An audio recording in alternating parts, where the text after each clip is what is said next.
Well, good morning and welcome back to East Anglia and Snetterton Circuit for day 2 on BARC TV. We kick off early this morning, 9 AM, but the sun is shining with the British Supercarts. These carts, if you've not seen them before, are utterly incredible. You are going to look forward to this one. Also today we've got 14 races in total. 9 of them are going to be for Caterhams. We've also got the Uncle Luke Snetterton Saloons. That's the only multi-class race we've got today. We've got the BMWs, the Peugeots, there's a Porsche Boxster in there as well, a Lotus Evora. We're going to try and speak to some of these drivers. But race number 1 is race number 2 of the weekend for the British Supercarts. Now on pole here, Jack Tritton, the number 87. He was the champion last year in the F125 class, came third yesterday, his first season in with the big boys and the big engines. I'm sure you can hear this, I can't hear myself think, it's like I've been kicking a hornet's nest down here in the assembly area. Number 9 here, Tom Rushford, second place yesterday behind it was Lee Harpham. Now, Lee Harpham, we're still waiting for Lee here. These carts go out in about 5 minutes. We've not seen Lee yet, but Lee, if any of you know Supercarts, Lee's won this championship about 8 times. Wasn't here for the first couple of rounds of the season. Had a very bad accident at Cadwell earlier too. At Cadwell, he lost control of the supercart at 130 miles per hour. Now these things, as you can maybe see, don't have any seat belts. So when you have an accident in these ones, you physically leave the vehicle, and that's exactly what Lee did, but with a massive smile on his face. Talking about Lee, here he comes in behind us here. Here's Lee, won the race yesterday after the accident as well at Cadwell. He'll be looking, he is the man to beat in British Supercarts. Now, I'd love to get an interview with some of these guys, but I can't hear myself speak, let alone anybody of these drivers in these carts do. We are going out in a few minutes' time, so I'm going to hand over to Dave very shortly. But let's have a little walk through the hornet's nest here. Just listen to these, have a little look. They are absolutely incredible machines, and without question whatsoever, the bravest drivers that you will see across the entire weekend. Now, later on today, in the Uncle Luke Snetterton Saloons, we're going to have the BMWs again, the Porsches, the Renaults, the Hondas. Some big engine cars, almost like touring car spec. These supercarts will be lapping quicker than the Porsches, the BMW M3s. These will be the quickest vehicles on the track today. As you can see, they're revving up, we're smoking all around here. It's going to be an incredible first race. Now, it's 9 AM, so think about track conditions. It's very, very rare that we start a race this early on, so is there going to be a tiny bit of moisture? It is already about 21 degrees here in East Anglia, so maybe a bit of dew. This is the last car I would want to be driving at 130 miles an hour with a little bit of damp on the course. Much, much braver than I am. Now, I'm going to hand over to Dave Goddard. He's going to run through the grid for you. Sit back, relax, and enjoy what's going to go on this morning.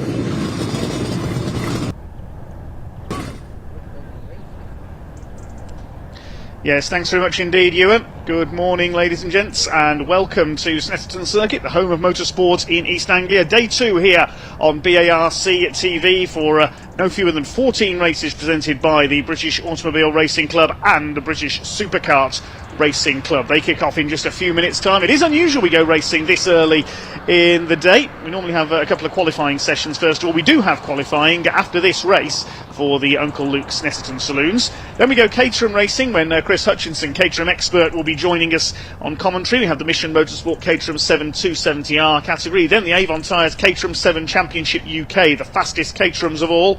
Second race for the Mini Challenge as well, their club sport class in association with Airtech Motorsport. They had a brilliant race at the end of the programme yesterday. 2 more for them today. The Mottle Caterham 7 310Rs and X. Then it's the Caterham Academy. Yes, the series for novice racers taking their first steps into motorsports. The Vertex Watches Caterham Roadsport Championship. Then we've got some more supercarts after the lunch break, and that's followed by the other group for the Caterham Academy. Green and white, of course, are Caterham's corporate colours, so there's one green group and one white group. This is the penultimate weekend of the season for the Caterham Championships. They end their season at Donington next month. 3 more races to come after that. We've got the Avon Tyres Caterham 7 Championship UK. the Mini Challenge Club Sports with Airtech Motorsport. The Mossel Caterham 7310Rs round off the day. We've got the Uncle Luke Snetterton Saloon race this afternoon as well, the 45-minute pit stop race, which is a bit of a run what you brung style event. Just about any saloon or GT car is allowed in that race. Got a nice mixture of cars for that one. So we'll shortly be kicking off with our first race, which is the Super Series for the British Supercarts Racing Club. We'll bring you the grid in a moment, but just to explain how it's going to work this race, there are 4 different categories of supercars, all on the same grid. The quickest ones are the Division 1 supercarts. They're 250cc engines, very highly tuned indeed, based on motocross power plants, the engines in these supercarts. The Division 1 carts have yellow number plates with black numbers. The second quickest class is the Formula 250 National class. They have white number plates. Paul Platt in the 0 cards, the O plate as it's known, is normally the quickest man in them. We've got the F450 Nationals with the slightly bigger engine, slightly heavier carts. They've got the red number plates. And with blue number plates, Formula 125. There's only a couple of F125 carts here, I think, though, to do battle this weekend. We had one race yesterday which was won by Lee Harpham, the reigning British Division 1 Supercar champion. Normally it's Liam Morley who is the outright winner of these races, and he's taken 5 wins this year in the Super Series. Matt Robinson has taken 4, but neither of them are here this weekend. They're sitting this one out. So we had a new winner yesterday in the shape of Lee Harpham, but he doesn't start from pole for this race because the grid for race 2 is set by the fastest lap for each driver in race 1, and it was Jack Tritton who got fastest lap in the first race, so he starts on pole here. Local man from Cromer on the Norfolk coast. If you've not seen supercar racing before, then you've got a real treat coming up here. They're certainly not the kind of carts you would find at your local indoor or arrive and drive circuit. They are very specialised machines indeed. Over 130 miles an hour, the quickest carts achieve the Division 1 supercarts. As we've already heard, they race across Europe. There's the European Supercarts Grand Prix held every year. I was in the box at Donington a few years ago for that one. It was Peter Eltman, the German, who won on that occasion. Beautiful weather here at Snetterton this morning. We had a bit of rain overnight on Friday, but fingers crossed things have been dry since then. The Orange family in position, our volunteer marshals. A big thank you to all of them. Out there in all weathers. We could not go racing without them. They had a busy day yesterday with a few Caterham crashes to clear up. So things are fairly calm today. Thankfully no injuries or any other problems this weekend. A few repairs for some of our Caterham drivers to make after yesterday though. So we await the supercarts to make their way out then. It will be Jack Tritton on pole. He's the quickest yesterday of the Division 1 supercarts in terms of lap times. Quickest of the F250 Nationals was their winner, Paul Platt, the holder of the O-Plate title, carrying the 0 on his car. He's won more 250 national titles than certainly than I can remember over the years. You'll have to consult the statistics provided by Gary James, the supercarts commentator, for full records there. His main rivals will be number 101 Lee Plain, who failed to finish yesterday's race, and GP1, the British Grand Prix winner in the category, Kirk Catamol from Lancashire. Looking at the other classes as well, the F450s were won yesterday by Nick Flint, number 59 from Lincolnshire. And in the Formula 125 class, it was Fletcher Hearn, local man from Norwich, on his Spider TM kart, number 41, who took the win there. Although their points leader had problems, Ollie Holmes, number 643, he got the black and orange flag, the meatball flag as it's known, because the front bodywork came off his kart, left his legs and feet exposed, so he couldn't keep running in that condition. It's 5 minutes to go until start time, and we do kick off at 9am. We're just awaiting the grid to come through from TSL Timing, our timekeepers this weekend. Our thanks to them for their assistance as always. Looking at the points coming into this weekend, and the Division 1 Supercarts, it is Liam Morley who leads the points with 5 wins to his name. Carl Hulme is in second in the points, number 19. He's yet to have a win this year. Matt Robinson, 4-time winner, but he missed the second round at Anglesey in North Wales, and he's missing today, so he won't win the Super Series this year. There's 2 meetings to go this year. In September they go to Silverstone, and October to Alton Park. Jack Tritton is 4th in the points, looking for his first Division 1 win today, the former Formula 125 champion. Also look out for Andy Gulliford, number 4. He started at the back in yesterday's race after some problems in qualifying and came through to finish in 8th position in this near 40-car grid. But his lap time was good enough for 4th on the grid for today's race. So he could be a contender here. The number 4 kart had a couple of crashes this year at Cadwell and Donington. Tom Rushforth was 2nd yesterday. He's had a few retirements this year, so further down in the points, he's 7th in the standings. And Lee Harpham only 13th, had that big crash at Cadwell Park in the 2nd race of the year, had to miss the 2nd round at Anglesey as a result. Carl Kinsey, another contender, number 5 from Wales. Missed the first 2 rounds of the year, had a 2nd place at Donington Park in the 3rd race there. Looking at the other classes, F125 Open is led by Ollie Holmes, who scored a hat-trick at Donington Park. Ella Stevens was raced with that category this year as well. She had a win at Anglesey. Also seen Shane Stoney, the ex-Mini Challenge champion, had a win there as well. He's raced Radical Sports Cars too. It's Ollie Holmes it is who leads that category, had 3 wins at Donington. In the F250 National Division, Paul Platt won the first 4 races of the year at Cadwell and Anglesey, but has had a couple of retirements since then. So Lee Plain, who's had a win or a 2nd in every race except 1 this year when he retired from the opening race of the year at Cadwell. He leads the points there ahead of Tom Hatfield, number 29, with Platt in 3rd and Kurt Caterham on GP1, the British Grand Prix champion, in 4th in the points. He had a win at Anglesey. And in the F450 National class, it's Catherine Foster who led the points going into this round, but she's not here this weekend. So Nick Flint, with his first win of the season yesterday, I think has moved himself, by my calculations, to the top of the points in that category. Ronan McClintock was a challenger there, but he dropped out in yesterday's race. Kevin Ridley Walsh has had 4 wins this year, but he's not here this weekend. So the 2 race winners who've taken all 6 race wins in the F450 National Super Series this year, not out here at Snetterton. There is the safety car, well, pace car as it is for the Supercarts, because they have rolling starts, waiting to lead the carts out of the assembly area. We can't start until 9 o'clock because of circuit restrictions, so we've got 1 minute until this race gets underway.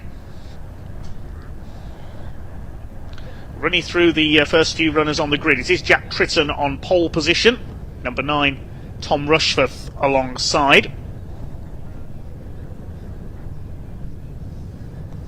Tom Rushforth, a late entry in Division 1 this weekend. In fact, he's changed his number. He was down on the entry list as number 24. That's why I couldn't see him on the entry list. So Tom Rushforth on the number 9 completes the front row of the grid. Second row, number 1 Lee Harpham, yesterday's winner, alongside Andy Gulliford, the number 4. And on row 3, Carl Kinsey and Carl Hulme. Row 4, it's number 68 Mark Edwards and Ingvar Bjerger, the Swedish driver, on the number 93. Row 5 is the first of the 250 carts. That's Paul Platt alongside Paul von Gerard on the number 83.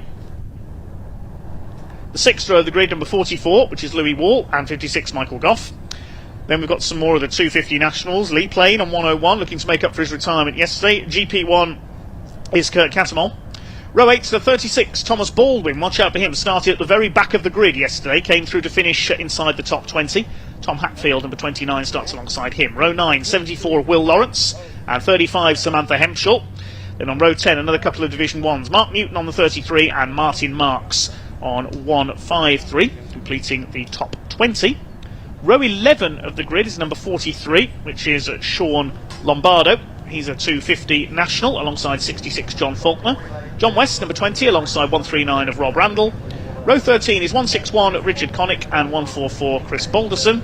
Then on row 14 we've got the first of the F450 national carts, which is Nick Flint, as the pace car is just leading the field round on their rolling lap. Alongside Flint is John Busby, number 50. First of the Formula 125 carts, 41 Fletcher Hearn alongside 62 of Andy Powell. Still 5 rows to go yet on this grid, this huge grid. We've got 40 carts here this weekend. Row 16 is number 45, which is Chris Mackey alongside 34 Daniel Gerrard, a pair of 250 nationals there. Then we've got a pair of 125s, Ollie Holmes and Aston Baker. Row 18, Mary Howarth on her 450 and Gary Popkins on a 125. Row 19, Ronan McClintock on his 450 National, John Reader number 143, and the final row, Steve Soschke on the 61, the Division 1 car, has just gone past my commentary box. He failed to start yesterday. Likewise, Amy Jurger, number 27, but I think she is there as well. So I think we have the full grid for this second race of the weekend for the Super Series by the British Supercarts Racing Club. Pace cars already headed them towards the infield loop. This is the left-hander at Agostini. And there is Jack Tritton, the blue and yellow kart, on pole position. Tom Rushforth behind him, local man from just up the road in Norwich.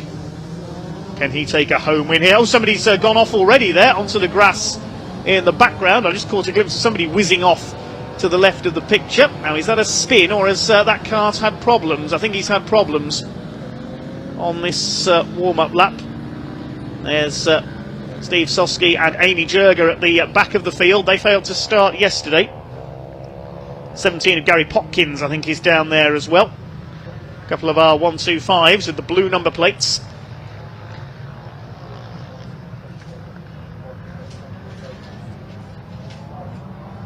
Here they come into the back straight then, out of Williams' corner.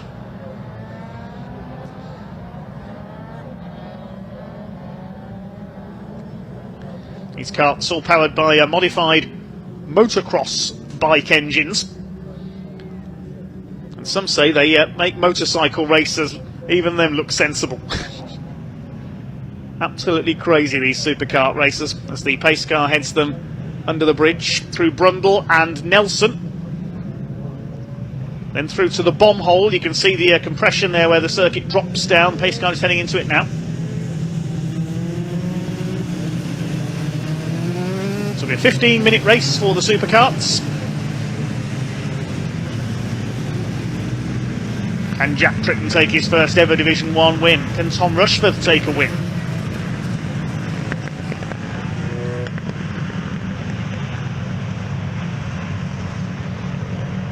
Through the long right-hander at Corham, out towards the left at Murray's.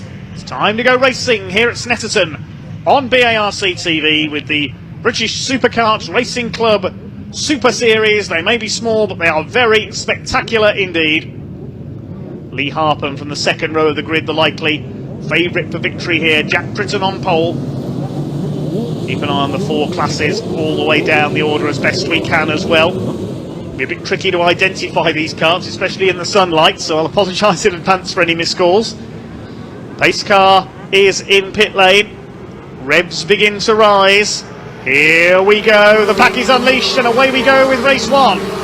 Down towards Rich's corner for the first time. Jack Tritton side by side with Tom Rushforth on the number 9. It's Tritton who's got the lead. Tom Rushforth trying to go around the outside. Lee Harpham is in third place as they start to sort themselves out up towards Wilson's hairpin for the first time. Looks like it is Rushforth who's got the lead away. Indeed he has from Jack Tritton. Harpham in third place. Carl Humes up there in fifth. And we've got a tangle. That's the 36 cart facing backwards. That's one of our 250 nationals. It is Tom Baldwin. 29 involves. That's Tom Hatfield, normally one of the favourites in the 250 national category. Though both of them have gone off on the hairpin. What was that all about, says Tom Hatfield. Looks like those two are teammates as well. The identically liveried carts as the rest of the pack heads through Agostini. Then up towards the right at Oggies, then right-hander at Williams into the Bentley Straights. Here come the leaders. It is number 9 who leads the way of Tom Rushforth in the early stages here. They buzz their way up towards Oggies and through to Williams. See how rapidly these carts change direction. The G-forces in one of these machines must be incredible. Look at the speed as they come through Williams there. Frighteningly quick. And it's full speed down the Bentley Straight. Tom Rushforth leads it. Jack Tritton in second place. Looks like it's the number 4 of Andy Gulliford in third. Carl Hulme putting number 1 of Lee Harpham under pressure. He's dropped down into fourth place. But number 9 of Tom Rushforth, he's checking out at the front of the field here, looking for his first win of the season. We've lost the number 143, which is John Reader. He failed to finish yesterday as well. I think he's in exactly the same place too. We saw John there stood next to the cart, the man from Yorkshire, as the leaders come through to complete lap number 1 here at Snetterton. It's a long lap, 3 miles on the Snetterton 300 circuit. Tom Rushforth leads over the line by 3.5 seconds ahead of Jack Tritton.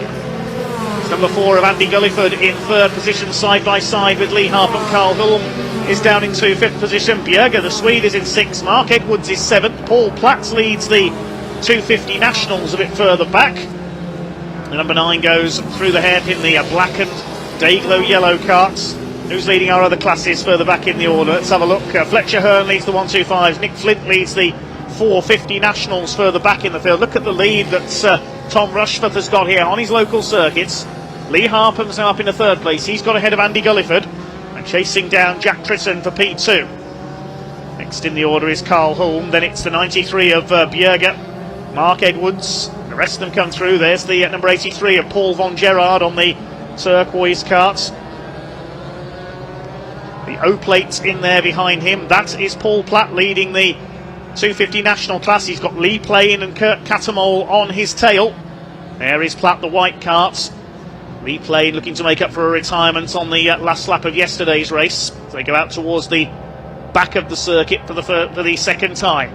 Rushforth has the lead, and he's rushing clear of the rest of the field here. Jack Tritton holding off Lee Harpham for second. Then it's Gulliford, Hulme, Bjerge, Edwards. Next in the order is Carl Kinsey, the number 5. Then Paul von Gerard is coming under fire from the first of the 250 Nationals with the white number plates. Division 1 have the yellow plates. GP1, that's Kurt Catamol, the British Grand Prix winner last year. They throw it through the bomb hole up towards Coram. Incredible speed of these little carts. They weigh virtually nothing. Replayed jinking around on the tail of Paul Platt. These two have been rivals for a long time at the top of the F250 national category. They've dropped Kurt Catamol, the GP1. Leaders over the line. The lead gap is now nearly 5 seconds between Rushforth and Jack Tritton. Fastest lap of the race for Tom Rushforth, 1:49.858. That's 10 seconds quicker than the quickest Caterham lap we've seen this weekend. 98 miles an hour average around the Snetterton 300 circuit. That's unfathomable. And somebody's off. That's Andy Gulliford. Gulliford has pulled up at the hairpin.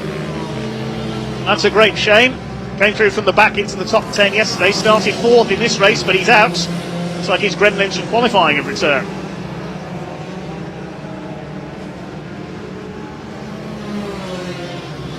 So Tom Rushforth out of Agostini up towards, out of Hamilton's I should say, up towards Oggies and Williams. Williams corner named after Sir Frank Williams, the founder of the Williams Grand Prix team. He goes into the Bentley straight now, Tom Rushforth. He's way ahead of everybody else. Made the break on Jack Tritton, who you can just see there through the heat haze in the background. Still holding off Lee Harpham on the number 1 machine, the man from Grimsby. Carl Hulme is now 4th, holding off Ingvar Bjerge, the Swedish driver. Through the left at Brundle, then into the right-hander at Nelson. And then up to the bomb hole. Under 10 minutes to go in this first of 2 supercart races today, a race after the lunch break as well. Second race of the weekend. Rushforth with the fastest lap here will give himself pole position for the 3rd race, because that's how it works in supercarts. Qualifying sets the grid for race 1. Races 2 and 3, the grid is set by the lap times in the previous race. Here comes the 3rd place battle. It's Carl Hulme, number 19. Back to Mark Edwards up into 4th now, the number 68. He's running well. Got ahead of Hulme in the 19. Bjerge is in 6th place. Carl Kinsey 7th. Platt leads Plain in the F250 national category. They're only a couple of tenths of a second apart. We'll see if they can pick them up coming into shot here. Oh, that's Kurt Catamol who's got ahead of them there. Or is Catamol a lap down? Let's check on the timing screen. Yes, Kurt Catamol's been into the pits, so he's had a problem. He's going again. I've wondered how he got ahead of the 250 national battlers at the front there. He'd been into the pits and has rejoined a lap down. We have also lost number 20 of John West on his Division 1 into the pits, the American. We lost a few on the first lap as well. We saw Baldwin Hatfield go out. We also lost the 43 of Sean Lombardo, 143 of John Reeder, and there's another car dropped out as well. The number 99, Aston Baker, the 125 runner. Down the back straight go the 2nd place battle. There's our leader, Tom Rushforth. Looks like he's heading for victory. Tritton from Harpham for 2nd place, and they're well ahead of Mark Edwards, who's now in 4th, the number 68, the man from Ringwood in Hampshire. Jack Tritton, almost seamless transition from 125 racing up to the Division 1 Supercarts. Through Caterham. It's long looping right-hander up towards the left at Murray's. Not lifting off at all through there.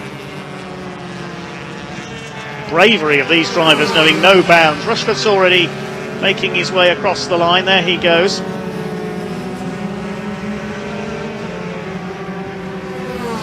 Lead gap is now 7 seconds over Tritton.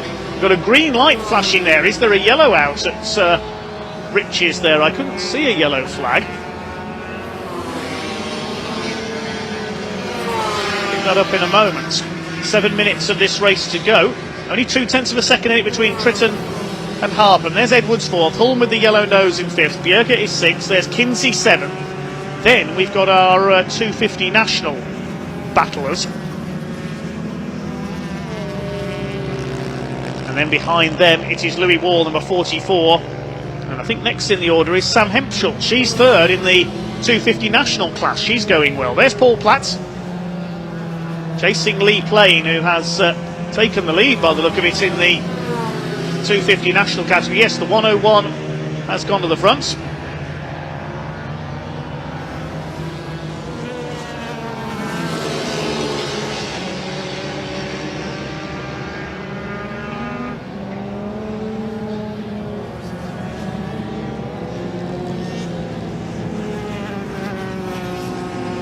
Four laps completed then in that's 1:53 slowing. That's Martin Marks all the way from Carlisle.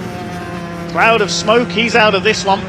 That's down at the bomb hole, hand in the air to warn those behind him. There's a slow cart in their way.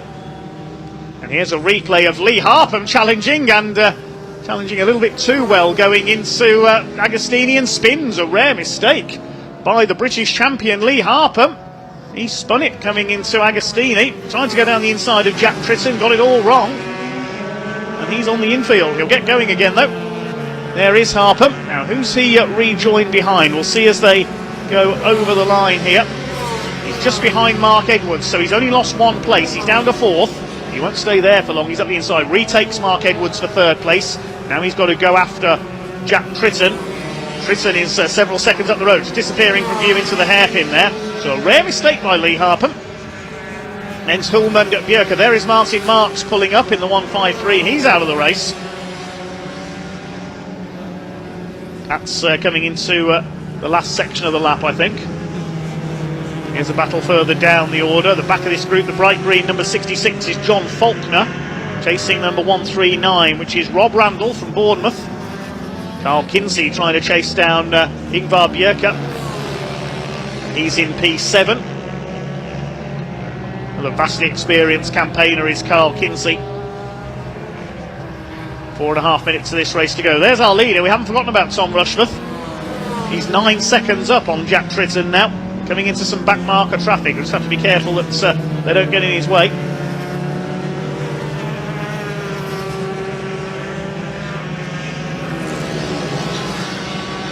Up towards Caterham.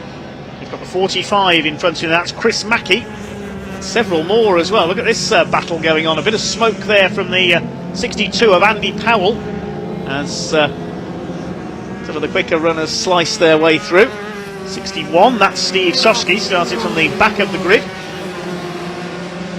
Across the line comes our leader. He's gobbling up these back markers. Just in front of Steve Soski, the 56, which is Michael Goff.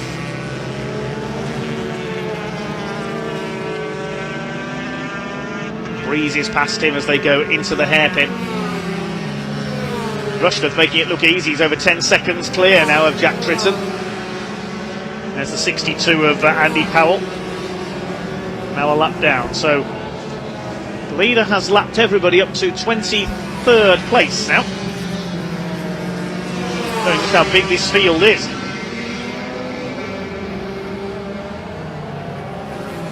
Lost the number 50 into the retirement. That's John Busby. There's Jack Tritton in second place, the 87, all on his own. 10.5 seconds behind Rushforth, and he's 9.5 seconds clear of Lee Harpham, who's recovered into third place after his spin.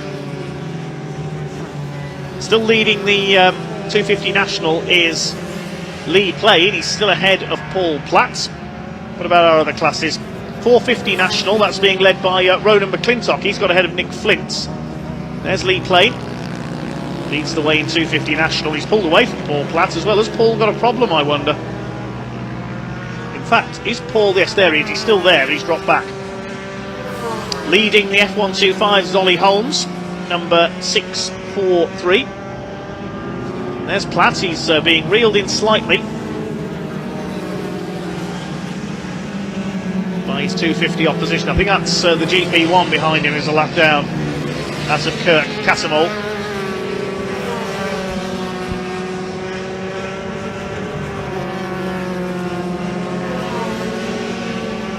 Next there's Catamol. And behind them Louis Wall, the number 44, who's 8th in Division 1. And behind him is Samantha Hemshaw, one of the leading ladies of Supercarts. She's going well, 3rd in class. Through the bomb hole goes Paul Platt, chasing Lee Plain. The gap has opened up to just over 3 seconds between them. There's Plain. I'd say Plain is certainly flying in this one. Just over 90 seconds to go. All looking good for Tom Rushforth. Take his first Division 1 win of the season. Louis Wall. Division 1 Supercart. He's quicker, but he can't quite get ahead of Paul Platt in the 250 National.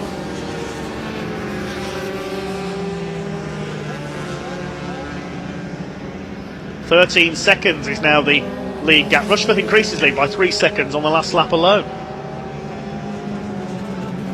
There's the 61, a lap down, which is Steve Soski. Lapping one of the 125s there, the number 9 of Tom Rushforth.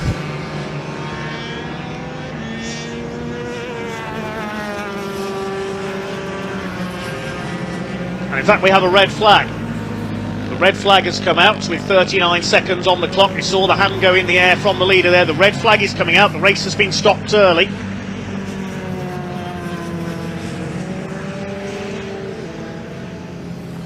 So the carts are slowed, the red flags are out, something has occurred somewhere.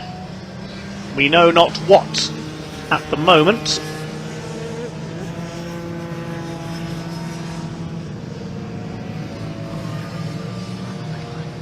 So that means Tom Rushforth will be your winner. There was only 39 seconds left on the clock when the red flag came out, so we were going into the last lap. That will be results declared. Well, there's number 50, John Busby. That's not the cause of the red flag, he was already out.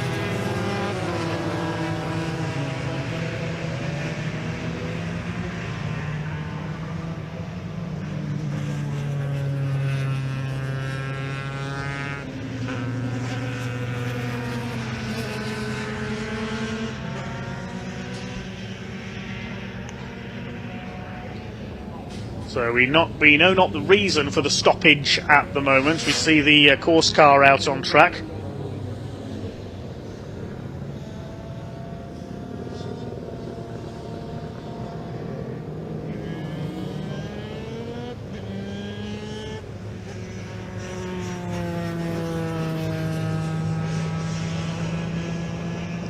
So Tom Rushforth will be your winner on karts number 9, his first Division 1 win of the season, ahead of Jack Tritton and Lee Harpham. They've already headed back to the pits. We'll await confirmation of the full results. F250 National will go to Lee Plain, number 101, in 7th overall. The F450 National will be Ronan McClintock, who's just taken the lead from Nick Flint, I think. And F125 Ollie Holmes, number 643, will win the class there, making up for being flagged off with damage yesterday.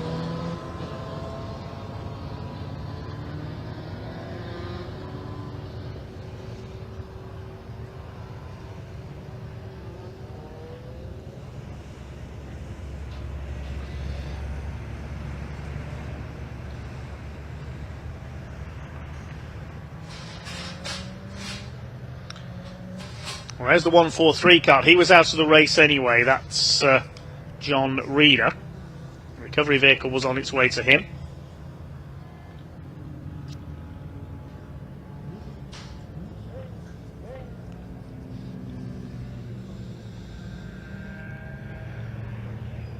So an early stoppage in the first supercar race there. Only 39 seconds left on the clock, so it will be a result declared. And we're just waiting for confirmation of that result. Then Tom Rushforth, we know, has won it.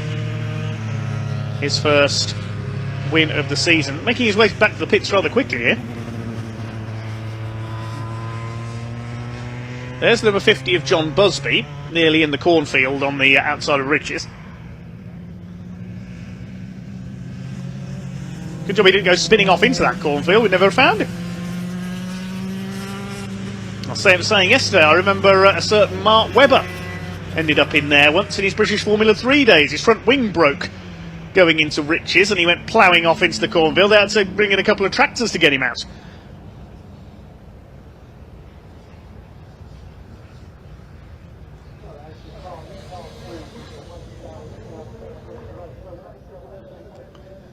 Have a look back at some highlights. This was the tangle on the hairpin with the spin for Thomas Baldwin. He was hit by Tom Hatfield, number 29, taking two of the 250 Nationals out of the race.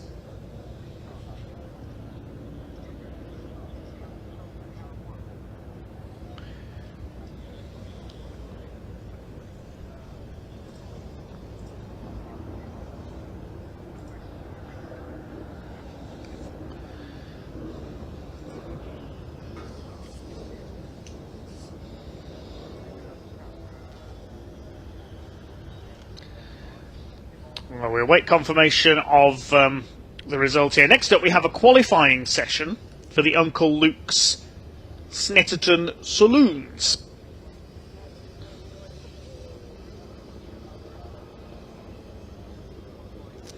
It will be our first Caterham race of the day, the Mission Motorsport Caterham 7 270Rs. Martin Marks' car being recovered by the pickup truck.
Recovery operation in progress then. Thank you to JS Holmes Recovery for the supply of the vehicles this weekend. Martin Marks gets towed in the 153. See him holding the tow rope to the steering wheel there.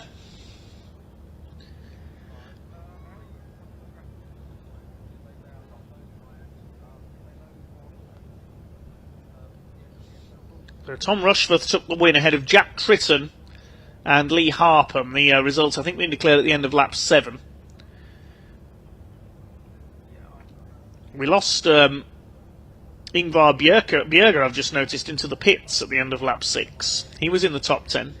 So it's Rushforth from Tritton, Harpham, Mark Edwards 4th, Carl Hulme 5th, and 6th is Carl Kinsey, number 5. 7th was the 250 national winner Lee Plain. 8th was Paul Platt in the O-plate.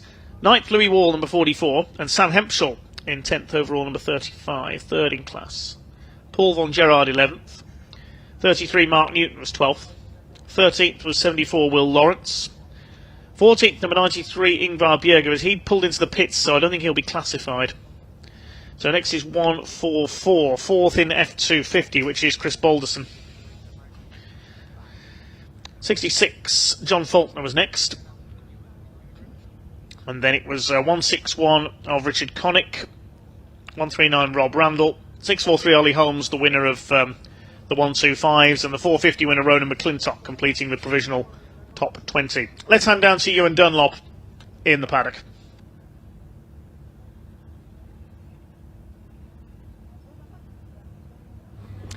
Cheers, Dave. Well, another interesting race in the Supercarts for different reasons to yesterday. Quite a contrast after that finish where there was hundreds of thousands of a second between the winners. Today, Tom Rushworth just ran away with it. Now, Tom, he actually came in quite late because the red flag confused things a bit. Tom had already gone past that red flag, so he's over there. We're going to go and get him in a second.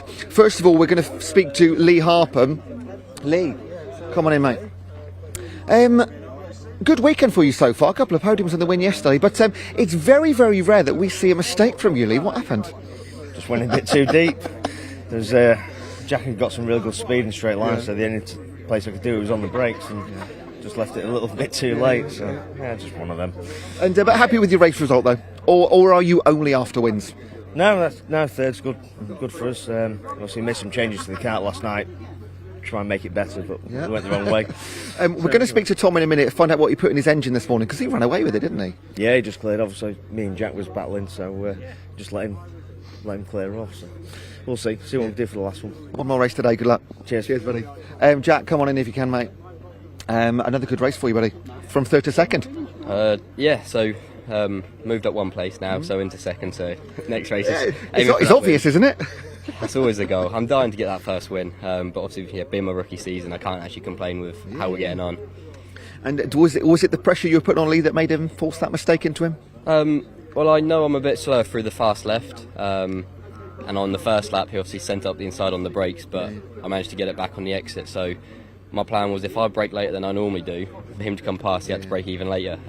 So we were both almost going to miss the corner, but yeah, luckily I managed to get it stopped a bit quicker than he did. And great speed from Tom. He moved away, didn't he? Yeah, on the first lap he just went, and the goal was to try and stay with him early on, but he just seemed to have a little bit more grip from the first lap. He switched on a bit better, but when Lee made the move, it just created that gap. Now, it's very rare that we race this early. How were track conditions at 9 a.m?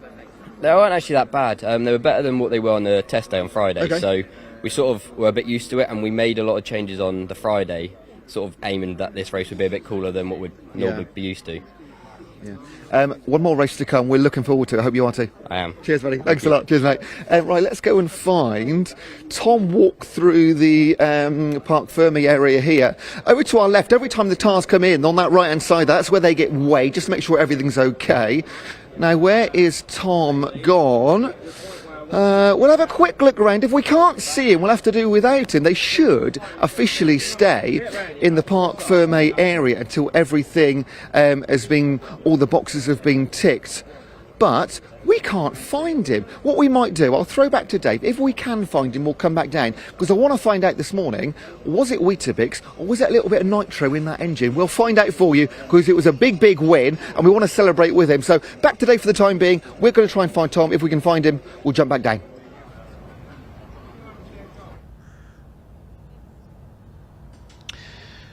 Okay, thanks, Ewan. Winning margin confirmed for Tom Rushworth as 10.5 seconds over Jack Tritton. The result was declared at the end of lap 6, with the red flag coming out. And next up on track today will be a qualifying session for the Uncle Luke's Snetterton Saloons. What are Uncle Luke's Snetterton Saloons, I hear you ask? Well, it's a bit of an all-comers series. I think Ewan has found Tom Rushworth in the meantime, though, so we can hand back to Ewan in Parc Fermé.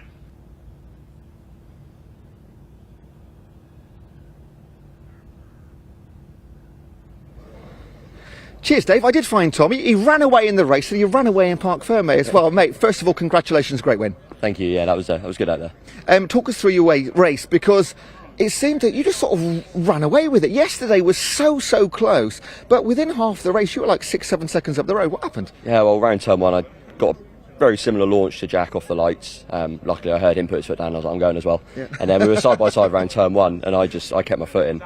The chassis we've got is different to every other one on the grid. There's only one other, and it's a bit softer, it can turn tyres on a bit quicker. So I just pinned around the outside of him and took the lead, and then tried to leave, and I did. And didn't look back. Track conditions, we spoke to Jack, he said it was absolutely fine, but we were anticipating 9 o'clock, maybe a little dampness in there. It seems to be absolutely fine. I'd tell you what, it's a lot better than yesterday. Yeah. We made a few changes from yesterday because when I was following Lee closely, had a bit of understeer. We tried dialing them out, and they've helped even on my own. But you know, we still haven't gained any top speed, but I didn't need that today, so hopefully I'll be all right going forward. And any changes between race 3? I'm sure there isn't going to be, but maybe there is. I might put a new set of brake pads in. But other than that, you know, it's cart's handling lovely, engine's running a dream, so just check over stuff and carry on. Congratulations, mate. Well done. Good luck, race 3. Cheers, mate. Hopefully speak to you in race 3. There we go, that's our top 3 drivers in our first race of the day, and the second for the Supercarts. Coming up next, there is some qualifying going on. Watch your back though, we're going to get run over here. Actually, let's turn around. This is one of the damaged cars that we saw that was off the track. That might have been the red flag one, not entirely sure. The cart number 58. But coming up next, 2 races in the Caterhams coming up. So Sam is going to be looking after those for you as per yesterday. Again, 9 races in total in the Caterhams today, so I'll see you a little bit later. But coming up next is Sam, but before that, just back to Dave for the time being.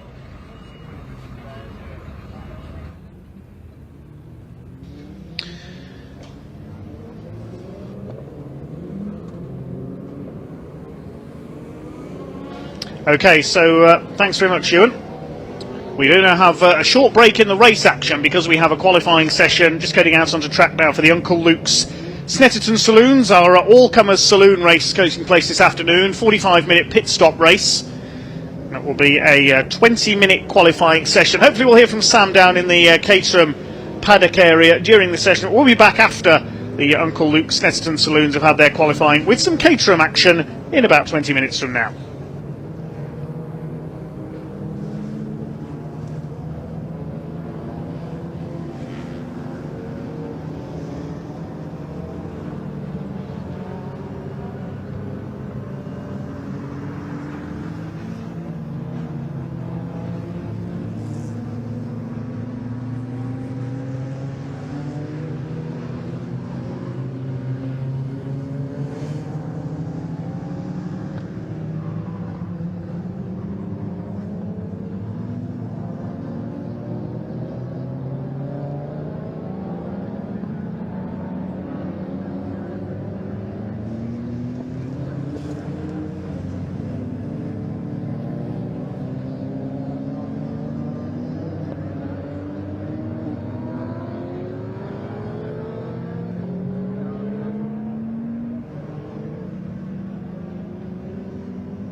Well, qualifying is still in progress for the Uncle Luke Snetterton Saloons. It's currently BMWs at the top, but it's almost time for us to talk Caterhams, and I believe Sam Parker is down in the paddock.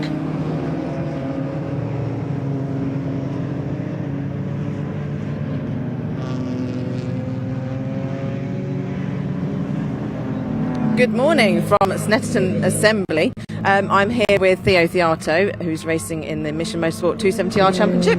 Theo, you had a really good race yesterday, didn't you? Having great battles with Duncan Mallet. Yeah, I did. It was a lot of fun. I dropped back off the pack and then caught up quite quickly. There was some fighting, unconventional fighting between Freddie and Charlie.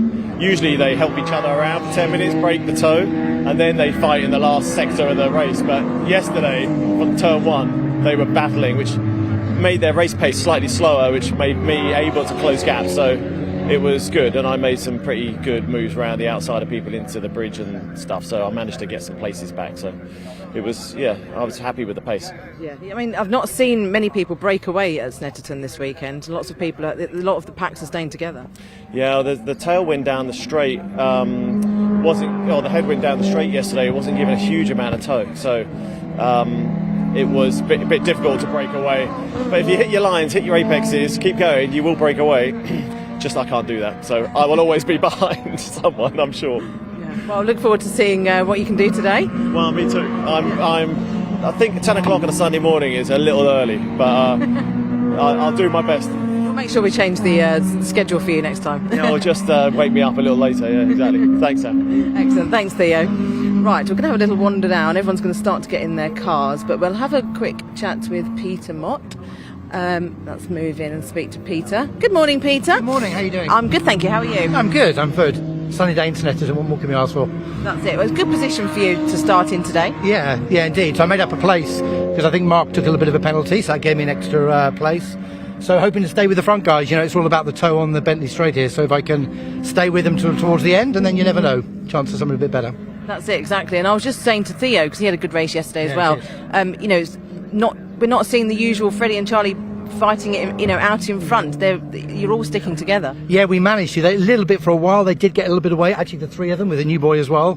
But we managed to kind of rein them in a little bit. I think we were quite sensible yesterday that we didn't fight each other, which meant we could kind of close the gap up a little bit. So, and that's what we've got to do, because those two guys, they're so good. You know, they will disappear off, the pair of them. Yeah. So we have to be a bit sensible and stay with them towards the end. That's it. Too much battling for you. You know, if you're battling with someone else, you just drop so far back. It does, absolutely. Yeah. So you need to be a bit clever around here. So fingers crossed. Hopefully it goes well. Yeah, excellent. Look forward to seeing it. Thank you. Thank you. Have a good race. Right, let's move round and have a quick word with James. Hello, James. Hoping for a bit further up the grid today. It's quite a good position to start in, though, isn't it? Yeah, I had a very disappointing qualifying yesterday, so first race was all about recovery, really, getting myself back closer to the front. So yeah, hopefully we can get in amongst the top 3 or 4 today. Yeah, it's about clinging on to the guys in front, isn't it? Not letting them get away. Yeah, the toe's massive, and it's very easy to find gaps if we start fighting too much. So we need to work together a little bit, and then see where we go for the last couple of laps. Excellent. Well, wish you all the best. Thank you, James. I'll just leave Rog. There's Roger Patke. And let's move on. David, let's have a word with David, if he doesn't mind. Good morning, David. Almost a podium for you yesterday. That must have been quite frustrating. Yeah, it was very frustrating. I'm slightly limping round at the moment with injuries from Thruxton, so I'll take the positives from yesterday. I got a really good start. The pace was epic. And just, it's a racing contact that put me out and knocked me back to 10th. So what can you do? That's racing, isn't it? Well, exactly. But, you know, it's not a bad position to start in. You can definitely make your way forward. Yeah, I hope so. On the inside this time, so that makes things a wee bit more tricky than being on the outside, which is nice. But yeah, we'll see what happens. If it's a nice, clean race, it'll be really enjoyable. Conditions are great, so I'm looking forward to it. Excellent. And obviously, you know, not a pleasant experience at Thruxton with your crash, but that was, you were doing so well at that one as well, weren't you, before? And you've obviously seen the very amazing photograph of your nose cone about 50 foot in the air. Yeah, it's like a glitch in the Matrix, isn't it? It's in exactly the right position, but 40 feet up in the air. Yeah. No, that was incredible. Yeah, Thruxton was brilliant. A great weekend at Thruxton. It was a shame to end it that way, but again, when you race that closely with people, you know, 1 time out of 10, the tiniest of contacts causes a bit of a problem. But I have to, you know, Dan has done. I don't think he slept for the last 2 weeks sorting the car out for me. So, and everyone's been so helpful getting everything back together, getting me here, helping me out with the thumb this weekend. So I'm hugely grateful to be here and hugely thankful for everyone. So brilliant. Excellent. Well, wish you all the best this race. I look forward to seeing you a bit further up there. Thank you, David. Well, I think they're going to be going out very, very shortly, but we'll just see if we can move on down, have another quick word with, let's have a word with Gareth. Sorry guys. Hello Gareth, how's your weekend been? It's been pretty good. It was an exciting race yesterday, so lots of action as there always is, and yeah, hoping for similar today. Yeah, very good. Excellent. Well, there we go. Hope you'll be out very shortly. I'll let you get focused. Thank you, Gareth. One thing I will mention is we've got, in 2 weeks' time, it's the Donington Festival, 50th anniversary of Caterham, and it's going to be an amazing weekend full of everything Caterham. So we've got all our 5 championships there. We've also got Caterham Graduate Championship, but we've also got on the Monday we have a Caterham exclusive track day. We've still got some spaces left, a few, so check out the website if anyone's got a Caterham and they want to come along. And we've also got a drift day on the Friday, so if anyone wants to have a go at drifting a Caterham, which is my personal favourite, I absolutely love drifting a Caterham, so I'll be there on that Friday. We've got only 3 spaces left, so you have to be quick. They've been booking up very fast, so yes, just check out the Caterham website where you can book those, and hopefully we'll see some more people on that day. But that weekend's going to be pretty amazing, can't wait. So it'll be the decider for a lot of these championships as well. So let's move on down, have a quick word with Jonathan Ramsey. Good morning, Jonathan, how are you? Yeah, I'm well, thanks. So we had a little chat yesterday, didn't we? How did you feel about yesterday's race? Struggled yesterday, just couldn't make any ground. Had a difficult qualifying and then just couldn't make any headway from there really. I aspire to be a bit further up, but we'll have another go in this race. So yeah, we'll see if we can do something different and make our way up the field. But it's very competitive, so it's very tricky. Yeah. It is, but your first Caterham weekend, I think you're doing pretty good. Well, yeah, I've had a few Caterham weekends, to be honest. Yeah, but just this year I've not been able to do every weekend. Yeah. So yeah, I think the more time you spend in the car, the better. So that's the difficult part at the moment. Yeah. And that's what it is all about, seat time. A lot of these guys are in their cars testing quite a lot, or doing track days, driving them on the road. It all helps, doesn't it? It certainly does, yeah. Tuition as well, that helps, getting some good guidance. So yeah, the more you can spend on the track at these circuits, the better really. So going forward, if I can find the time, that's what I'd like to do, to help me get a bit better. But at the moment we are here, and we'll just do our best. So yeah. Well, wish you all the best of luck. Thank you. I think they will be going out in a few minutes, but let's have a quick word with Louise as she's next to me. I'll just have a quick word from you, Louise, before you go out. You were a little bit frustrated yesterday, weren't you? Yeah, just a little bit. I had a really, really just awful qualifying, but actually it turns out I didn't have any brakes. So we've sorted that now, and I'm just hoping to channel my inner Megan. She had a great race yesterday on the podium. Great to see another girl up there. So just hoping to channel my inner Megan and see what we can do today. Excellent. Love the determination and focus. Excellent. Wish you luck. All the best of luck, Louise. Right, let's just move on down. We've got Mark Jones is starting a bit further back. He's got a 10-place grid penalty. So, yes, he's one to look out for. Giles, good morning. Hi, morning, sir. How are you? I'm all right, thank you. How are you? I'm very well, thank you. What do you think you can do from here, from this position? Just try and make some places up, move forward. See what I can do, but just the main thing is try and enjoy it, really. Yeah. Get a good start. Had a dreadful start yesterday, but yeah, see what we can do today. Starts are quite crucial, actually. People can, it can really throw your race completely out, can't it? Yeah, very much. I mean, yesterday I hesitated off the line, immediately lost two places, then you're on the back foot straight away. So yeah, it doesn't help at all. So see if we can improve that this morning. See what happens. Excellent. Thank you, Giles. Good luck. So we're going to have a quick move on down. quick word from Mark Kendall, who's starting at the back.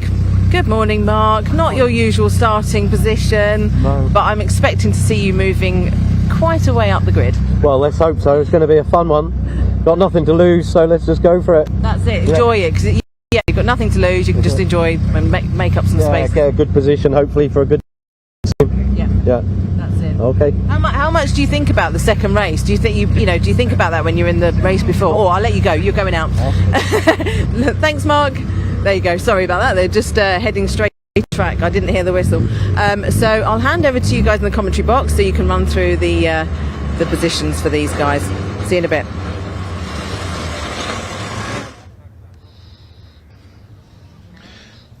Well, thanks very much, Sam. Yes, and cars coming up to the grid for our first Caterham race of the day, the Mission Motorsport Caterham 7 270R Championship, the middle rung on the Caterham ladder.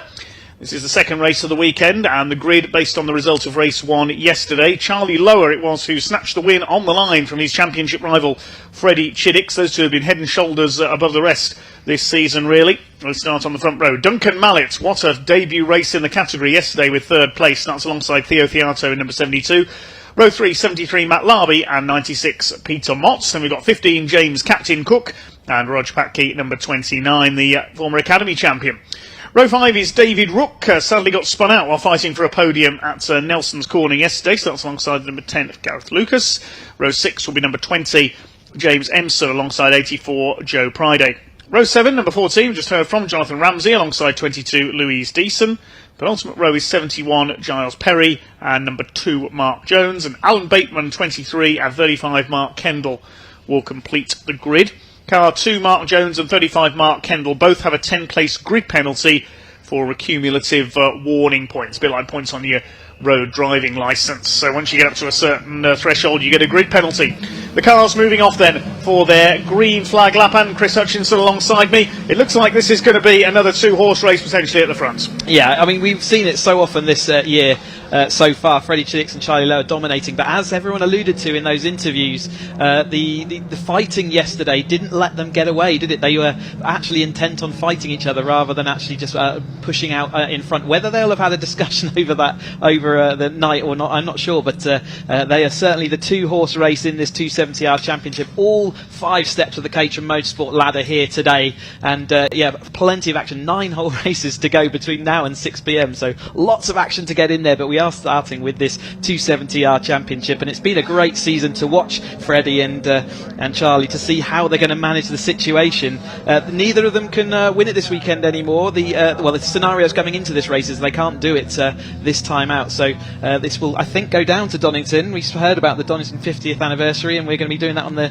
4th September all the way through to the 6th September, so yeah, it's a great sort of 50th festival that we're looking forward to, and this championship certainly looks like it's going down there. We'll keep that up to date. They've got 2 races left to go today of their 3 that they run total over the weekend. You said, yeah, Duncan Mallet has inserted himself into this championship, made a podium position. He's not in the scoring positions, so he won't be taking points away, but he will be taking trophies, and he's certainly got one of those to take with him. Theo Theato, we also heard, so a little bit early for him in the morning, as he mentioned, but he's up, and he'll be, I'm sure, getting his helmet on. We'll certainly get the adrenaline going. He'll be up there. So, yeah, it's certainly first blood to Charlie Lower yesterday by 16/100ths of a second. 16 thousandths of a second. So crazy close over the line. We did see him sort of time that beautifully, didn't we? And they both knew over the line that Charlie had done it. So he's done what he needs to do, which was prevent Freddie getting the win in the fastest lap. And yeah, they will see what they're going to do this time. So Freddie Chiddicks, you can see in there with the red nose cone. That's how we identify the difference. They're both dark cars, but Charlie Lower has a sort of very dark blue nose cone, and Freddie Chiddicks has the red lipstick on his. And yeah, a little bit behind Duncan Mallet in that sort of little turquoisey area as well. So yeah, all these cars, and there's Mark Kendall. We spoke to him, didn't we, just now? He's got a lot of work to do. He's third in the championship coming in this weekend, but had a terrible. Got collected in in testing, and he's racing someone else's car. Actually, they lent him his car for this weekend. Amazing camaraderie in the paddock to let him do that. But unfortunately, yesterday's race didn't go to plan. There is Freddie Chiddicks in the number 66 Boss-sponsored car. Look for the quad lock of Charlie Lower, just going to be lining up just ahead of him on the grid as they come up here for the start of their race. So it's 7 wins for Charlie Lower this year, 8 wins for Freddie Chiddicks. The only man who's beaten them is Mark Kendall. He had a win at Zandvoort when the series went over the water to the Netherlands. But it is between Charlie Lower and Freddie Chiddicks for the championship this year. Lower on the inside, the black car with the blue nose and roll cage. Chiddicks in the black and red car. In black and turquoise, it's the newcomer Duncan Mallett, the academy graduate. In orange, we've got Theo Theato. He's had a win in another Caterham series this year. Guested at Snetterton in the Caterham Graduates earlier this year. Had a victory there. Lining up on the third row, they've got Matt Larby, the blue, red and black car, alongside the black and gold machine of Peter Mott. Those are the colours of the leading cars on the grid. Rog Patke there with his familiar pink car on row 4. This will be a 20-minute race. The Mission Motorsports Caterham 270R Championship. The red lights are on. The revs rising up and off they go. Down towards Rich's corner. For the first time, everybody is away cleanly. Decent start from the back from Mark Kendall, but who's going to be leading? Will it be Charlie Lower or Freddie Chiddicks, or will it be Theo Theato? He's making his way up the outside in the 72, but it is the 21 of Charlie Lower who has the early lead. Chiddicks in second place, Theato around the outside and up into third place. Alan Bateman a bit slow away at the back of the field. Theato has a look down the outside as they go into the Wilson's hairpin for the first time. Duncan Mallett is in fourth place. Then it's Matt Larby rounding out the top 5, bouncing back after a big smash at the opening round of the season at Alton Park. He's slotted into 5th place, but it is Charlie Lower, yesterday's winner, looking to match Freddie Chiddicks on 8 race wins. Somebody going wide there onto the grass. Didn't quite make out who that was. It's Charlie Lower who leads. They come to Agostini for the first time, side by side for second, and Theo Theato goes round the outside of Freddie Chiddicks up into second place. Yeah, there was a bit of a lock up there down the inside, and Theato making benefit of that, but Charlie Lower also locking up. But it is the orange car of Theo Theato who's inserted himself into that second place. That's exactly what Charlie Lower want to see, and exactly what Freddie Chiddicks doesn't want to see.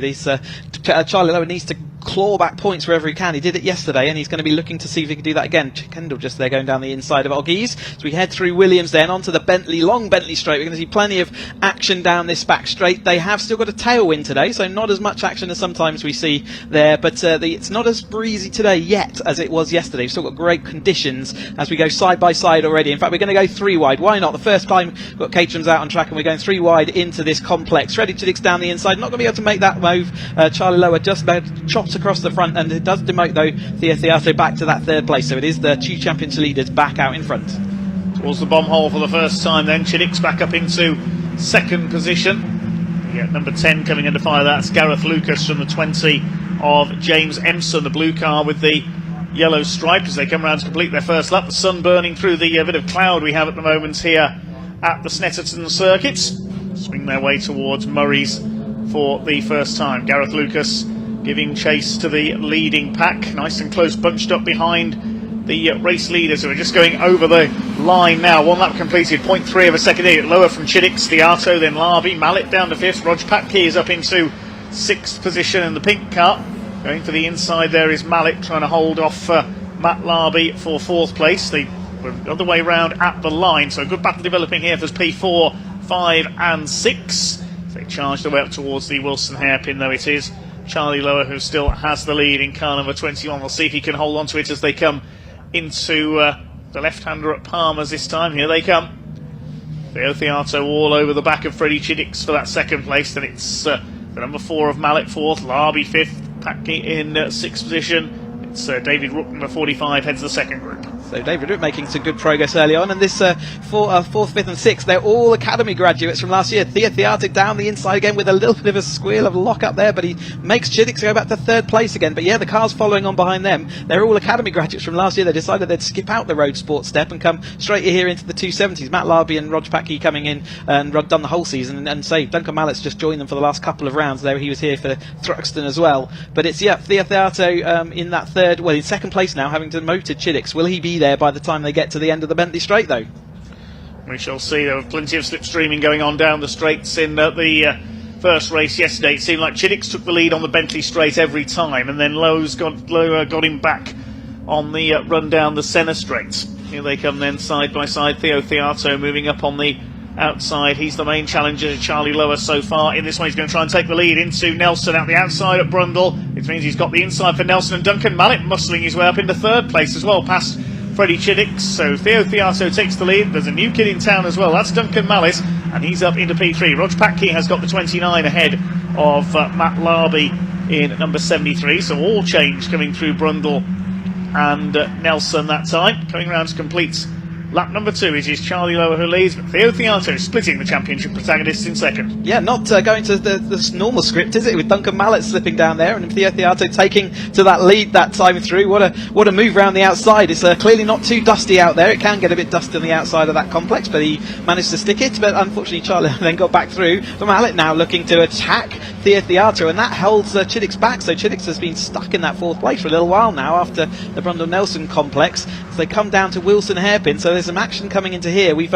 seen yesterday you can take the wider line and take the scoop around the outside when it gets congested and busy, so you watch out for that throughout the rest of this day.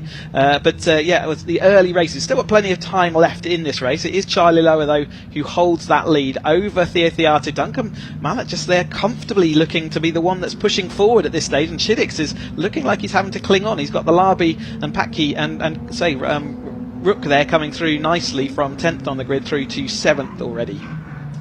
Behind Rook, it's Lucas and Empson scrapping it out for 9th position. So the leaders head out of Agostini, and Theo Theato is definitely not letting Charlie Lower get away. He's going to try and slip through maybe into the Bentley straight to take the lead. They head through the left flick at Hamilton's. A little tighter than it looks on television screens, that corner.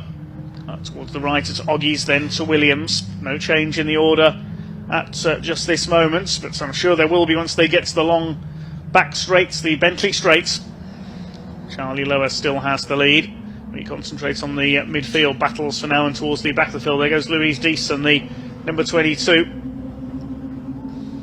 Charlie Lower holds the inside, then trying to go for the outside is Duncan Mallet. Look at the number 4, going to make it 3 wide into Brundle. Is he going to sweep around the outside of both of them? This is going to be very close indeed. Lower's got the lead on the inside. Mallet up into 2nd place. He could go for the lead as they go towards the bomb hole and Coram if he can get the inside line away. Duncan Mallet, so making his debut on his graduation from the Caterham Academy this weekend. A sensational drive to 3rd place yesterday. He's not hanging about here. He's going for Charlie Lower.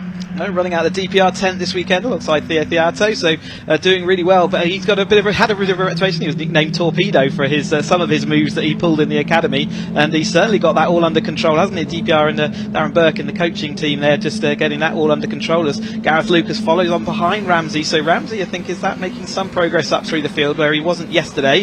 It is still Charlie Lower as they come towards us to the turn 1, but Duncan Mallet looking down the inside, not going to do that. It was more of a defensive move that to protect from Freddie Chiddicks, who's back into that 3rd place. So he's calmly sort of got Theo Theato back into that 4th place in the sort of latter stages of that lap. But Duncan Mallet's still very comfortable there in that 2nd place. Charlie Lower hanging the rear of that car out, and Theo Theato shoving down the inside to see whether there was any room, but there really wasn't a Caterham space down the inside of Wilson that time through. Well, the leaders all going for the same bits of tarmac at the moment. Very, very close indeed as the lead pack heads out of Palmer up towards Agostini for what will be the 4th time. Charlie Lower moving across the defend to the inside. Duncan Mallet trying to go all the way around the outside, and that never works with Agostini. No, he stays back in 2nd place. Chiddicks back up to 3rd, as you say. And now Matt Larby trying to get into the mix as well, looking for his best results of the season so far. Out towards Hamilton's they go. The 2 black cars it is who leads the way. Still 70 miles an hour through Hamilton, so they're still not hanging around as they head through that left-hander. It's a kind of lift, and Oggies is then a fairly substantial break down to around about 50 miles an hour before they get round the Williams corner. Again, they're going about 70 miles an hour as they join this long back straight, and by the end of it, they're getting up to, just about 116, 117 miles an hour, and with a tailwind today, they might even be pushing on beyond that. So as they're coming down here, know that they're going nearly 120 miles an hour as Mallet goes to the outside. It's Chiddicks to the inside. You can see the red fronted car, but Charlie Lower does manage to hold on. Chiddicks moves back into his customary 2nd place, so the script is back to normal. But Duncan Mallet's not going to be scoring points this weekend, but like I say, he will be taking pots home, so he is the leaders will have something to deal with him for sure, but they don't have to worry about him for points. Good to see Matt Larby up there in 5th position as Chiddicks all over the tail of our race leader. This is more like what we're used to seeing. These two have been separated by a piece of string pretty much all season. Theato down to 4th place now behind Duncan Mallet. There's Roger Patke still hanging on in the lower reach to the top 10, and Mark Jones has come through well, starting towards the back of the grid with that penalty.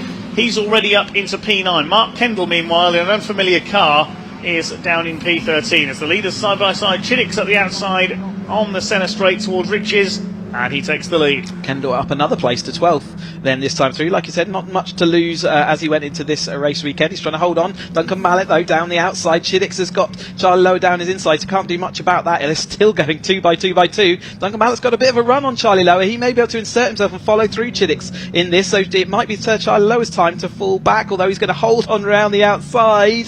That's never a comfortable place to be. There's runs out of room very quickly, and the two following cars are now going to have an absolute head of steam as they head into Agostini this time, so we're going to fan out, maybe trying to get 4 wide. Theo, no room for Theo Theato, so it's Duncan Mallet down the inside. We've got Freddie Chiddick in the middle of the sandwich, and we've got Charlie Lowe around the outside. They do all make it through to Theo Theato deciding he was going to insert his car, but on the outside, and he's now going to go side by side with Mallet as they head back to Hamilton this time through.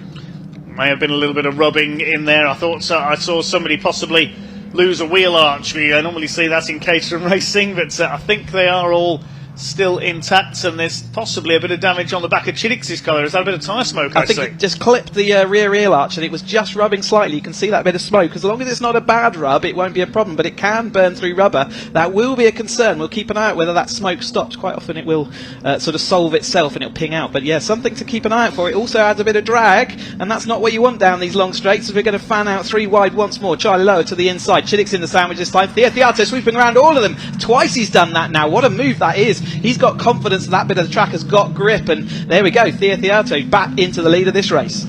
Last of the late breakers there, Theo Theato. He does go well here at Snetterton. Now trying to hold off Charlie Lower for the lead.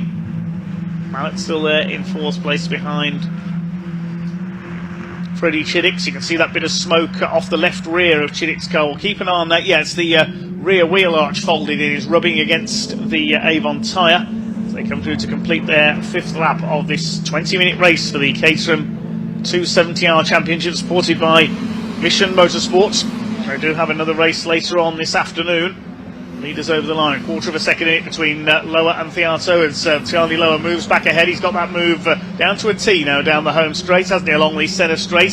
Slipstream coming out of Murray's corner, and then just able to ease ahead on the outside. A few minutes back, all the cars were still in one shot throughout this whole field, such as the competitive nature. There's a bit of a split now as they head into the final 8 minutes of the race. So this front group has now split, I think with Cook probably tailing that group there. But it's Theo Theato back in that 2nd place. As you say, Charlie Lowe's had plenty of opportunity and practice in getting past up the start-finish straight, where we have still got that headwind, so they get a little bit more of a toe advantage as they head up through the field. And it is Lower who protects this time as they go deep into the field. And Larby was trying to go down the inside. It didn't look like he was going to be able to fit his car, but they all appear to have come out facing the right direction. Larby and Cook and Patke all side by side as they sort themselves out, and it's Jones, isn't it, who's on the back of that, so he's made his way up from the back of the field all the way up to the 9th place as they crossed the line last time. Kendall just trailing that a little bit further back.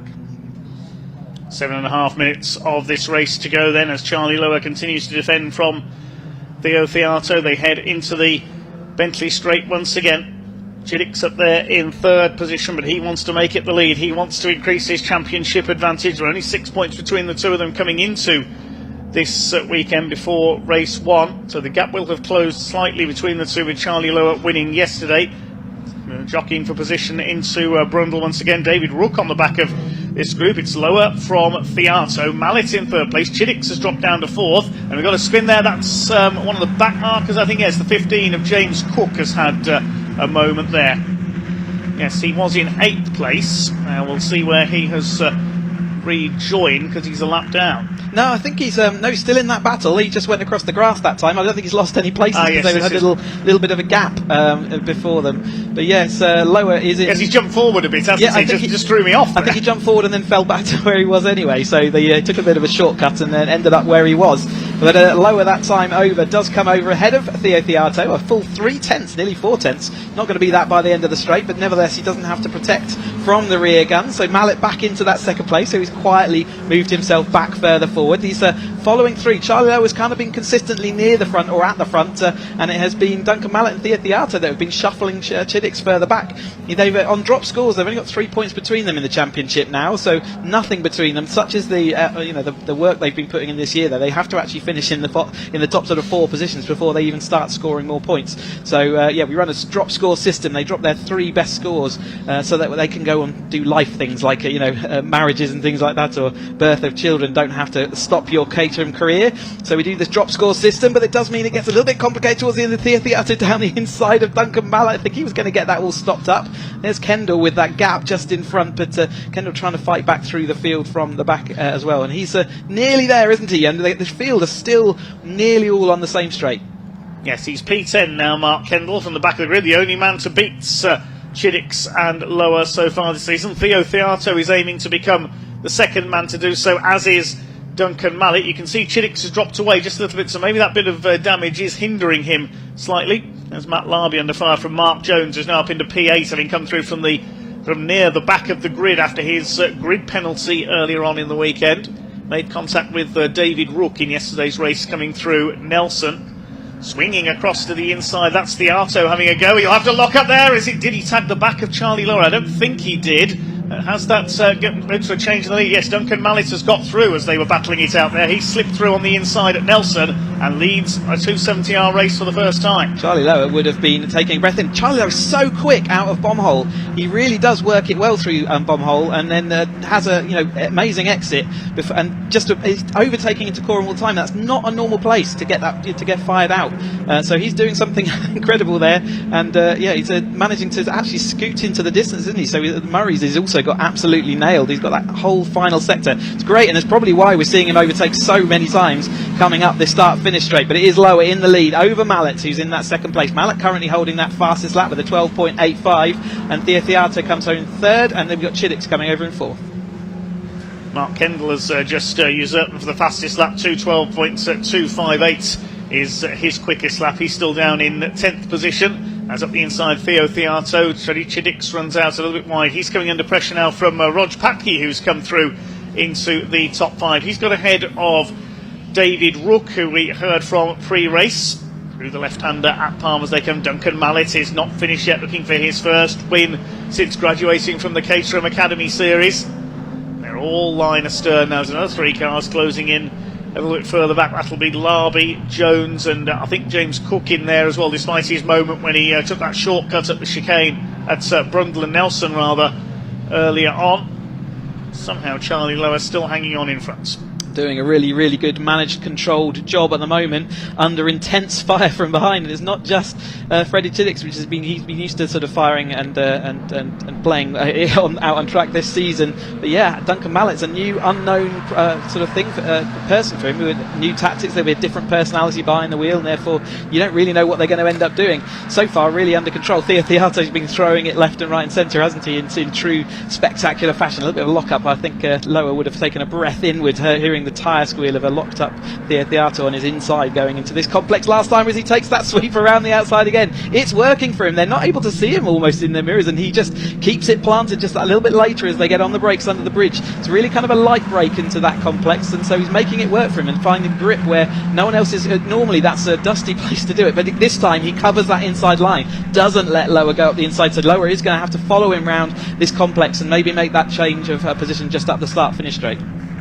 It will be last lap this time for the Mission Motorsport Caterham 270R Championship. The leaders come into the Senna straights. There's still Charlie Lower and Theo Theato battling it out for the lead. Lower around the outside on the right side of the line. He retakes the lead. He did that several times to Freddie Chiddix in their battle in yesterday's first race. Theo Theato will fight back on the inside. Duncan Mallet shadowing him around the outside. Chiddix retakes third position from Duncan Mallet. Rog Patke in the pink number 29 still rounds out the top 5. Up towards the Wilson hairpin they go.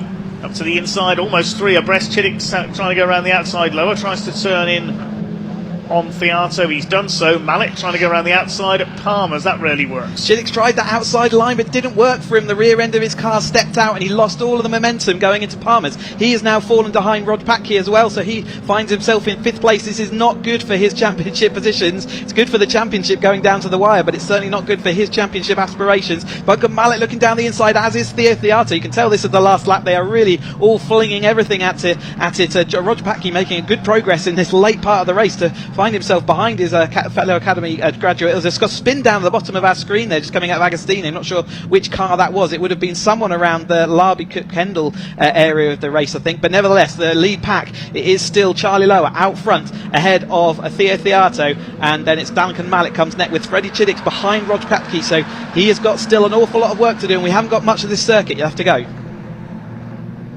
Down the Bentley straight they go for the final time. Let's see what Theato does this time. Duncan Mallet moving across as well. Freddie Chiddicks has moved further to the outside. Who can go furthest to the outside? Look at Duncan Mallet. That's a terrific move. He jinks to the outside. He's gone round all three of them. Can he get it stopped? Only just. Theo Theato sideways. He's lost it. He's tagged Charlie Lower. They both spin out. Well, something had to give in that battle, and that something was Theo Theato. He's taken Charlie Lower with him.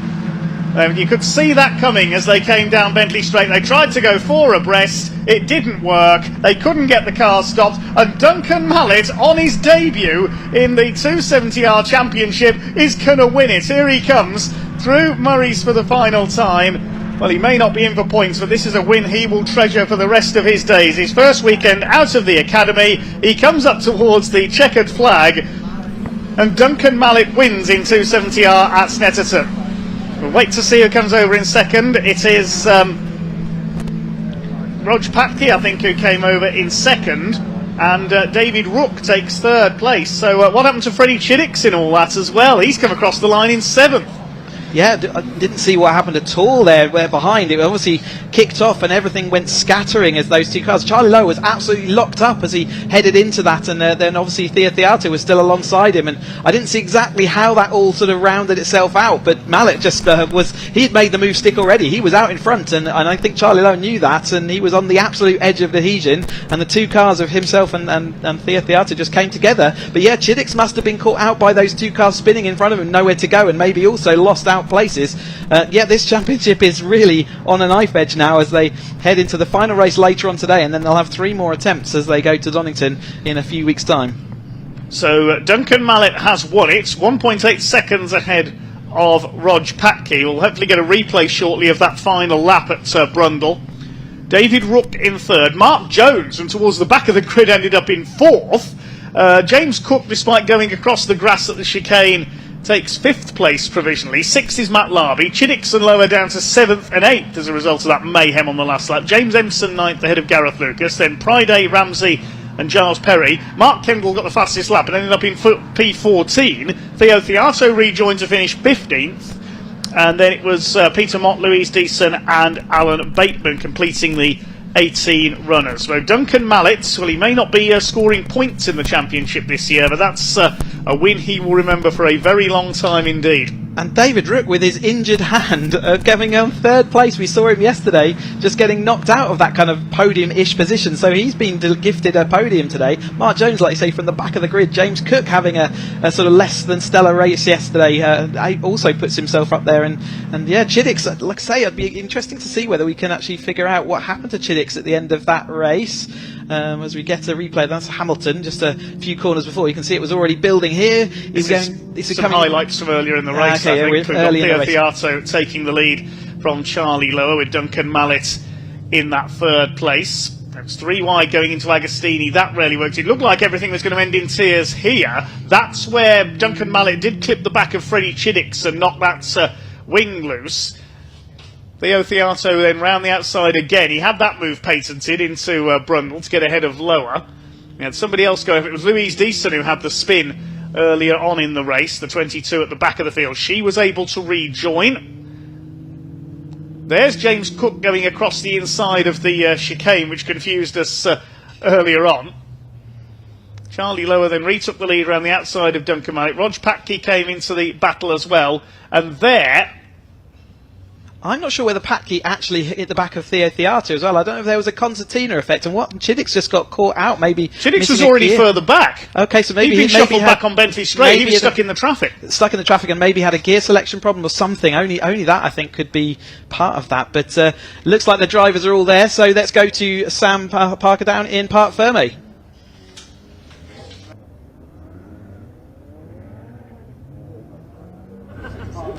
Goodness me, that was rather eventful at the end, and it's not our usual top 3 drivers. We have some different winners today. Duncan Mallet, let's move through. Everyone's very, very happy. Duncan, let's have a quick word. I'll let you take your helmet off first. You're probably dying to get that off. Congratulations, your first win in 270s. That was amazing. Yeah, that was a great fun. I don't know what happened behind me, but I think that was a little incident, but still, it was so much fun. So much fun, that race. It's much more intense than yesterday.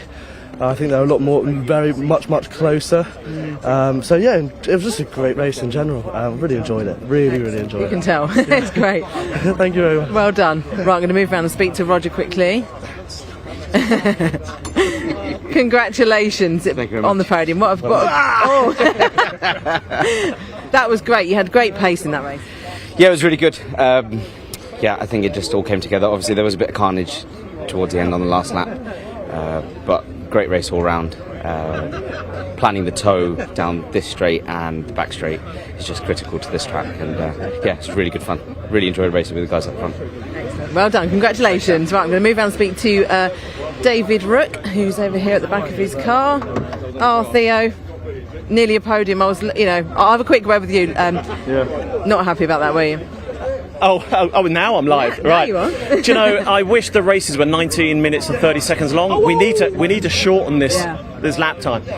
I just got caught in this massive mallet lauer sandwich, and we touched going into the second apex of the bridge, and then I got spun off the track, but I was in the middle.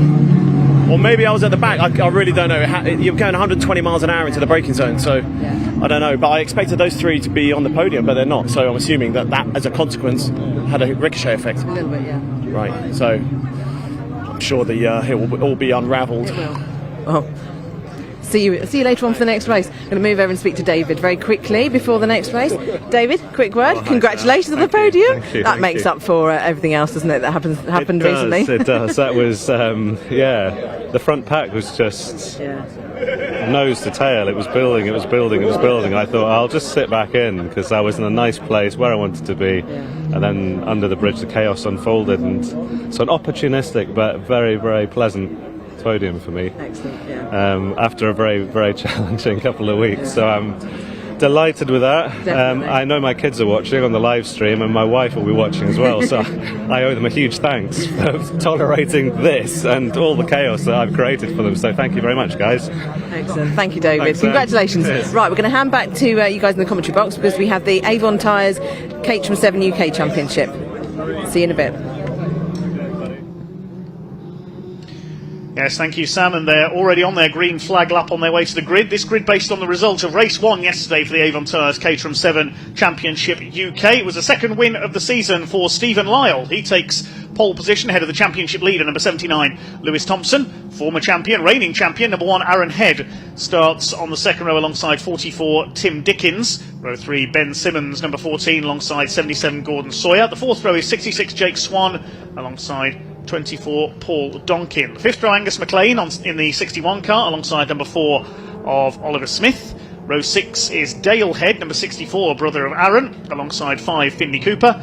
Row 7 is 93, Mike Evans, alongside 99 of Tom Eden. The penultimate row, 22, Gary Curtis, and 11, Carl Jones. He got a penalty for jumping the start in yesterday's race. And Chris Fraser, number 8, hopefully is there at the back. He had a bit of a collision with Carl Jones in yesterday's race at Wilson's hairpin, damaged the front of his car, so hopefully the team have repaired the Dutch Barn vodka sponsored car for today's race. Yeah, fingers crossed. It did see it was a bit of work to do there, but they're good in the Caterham paddock at getting cars all back together and out on track. Top flight of Caterham Motorsport in the UK. They're going for the British Caterham champion, so it's a national championship. This is they've got plenty of horsepower under their right foot, 180 horsepower in a car that weighs about half a ton. So yeah, he is there. You can see him in that Dutch Barn vodka. So he's figuring out whether the car is exactly where he wants it to be.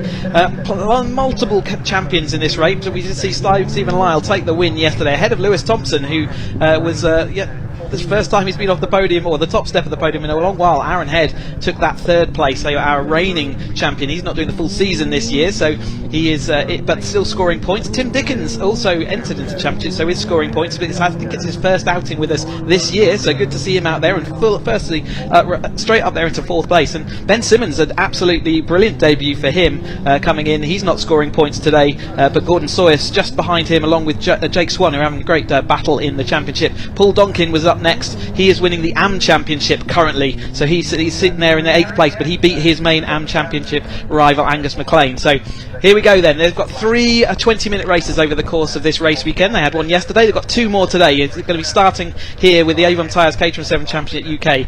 How are they going to get on today? Can Lewis Thompson maintain or get back to the top step of the podium? He's in the British Racing green car with the yellow sponsor decals on the outside of the front row, alongside Stephen Lyle, the red and black car on the inside, row 2, with the black car with the red cage. That's Aaron Head, the reigning champion. The grey car of Tim Dickens alongside him. The white car on row 3 is Ben Simmons. Alongside him in yellow is Gordon Sawyer. The red lights are on then. 20 minutes for the Avon Tyres Caterham 7 UK Championship. The revs are up and away they go. Super start by Lewis Thompson from the outside of the front row and down towards the first corner. Aaron Head tries to tuck in. Not the best of starts at all for Stephen Lyle. It's going to be Lewis Thompson who leads Aaron Head, and Gordon Sawyer with a lightning getaway from row 3. The yellow car up there into third place as they charge their way through these fastest of all Caterhams, the 420R base machines, up towards the Wilson hairpin. Lewis Thompson leads it. Head in second place. Sawyer third. Lyle is down to fourth from pole position. They've all made it through the hairpin for the first time. There is Chris Fraser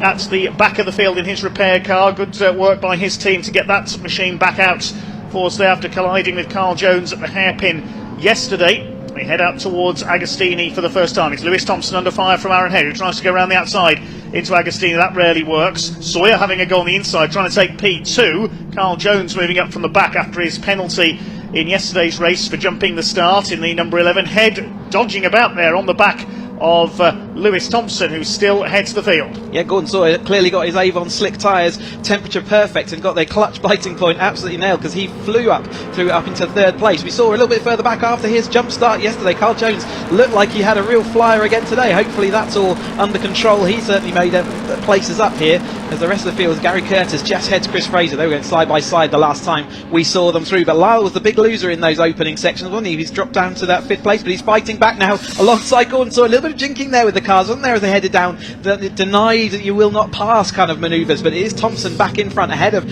Aaron Head, our reigning champion. Gordon Sawyer getting manoeuvred out onto the curb against Stephen Lyle. Matt Blythe versus DPR Motorsport with Gordon Sawyer. You can see the cars emblazing in this great sunny weather we've got here at Snetterton. Jake Swan following them through, with Tim Dickens also losing out early on in the second pace. Well, the way they were jinking and throwing the cars around there, this is more like Supercart racing than Caterham racing. Lewis Thompson, the championship leader, number 79, has the lead. We'll see his father Barry racing in the Caterham Academy this weekend as well, enjoying his son's success so much he's decided to have a go himself. But here comes Aaron Head, the man from Essex, up the outside in the number 1 car down towards Rich Isney. He's taken the lead away from Lewis Thompson. Aaron Head, a multiple Caterham champion over the years in various divisions. Stephen Lyle's come through into third as well, ahead of Gordon Sawyer. And it looks like Jake Swan has come through into 5th place. He was 5th at the line. Yes, the white car with the blue cage. Jake Swan, who struggled in qualifying yesterday and charged his way up the order. He's up into the top 5 for the first time this weekend, but the 2 leaders started to pull clear, and it's Aaron Head setting the pace. Yeah, I didn't get a chat to Jake and find out what happened in qualifying, but yeah, uncharacteristically further back, but we always know he's quick in the races, and he's being absolutely sort of flew his way up through the field yesterday, and now he's back in the battle. There's Tim Dickens looking down the inside of Simmons there into the 2 white cars in a row, but Jake Swan is up just on the tail of Gordon Sawyer as they head up, but Lyle is trying to cling on desperately to Lewis Thompson, but those 2 out front, Head and Thompson, seem like they've got a head of steam at this point. A bit of dust being kicked up there on the exit of Hamilton's. Somebody running wide. There's Paul Donkin in there as well, the red car with the white wheels, leading the amateur category in the championship this year. Had a couple of wins recently in the CaterhamRacer.com sim racing series online as well at Virtual Snetterton. They've got their next round at Virtual Donington this coming Wednesday night. As here comes Aaron Head and Lewis Thompson together. Thompson retakes the lead. Head switches to the inside down towards Brundle, but Lewis Thompson holds him off. He's retaken the advantage. They're starting to pull clear slightly of Stephen Lyle in third, who's clear in turn of Gordon Sawyer now.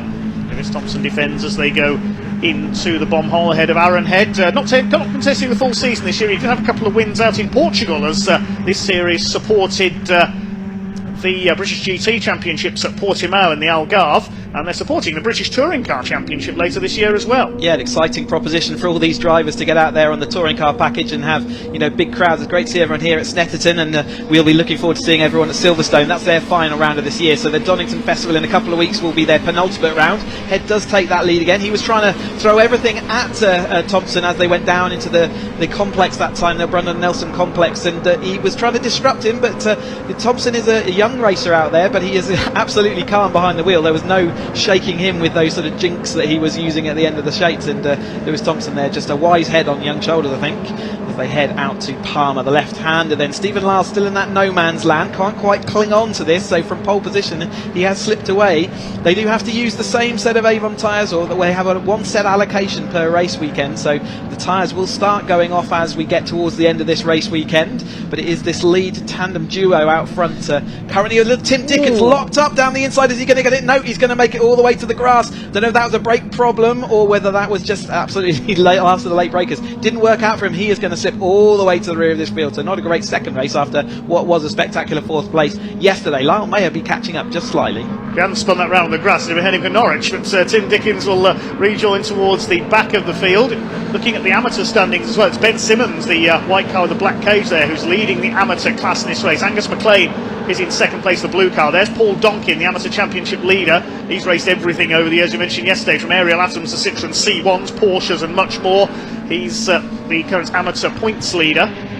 There is the Ben Simmons, number 14, up the inside, takes the 66 of Jake Swan. Next in the order, 93, Mike Evans, who had some problems in yesterday's race, was having some handling problems, but he had dropped back down the order, but he's back up there now ahead of Angus McLean in the number 61 machine, the bright blue and red car. Here are our leaders, Lewis Thompson from Aaron Head. Still 14 minutes of this high-speed Caterham action to go in this Avon Tyres Caterham 7 UK Championship Race 2 of the weekend. Up over the line they come. Anybody lapping in the under 2 minute bracket so far? No, Angus McLean's got the fastest lap. Well, he did have. And just as I say that, we go under 2 minutes because Stephen Lyle's done a 1:59.945. You must have been listening to me. Absolutely, he's obviously tuned into the commentary as he's going around there. But yeah, there you go on your screen. Lyle gets a 1:59.94.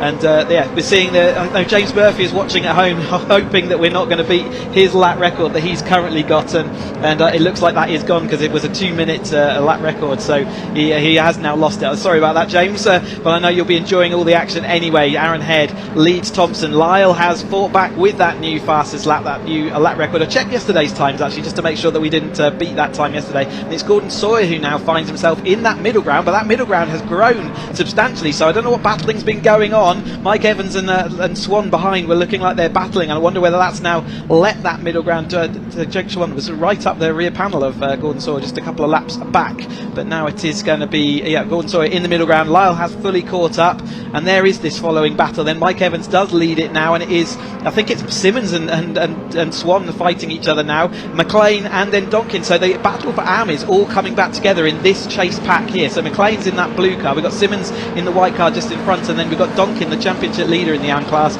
is just following along behind him. Ben Simmons having a go at Jake Swan then as Stephen Lyle moves to the inside, trying to make it 3 wide for the lead. We know he's just done the fastest lap, so he's really on it here, Stephen Lyle, and he goes through into the lead, third to first in one move into Brundle. Fantastic from Stephen Lyle, looking for win number 3 of the season. Had a win at Zandvoort in the Netherlands. Aaron Head had those 2 wins in Portugal. Every other race this year has been won by Lewis Thompson. A double at Alton Park, a treble at Zandvoort, including the postponed race from Alton Park when the meeting was called off early due to an accident. Crofty had a hat-trick and the other win at Portimao as well. So Lewis Thompson is very much the driver to watch here, looking for win number 10 this year. There's Mike Evans at the head of the second group, ahead of Swan. Then it's Simmons, McLean, Carl Jones up behind them as well, recovering from starting towards the back of the grid in this one. Personal bests all the way, and another new lap record for Lyle, 1:59.945. But is it going to be enough to keep in the lead? No, it's not. He's down to third, in fact, because Thompson and Head have gone through again. Slipstreaming galore between these three at the front. Terrific stuff. Shows how much they're holding each other up, given that he's in third place as he comes over the line and still set the faster lap than the two that are in front of him. They're just tripping over each other as they head into the latter part of this race. Still not quite over half distance, are we? Still 11 minutes left to go. Still plenty of time to have action, and the 420R cars, the 7 Championship UK Championships, proving as ever to have some really lively racing. Gordon Sawyer, who was that man in the middle ground, is Jaws music is playing in Stephen Lyle's rearview mirror, isn't it, as he's watching that yellow car slowly come back forward. Gordon Sawyer, a previous championship podium finisher in this year, the 420, the top class of Caterham Motorsport. As they head out, then it is Head in that now common sight of the pink roll cage out in front. Our reigning champion. Head's our kind of, it looks like going to be the main contender for championship this year. I think he can't sew it up this weekend, but I think at the Donington Festival he'll be certainly looking to see whether he can sew this championship up, and he's doing maximum towards that process as he goes into the latter part of this race. Yes, he was 24 points clear coming into this weekend. Stephen Lyle will have cut the gap a little with that win yesterday. Aaron Head out of the slipstream. He's going to try and go around the outside into Brundle. Thompson's having none of it. Lyle closing up as well. And as we mentioned, Gordon Sawyer is just sneaking up onto the back of these trees, thinking, well, if you're going to squabble with each other all the time, I'm going to take time out of you and try and sneak through and get a podium, says Gordon Sawyer. Stephen Lyle, well, the Jaws reference is he's going to need a wider Caterham in a moment to keep Gordon Sawyer behind, I think. I'm sure he will make that Caterham nice and wide. Interestingly, about 132 miles an hour with a normal wind condition down the end of the straight, and the limiter on this is about 136. So I wonder with the tailwind whether they're hitting that limiter, and that's why we're seeing Head unable to get through at the end of the long Bentley straight. So it could be that they're hitting that rev limiter. So keep an eye out for that. That's going to take away an overtaking opportunity if that is the case. Stephen Lyle just protecting away from Gordon Sawyer, who is now firmly joined this battle.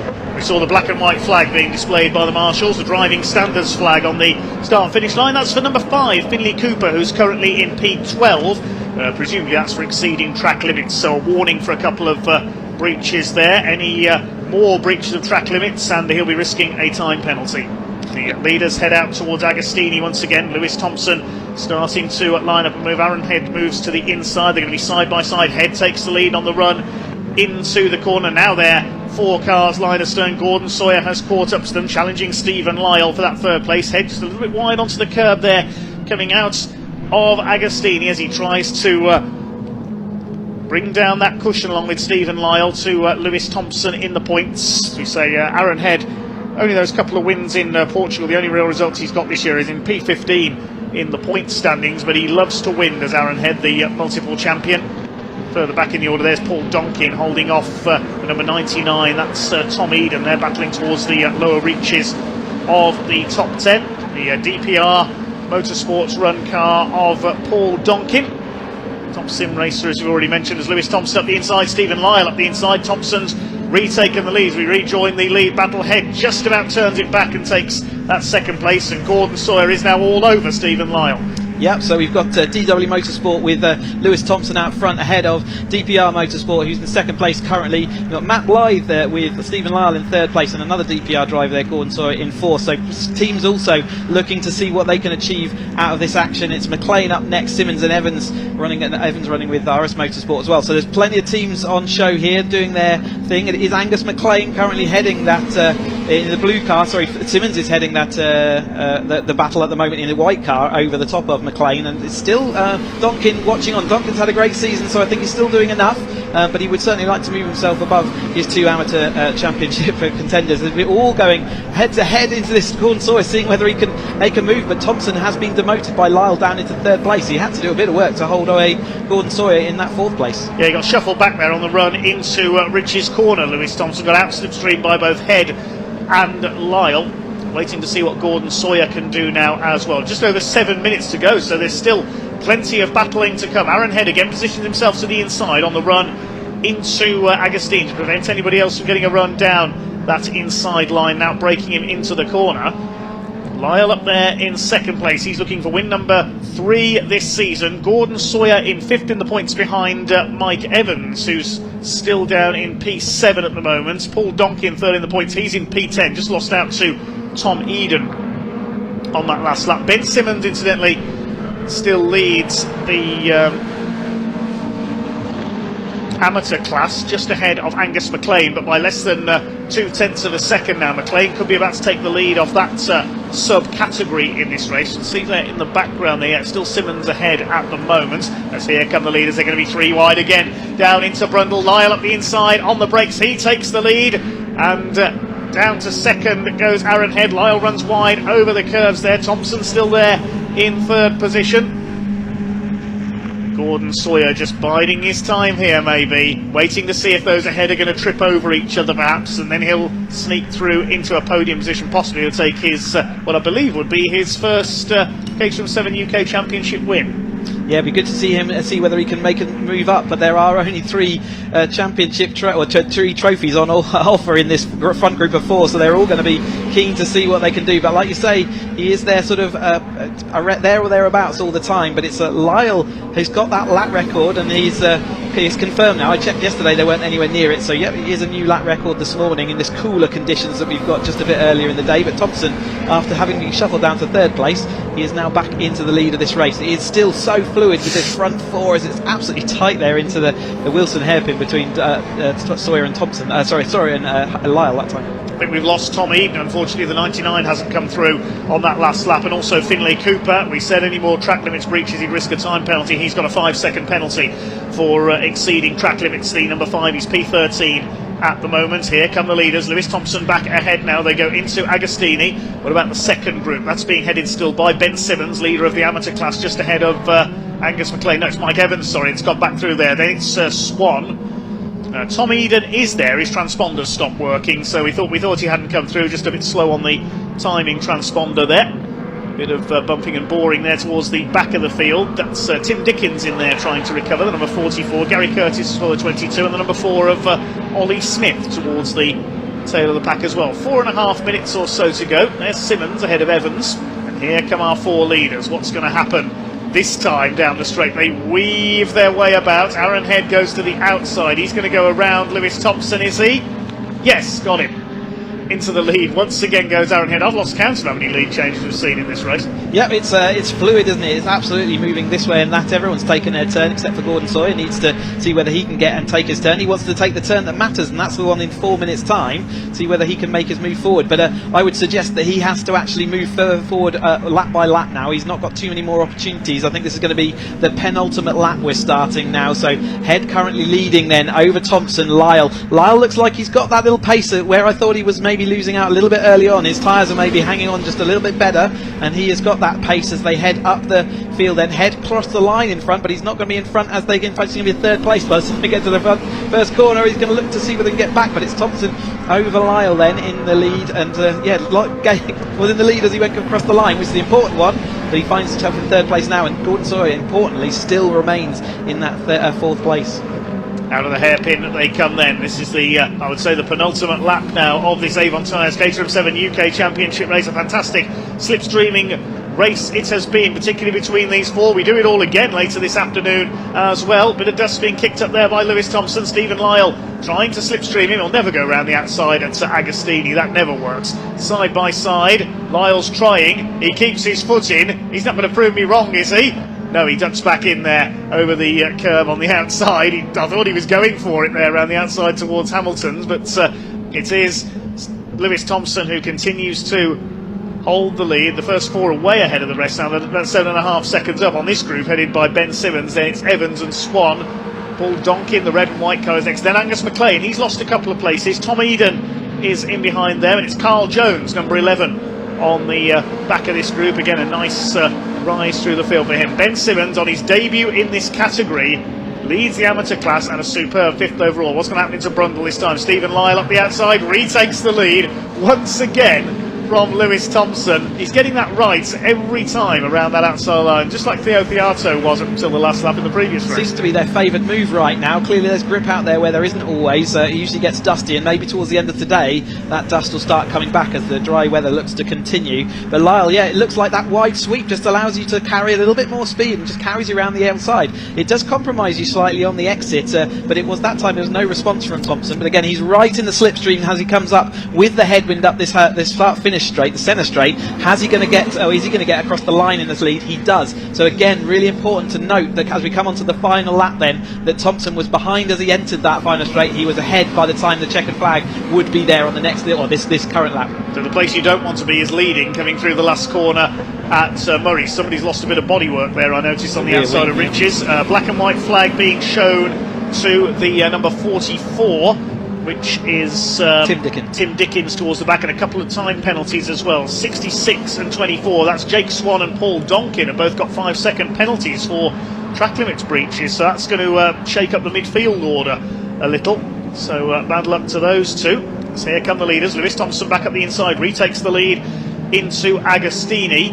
Now Lyle will try and pull his trump card at Brundle, I would think, this time through again, but Aaron Head might do the same. He's lurking there in third place. Gordon Sawyer, again, still biding his time. He'll have seen the last lap signal and be ready to maybe make his attack this time. If he's got anything, he's got to show it now. This is the last opportunity. We head through Oggies, then on Williams, and they're going sort of 78, sort of 80 miles an hour as they head through Williams, and so they haven't got a lot of speed to find by the time they get to the end of the straight. 135, 136 miles an hour. Let's see what's going to happen. The weaving starts. Thompson left and right and left and right. Lyle right tucked up behind him. He's going to go for that wider line. He's been offered the wider line, but Thompson's going to hold him slightly to the inside. In fact, Lyle has got his nose in front, but his head around the outside of both of them, and he's managed to hold brilliant. it. That means that Thompson's down to the third place. So who is going to make it over the line? Over to you, Dave, to call this one.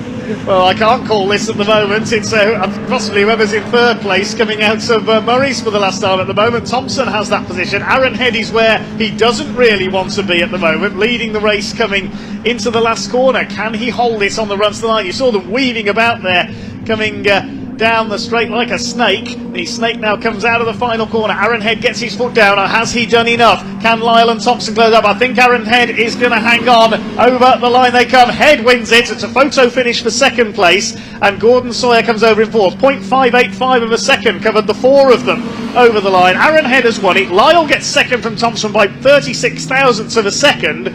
Gordon Sawyer is fourth, and we'll have to wait to confirm the rest of the midfield order because there are a couple of time penalties. It's Ben Simmons wins the amateur class in fifth place ahead of the 93 of Mike Evans.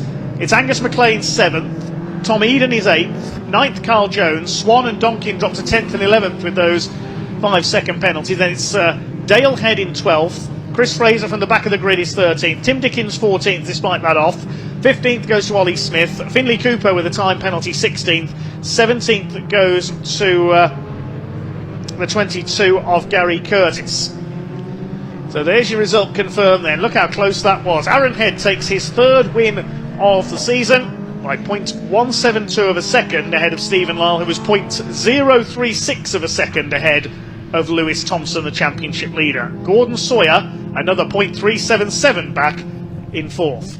The wisest of wise heads there from Aaron. He used one of his track limits penalties on the very last corner at Murray's. He used all the exit that he could to get his maximum speed, knowing that he hadn't been shown a warning flag, and therefore he was able to carry the speed over the line and protect himself. A little bit of earlier in the race we saw these two heading out front, didn't we? Thompson and Head there absolutely at the front of this field for the majority of this race, but obviously people came to join in the fun. Lyle there was Tim Dickens locking up down the inside and taking to the grass and just about spinning it back, but obviously that put him further down the field and he had that penalty as well. Lyle joined the party though, as on his way with his lap record to boot, and that pushed him ahead of this group of three temporarily, but Gordon Sawyer was another person that saw the fun and decided he wanted to join in. Never quite got to move himself up from that fourth place. It was tight and every corner, wasn't it? There's side by side action everywhere, as we saw that outside line working for Head a little bit earlier in that race as well, and Thompson at this point in that second place, and he had sort of mastered the second place position as we saw this gap, and Head, it wasn't long before the end of the race, Head was down in that third place. This was the move, the sweep around the outside, then Lyle able to chop his nose off of Thompson as they headed up towards the finish though, so that was a great move by Head then, and I can see cars are starting to head towards the pit lane. They're not quite there yet, I think, but what a race for the 420Rs. So let's go down and hear from Sam then, and we'll capture our happy drivers, no doubt.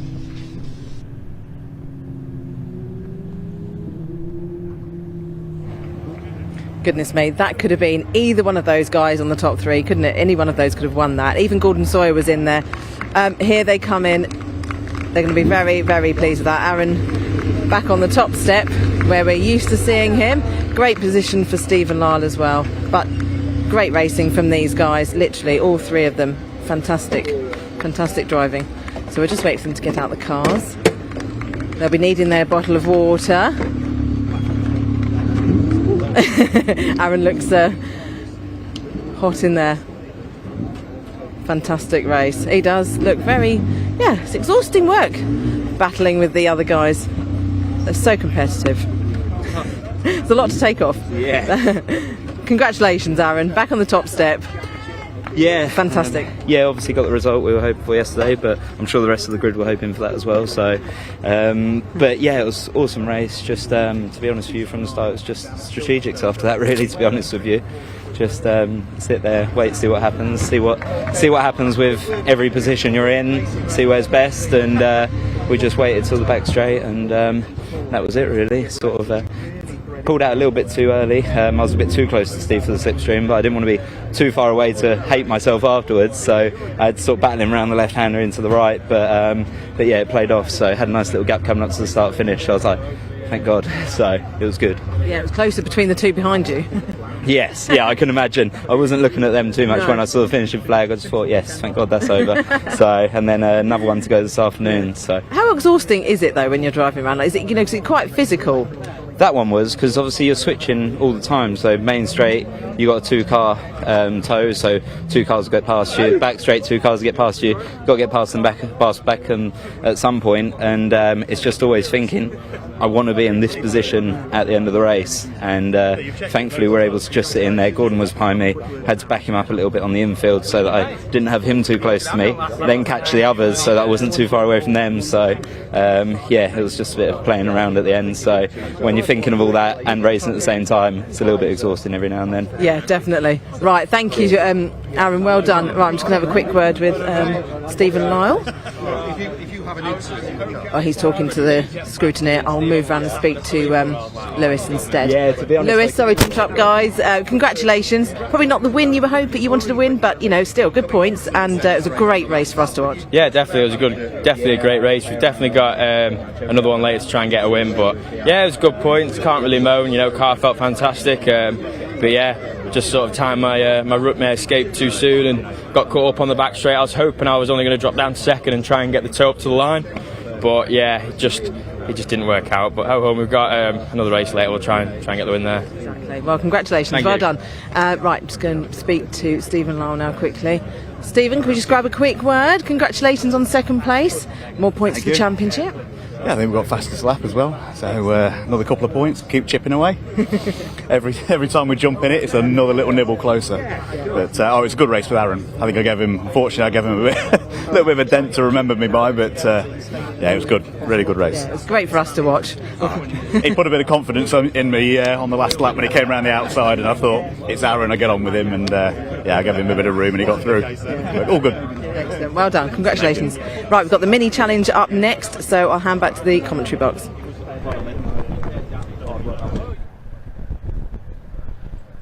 Okay, thanks very much, Sam. And it's now time for the mini challenge Club Sport with Airtech Motorsport. They had a cracking race yesterday. Charlie Newton Derby stealing the win right on the line, almost Caterham style, from Stephen Berry in the Mini Coupe.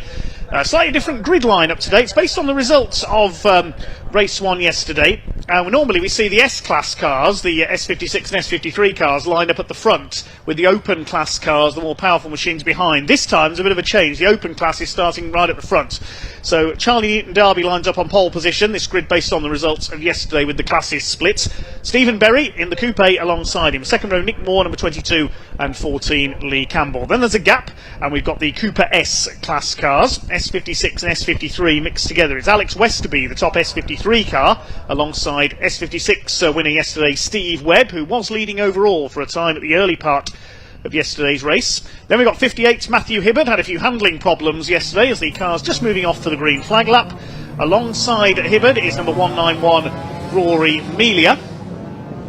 Looking to see if everybody's there as they pass my commentary box. Behind Melia we've got 320 Ross Alexander, had a win earlier this year at Thruxton alongside Sammy Bowler in the 66, 44 Charlie Heatley and number 190 Alan Lee. Then we've got Ionut Carrare, the Romanian, and a couple of spins yesterday, number 17. Charlie Collins in number 10.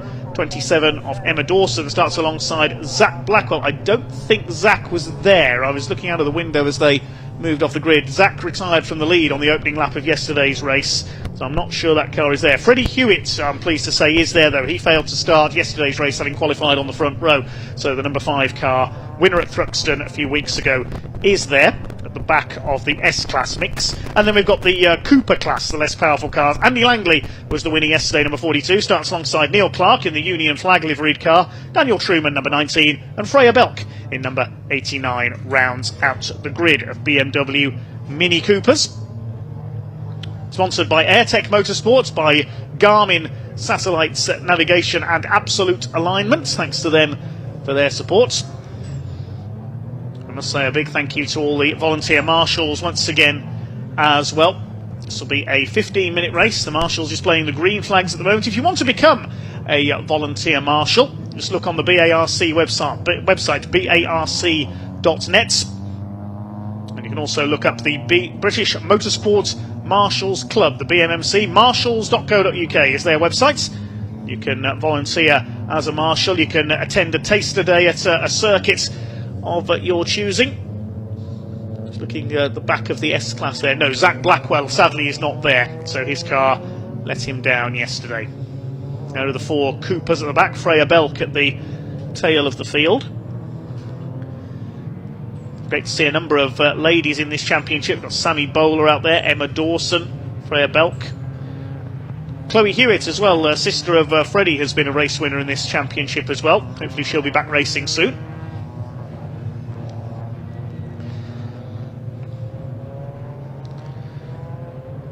Charlie Newton Derby, who's raced in the Turbo Tin Top series run by the Classic Sports Car Club in the past in a variety of BMW Minis. Before switching to the Mini Challenge Club Sport, we've seen the Mini Challenge JCW Championship supporting British touring cars. Also regularly seen on BARC TV, the trophy class as well. Nelson King was their champion last season. He's now up in the top division, the JCWs. This is the Club Sports division, the more clubman level variety of BMW Minis. There's that unique coupe of Stephen Berry. He's had quite a few wins this year. Stephen Berry had a hat-trick at Cadwell Park. He had a double win at Mallory Park, a win at Thruxton as well.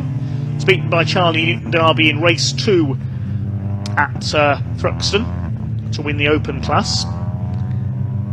And yesterday was pipped on the line by Charlie by just a few thousandths of a second. It was a Caterham style drag to the line for Charlie. There's Neil Clark with the Union flag livery car, very Austin Powers. Freya Belk at the back of the field, number 89. Comes from Doncaster. Another young lady racer who competes in this series is Lauren Taylor, sadly not out this weekend. It's the Halford sponsored cup.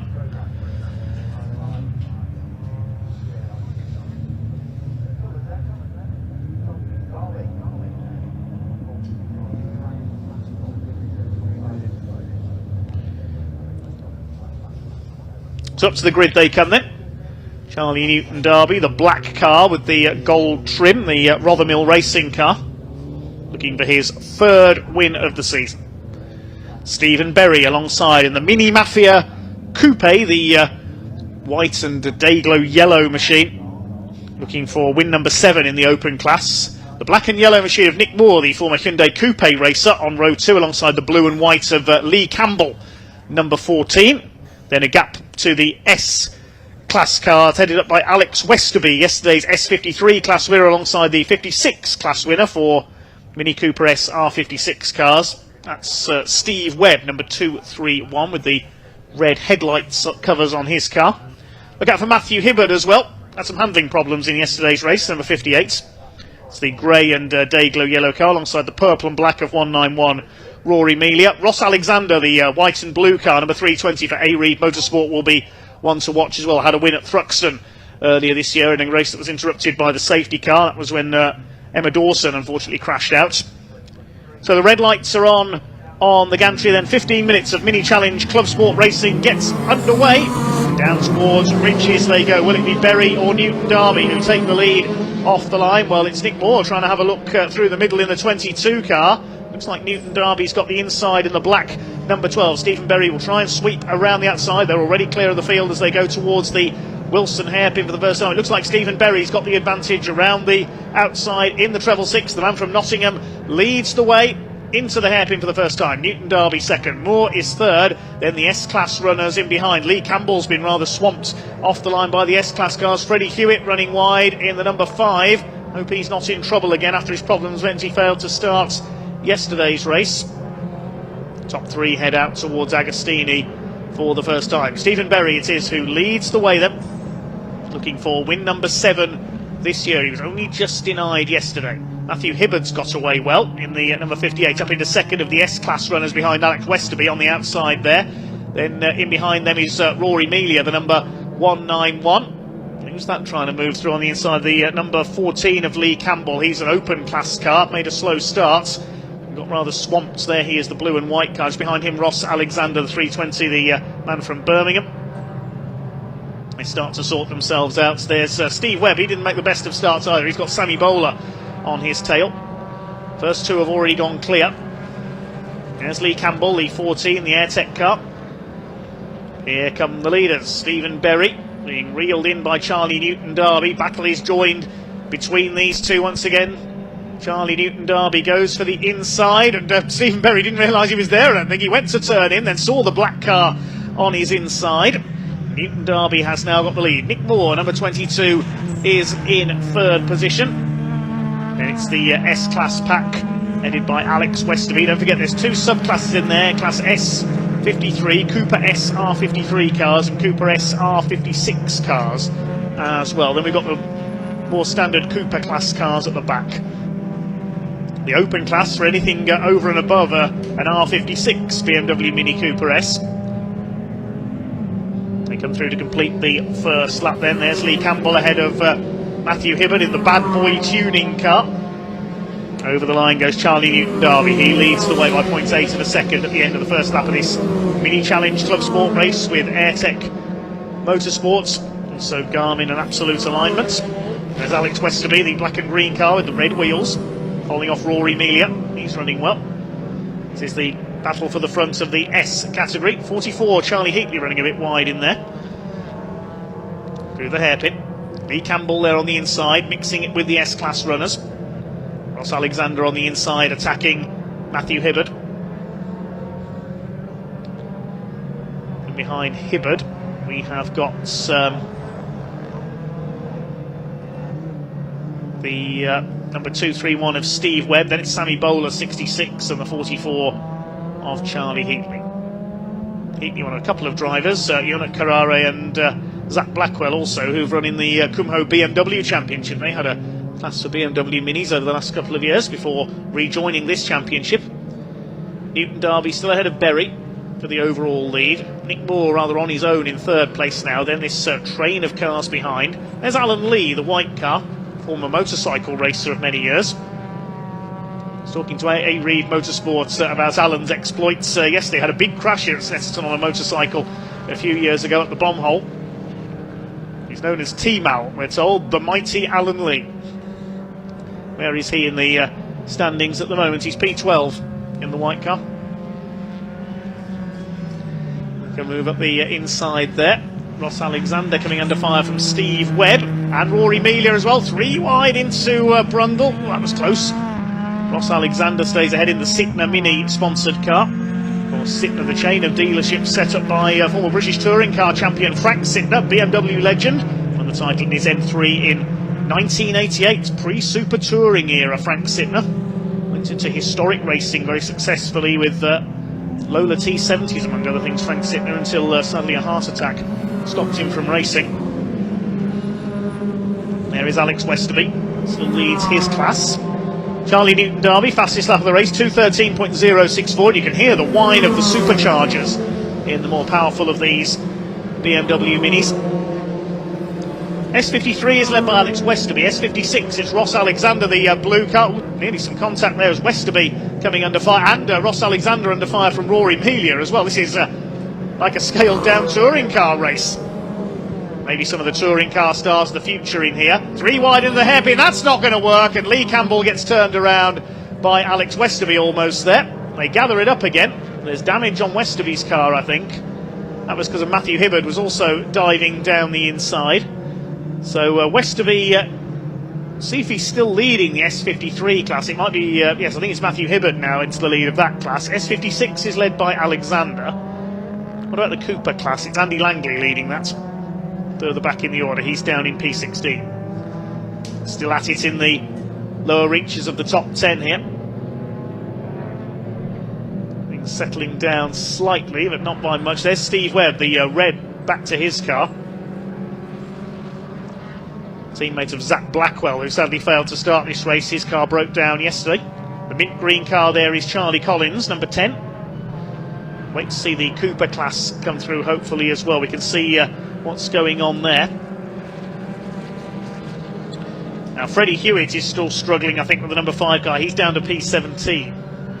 Previous race winner at Thruxton this year. There's Matthew Hibbard. He leads the S group now. There's Alex Westerby behind him. A little bit of damage to the front of his car, that bit of contact. Up the inside, Steve Webb takes Rory Melia, number 191. Behind them, Ross Alexander. That means Rory Melia is now leading, I think, the S56 class. Not quite as frantic as we saw in yesterday's race at the moment. The leaders have just gone over the line, separated by just under 2 seconds. Up the inside, Steve Webb dives through on... is that Alexander? No, it's Lee Campbell. That's an open class car, one of the more powerful machines. So maybe Lee's got a problem. We didn't see him get off the line too well.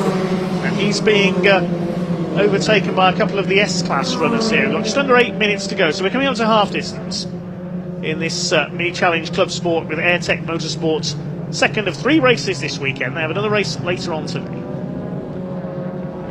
Still your leader is Charlie Newton-Darby, fastest lap of 2 minutes 12.349. Webb up the inside takes Alex Westerby.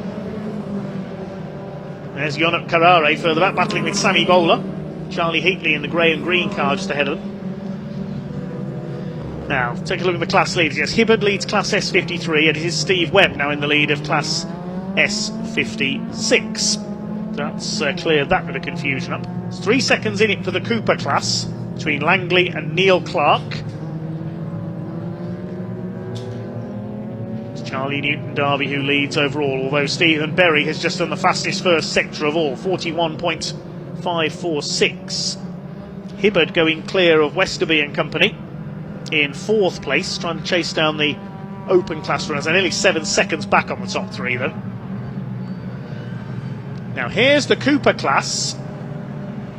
That's Andy Langley just behind Emma Dawson, who's battling with Freddie Hewitt, who's struggling this weekend sadly. There is the 42 of Langley. Behind him we see the Union flag car. That's Neil Clark, aka Austin Powers. Emma Dawson side by side there with Freddie Hewitt. Emma, who crashed her car sadly at Thruxton. There is the number 42 looking for his second Cooper class win this weekend, his 4th of the season. Clark's done the majority of the winning this year. He's coming under fire from Daniel Truman, the number 19 car there for second in class. And the other Cooper class runner is the number 89 of Freya Belk. Leaders have just completed 4 laps. The lead gap is down to just over 2 seconds now, so Stephen Berry is closing on Charlie Newton-Darby. Took over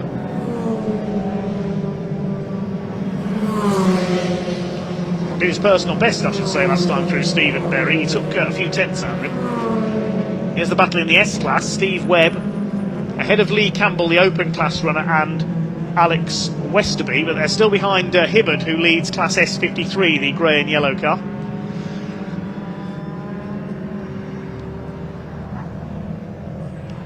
Westerby ahead of Ross Alexander. It's Melia, Heatley, Carrari, Bowler, Alan Lee, and the number 10, which is Charlie Collins, sponsored by Global Robots. Oh, problems for Matthew Hibbard. Hibbard's broken, cloud of smoke there. The S53 class leader is out. So that will give the lead of that category to Alex Westerby, number 37. And Steve Webb, number 231 car for Shear Motorsports, teammate of Zach Blackwell, upholding honour for the team after Zach failed to start. Holding off Ross Alexander and Lee Campbell. Yes, that's Campbell behind him, the blue and white car. See what the lead gap is in a moment between Newton Derby and Berry. This is our third place man. We haven't forgotten about Nick Moore either. Was very pleased to be on the podium in yesterday's race as well. 22 car run by Grange Motorsports by EAC. Here comes Lee Campbell, number 14, the Blueprint racing car displaying the colours of Airtech Motorsports, chasing the 231 of Steve Webb, the S56 class leader.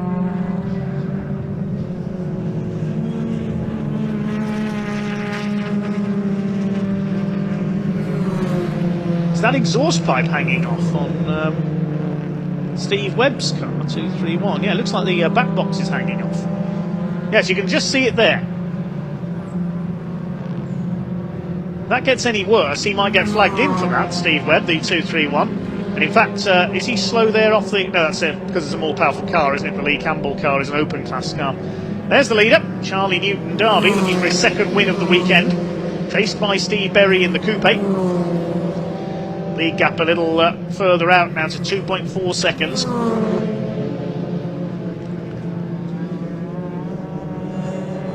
There's the coupe. They're well clear of everybody else. They're nearly 13 seconds clear of Nick Moore now. Campbell up to fourth, then it's Webb. He leads Class S56. It's Alex Westerby leading Class S53 because we've lost Matthew Hibbard.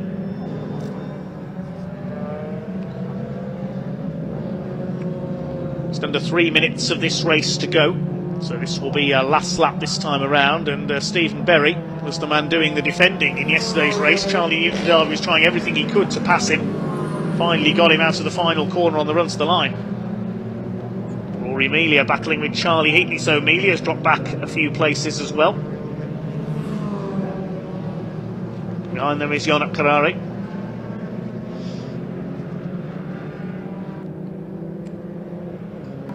Cooper class is still led by Andy Langley. Further behind this group is Sammy Bowler, the 66. There are the leaders coming through to start their final lap. Charlie Newton Derby has led all the way over Stephen Berry.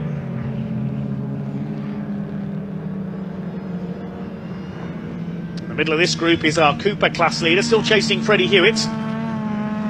Andy Langley is being closed down. You can see Neil Clark's got the headlights on there to try and intimidate Andy Langley.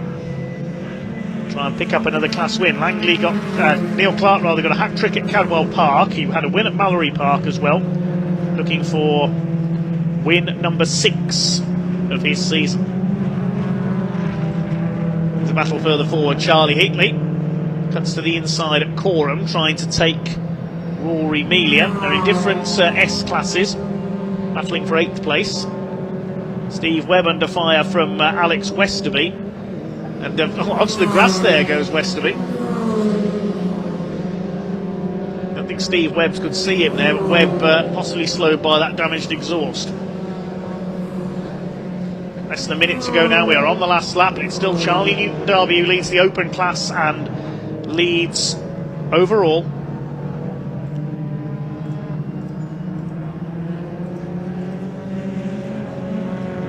Out of Agostini, up towards Hamilton.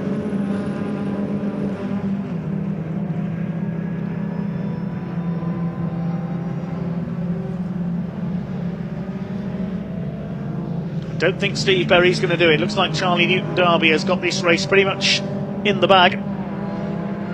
The man from Chichester in Sussex, in the Rothermill Racing BMW Mini Cooper. There's some battles down in the midfield. This is Rory Melia in P8 and Charlie Heatley behind him. Yonat Karare rounds out the top 10. Charlie Newton-Darby has pulled away from Stephen Berry now on this final lap.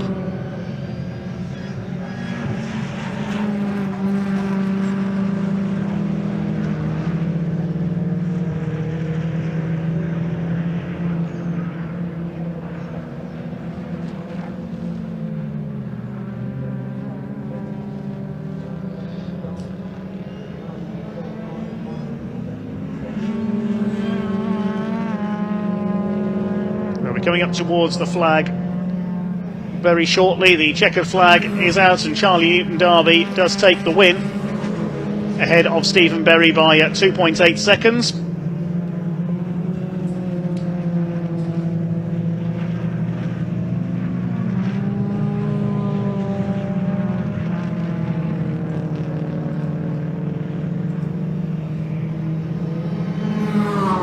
Nick Moore comes over in third position, nearly 20 seconds down on our two leaders.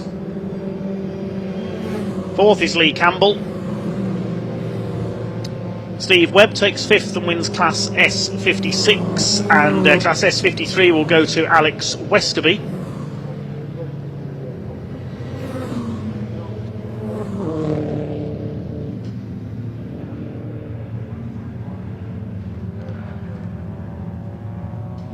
Meanwhile, here's the battle for the lead of the Cooper category. Andy Langley still ahead of Neil Clark. Now let's see if Neil can make a move up towards Coram.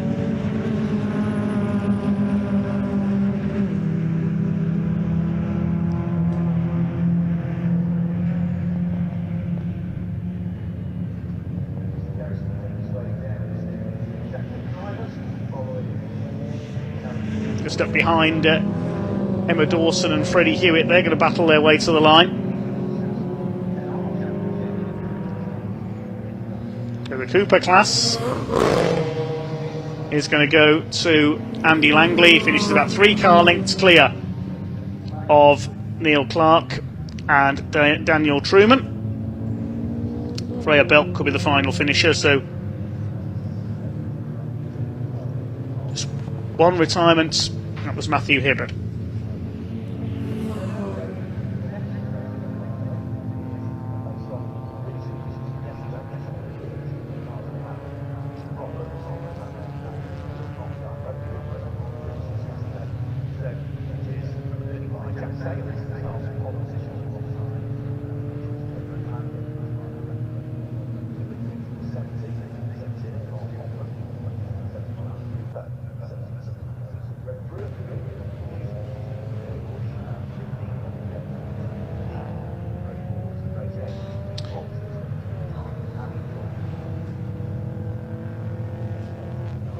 So the provisional results of that one, thanks to TSL timing, Newton-Darby takes the win by 2.85 seconds ahead of Stephen Berry, with Nick Moore in third and Lee Campbell taking fourth.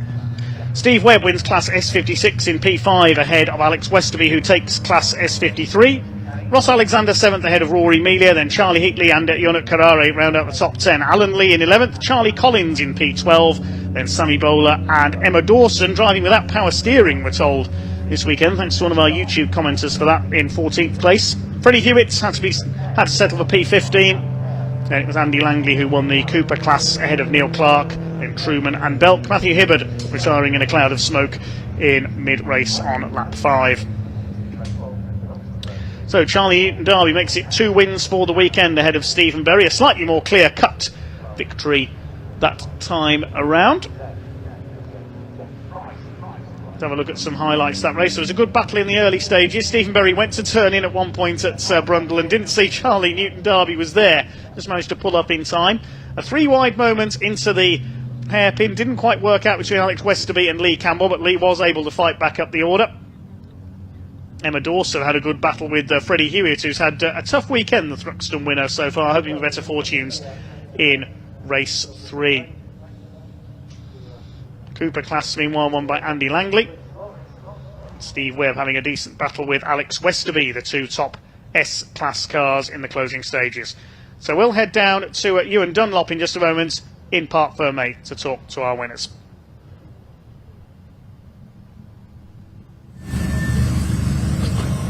Cheers, Dave. No change whatsoever in your top three. A slightly different race, though. Yesterday it went down to, the last corner and a strike for the line, which Charlie won. A little bit more composed. I'm not going to say the word easier today, but we'll have a quick chat with him. 2 out of 2. Quite a different race for you there. Was that a little bit more comfortable? Oh, that was much easier. Are they ever easy? Well, I mean, it's easy as you can get it. It's better than going through a whole field of cars. It is absolutely unnecessarily easy to go through. But other than being at the front, what was the difference? Was that it? That was it. I didn't have to anywhere on my way. I just had a nice clean track in front of me. It was great. I loved it. I was like a nice Sunday drive. And chance for a triple later? I hope so. Yeah. I mean, you never know. Yeah. This is what we're shooting for. I mean, it's a good habit to have. I think to keep winning. I don't know. When you've won a race, what do you do in the downtime now? Do you change anything at all, other than make it a bit of a refresh? But it's in perfect condition, isn't it? Yeah. I mean, we might take the wheels off and clean up the brakes and stuff and that, and just check all the fluids, and that's it. Really, you know. Watch the football? I'm not really a big football fan. Oh, come on, the Lionesses! I might watch that. That'd be good for a shout, I think. Mate, well done. We'll see you later. Cheers, mate. Cheers, buddy. Thanks a lot. Let's speak to our third place finish, or second place, sorry. Second again. Always the bridesmaid, eh? Yeah, I've got one more race. I've got one more shot. Yeah. I just couldn't do anything about that. There was nothing I could do. It seemed like the more I tried, the slower I was getting. Okay. I kept missing third quite a few times coming out of the hairpin. And there wasn't an answer for it. I mean, you guys are head and shoulders above the rest in that field, aren't you? You're really well out there. I kept looking in the mirror. There was quite a gap between the next car, but I couldn't see whether that gap was increasing or maintaining, to be honest with you. All I could see was the gap that in front of me wasn't closing down. Frustrating, that, isn't it? It was frustrating. There was nothing I could do about it. Absolutely nothing. I'm going to go back and have a look at what my settings and see if I can tweak it and try and close that gap up for the next race. One more chance. Good luck. Thank you. Cheers, buddy. Thanks a lot. Cheers, mate. Third place for the second time this weekend, Nick Moore. Yesterday, Nick came from 20th on the grid to get third place. A little bit easier today for your third place rather than yesterday's. Yeah, it was boring, really. I really enjoyed yesterday, but I was hoping to ideally keep up with these guys, but they're clearly in a different league still. But like I said yesterday, we've got a lot of stuff we need to do still, and we've only had a night, and we had a drive shaft to do, exhaust to weld. The car kept conking out, so we were late to the holding area, and it's been a bit of a journey for a team's, brand new team's first weekend. But yeah, third place, still happy. So anything to look at now? Yeah. Okay. Can you tell us? No, it's just setup stuff, really. I mean, watching those guys out on the first couple of laps, and their car came in a lot quicker than what ours did. But then also, things like brake fade and stuff like that really, really hampered us. So we did a bleed yesterday, but clearly not good enough. So probably should do it again. But who knows? Can you close that gap? Hopefully, if we start in the pack again like we did yesterday, I'd hope I could. I led for a bit of the first lap and was on the back of them yesterday. And I've just said to Tom, I think we should start from the back this time and have a bit of fun. But it was a very lonely race, but cool to drive around your home circuit doing this. So it's been through it. Well done, mate. Thank you. Cheers, buddy. That is our second of 3 races in the minute. We've got one more coming up later on. It is non-stop action on track here. Coming up, we've got 2 more Caterham races. Sam will look after those in Parc Ferme, but of course, talking you through it and the grid right now, as ever, Dave Goddard.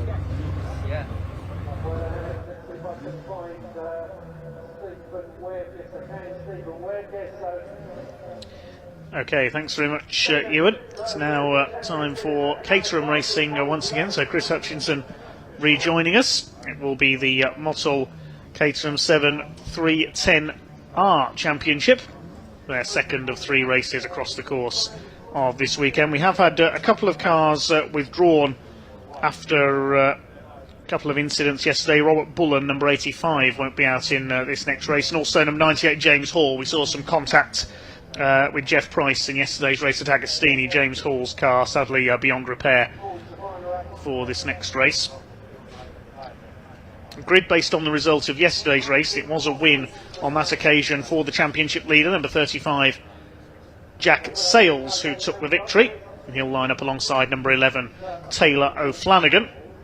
He's taken 3 wins this year, Taylor O'Flanagan. He had 2 wins at Thruxton, 1 at Silverstone. Jack Sales had a hat-trick at Croft for his 3 wins this year, took a 4th win of the year yesterday. The other winners this year, Lars Hoffmann, the German, took a hat-trick at Alton Park on opening day and a win at Silverstone as well. This year's other winners, Harry Cook, number 9, had a win at Silverstone, as did Dominic Mansberger, the German. He had a hat-trick at Zandvoort as well, but will not be competing, we're told, in the rest of the championship. Tom Willis, this year's other race winner at Thruxton, but he's not out here this weekend.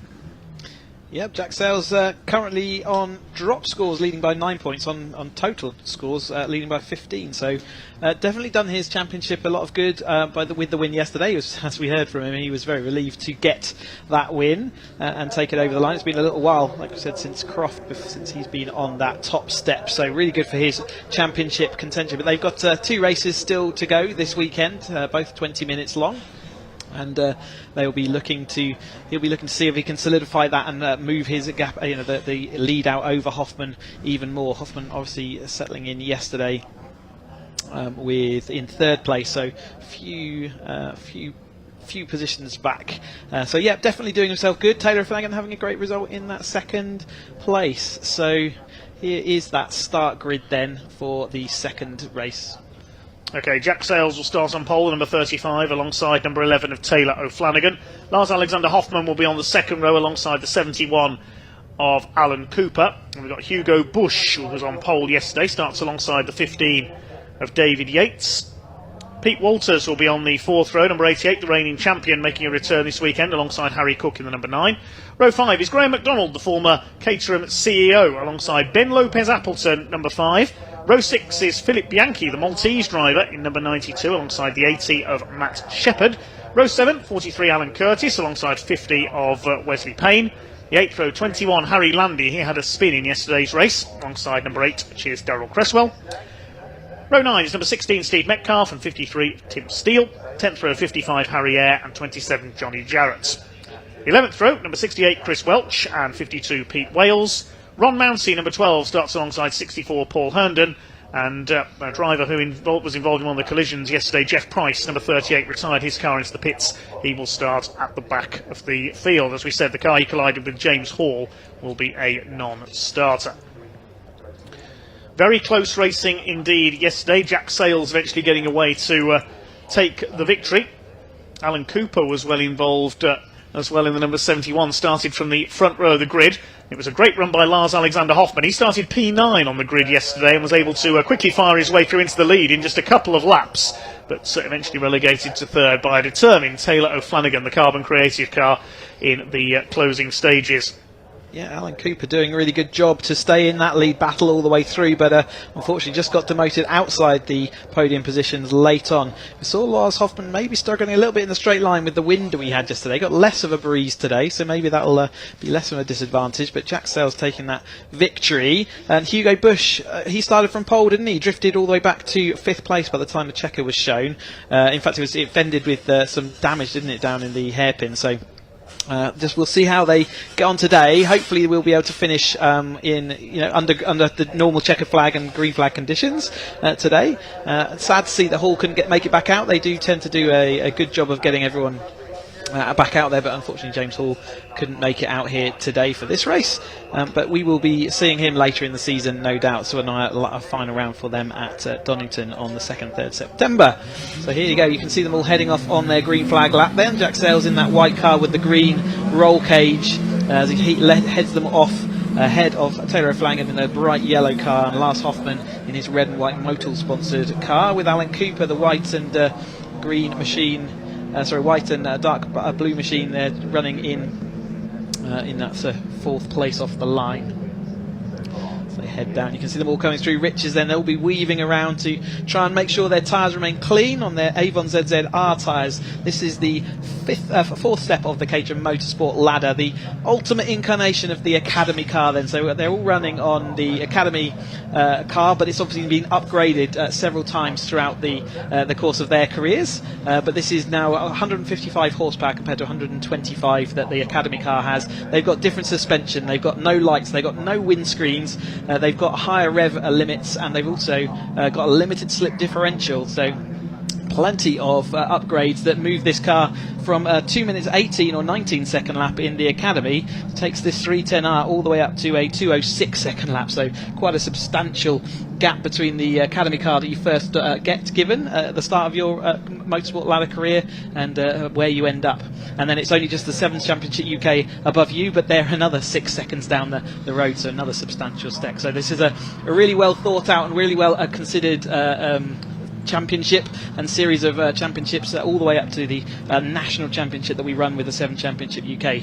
These guys all experienced Caterham races. Many started in the Academy, have run all the way through to this point, and so there's lots of knowledge out there, and the racing is often extremely close and compact. And yesterday we saw a massive pack of cars all fighting it out. Just a few outbreaking manoeuvres into the chicane that we'd like to see less of today. There was a bit of smoke and a bit of contact, wasn't there? So let's see if we can calm that all down. But it's Jack Sales who's going to see whether he can calmly take that victory. He looked like he was threatening to pull away, but with the long straights we've got here at Snetterton, that's not easy to do.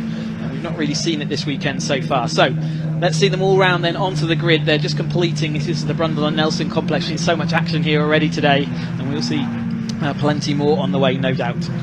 We certainly will over the next 20 minutes. Yes, the Motul Motor Oils Caterham 7 310R Championship, ready for race 2 out of 3 this weekend.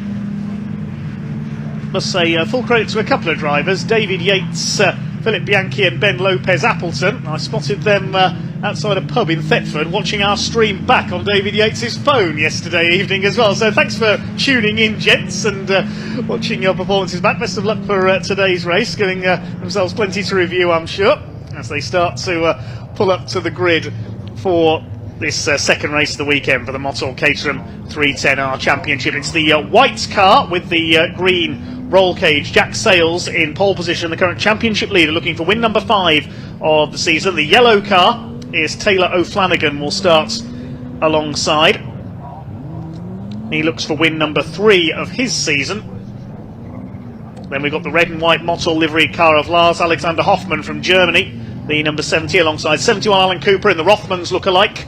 Row 3 is Hugo Busch in grey and orange, number 22. David Yates in the blue, number 15 car with the white roll cage. Pete Walters in his familiar black car, number 88 on row 4, making a return this weekend alongside Harry Cook, also in black with a bit of red trim. The number 9, Graham McDonald in the Caterham green, number 19. And Ben Lopez Appleton, the number 5, completes the top 10 on the grid, his black and green car. These few cars just settling into line at the back then. Once the marshal at the back of the grid is happy everyone's in position, he'll wave the green flag. Then over the next few seconds the red light will come on the gantry, and when it goes out we will be underway for 20 minutes of racing. This will be a cracker for the Caterham 7 310R Championship, supported by Motul. The red light comes on above the marshal's post, the revs are up and away they go. Good start by Taylor O'Flanagan, decent start by Alan Cooper as well from the outside of the second row down towards Riches. They head for the first time. It's O'Flanagan who's got the advantage. Trying to go to the outside is Jack Sales, but it's the yellow machine that leads the way. Lars Hoffmann slots in third place. Cooper is in fourth position. David Yates has dropped back a little, I think. No, it's the other way around. David Yates is up into fourth, and Cooper, after a great start off the line, managed to I don't know if the gear change issue or got caught out, but he is now behind Pete Walters, so he has dropped a long way back. David Yates having a stellar start, but like you say, off the line Cooper got a great launch, so I'm not sure what happened then, but not as good a launch as Taylor O'Flanagan, who puts himself straight in front of Jack Sales. And they've got Hoffmann in that third place, then it is Yates, then it's Hugo Busch running along just behind them, and behind Busch it looks like that is Pete Walters, with Cooper sort of deep in his real tracks. Yes, apologies for the mix-up there, the two blue cars. Jack Sales just about holding second place there from Hoffmann as they go into Agostini for the first time. The 53 of Tim Steele up there on the outside. One of the few Caterham drivers who occasionally drives his car on the road to events, Tim Steele. Some of these Caterhams are road legal in the lower divisions, of course. That was when he was a Roadsport, I think, we used to do that and still had the headlights and so on in place. But it's Taylor O'Flanagan who leads the way into the right-hander at Williams, ahead of Sales, Hoffmann, Yates and Busch. That's your top 5. Graham McDonald twitching about a bit there further back in the pack. Coming through at the tail of the field there, the number 12 car, that is Ron Mounsey, as they head down the straight for the first time, down the back straight towards Brundle. Lars Hoffmann moving to the inside, David Yates on the outside of the back 3 wide. This is going to be a big squeeze, and Taylor O'Flanagan has just about kept his lead there in the yellow machine. They're all concertinaing together behind there. Hoffman's up into second place. Sales goes down to third, side by side between McDonald and number 5 of Ben Lopez Appleton as they come out of the bomb hole as well. Yeah, it's absolute intent there by Hoffman. He was forcing that issue with Jack Sales, forced him up onto the sausage curve as well. So he's absolutely putting his foot down and saying, nope, not today, Jack. You're going to have to work your way through. And as I say, early part of this race, there's no point fighting that too heavily. We watch Matt Shepherd there, just ahead of Bianchi. I think that is, fighting their way up through over the start-finish straight, then to complete their lap. Is definitely, so it's Hoffman out front ahead of, so Hoffman's actually gone through up the straight that time ahead of Taylor O'Flanagan. Jack Sales into that third place, still David Yates in fourth. Then we've got Cook up next and seeing whether he can maintain his fight for the lead this time through, up 3 places that time, and Bush just dropping back with Cooper and Walters. Hoffman just about keeping the lead on the outside there through the Wilson hairpin. David Yates wants to get himself into a podium position here as well. He's on the tail of Jack Sales as they come through the left-hander at Palmer's. Then it's Harry Cook next in the order ahead of Hugo Bush, then Cooper and Walters. Hoffman leads it. And there's contact there. Bit of bodywork flies into the air. Harry Cook clipped the side of, I think that was Hugo Bush. Yates, I think that was his wheel. One of the two, tricky to tell from the head-on angle. Hugo Bush now goes out wide, moves back in and muscles Harry Cook towards the inside. So there's a bit of needle creeping into the lower reaches of the top 10 here, I think. Yeah, Yates, I can see his rear wheel arch has gone, and there was definitely one flying up in the air, wasn't it? So yes, it was Cook then. We're trying to see whether he could also move forward. There's quite substantial contact that, but you can see his missing rear left wheel arch there on David Yates's car, which will be deposited on the inside of Agostini. Hopefully it will be off the racing line. There is Tim Steele that we spoke about. Not road legal in the 310R, but your Roadsport and Academy, absolutely road legal. It doesn't take much to put the lights back on these cars, but why would you do that when you've got a race car under you? And there goes Taylor Flanagan locked up on the inside. It looked like there either was contact or very marginal distance between the two. Jack Sales trying to get around the outside. Another wing goes flying off, though. There's someone else lost another rear wheel arch going around there. Jack Sales does manage to get in front of O'Flanagan. David Yates, after that scare down into the braking for Agostini, does look like he's survived, and his car's still pointing all in one direction. Yes, and this race taking the drivers at the front of this race taking a few risks. It's Hoffman who's lost the wing there, so his car lightened a little as he leads the way from Sales. O'Flanagan, there's Yates in 4th place, Cook in 5th, it's Cooper in 6th position as they come up over the line this time. Hugo Bush in behind. This could all change again here because Jack Sales is going to the outside as they go down towards Riches this time. Still plenty of time to go in this race. It's almost been pushed along there by Hoffman. Sales takes the lead away from the German, who then tucked in behind, tried to get the slipstream back again. It's Taylor O'Flanagan who's gone through to 2nd place. Yates coming under fire now from Harry Cook for that 4th position. Doesn't quite manage to get the inside line. There's Alan Cooper on the outside. Hugo Bush is tucked in behind. The number 21 there is Harry Landy.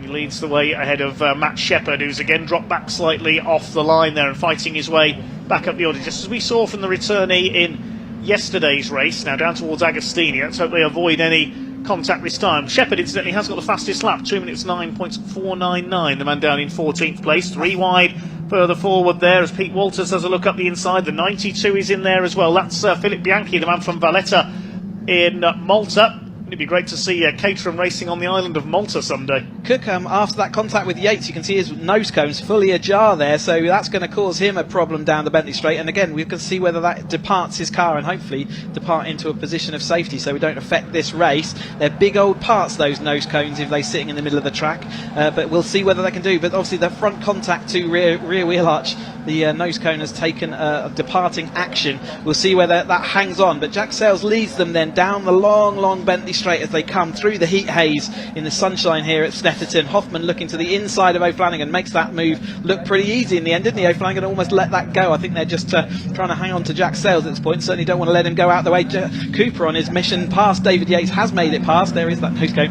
but he's out wide there, using up one of his track limits indiscretions. Hugo Bush side by side with that Cook, and Cook with that nose cone facing up in the air. It's going to not only be distracting because it's going to affect his line of sight, it's also going to be causing a bit of a windbreak. So we'll see that maybe when he's in the tow it won't be such a big problem, but as soon as he pulls out it will be like hitting a wall of air.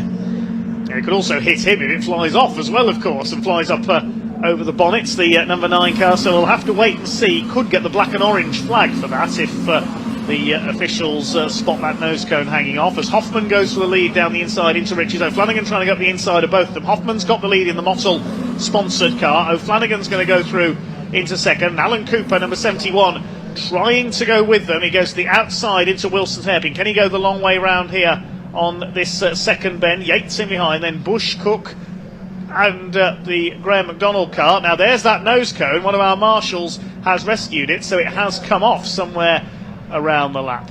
Unless that's another nose cone. Yeah, certainly.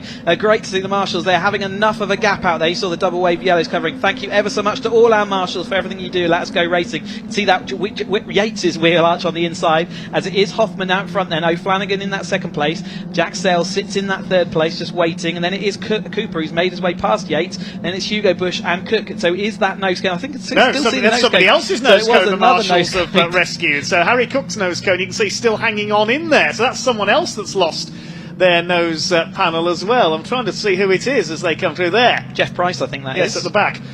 So yes, I think that is the 38 of Jeff Price, who had some contact in yesterday's race as well.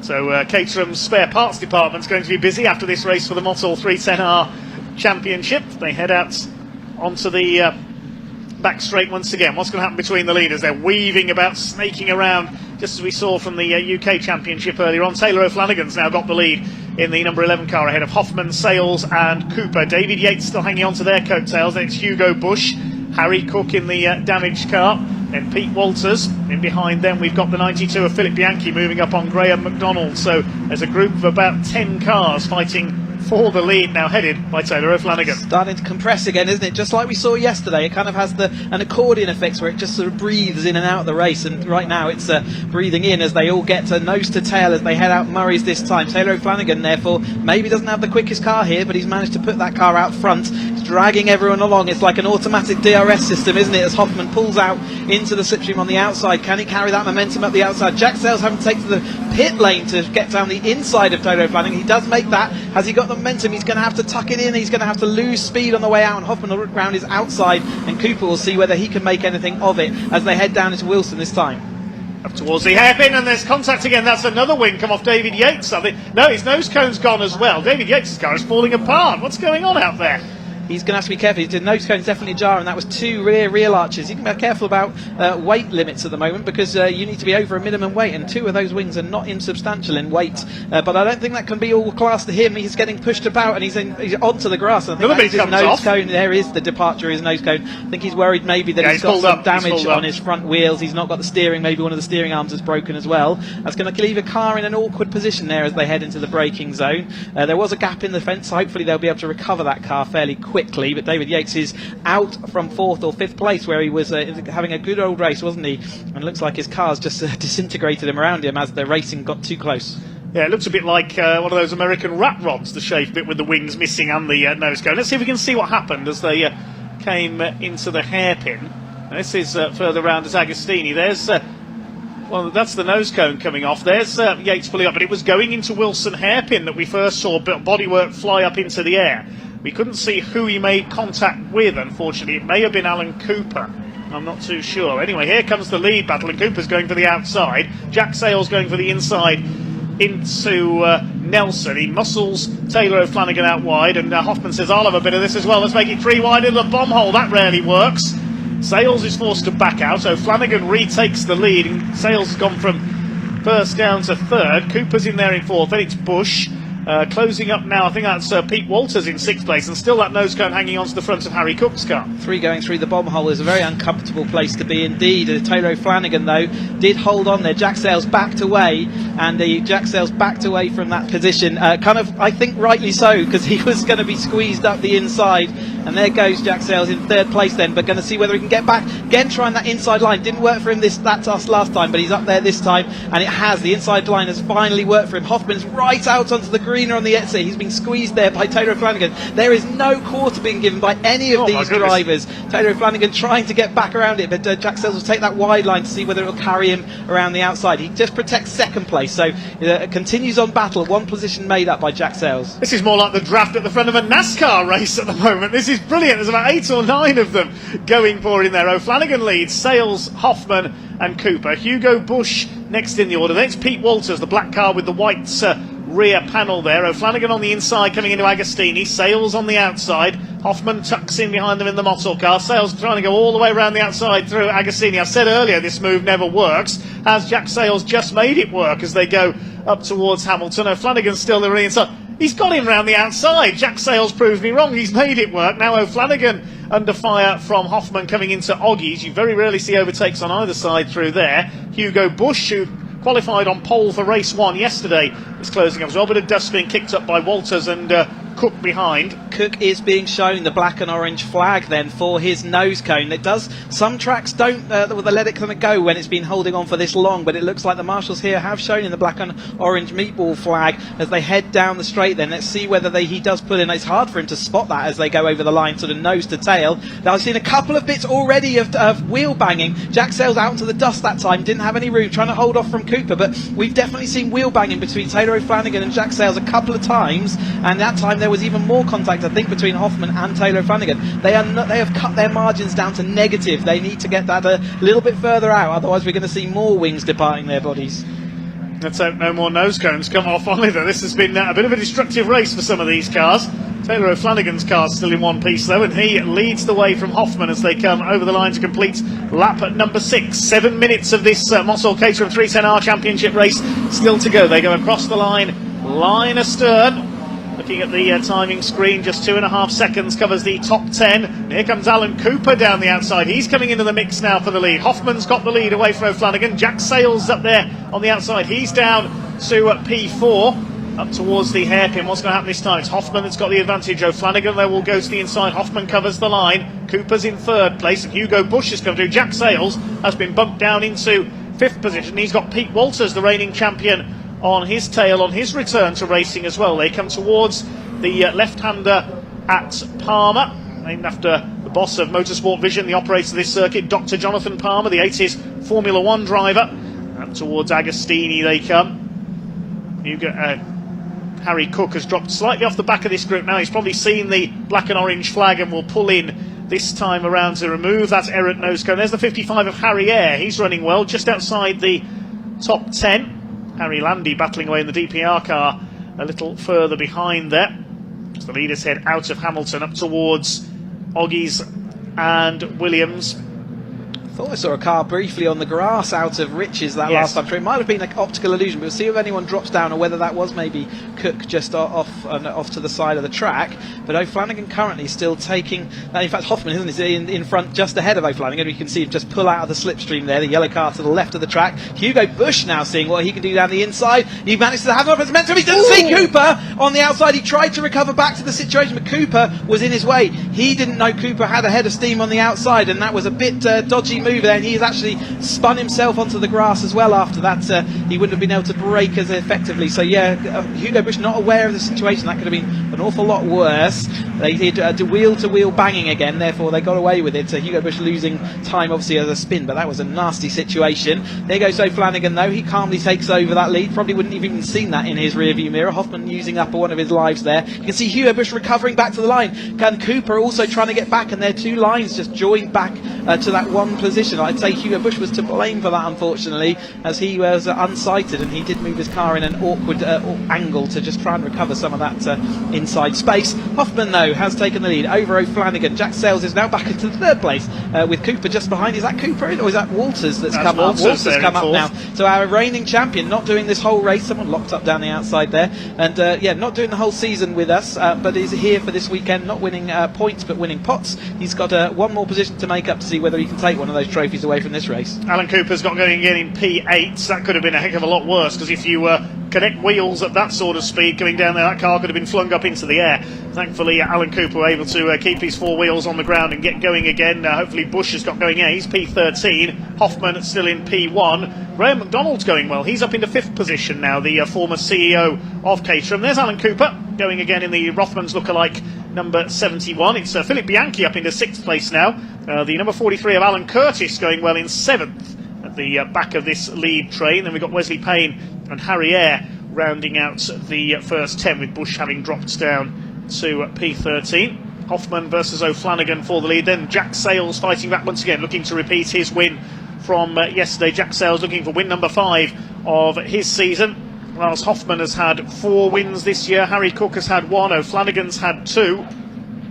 The other winners not here this weekend, Tom Willis and Dominic Mansberger. Here they come down towards Brundle once again. What's going to happen this time? Big lock-up from the inside front on Jack Sales there, carrying him round the outside of Hoffmann. O'Flanagan has already gone through and retaken the lead. 3 minutes of this race to go, so another couple of laps to run this super close, incredible 310R championship race. Pete Walters is not finished yet either. Could we see a surprise win for the 88 on his return? Certainly, he's got nothing to lose, has he? He's just got, like I say, a pot to take home if he gets up into one of those top 3 positions, and they're tantalisingly close to the front end. Jack Sales locking up through the complex at that time, Brundle and Nelson, and it worked for him though. He got round the outside as he heads off, but as we were just watching all the wings and nose cones all around the circuit, and I think if it hadn't been taken as a trademark already, but Caterham give our marshals wings, don't they? So we'll have to take that one on, as Jack Sales looking to the inside again as they head up then into Riches. What will be the penultimate lap, it looks like. Not able to make that move stick though. Taylor O'Flanagan absolutely insistent that he wouldn't do it. Another wing, I think that's one of Pete Walters' wings, has now departed from his track, leaving another present for our marshals out on the edge of the track. And it is indeed Pete Walters' wheel arch, I believe.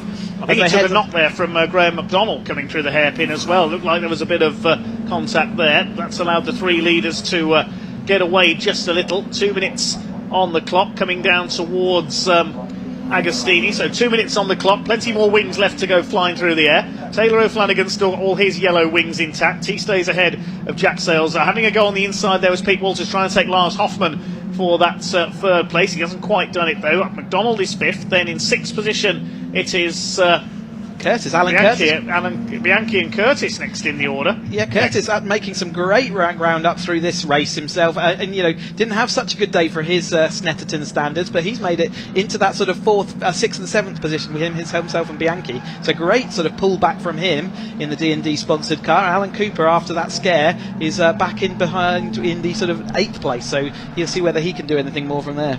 There's the number 50, Wesley Payne, in his unique pearlescent liveried car, just outside the top 10. No, he is in the top 10, he's in P9 in fact now. As to the outside goes Lars Hoffmann. He jinks round the outside of Sales and O'Flanagan in one move. Can he get the car stopped for Nelson? Only just. He runs out onto the curb. They're driving like they're in karts again this lot. This is more like the supercart racing we saw earlier on. Their speed of changing direction. Now going wide around the outside is Pete Walters. You don't want to get on the grass there, that can spin you out.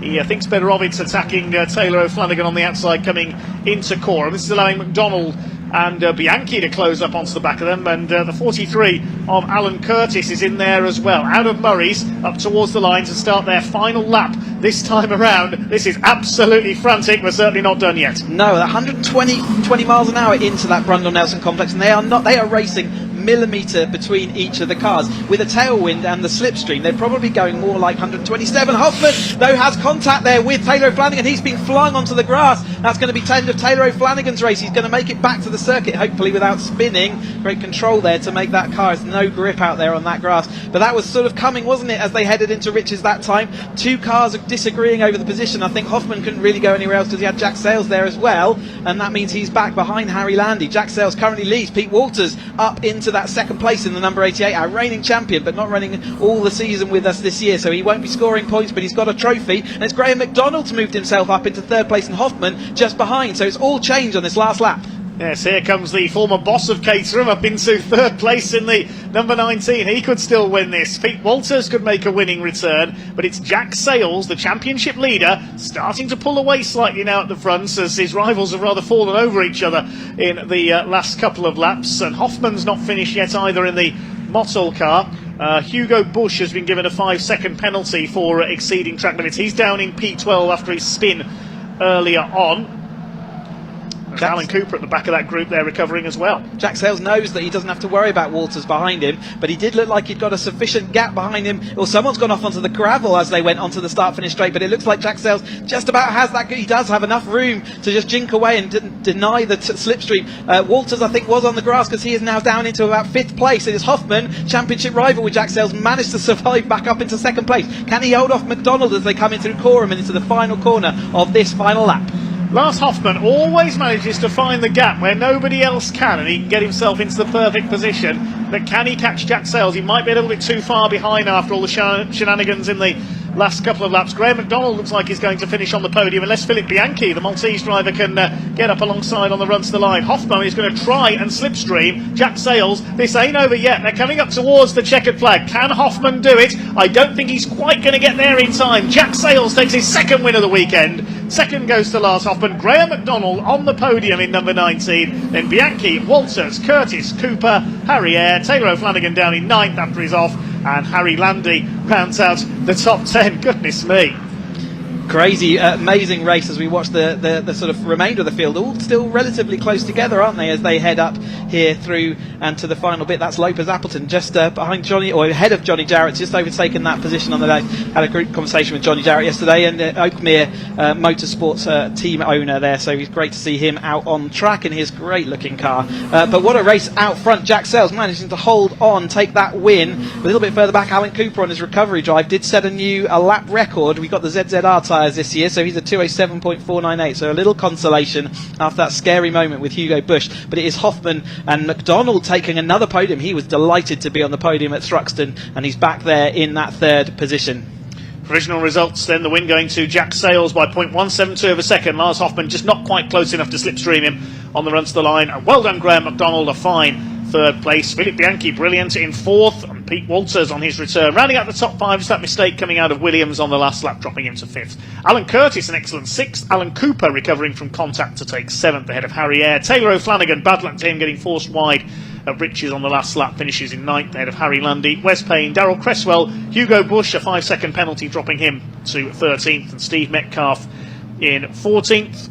Behind them were Matt Shepherd, Jeff Price missing his nose cone as well. Then behind them Tim Steele, Ben Lopez Appleton, the 27 of Johnny Jarrett, Chris Welch, Harry Cook after his pit stop to remove his loose nose cone, finished 21st. Then Pete Wales, the number 64 of Paul Herndon, and number 12 Ron Mancy completing the finishes. Only one non-finisher despite fair bit of contact in there. That was David Yates, and a fair few parts to pick up from around the circuit from our marshals. And great job by the marshals that cleared David Yates' car, or at least pushed him to a position where he was not going to interfere. So absolutely, again, spectacular work by our marshals out here. Thank you ever so much. Here we go with some highlights that you can see early on. We even had contact between this front three. It was a signifying that it sort of looked like slight deviations, and I'm assuming there was some contact, maybe just very, very close racing. But Hoffman out front, we saw Cook hit the rear of David Yates, and that would be ultimately the end of Cook's race as his nose cone dislodged, chopping across the nose cone there for Hoffman on Flanagan, and Flanagan losing a position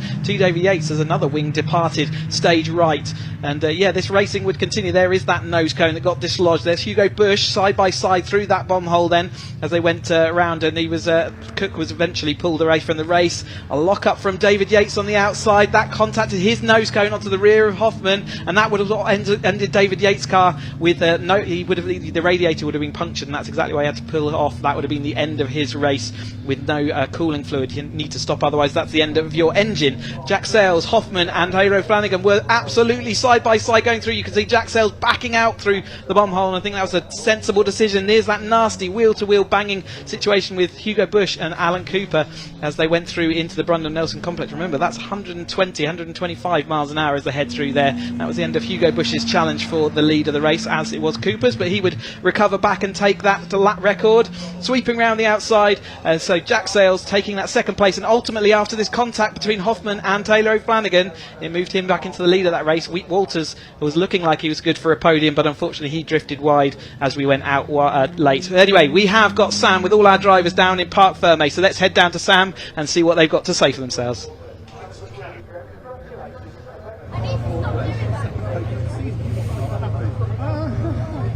Goodness, that was quite an eventful race. Lots of wings going and lots of nose cones coming off.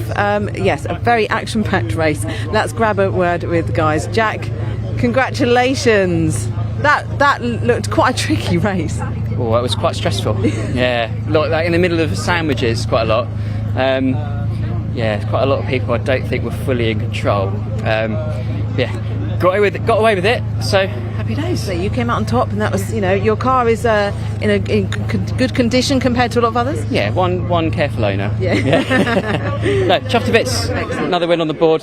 Really happy. Yeah, right, brilliant. Well done. Thank you. Let's move around and speak to Lars, who's having a word with David. Sorry. That's all right. Well, congratulations, Lars. Thank you very much. It was quite an eventful race, wasn't it? A bit too eventful for me, yeah, but was a good one, tough one, tight one. I'm a bit sorry for Flanagan, but free ride in the first corner, it's too much. Yeah. So, yeah. Brilliant. But congratulations on the podium. Right, and let's move through to Graham, who is going to be delighted that he's on the podium.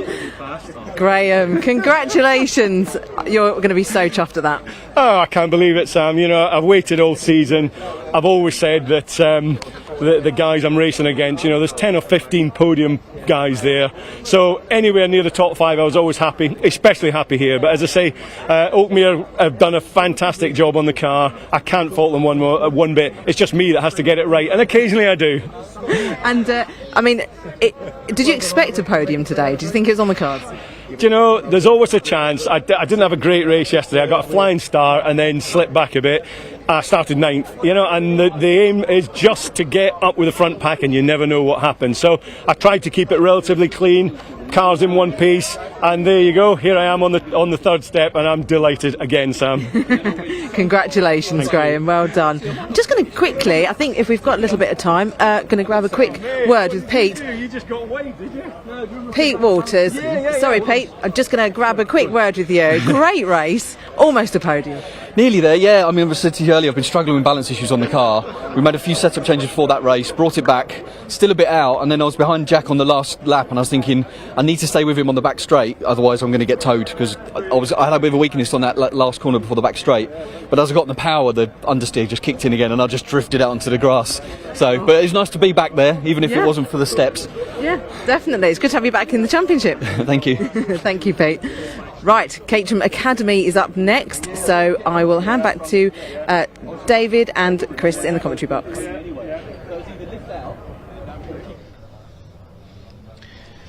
Yes, thanks very much, Sam. We'll hear from some more Caterham racers after our next race, in fact, because it's the Adrian Flux Insurance Caterham Academy, the first of their 2 groups to hit the track today. They're just coming up to the grid, ready for their green flag lap now. This is the green group. We have a green group and a white group, because that's the corporate colours of Caterham.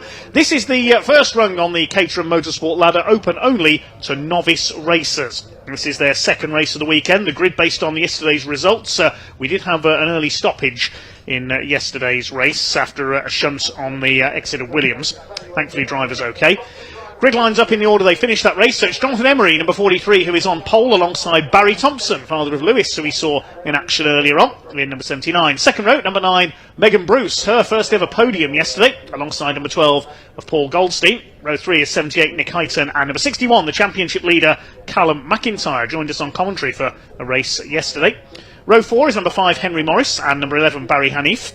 Arif Hanif on row 5 alongside Franco Hoffman, number 48, completing the top 10. Row 6 will be number 21, Orlando Morris, and number 8, Django Jones. Row 7 is number 26, Tim Payne, and 6, Anthony Nichols. The 8th row is number 22, which is Neil Bell, and 16, Andy Miles. Row 9 is number 17, Andrew Porter, and 13, Jack English. He was watching our YouTube stream earlier. I spotted a comment from Jack earlier on.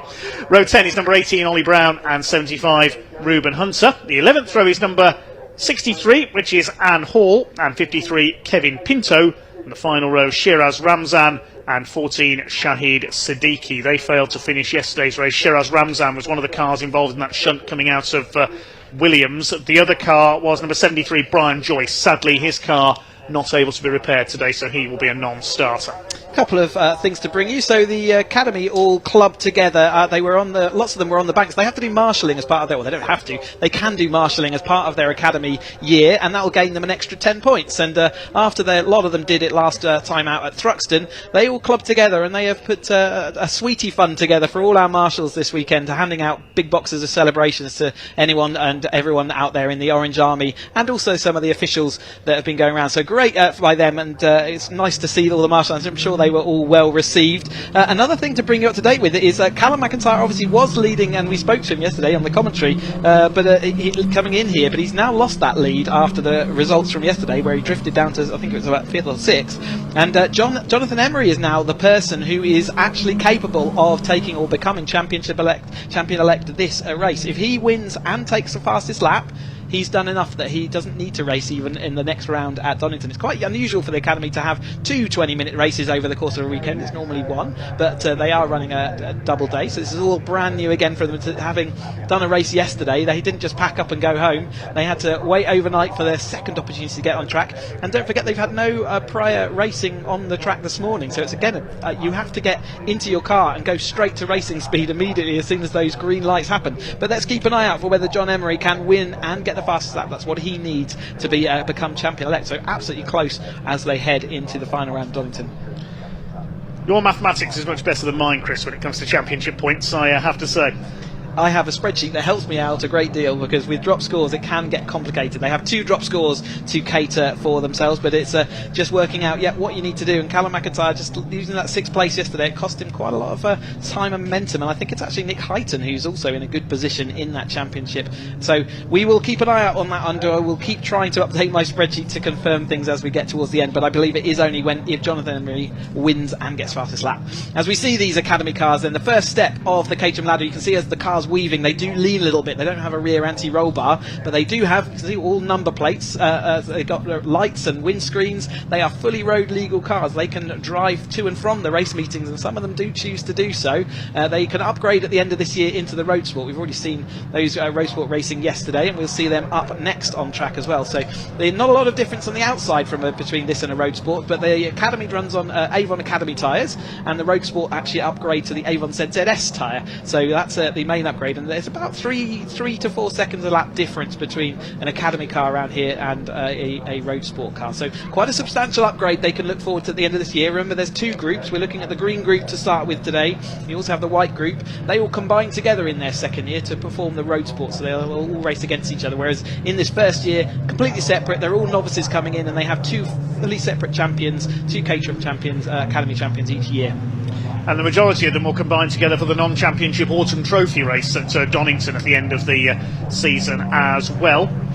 Incidentally, Callum McIntyre also had a win. He had a win at Cadwell Park in the first circuit race of the year, but he also had a win in the sprint at the start of the season, the against the clock event at Kerborough near Lichfield.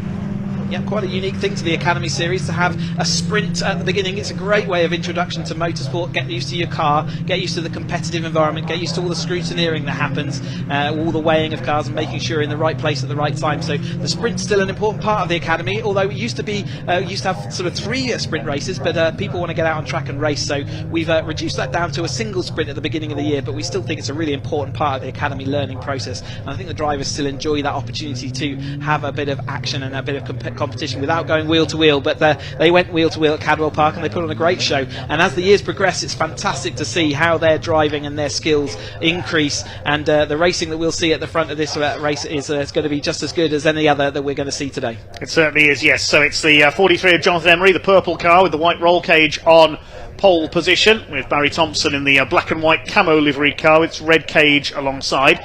Megan Bruce, phenomenal drive from her yesterday to take her first podium. She's in the red and white car on the second row, and living up to his name, Paul Goldstein in the gold car on the second row of the grid. Nick Heighton in blue and green starts on row 3 alongside Callum McIntyre's sort of turquoise coloured and turquoise and black car.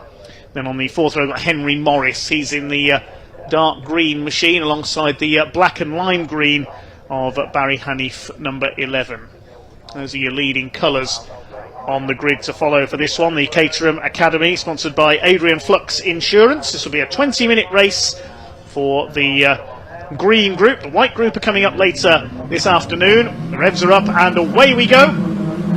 Not the best of starts by Megan Bruce. She got a fair bit of wheel spin there from the second row of the grid and has dropped back slightly. Now, is it going to be Emery or Thompson who leads the way into Riches for the first time? Looks like it is going to be Jonathan Emery. Barry Thompson tries to cut to the inside. Callum McIntyre's got away well. He's through into 3rd place ahead of Paul Goldstein. Megan Bruce is down to about 8th place as they head up towards the hairpin on lap number 1. It is Jonathan Emery who will lead into Wilson's for the first time. Somebody's gone straight on. That was a red car, I can tell you that. Didn't quite pick up the number on that car. No, I didn't catch it either. But yeah, Megan Bruce, it's very easy to get wheel spin off the line if you don't get the revs perfect. There's lower grip in these Academy Avon tyres, and there's no limited slip differential to help you out either, especially with no rear roll bar to give you that stability. So, yep, she spun the wheels up, and that's seen her back down, like you say, to about 8th place. But it is Emery who does maintain that lead. Callum McIntyre, a great start. Not had on the grass there for Megan as well. And contact with one of the cars there, a little bit. Unfortunately, got onto the grass and then didn't see the car on the inside. So that is a sad end to Megan's race after the champagne shower that she got yesterday, soaked around. So she is going to get that car up and running, but I think there will be some damage. So you can see the rear wheels. Yeah, the rear wheels is definitely hanging off at a funny angle. Hopefully she can put that car near a position or gap. I hope she notices that the rear of the car is crabbing before that wheel departs. So yeah, not a good race for her today. One to forget after the highs of yesterday. But it was Emery last time we looked. A little bit of dust in the background as well. We saw some cars onto the grass. Emery coming down towards us, and as they start their second lap, and hopefully, like I say, Megan will be able to put her car in a position where we won't have to have a safety car. Barry Thompson around the outside takes the lead as they go into Brundle. McIntyre still in third ahead of Goldstein. I think it might have been Franco Hoffman who ran wide at the hairpin. Talking of running wide, Barry Thompson's run wide there and will maybe lose the lead here. We got somebody off, and they're cannoning into another car there, the 21 and 22 cars. That's Orlando Morris and Neil Bell. Big shunt there coming out of Nelson. One of them went across the grass on the inside. That was the number 21 of Orlando Morris. Looked like the car was travelling considerably faster than he should have been at the wrong angle, so either a late braking or mistaken braking, or maybe contact on the way into that braking zone. That car's not looking particularly happy. I would think I'd want to pull that car into the pit lane this time. He's just about to head that way. As a replay, watching to the left hand side of our screen, there is a car about to head our way. Just a lot of contact there, wasn't it? That's straight into the side of the number 21. Didn't see how it all started again. I was looking in the wrong place as it goes, but yeah, substantial contact. Glad to see the drivers driving away. I'm amazed that car can still move, actually, on Orlando Morris. There's Neil Bell, the assailant. That was a big shunt. That was a big impact for the 21 car. Thankfully, everyone's all right. Yeah, that's he's removing his hands device there. Is he important in crashes like that? The hands device helps and sort of maintains the support of the helmet with the straps on there. So it's such an important part to have everything. Green flag currently, and it is still Emery then that leads. Barry Thompson locking the car and actually getting contacted from behind because his rear wheel arch behind. In fact, that was Thompson going into the back of another car, wasn't it? Yeah, that was McIntyre. McIntyre. Don't know whether he slowed early going into Agostini there, but Barry Thompson locked up and slid into the back of him. There's McIntyre in second. Goldstein is now third. Thompson's dropped back as a result of that. So there's been a lot of contact in the first couple of laps of this second Green Group Academy race of the weekend. That's left Jonathan Emery clear in the front. McIntyre's still there in second by the look of it. Now, where is Barry Thompson? This is a battle a bit further back. The number 5 of Henry Morris on the tail of Barry Hanif, the number 11 car. Henry Morris now upholding family honour with Orlando out of the race in the pit lane. Paul Goldstein has gone through into second there in the number 12 ahead of Callum McIntyre with that bit of damage to the rear. Nate Heighton round the outside takes the 74 car of that's Arif Hanif. He's running well up there in the top 5 for the first time, I think, in his short Caterham career so far.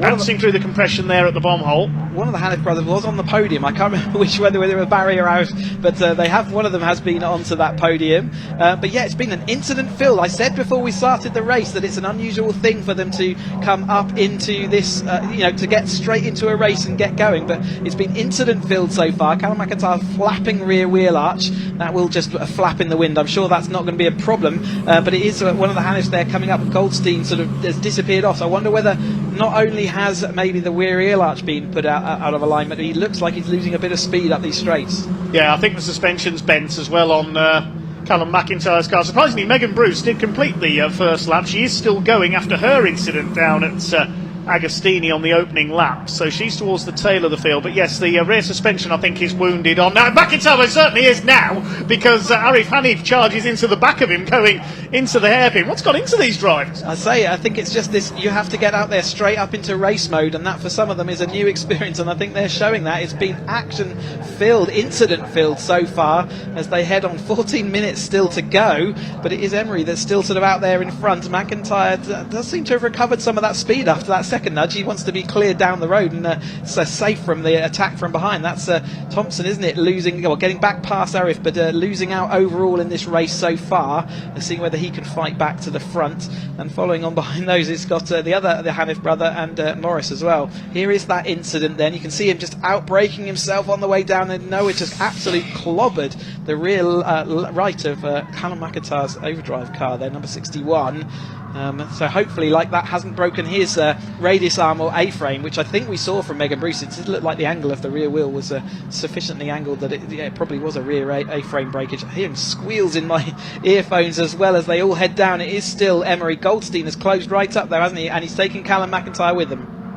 Well, here come the leaders then. Hopefully the lead battle is now going to settle down. Nick Heighton up there in third place. And then who we got coming through? Barry Thompson still up there in fourth. Somehow Arif Hanif has survived that in P5, but his car's handling evilly as well, sideways through there. He's got Henry Morris on his tail. Then it's the 11, which is Barry Hanif, the second of the two brothers. In behind them is Django Jones, the number 8 car, and then it's Hoffman, the number 48, Franco Hoffman.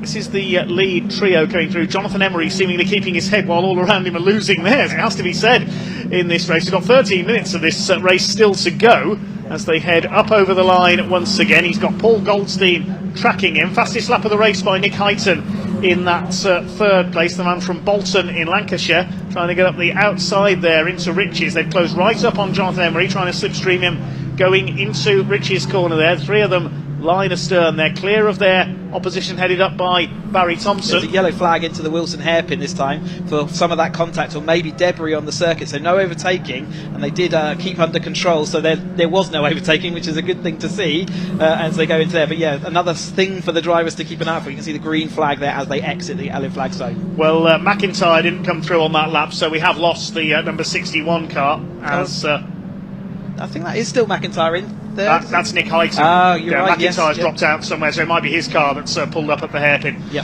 Here comes Goldstein and Heighton side by side as they come into Agostini. The gold car hangs on in second place as Emery actually pulls away a little bit. Barry Thompson still fourth. It's Henry Morris who has come through into fifth ahead of Arif Hanif. It's all about learning to race. They're learning the hard way, it has to be said, some of these. This incident-packed race for the green group in the Adrian Flux Caterham Academy. I have to ask, some of these cars you see with the lights and number plates still in place, were any of these drivers driving home in their race car today? I don't know whether any of the Academy are driving today. They certainly can, though, because they are, like I say, they have to race with lights and indicators and all of the things that make this a road legal car. You must maintain that as part of the regulations.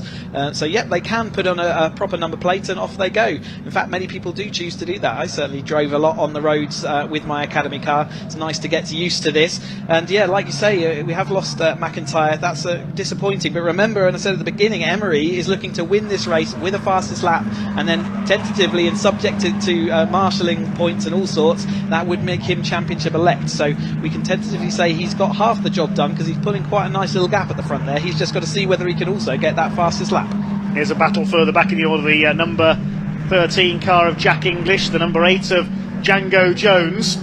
I love the number plates on the number 8 car. In chains, it says. Django in chains. Superb little pun there. Yeah, as he heads up then, so this battle is continuing then between a little bit further down the field there. So you can remember looking at the yellow novice crosses, I think that's been a pertinent thing this time. They need to have 6 clean races. Oh, that's number 23 there, isn't it, on the sidelines? Yes. That's Ramzan, isn't it, out into a little puddle of water. I don't know whether that's just on the circuit or whether he's actually burst his radiator there. Well, that's one of the cars that was involved in the accident going into the Bentley Straight yesterday with the 73 of Brian Joyce. So whether the radiator was damaged in that incident, it's failed again. I'm not sure. We didn't see him go out, but that's another car that's come to grief. That's coming out of the hairpin, so that's why the yellow flag was out. That's that mystery solved. Meanwhile, Nick Highton has come through into second place. He's currently got the fastest lap of the race, 2:17.781. We're only just halfway through this race. There's so much happened in this race so far. Here's the battle for second. Barry Thompson's caught back up now as well, and Henry Morris in the number 5 machine as well. Jonathan Emery starting to put some daylight between himself and the second place battle now as they head up towards Hamilton once again. Arif Hanif and Barry Hanif, the two brothers, battling it out for 6th position here, and Jack English is going to hopefully close onto their tails as well and make another big battle. Here's the battle for 8th place. It's English, Jones and Hoffman fighting it out in there at the lower reaches of the top 10.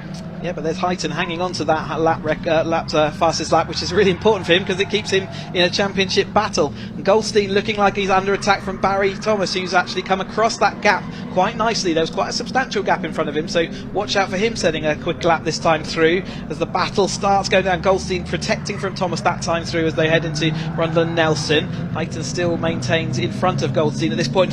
Goldstein using that sausage curve that's going to kill his momentum as they head into Bombhole then, so it is there we go, Barry Thompson back in front of Goldstein, then moving into 3rd place where he was earlier on in the race. Now, it was Ryan Taylor in the Mini 7s a few years ago who did a bit of stunt driving, I remember, off that curve. He had the car practically up on its side and managed to keep going. Let's hope there's no two-wheel antics in this race, as is that Highton being closed down by Thompson. Yeah, Highton must have made a mistake because he's dropped back from Paul Goldstein there. I saw a bit of dust being kicked up coming through Coram. Goldstein's behind Thompson now, so it's actually, there's a gap to the front. There was a dust as he went up the inside, but Emery's disappeared off, and it's next up is Highton in that one. Thompson follows on behind with Goldstein dropping all the way down to 4th that time through. So yeah, this has all kind of shuffled itself around, hasn't it? But Barry Thompson's being the disruptor here, but they're letting Emery get out in front, and Emery's taken a string of good results recently, and he's he's come off the back of a win yesterday and a win earlier in the year as well on their round 3. Yeah, it must have been Goldstein who kicked up the dust through Coram there. Well spotted, Chris, as they come towards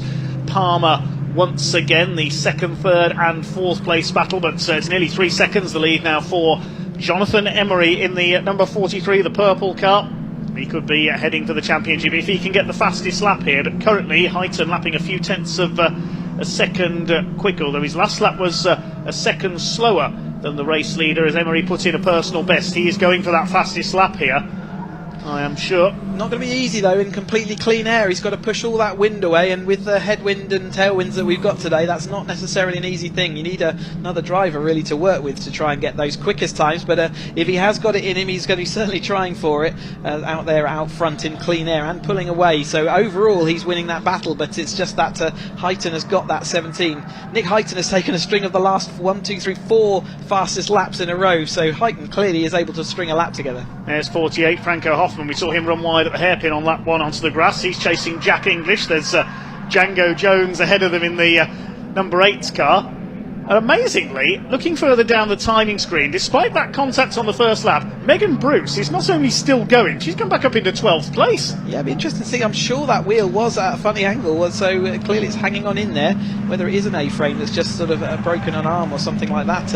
Let's see when she comes back in. But nevertheless, the battle continues with Goldstein back ahead of Thompson then as they head into Coram, the everlasting right-hander. You can see how much the Academy car leans over as they're trying to get that car turned and then eventually stopped as they head into the left of Murray's. Really complicated piece of track for our drivers and the cars to kind of navigate, but it is Goldstein that currently heads Thompson then. Emery's starting to disappearing still off out in front, isn't he? He's 2.9 seconds clear last time through. What's the gap this time through? 2.2, so coming in a little bit. So the 6 minutes of this race to go now. The main focus is this battle for second place. Highton from Goldstein and Thompson closing in on the gold car. Keeping them in sight is Henry Morris. Stranded car number 23 of Sheraz Ramzan as the battle comes into the hairpin, and Goldstein's lost it. Spins around under braking, missed his braking point there, lucky not to hit anybody. More misfortune for a front-running driver. Paul Goldstein rejoins, he'll be down into at least 5th position there as a result of that. So Highton now clear in 2nd. Barry Thompson is up into 3rd position. It'll be Henry Morris in 4th place. Now, what was the gap that time too? Yes, the gap has come down a little, 2.2 seconds now to race leader Jonathan Emery. And he's trying to jink out of the slipstream already. You can see that the cars are getting slightly bigger in his rear view mirror, so he's trying to shake that toe, but if these two work together they might still have an opportunity. 5 minutes still to go. We saw Goldstein giving a good example of how the Academy car doesn't have a rear brake bias switch or valve, so when you stamp on those brakes, the first thing that happens is your rears lock up and then we lose the rear of the car, and he gave a good example of how that happens. Not an example he would have wanted to give, but he has lost some of those places. He'll be back up and running though without too much damage done, just a few places lost as a result. But Emery, definitely having to look in his rear view mirrors. You can see him now doing that snake down the back straight. Luckily for him, Heighton and Thompson are actually going at each other, so if they do start battling, that will help him back into his lead again. Look like they're doing the conga down the Bentley Straight in every race, don't they? Then suddenly it all breaks apart as they go into Brundle. Leaders come through. The gap is definitely coming down here. The number 78 of Nick Heighton is catching race leader Jonathan Emery. Won here yesterday. His other win came up at Croft. Nick Heighton had a win at Alton Park.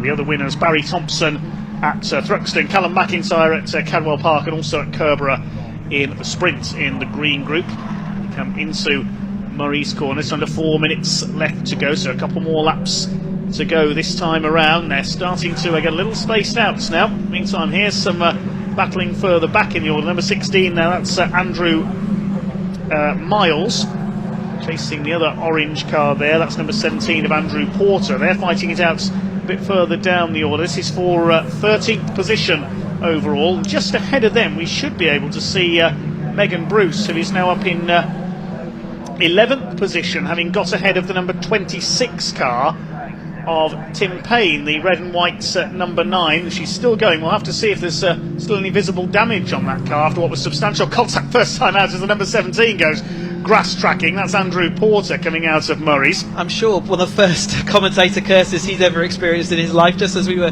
talking about the two orange cars side by side, one of them pinged themselves off onto the grass. Andrew. So another racing lesson for these Academy drivers. And as we wield our power up here on the microphone, Emery though, he's still losing gap. It's down to under a second now as the last time. That's a second disappeared on that last lap, and it was another fastest lap by Thompson that time through. But they're both Thompson and Heighton closing in, but Thompson now a 17.689, still not near the lap record, but still showing that clean pair of heels for the chasing group. Yes, indeed. Barry Thompson closing in. There is Megan Bruce, the number 9 car. Have a look at the left rear wheel. You can see it's at a slightly drunken angle, but it's holding up okay, and Meg's been able to come back up into 11th place. She's trying to close in on Franco Hoffman now. In fact, has she got ahead of the red machine? No, that's the number 26 of Payne in behind her. As here come the leaders, the gap really coming down now as Nick Heighton pushes on looking for a second win of the season to match his victory at Alton Park. He's gone a little bit deep there into Nelson, a little bit of understeer there. They'll be coming round to start their last lap this time around. This Adrian Flux Caterham Academy Green Group race, a rather destructive race it has been, it has to be said, as they come through towards Coram. Heighton still pushing on. Jonathan Emery needs to respond here. Third place is Barry Thompson into the left-hander at Murray's. The lead gap was 0.95 of a second. It's going to be less than that this time. Look at the way Nick Heighton, you can see clearly he's closing up on Jonathan Emery here as they go over the line. He might make his move at Riches. In fact, he's right on his tail. A new fastest lap for Heighton as they cross the line. He's going to go round the outside and takes the lead into the last lap. Yep, one more loop of this 3-mile Snetterton 300 track to complete then. First time that Emery's been out the lead since scampering off the lights and disappearing down the road. So Emery has Heighton's fought all the way back to that, and Thompson's brought Thompson with him. So it is sort of the front three that we saw anyway, less Callum McIntyre that we saw unfortunately having a DNF a bit earlier. But Emery now got the sight of a car in front of him, got to work out what he wants to do. He's not had any practice of this throughout the course of this race weekend. He's won the first race and now he's got to work out, can he get in front of these cars, and when does he want to be in front as they head towards those final few corners. Here they come down towards Agostini. Emery getting a little desperate now, has a look. He wasn't close enough there. He's gone a little bit wide. He could lose second place here. Barry Thompson having a look up the inside. Thompson says, excuse me. And Emery goes out wide, tucks back in behind. He's down to third place behind Barry Thompson now. he tried to do distraction tactics, didn't he? But I think he only distracted himself, unfortunately, and that pushes him down to 3rd place. So remember, he was trying to look for a win and fastest lap. Well, both of them are out of his action because Highton is taking the win and currently holds that fastest lap as well. I'll be music to Callum McIntyre's ears. He's on the sidelines after that contact early on. He'll be looking on from in the paddock as through come the leaders down towards the Bentley Straights for the last time. Has Jonathan Emery got anything left to try and fight back? There's Henry Morris in the background in 4th position ahead of Paul Goldstein, who had that spin earlier on at the hairpin into Brundle and Nelson for the last time. Is Nick Highton going to make it 2 wins for the season? Just goes out wide over the curb. He always does there. Back up the inside, the 43 of Emery retakes 2nd place from Barry Thompson. He got the move done through Brundle and Nelson. They're coming up towards the checkered flag this time. Emery going super Is Emery defensive. going to try and slipstream him? Yes. Super defensive there. He's going to lose all his momentum. He's going to have to protect from Barry rather than being the attacker as they come out through this last corner. Yeah, he's got to attack and defend at the same time on the run to the line. I don't think they're going to catch Nick Highton here. Up towards the flag in what's been a rather crazy race for the Adrian Flux Caterham Academy. It's won by Nick Highton ahead of Jonathan Emery and Barry Thompson. The 3 of them covered by just over half a second at the flag.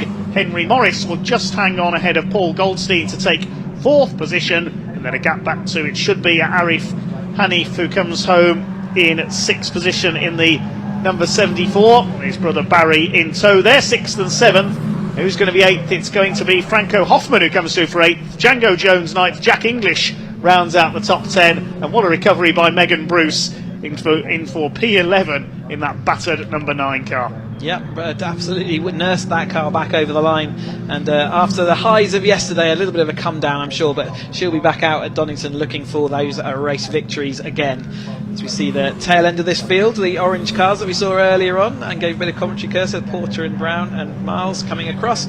We're just waiting for the tail end of the field. You can see the flags flapping around, and this breeze has just changed angle very slightly, sort of more of a crosswind, a little diagonal crosswind, as we're looking down this start-finish straight. Back. We're just waiting for the rest of the field to come in then. That's 5 other cars still running, which should hopefully make it over the line. We lost McIntyre, Ramzan, Orlando Morris and Neil Bell. Rest of the pack comes home. Close finish there between Hunter and Nichols. It was the number 6 of Anthony Nichols who got home ahead of Ruben. Last couple of cars across the line then. Number 14 of Shahid Siddiqui and the 63 of Anne Hall should be the final finishers. Yes, here they come. May make it home over the line together. We'll confirm the results of that Caterham Academy Green Group race. Then Nick Highton takes win number 2 of the season ahead of Jonathan Emery by 0.376 of a second. Less than 2 tenths back Barry Thompson in 3rd. Further back in 4th was Henry Morris ahead of Paul Goldstein.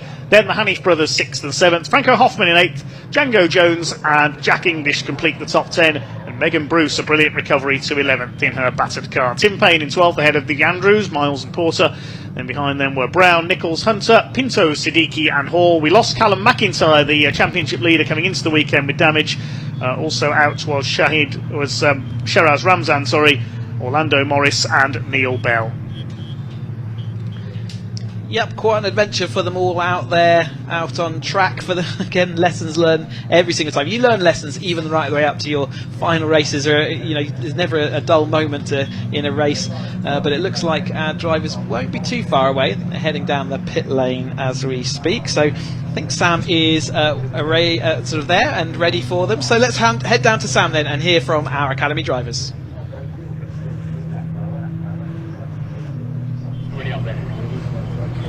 Fabulous race for the Caterham Academy drivers there. I mean, quite eventful, lots going on. A shout out to Megan. Megan started 3rd. She had that incident, but she managed to get her way back to 11th, I think it was. I mean, that's brilliant. Brilliant drive from her, recovery drive. So the guys are just coming in now. And Nick got fastest lap as well, which he'll be very happy about.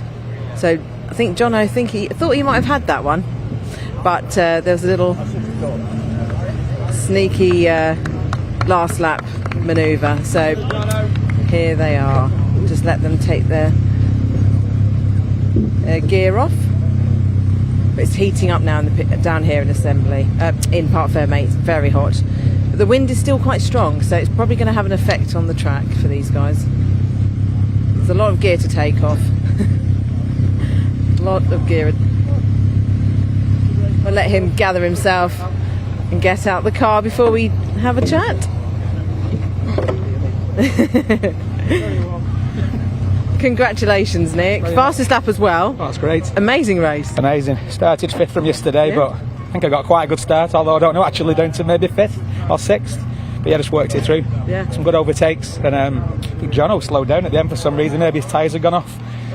Yeah, great result. Yeah. Awesome. I thought that was all in your plan, you know, just get him on the last lap. That wasn't the plan.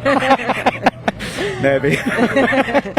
Not really happy. Another great weekend then. One round left at Donington. Yes. So looking forward to that. I think it'll be mega close now. It will. The top of the table. So really excited. Brilliant. Well done, Nick. Thank you very much. Jono, what a race. Yeah, that was pretty cool, wasn't it? Yeah, it was very cool. Yeah, chucked it away at the end. I had a big lead, I think, and tyres were going off. And I could see them coming in, reeling me in, but I managed to get second at the end, so I'm pretty happy with that. Points on the Still board. good points, exactly. And the three of you were just, I think, you almost had an almost 4-second lead over fourth place. Wow, really? Okay, that's quite... Yeah, these boys have been fast all weekend, so I knew they'd be up.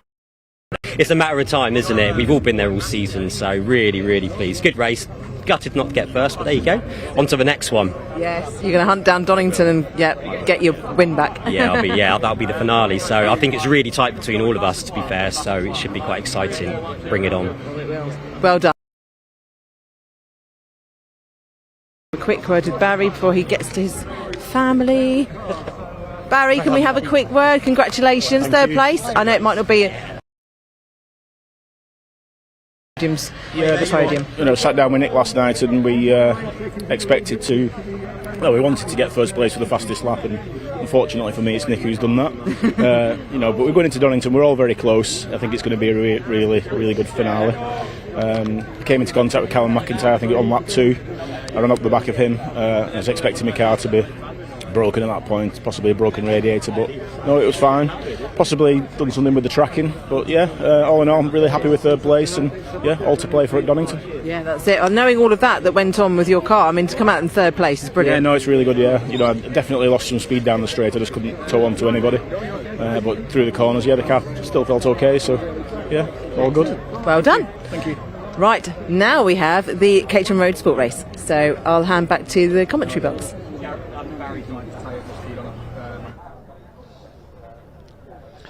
Thanks, Sam. Let's have a look at a couple of highlights from that race. First of all, we saw Franco Hoffman run out wide in the early stages. There was so much going on in this race. Megan Bruce trying too hard to make up for a poor start, colliding with Barry Hanif and damaging the rear of her car. But to her credit, she kept going and ended up in P11. Then a big shunt heading through Nelson. Big wallop for Neil Bell and Orlando Morris. Thankfully, the drivers escaping okay there. Orlando even managing to drag his very battered car back into the pit lane.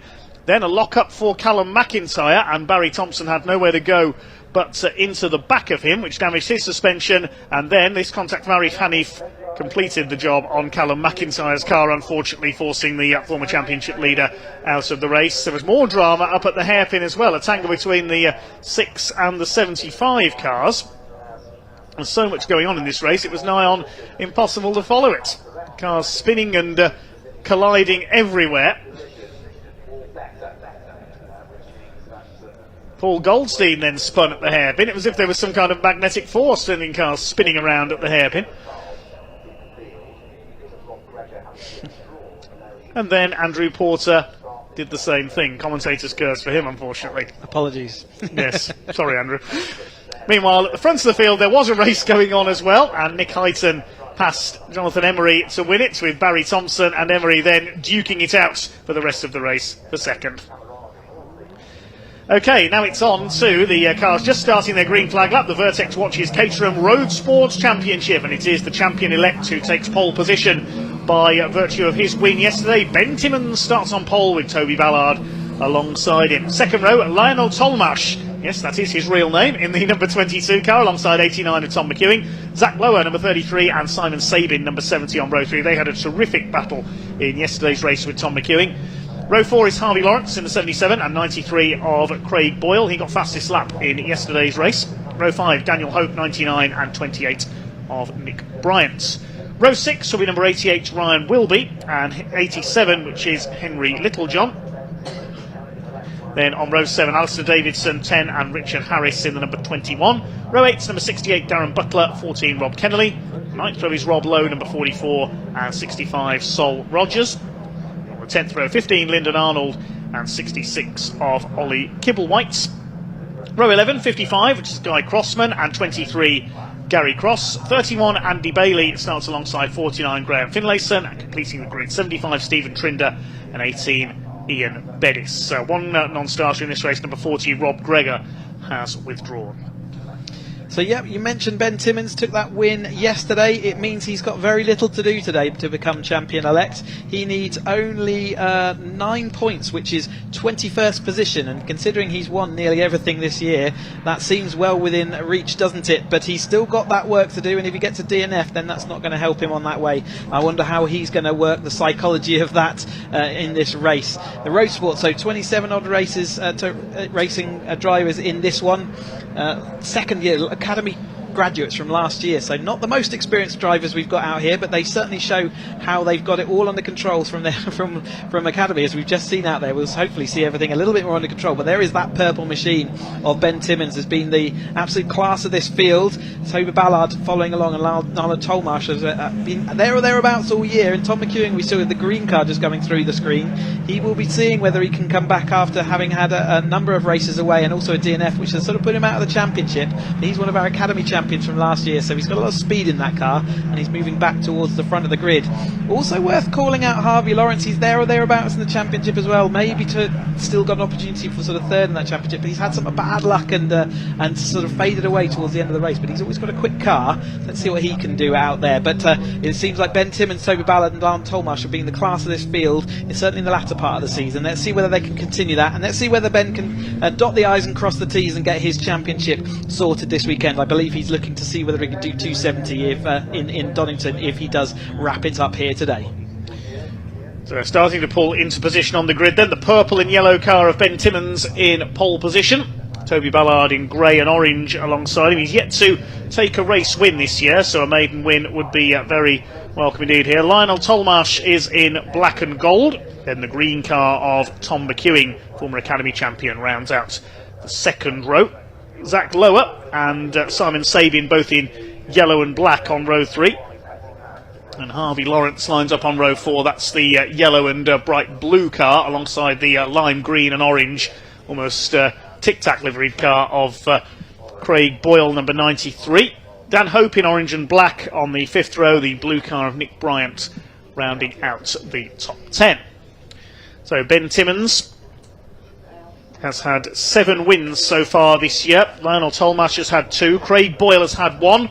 The other winner, Edward Cozzi, is not here this weekend. He had a win at Silverstone. The red lights are on then. 20 minutes of Vertex Caterham Roadsport racing about to get underway. Here we go. The front row both leap away nicely. Good start by Craig Boyle from the 4th row of the grid as well. He's trying to get down the outside, but it will be Timmins who has the lead as they head towards Riches for the first time. Lionel Tolmarsh having a look up the inside, but Toby Ballard slots into 2nd place. Great start by Craig Boyle up into 5th behind Tom McEwing as they disappear up towards the right-hand hairpin at Wilson's. Toby Ballard tries to get around the outside, under braking. That's a move that rarely works, and Ben Timmins holds the lead. A couple of cars running wide further back in the order. They managed to gather it together, including the 49 and the 23. That's Graham Finlayson and Gary Cross at the back of the field. The leaders head through Palmer up towards the left-hander at Agostini. It's Ben Timmins from Toby Ballard, a sight we've seen many times already this year. Yeah, Ben Timmins though didn't manage to shake them all yesterday. He had a bit of a hard race, and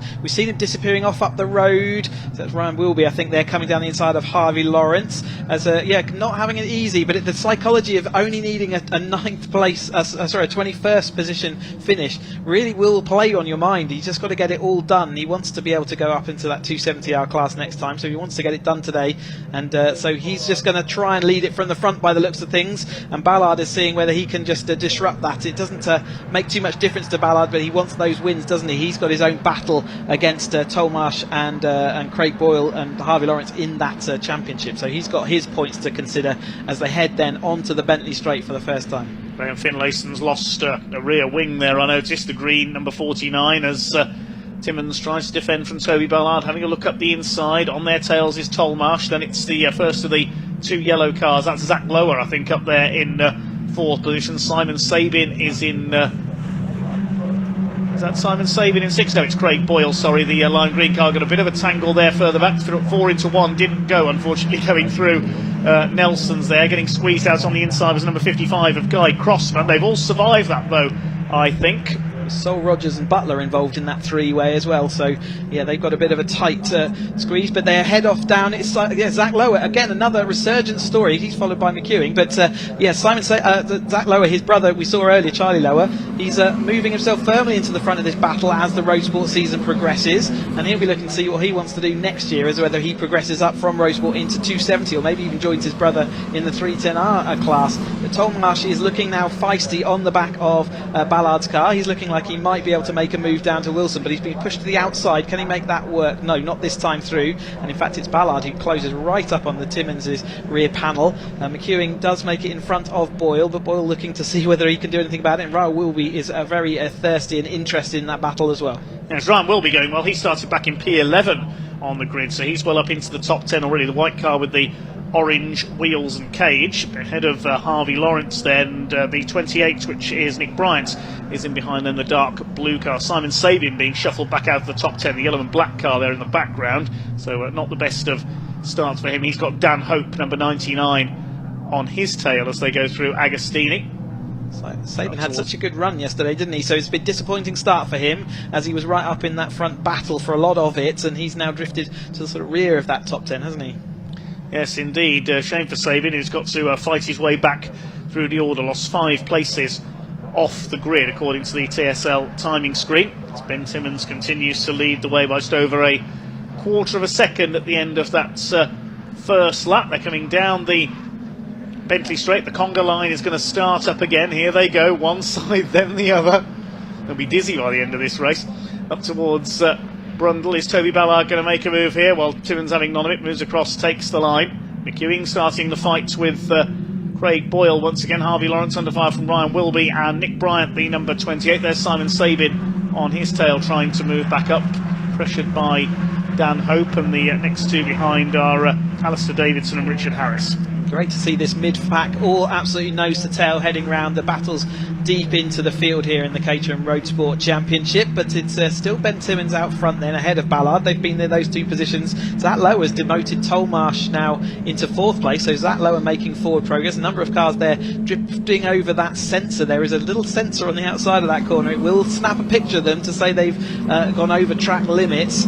As number 14 there, that's Kennelly running a little bit further back in our field. Timmins holding and has led every single lap, hasn't he, so far? Not relented the lead, didn't do it yesterday either, although he did come under attack later in the race. But it is still Timmins who is currently in the lead. Ballard looking down the inside, locked up there. Remember, Timmins cannot have a DNF here, but Ballard wants to get on with it. He's having now Zach Lower come behind, and Zach Lower is going to looking to see whether he can take 2nd place, so making further progress after we saw yesterday a great result for him, but he just drifted a little bit further back as we came to the checkered flag. As Zach Lower now ahead of Lionel Tolmarsh at the end of the first lap of the second lap of the race, I should say. He's got the fastest lap, Zach Lower, so far, 2:14.784, and a big lock up again there from Toby Ballard, who is trying very hard indeed in the number 72. He wants his first win of the season. Tolmarsh is back on the tail of Zach Lower. Now, how far behind the rest of the pack? 1.3 seconds. Tom McEwing is down on Lionel Tolmarsh. No, in fact, it's Craig Boyle that's come through now ahead of Tom McEwing. We see there Simon Sabin kicking up the dust on the exit of Hamilton Corner. Very easy to do there. Leaders head into the back straight once again. There's Boyle in 5th place. McEwing is in 6th position. Harvey Lawrence up into 7th place. And the rest of them come streaming through behind. Into the Bentley Straight once again. Who's going to break the toe first? It is Zach Lower moving to the inside in the number 33 car, having a go at Toby Ballard for that second place in the number 72. First four still clear of their opposition. Boyle in fifth position trying to go after them, and Tom McEwing has run wide there. Harvey Lawrence has got through, so has the number 88 of Ryan Wilby. Yeah, not such a good run there by McEwing. He's dropped back. Again, he's out of the championship due to earlier results, but certainly one of our quick drivers, but not necessarily hooking himself up around this Snetterton circuit as well as he might have hoped. Zach Lower is still in that third place then. Tollmarsh seems to be happy at this moment to hold there. There's Lawrence drifting wide once more. Ryan will be behind him. There is Simon Sabin, who's behind Hope at the moment, and it's certainly dropping back through the field, not going as well for him today as it did yesterday. There's number 44, that's Lowe, isn't it? Rob Lowe out of his car, so unfortunate end to his weekend. J-turn expert is still on the back of that car. Looks like he's J-turned it through the gap in the barriers to retire. Sadly, great shame for Rob Lowe. A tough weekend for him so far. Leaders heading up towards the Wilson hairpin. Zach Lower had a quick look on the inside through there, and then heading back up the other way towards Palmer. It's almost side by side for second place. Lower up on the outside now of the 72 car of Toby Ballard. This is allowing Ben Timmons to get away slightly. Rob Lowe had such a good run at Thruxton. Really a shame to see him. No, that's Butler as well, isn't it? Out in the number 68 car. So whether those two things are combined and related, or whether that's two separate incidents, unclear. But Butler also out of this, and a wing sitting in the middle of what looks like that is Wilson hairpin. Yes. So just flapping away in the wind there. That is kind of in the firing line, but I would expect it to get blown to one side as the cars come through the next time. They'll definitely be given a slippery surface flag for that one. See, Zach Lower still very much interested in seeing if he can get past Ballard just in front of him, and Tollmarsh again just taking that watching brief. Maybe he's looking after his tyres for a late run this time. There's another wing flapping. That's Ryan Wilby with his rear wing coming loose as they go onto the Bentley straights. Another couple of souvenirs for our volunteer marshals. Ben Timmons snakes across, picking his line for the left-hander at Brundle. Ballard still second, and it's Lower and Tollmarsh, and late on the brakes there. The number 33 is not going to get that round. Zach Lower runs wide onto the grass, missed his braking points, and Lionel Tollmarsh is through into third position. Craig Boyle's going to try and close up in the number 93. Disappointing qualifying was his main handicap. He had to fight his way through in the first race. He got 8th place and fastest lap, now up to P5 in race 2. The lime green car there. Ryan Wilby is in behind him. Then it's Nick Bryant, Tom McEwing, who ran wide earlier on, Simon Sabin and Dan Hope rounding up the top 10. Yeah, but Boyle's taken 4 fastest laps this season. He's very quick, and like I say, a bit shocked to see him further back down, normally in that lead pack. Just as they're going into that Brundle-Nelson complex, Ben Timmons using every millimetre of track, including the white line that he is allowed to use at the edge of that circuit, and you know, the awareness to be able to do that. Remember, these are only in their second season of motorsport. There he gives that yellow flag waving into Wilson then, so they were no overtaking as they head in here. There is that wing still sat on the track, and see whether the wind does start rocking it away. It's a rear wheel arch, so it is quite a substantial piece of kit there. Looks like it's just rocking. I don't know whether there's enough a gap for a marshal to get there, but I imagine it's spread out a bit too much with only 10 minutes to go for that to happen, so we might be under yellows for a little bit. So it's going up to half distance in this Vertex Caterham Roadsport Championship, race 2 of the weekend, their second and final race.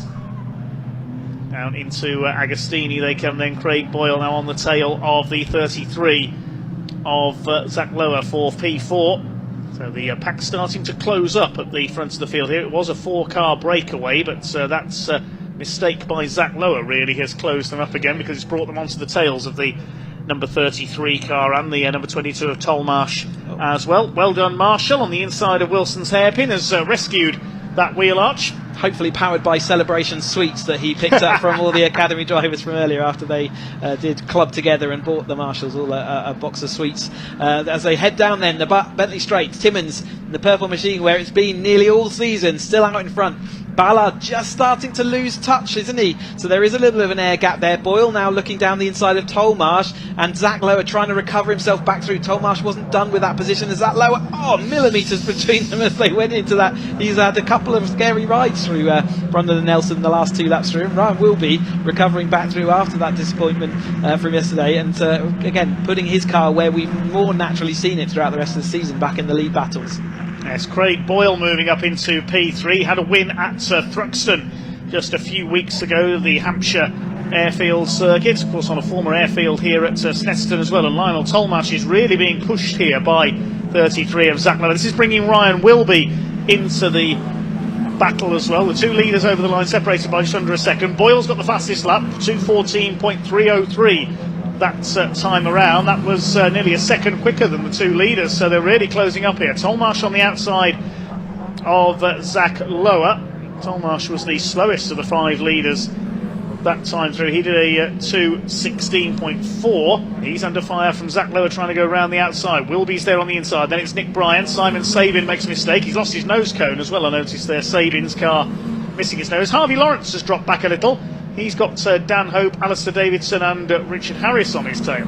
Yep, he's definitely not moving forward. Said to watch out. It's not been a great result for him so far. Still 7 and 8 minutes left to go. 8 minutes left to go as we see Zach Lowe going down the inside of Tolmash.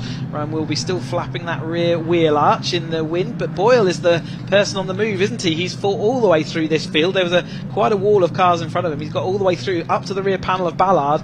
Ballard, where we thought he was maybe losing touch with Timmins, he's just about hanging on. Remember, they're going through Hamilton here at 75 miles an hour. Imagine being on the motorway at 70 miles an hour and turning around a corner quite that tight. That's what these racers do in their Roadsport machinery, and it only gets faster as they go up through the ranks. Ryan Wilby and Zach Lowe continue their battle. There's a nose cone. I don't know if that's a new nose cone, because I don't think it was Simon Sabins, who we saw going through our screen there.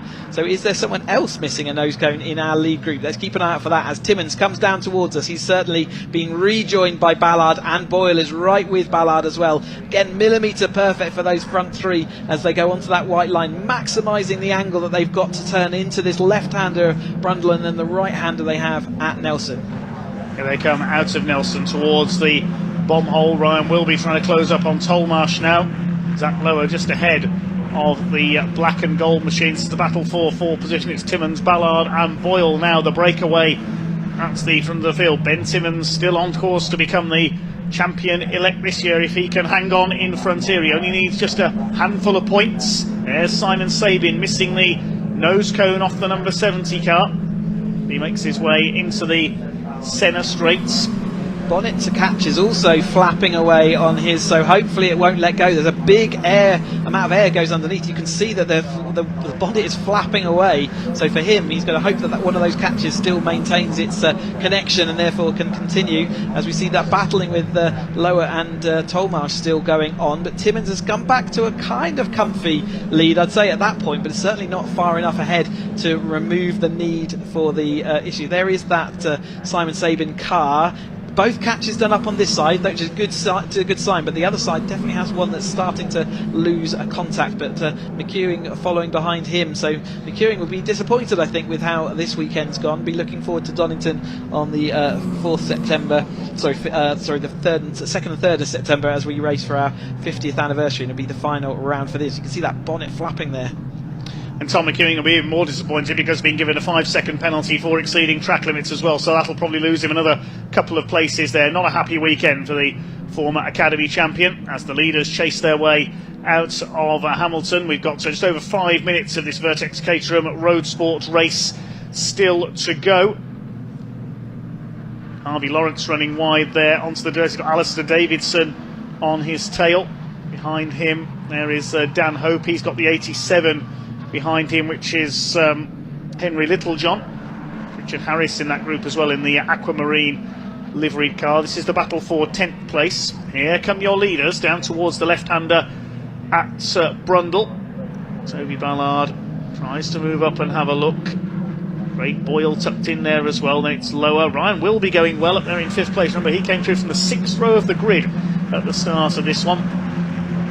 Up towards the long right-hander at Coram. Ben Timmins still under a bit of pressure for the lead of this race from Toby Ballard, who's desperate for that first win of the season. Timmins out wide that time through Coram as well. That's a bit wider than you want to be. It's not grippy out there. You imagine that it'll allow you to do a straighter approach to this final corner. All it's done is cost him time. He's brought these four back together again. Timmins in that purple machinery. Can he hold on as they head up into Riches this time? 4 minutes on the clock as they cross the line to start their 8th lap of this race. Timmins on the inside, having now to protect from Ballard, who's gone to the outside. Can he sweep around? We've seen it done, but no, they're happy and content to sort of slot in behind him. Boyle, though, is the next up to see whether he can act as a disruptive force. Where does he go? Does he go left or right? He's got nowhere to go. He's got cars in his way, but Boyle around the outside. Zach Lower looking down the inside. Contact between Craig Boyle and the rear wing there of Ballard. So a little bit of a wing to wing or nose to wing contact there caused Ballard's rear wheel arch to disperse the car.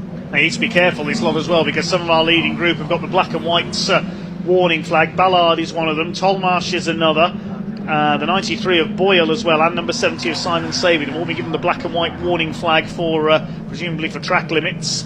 As the lead battle comes down into Agostini, there is Tolmarsh now back ahead of Ryan Wilby up into P5. Nick Bryant going with them as well in the number 28 car. It's still Timmins who leads though from Ballard, with Zach Lower challenging him now up in third place. Ballard losing that rear wheel arch, which shouldn't cost him any time out on track. We got a big crash there from Graham Finlayson, number 49. Lost his front left there. You can see the conveyor belt of the tyre, just of the tyre barrier has been pushed away. So definitely made significant contact, and that has ripped the front wheel off, so he won't be able to make any further progress. See the driver moving around, hopefully he's okay, and he let go of the steering wheel in time. We remember, you should, as anyone watching and thinking about getting a motorsport, make sure you do let go of a steering wheel before you hit a barrier, otherwise David, we got a spinner there from the number 15. He had to take avoiding action from the number 15 of Arnold, wasn't it? Yeah, Lyndon Arnold. That sent him straight to the barrier because he couldn't get, it was on the grass to make avoiding action. Unfortunately that's cost him there. He's made it a long way, hasn't he, out to that barrier. Yeah, the barrier just saving him there from going off into the field next door as well. The race continuing at the moment. This is the lead group coming down towards Murray's. I wonder if we may see a stoppage there, but racing continues. There'll be one more lap to go. Certainly waved yellows. Yeah, the yellow flags, that's on the exit of Riches. Lyndon Arnold spun there, and Graham Finlayson, the Scotsman, just couldn't quite avoid him. Over the line they go. Timmins from Ballard, then Lower, Boyle, Tolmarsh and Ryan Wilby. Hopefully they'll see this yellow. Positions. Yeah, they're coming up into that yellow flag zone. I was just saying, I hope they've seen it. It does look like they've all gone line astern. Yes, no passing through there, of course. Looks like they've all obeyed the yellow flags and slowed down a little into the Wilson hairpin. Ben Timmins under pressure from the 72 of Toby Ballard, but Timmins will know he only really needs to finish this race to be the champion-elect going into the finale at Donington Park. He could let all these cars go by and he'd still be safe for that championship, but he wants to go out with another win. He has been the dominant driver this year, and he's only got one more, half a lap left to go, but Ballard is looking down the inside into Agostini. He is going to make it through, a little bit crabbing there. Ballard, they were both on the absolute edge. Neither of them locks up, which is great, but it does push Timmins out wide. He is going to lose the lead for the first time, is he? No, Ballard's missed a gear change on the exit of the corner there, but Zach Lower into second place.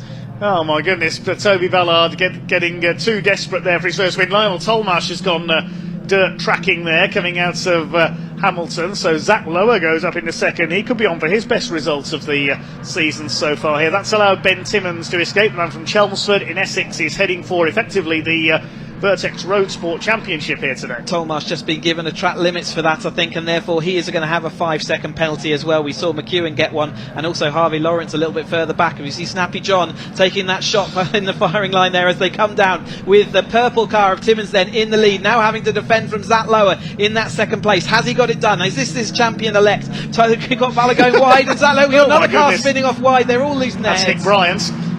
Nick Bryant has spun off into the grass down there. They're all trying way too hard on these last couple of laps. Bryant dirt tracked his way down. Tom McEwing's all over the place as well. He was trying to get out of Nick Bryant's way there, I think. And Ben Timmins says, well, if you're all going to fall over each other on this last lap, I'm going to clear off in front. I'm going to take my latest win this season and pretty much sew up the Vertex Caterham Motorsport Championship for 2023. The man from Chelmsford in Essex, here he comes up to the line. Ben Timmins takes the win. Second goes to Zach Lower, and Toby Ballard comes over in third place. The rest will have to wait to see what time penalties are applied. I think it's Boyle in fourth, Wilby fifth, and Simon Sabin will take sixth place. So Lionel Tolmarsh dropped down to seventh. He got a 5-second penalty. Nick Bryant crossed the line in eighth despite that bit of dirt tracking. Alistair Davidson ninth. Tom McEwing with his penalty rounds out the top 10. Harvey Lawrence with his penalty drops to P15. Amazing road sport race there. There are final few cars coming across the line then to complete their 20-minute race. But Timmins, what a season it's been in the purple machine. We've seen him out front so often as he's going through, and Lower making it all the way up to second place then. So as we watch these final few, these battles going all the way to the end, aren't they, to all the end of the field. But Lower, great podium finish there in second place, and Ballard in that third place. Boyle just misses out. But it is Brian, as we see Trinder there, I think. Yep, he's fighting with Bettis, and I know that Bettis and they're desperately not wanting to be the final position. But it looks like Trinder's just got the better of Bettis as they cross the line. Then great race. Timmins done exactly what, in fact, far more than he needed to today. Went out with that win, and hopefully we'll see him with that 270 class car as they head to Donington on the 2nd, 3rd September. So have a look at some highlights from that very lively race indeed for the Vertex Roadsport Championship. This was the little contretemps early on at Nelson. 3 into 1 very nearly didn't go through there. That might be how, I think that was how Simon Sabin lost his nose cone running over the curves there. Then Zach Lower trying too hard, lost 3rd place to Lionel Tolmash on the outside. Good recovery after that by Zach Lower to come back up into, I think, his best ever finish in 2nd place. There are a few more cars that overshot during that race. Ben Timmins just kept it all together. There's someone else's nose cone going for a Burton on the outside of Williams' corner. Harvey Lawrence, that was one of his track limits breaches. Saw him pick up a penalty in the number 77 car. Then a big shunt going into Riches. 15 of Lyndon Arnold spun, and then Graham Finlayson went walloping into the barrier in avoidance. Thankfully, Graham appears to be okay. That's the end of, very much the end of his weekend. So nearly missed the end of that barrier, but unfortunately never made it quite. But there is the exit of the final corner. That's Hamilton, isn't it? Tolmash taking to the grass tracking. Ballard seeing whether he could have any grip out there, and not finding any. Yes, Nick Bryant going off as well on that last lap there. A few other cars, including Ballard, running wide. There is Graham Finlayson's car being recovered. The driver, fortunately, is okay. You can see him on the right of the screen there, just talking to the officials. Let's have a look at the results then. Ben Timmins taking the win by just over a second ahead of Zach Lower. Great result for him. Toby Ballard completing the podium. Then Craig Boyle in 4th and once again got the fastest lap. Brian Wilby in 5th ahead of Simon Sabin. Then Lionel Tolmash with his penalty. Nick Bryant, Alistair Davidson and Tom McEwing completing the top 10. Let's head down to Sam in Parc Ferme.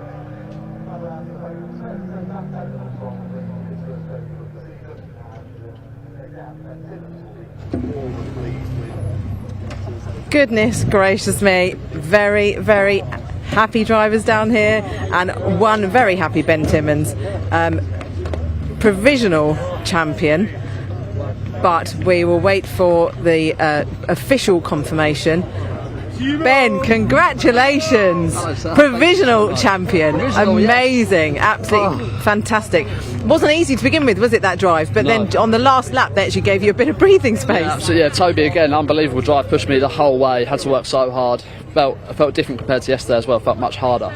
Made lots of mistakes, missed gears as well, but it wouldn't be a Ben Timmins race without a few missed gears in there. So, yeah, no, absolutely thrilled to, of course, get the win and to be provisional champion. Fingers crossed that holds, but no, absolutely thrilled. So, yeah, really enjoyed that. I don't see why it wouldn't, but yeah, a fantastic drive from you as usual. Thank you very much, and also thank you to all the marshals that stand out in this blaring heat today, and thank you obviously to wonderful people at Caterham and DPR have helped me with my car, Darren Burke, my family and my friends always come out to support, Tom Davis if you're watching.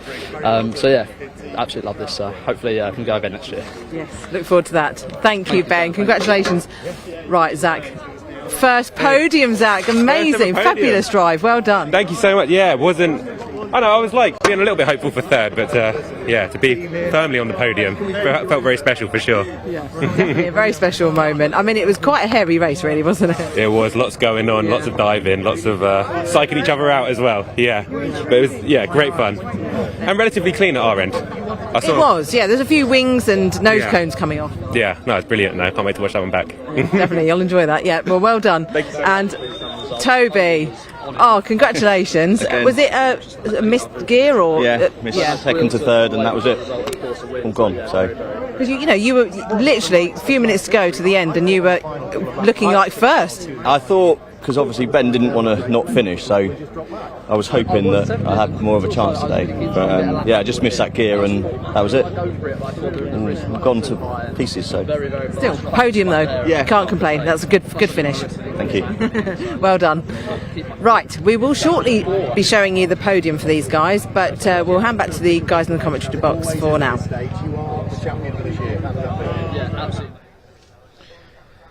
Thank you, Sam. So some pretty lively Caterham racing throughout this morning. Hopefully the races later on will be a little more calm. We've seen a fair bit of damage this morning, unfortunately. Now into our lunch break then. We're picking up just before 2 p.m, so a 45-minute break for a spot of lunch. Next race after lunch will be the British Supercarts Racing Club.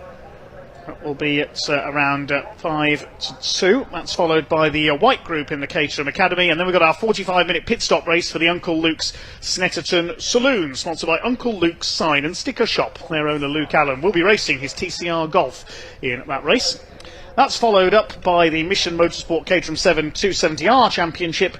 And it's the Avon Tyres Caterham 7 Championship UK. The Mini Challenge are back out for their final race. And then we close out with the Mossel Caterham 7 310R Championship. That's all coming up a little bit later on then. We're going to take a quick lunch break now for about 40 minutes. We'll join you back at around 5 to 2 with our British Supercar Championship.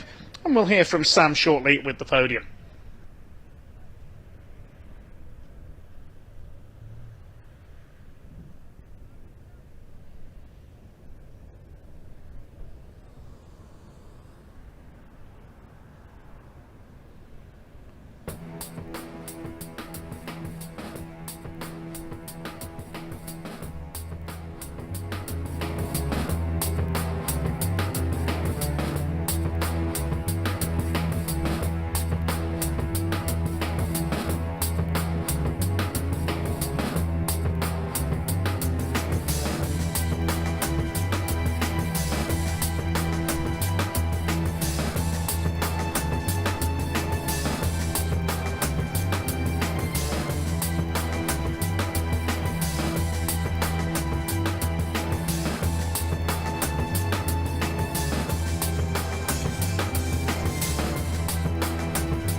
Right, an exciting and eventful race, everyone. Thanks very much. We have a podium to do, and in third place it was Toby.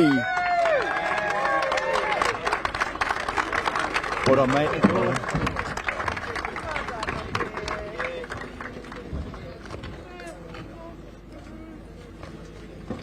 Second place, getting his first podium, it was Zach! Thank you, mate.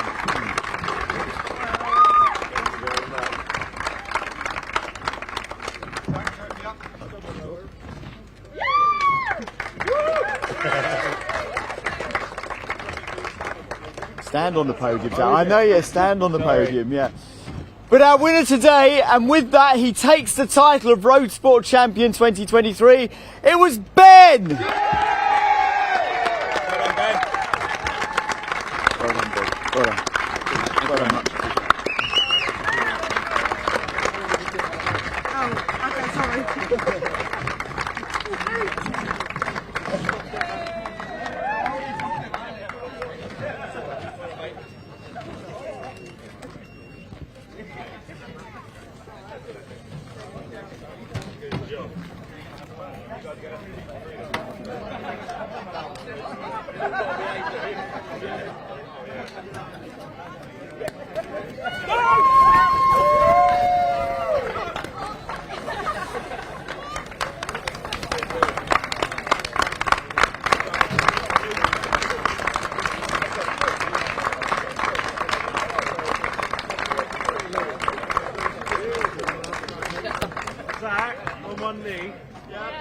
Fantastic for these guys. I mean, to wrap up the is brilliant, and it's safe. I don't think he's going to be in Roadsports at Donington. He's going to be in a 270, so which will be great to see him in that championship. So that's just going to give him a taster of what he can do next year. But here they go. For the photo, they're pouring the champagne over his head. Lovely celebrations for these guys.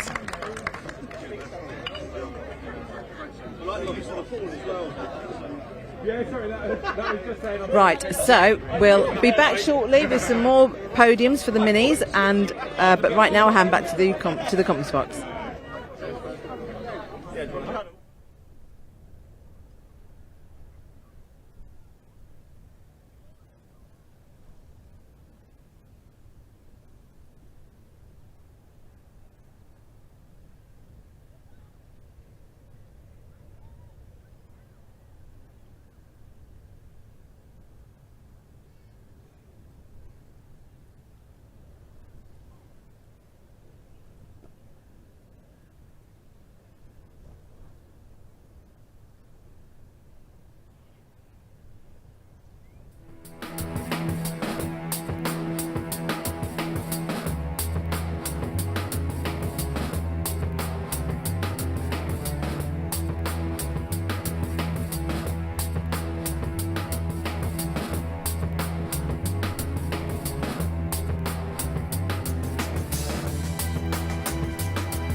We're going to do the order like we did yesterday, so we'll do Cooper's first. In third place was Dan Truman.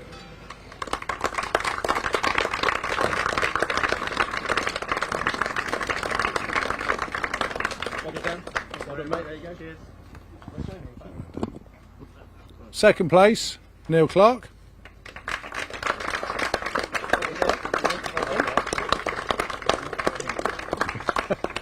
And the winner, yet again, Andy Langley.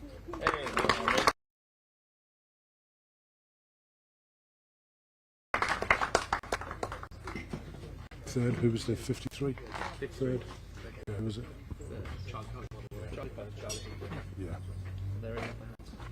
Well done, boys. Okay, R53 is next. In third place, Rory Mellier. Oh, sorry, not you. Charlie Collins. Only messing around. Who's yeah. Second? Who's second? In second place, Charlie Heatley. Hey. Well done, Charlie. And the winner.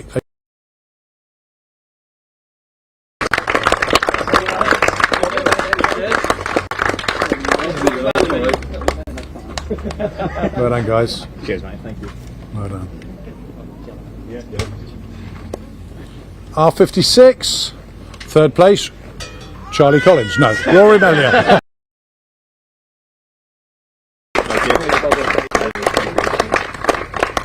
Second place, having led again, Ross Alexander.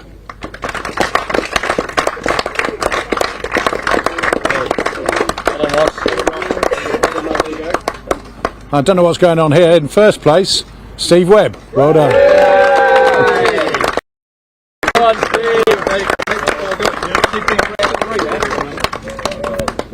Well done, boys.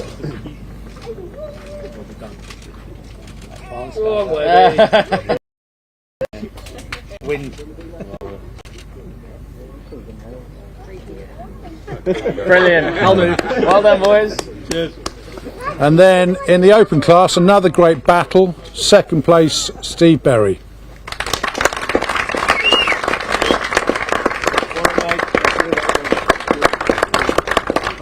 Steve. Well done. And overall winner, Charlie Newton Darby.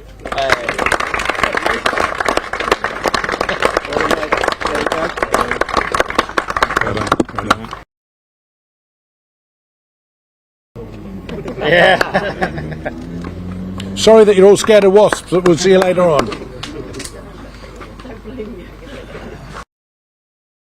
Thank you very much. Thank you, mate. Now, what I'm going to try and do is actually speak to Steve Webb if I can grab him. Where's he gone? Steve! Steve! Steve! Come in. We haven't had a chance to speak to you this weekend, but 2 wins. Great, having a great time here at Snetterton, aren't you? Yeah, I'm enjoying it. Yeah, it's been good. What's been the key to it? A bit more aggression. Yeah. Quality driving. Bit of quality driving, quality car set up from the team. Sheer Motorsport. So yeah, did us proud. Sponsors, APR, Rip and Roll, and Alex's Cash. So yeah, it all helps. And one more race to go for the triple. Try, yeah, a bit late in the day. So. How's track conditions been this weekend? It's been looking absolutely beautiful. Yeah, it was good. Yesterday seemed a bit more slippery. Today seems really good. Lots of grip and it's nice and fast. Any changes to the car over lunch? Don't think so. No. Don't need to, do you? That's it. It was working well, so leave as is. Mate, congrats. Good luck in the race 3. No worries. Cheers. Thanks a lot. Thank you, mate. There we go. So there's been so much champagne spray today. There was actually wafts on the podium, so we've moved into the mini hub, but we'll hopefully try and get there a little bit later on. Now, coming at Snetterton, after lunch we've got the 3rd race of the weekend in the Supercarts, plenty more Caterhams, and 1 more race in the minis as well. So we'll see you very, very soon.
Well, good afternoon, race fans. Welcome back to Snetterton here on BARC TV. Just getting back into action after the lunch break. About to get underway with our third race of the weekend for the British Supercart Racing Club Super Series. Race number 3, the grid decided by the lap times recorded during race 2. Fastest lap went to the race winner, Tom Rushforth. Therefore, he takes pole position alongside Lee Harpham. Second row, Jack Tritton and Mark Edwards. Then we've got Andy Gulliford, failed to finish the earlier race, so looking for a better result here alongside Ingvar Bjerge.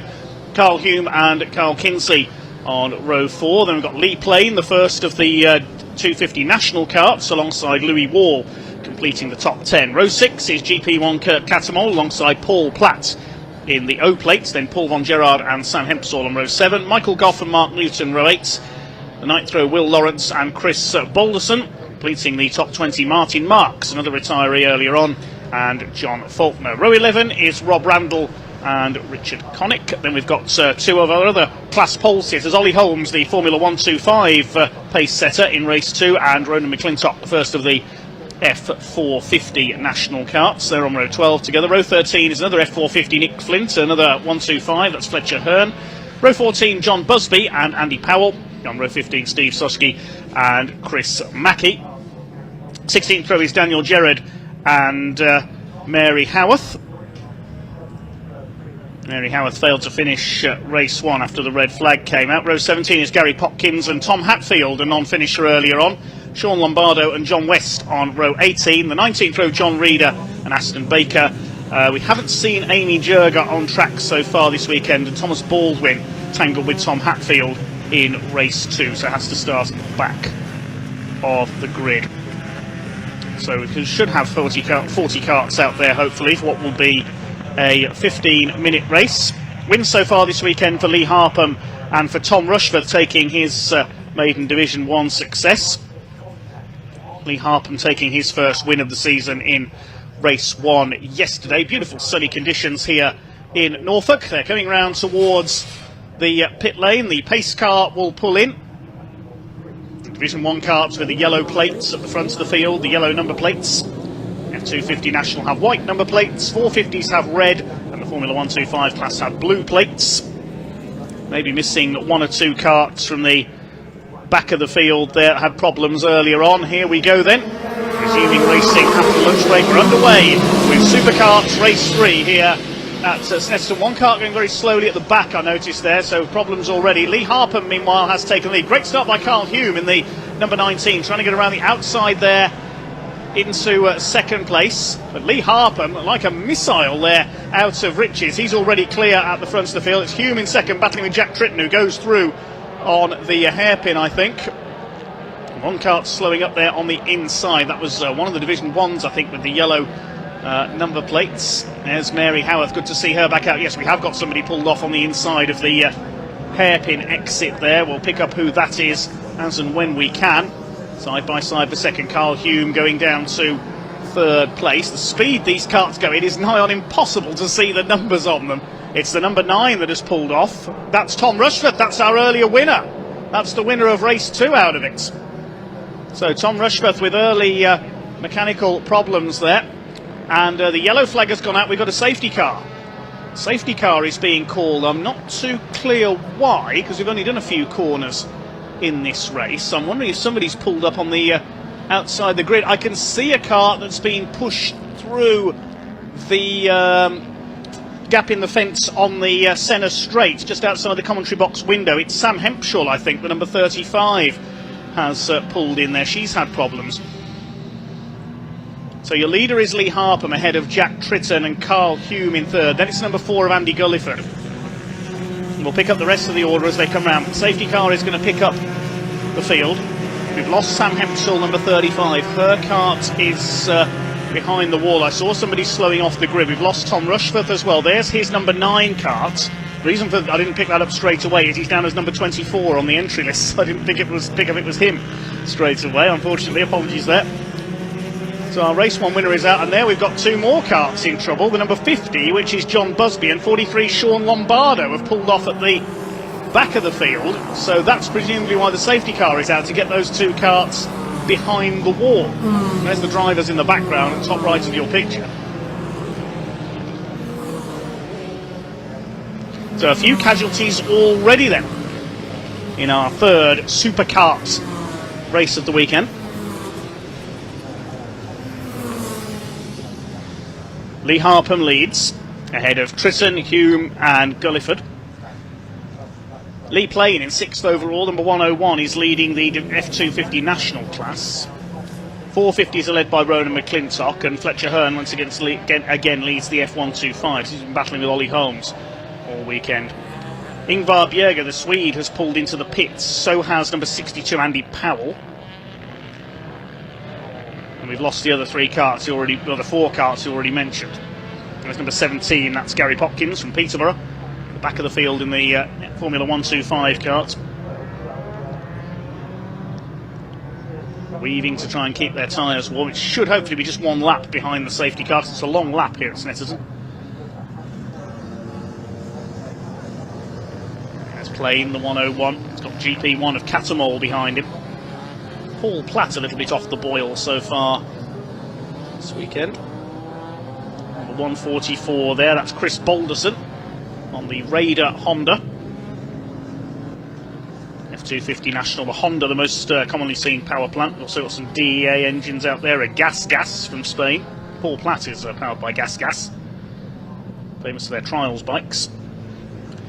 F450 Nationals, they use bigger KTM engines, TM engines for the 125s. It's mostly the VM power plant that we'll see in the Division 1 Supercarts. A couple of PVP engines out there as well. They're more well known as a chassis builder. And they settle in behind the safety car.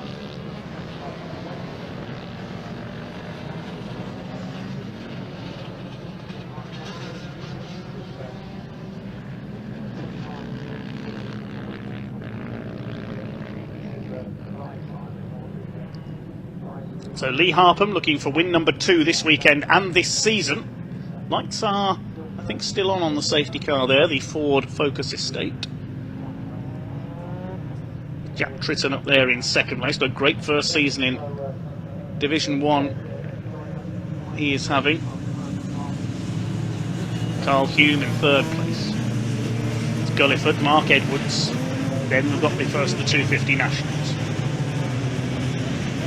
Big winners on the first lap came from the back of the grid, a pair of our 250s. Tom Hatfield and Thomas Baldwin had to start from the back after problems in race 1. Hatfield is in 14th, he gained 20 places. Tom Baldwin gained 25 places. He's gone from dead last to 15th.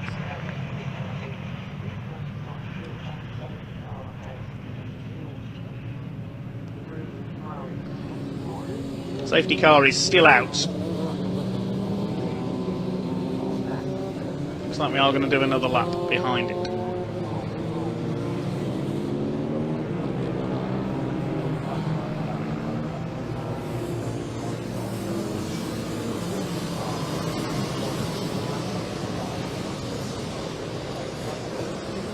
This has to be one of the most extreme forms of motorsport, certainly in the UK. Very popular on the continent as well. There's a French Supercart Championship. They regularly race in the Netherlands as well, the likes of TT Circuit Assen, the mecca for motorcycling.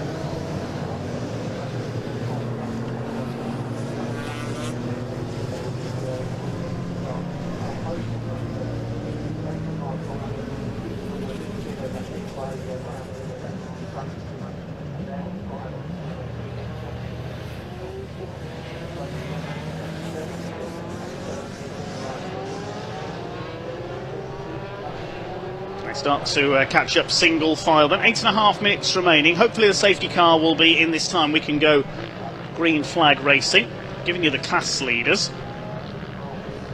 It'll make some differences in the championships as well, because as we know, Liam Morley is not here this weekend, but Lee Harpham quite a way down the championship, so he's not going to threaten in the points. Carl Hume with a couple of decent results here. He could close the gap on Liam Morley. Jack Tritton as well. With Morley, and also Matt Robinson, who's third in the points, number 84, not here this weekend. Likewise, Sam Moss, number 31, he's normally at the sharp end. He's only fifth. He's fifth in the points. He's absent.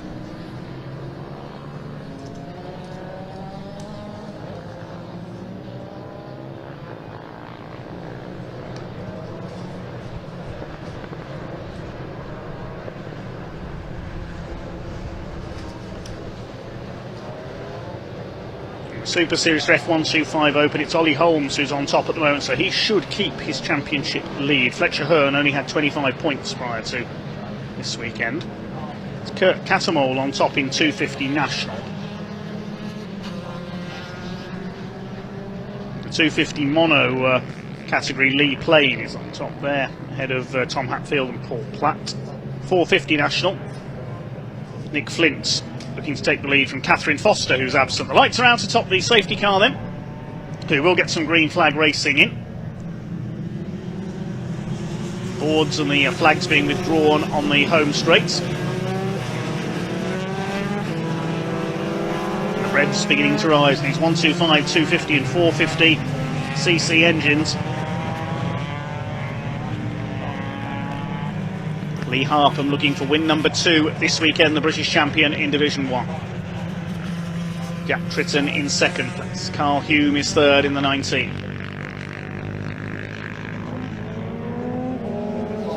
Safety car unleashes them. Lee Harpham and Jack Tritton put the power down, and we're back underway and racing here at Snetterton. Down towards Rich's corner they go. Harpham has held his advantage, the train of carts behind them. Leader already clear of Jack Tritton in second place. Carl Hume is third. There's Andy Gulliford looking to make up for his retirement earlier on. He had an 8th place yesterday from the back of the grid after an issue in qualifying. Swings his way through the hairpin, trying to get the cut back on. Carl Hume's trying to take third place away. Mark Edwards, number 68, is behind them. Then we've got the first of the 250 national category. And towards Agostini. Hume holding on ahead of Gulliford. There's Edwards. It's Paul Platt, the white cart. Number 44, that's Louis Wall. Trying to hold off the 56, which is that of Michael Goff. They're down in the lower reaches of the top 10 at the moment. Taking on the fastest of the F250 national cars. 450s and the 125s. Only here in smaller numbers this weekend. I think we've got 4 in each of those classes. And they're further back in the order. Charge their way through Williams onto the Bentley straights. Midfielders coming through. Here comes Goff on the inside attacking Louis Wall. They're just behind Paul Platt there in the zeros and down in third in the 250 nationals. Normally on top in that category, chasing Paul von Gerard in the 83. It's Lee Harpham flying his way around Snetterton. Barely even lifting off for the left-hander at Murray's there.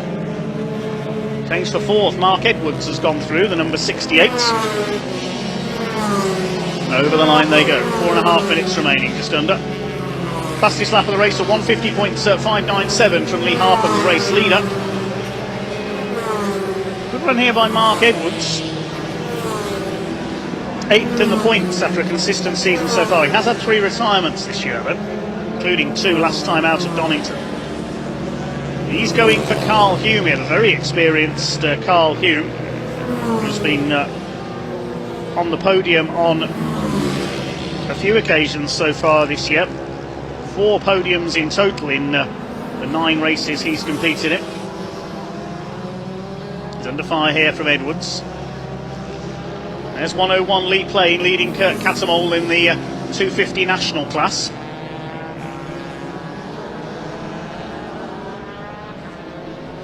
GP plate, the most highly prized of all for the British Supercarts Grand Prix winner. I remember covering that event several years ago at Cadwell Park. What an incredible event that was. The Supercarts well suited to the primarily motorcycle circuit at Cadwell Park. Down the back straight come the leaders, well spaced out now the top 3. Mark Edwards going after them. It's Gulliford in 5th. These 5 Division 1 carts well ahead of the rest. Gulliford is really trying there on the number 4. Harpham leads by over 1.5 seconds ahead of Jack Tritton.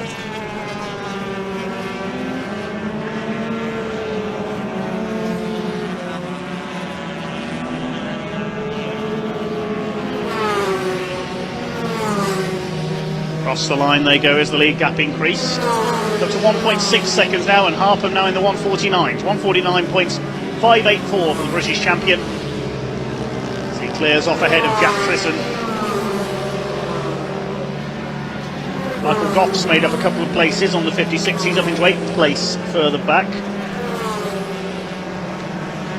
Got ahead of Paul von Gerard. Louis Wall has just got him back though into P8.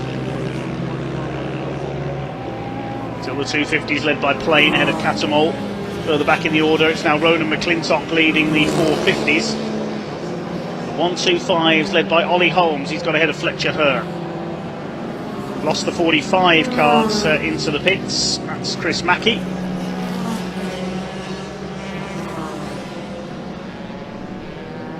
It's under 2 minutes to go now. Slightly disjointed third supercart race of the weekend with the safety car having to come out. It's Lee Harpham who has dominated it from the off. Darts down the back straights. Jack Tritton keeping him in sight.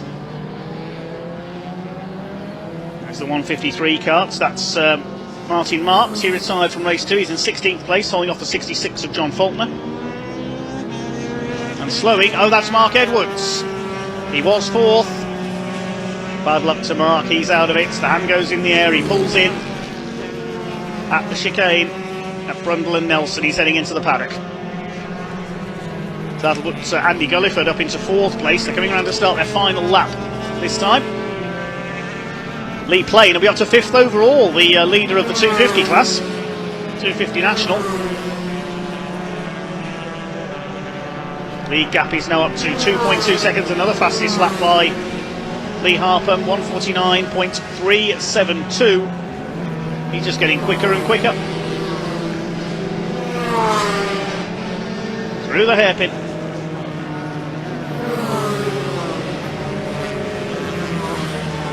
Louis Wall's dropping down the timing screen as well. I think we might have lost the number 44. 98 miles an hour average around the Snetterton 300 circuit.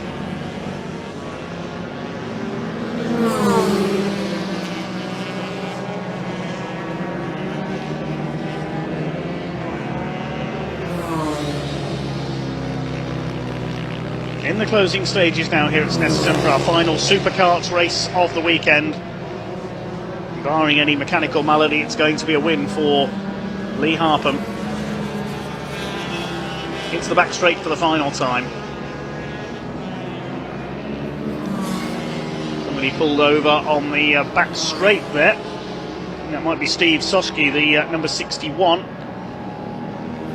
He's had problems all weekend with that kart, sadly.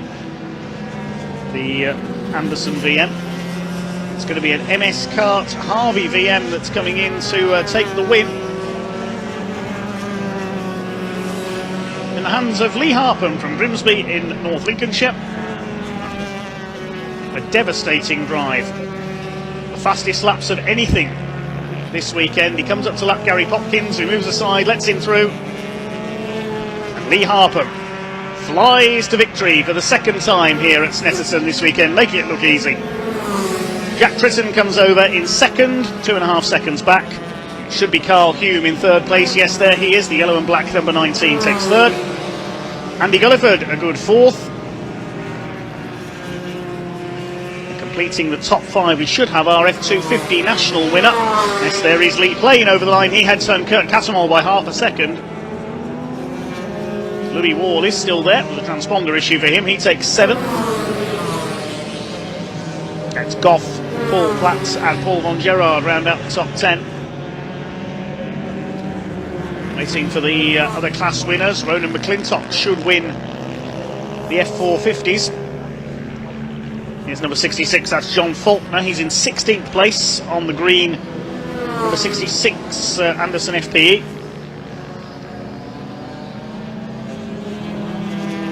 Waiting for our other class winners to come home. There's Ronan McClintock, the number 26. He's coming in to win the F450 national category.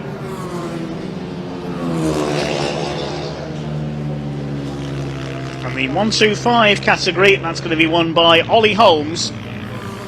There he is over the line. Ollie Holmes takes the 125 category. There's number 41 coming in. That's one of our 125s, that's Fletcher Hearn. Seems to have lost Martin Marks, 153 on that final lap as well on his Division 1. And there he is, out of the race for the second time this weekend.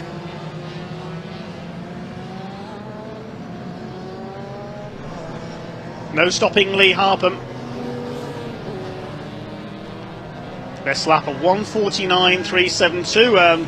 Jack Tritton did dip into the 1:49s as well with a 1:49.619. Original result then, Harpham the winner ahead of Tritton, with Carl Hume rounding out the top 3, Andy Gulliford in 4th, then our top 250 national runners Lee Plain and Kurt Catamol. Louis Wall was next term ahead of Michael Goff in Paul Platt third in class ahead of Paul Von Gerard. Thomas Baldwin from the back of the field. And Mark Newton, Tom Hatfield also from the back, and Will Lawrence completing the top 14. John Faulkner rounded out the first 15 home. The other class winners, Ronan McClintock and Ollie Holmes. Bad luck to Tom Rushforth, his car giving up on the opening lap there. Also lost Ingvar Bjerger, the Swedish driver. A few drivers didn't get off the grid, as we saw.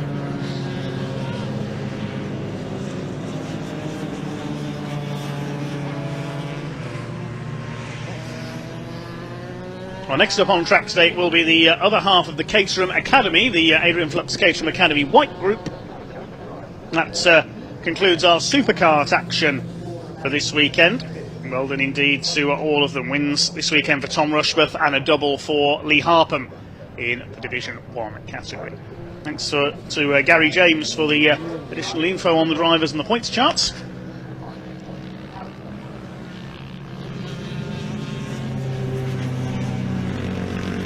Hopefully we'll be able to hear from some of the drivers with Ewan down in Park Ferme, but if not, we'll have the Caterhams in action very shortly. We saw what the Caterham Academy Green Group can do before the lunch break, and that turned into a bit of a lively race, to say the least. Let's see if the White Group can do any better.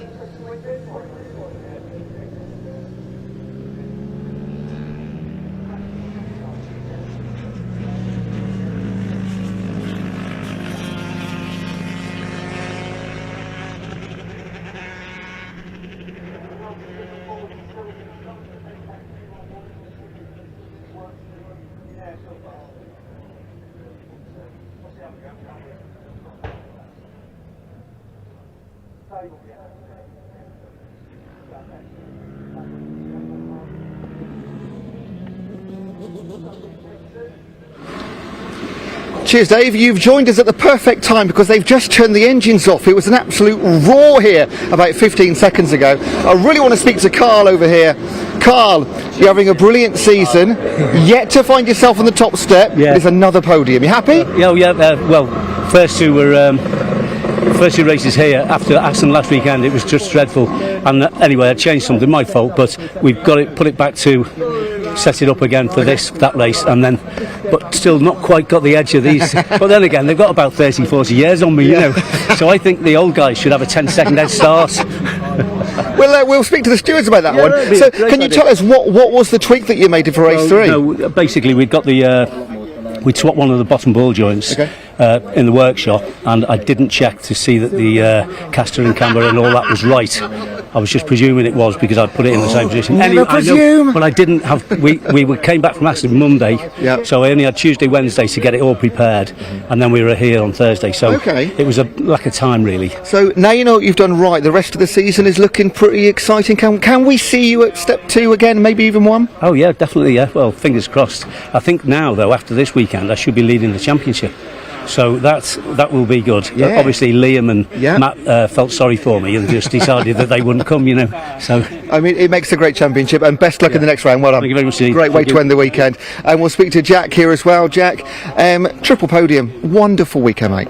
Yeah, can't complain there. Got the finishes, so for the championship that definitely helps us out after a couple of DNFs. But yeah, first time around Snetterton on a Division 1 in my first season. I can't complain really. He's quite good, isn't he? He's very good. That's why there's a number 1 on his car. You know, you're chasing the number 1. But Lee's been a massive help to me. He's been helping me all year, and any issue I've got with this, he tells me what to do, and he's not lying. It's a brilliant paddock, isn't it? Yeah, you can't fault it. If you go from short circuit, where everyone's hidden away, to this, all we want to do is help anyone get out there, and it's nice. Mate, great weekend, well done. Thank you very much. Cheers, buddy, thanks a lot. And let's speak to the man with number 1 in his car, the man on step number 1 for the second time this weekend, Lee. Great way to end it. Yeah, it was a real good race. We made some changes from the race this morning, and it was the quickest we've gone all weekend, so it's good. Can you tell us what you did? We just changed the width on the front end of the chassis. We'd we sort of went extreme for the first race this morning just to see what difference it'd make, and it was obviously the wrong way. So we went back to what it was and put some new tyres on, and seems to be good. Shame again to see a safety car, never good, but it became like a sprint race at the end, didn't it? Just sort of like 6 or 7 laps. Yeah, I was hoping the safety car was only going to be out for a lap, but obviously we did 2, and then, like I say, it was a sprint race to dash to the finish, so I just had to get my head down and get going. But you know what you're doing. It's 2 wins again. It's 3 podiums. Fantastic weekend, mate. Yeah, it's been great. Thanks so Cheers, much. mate. No worries at all. There we go. So 3 podiums apiece for Jack Tritton and Lee Harpham. Great to see Carl here too. Carl, like you said, should be leading the championship now potentially. He's had 2 second places and another couple of podiums too. He is still Carl Hume after that first step. In the next round, fingers crossed for him. For the time being, we are going to go back to Caterham's now. Some will look after the drivers at the end of that race, but to talk you through the grid and the race, of course, it is Dave Gollard. Over to you.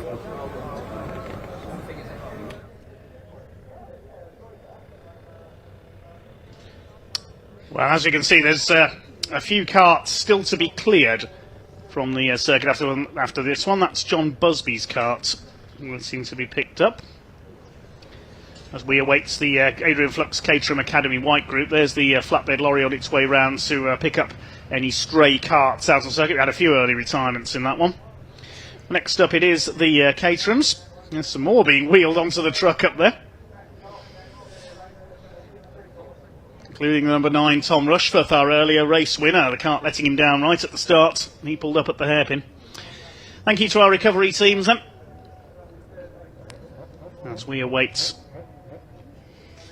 the Caterham Academy White Group, sponsored by Adrian Flux Insurance. We've got one driver who is starting at the back of the grid, Robert Cohen, after changing car due to damage. You've got a bit more info on that, Chris, I believe. Yeah, amazing. Obviously, as we mentioned before earlier in the day, there's 2 Academy groups. And the white and green, they're completely independent. But one of the, after damage yesterday, Rob Cohen can't use his own car, and one of the, Tim Payne from the opposing group, so from the green group, has lent him his car for this weekend. And what an incredible gesture of friendship and trust, I guess. But nevertheless, yeah, Rob Cohen is going to be out there. And another thing to mention, just once again, we saw yesterday Adam Keane on the second step of the podium, and just to say he's recently had a new son in his life, so Theo, newborn, and wife Bella at home, all supporting Adam as he took that podium and dedicated it to his son. So I thought that was really amazing. And I've seen pictures of him sitting in the Caterham already at 5 days old, clearly starting them early in the Caterham Academy. We'll look forward to seeing him in maybe in 18 years or so time. But a bit more action out on track. We've obviously got the Caterham Academy White Group up next. Then we've got Uncle Luke's Snetterton Saloons, followed by a third and final race for the 270R Championship. We've got the Avon Tyres Caterham 7 Championship UK. Before we've got a Mini Challenge Club Sport. And then the Motul Caterham 7 310R Championship will end our day. We're running slightly ahead of schedule, I think, but we should be done by 6 p.m. Today. But there's plenty more racing action for you all afternoon. You can see they're tidy up and they're all sitting in their carts still. It was That's one way to hitch a lift. Quite attritional, wasn't it, towards the middle part of that race? So lots of carts to be picked up, and they're all, it's like a karting bus, isn't it, on their way home, taking in the scenery as they head back to the pit lane. Yeah, it's much easier to recover carts. You can fit more of them on the recovery truck. Absolutely. You only need to make one journey. You can wheel them on as well, can't you? You don't need the crane necessarily to get them up there. But it is... Yes, I'm saying there's 9 carts being picked up from around the track at various points. So we had the second, like I say, Academy Green Group a little bit earlier. They had a bit of an eventful race, didn't they? It was a little bit fraught and a few incidents and action. Like you said, they've all got to get back up to speed straight away. They've been waiting all day to get out on track. They've just had their lunch, so hopefully they'll have had a coffee as well, get everything going, and hopefully they'll be ready to get going in the white group. Adam Keane tops the championship after the race we did with them yesterday. Henry Speaks in second, Matt Kirtland is Van Demes after that fantastic win, taking out the win in the fastest lap after being dropped back through the field during the safety car period. So he had a great result to come back to that win, and everyone was happy for him. Daniel Neal didn't have that result. He was in the lead until right at the end, wasn't he, where he lost it around Brundle and Nelson. So he'll be looking to see whether he can recover. He's still well within the championship battle, but no one can absolutely guarantee it for themselves today in this second race. So they will go down to the final event that we've got coming up at Donington then. So after we finished all the Caterham action today, we'll be heading to Donington in a couple of weekends' time. So it's all starting with our 50th anniversary. So on Friday there's a drift day. If you're seeing all these Caterham action, all the racing, and want to know how to get out there on track and what it feels like to drive one of these cars, you can do that if you book onto our drift experience day. It's a fantastic event, and Sam Parker, who you've been hearing down in Parc Ferme and Paddocks all day today, she is one of our drift instructors and can take you around in one of our cars. So definitely go to caterhamcars.com to find out all the information on that. And then on the weekend we've got the actual racing event. So we've got all of the cars from the Caterhams that you've seen today, plus the Caterham graduates group as well. And we've also got on the day following the event, so on the Monday, 4th of September, we've got a track day, a Caterham dedicated track day on the Donington circuit. So come and watch all the racing on the weekend, and then take your 7 out on track for the on the 4th of September. So caterhamcars.com for all the details of the drifting, the how do you get on the banks and watch, and also how do you get your car out on the track. We're also running passenger rides, and yours truly here in the commentary box will be back in a car for delivering those passenger rides. So if you want to get involved and feel what it's like to go around in a Caterham Cup car, then that which is kind of comparable in some ways to the 7420Rs that we've seen going around, and then why not head over to Donington. And yes, Chris will be out there to terrify you, I can guarantee it. It's part of the fun, and be looking forward to getting back out on track. It's been a little while, but as we look down the start-finish straight here, you can see that wind flapping. It's got up again as it did yesterday, but the beautiful weather we've got here, I think someone called it the Simpsons skyline, isn't it, with the blue sky and the cumulus nimbus hanging around and looking good. Perfect weather for this Caterham action, as we're looking forward to getting the Caterham White group out on track. They've got 2 races this weekend. This is the second of their 20-minute races, yeah, unusual again, like I said earlier, for them to be out. A couple of things to bring you into, which we didn't really cover in commentary so far, and how we all keep things nice and even in Caterham Motorsport.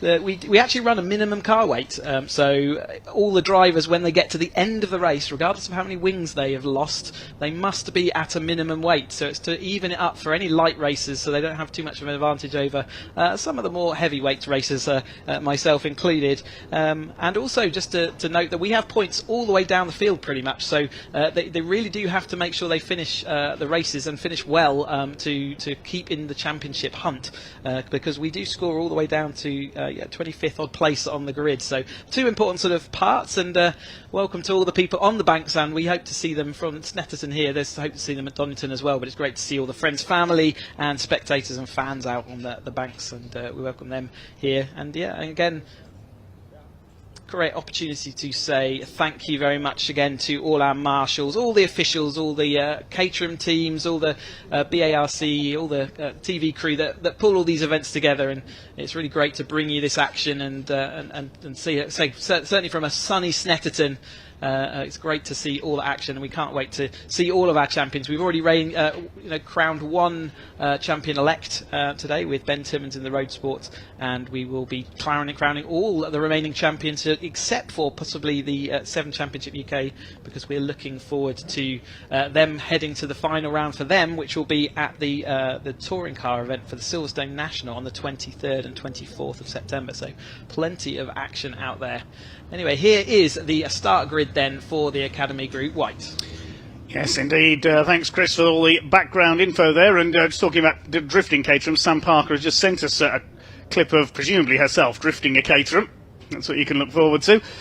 And let's have a look at the grid then for the Academy Group White. It's yesterday's winner, Istvan Demes, the Hungarian, on pole position, with Adam Keane, the championship leader, alongside. Second row, number 2, Matthew Kirtland in the Williams lookalike, and number 76, Monty Hind, alongside him. Row 3 is Henry Speaks, number 37, the Hong Kong-based driver, alongside 28, Daniel Neal, already with several wins under his belt this season.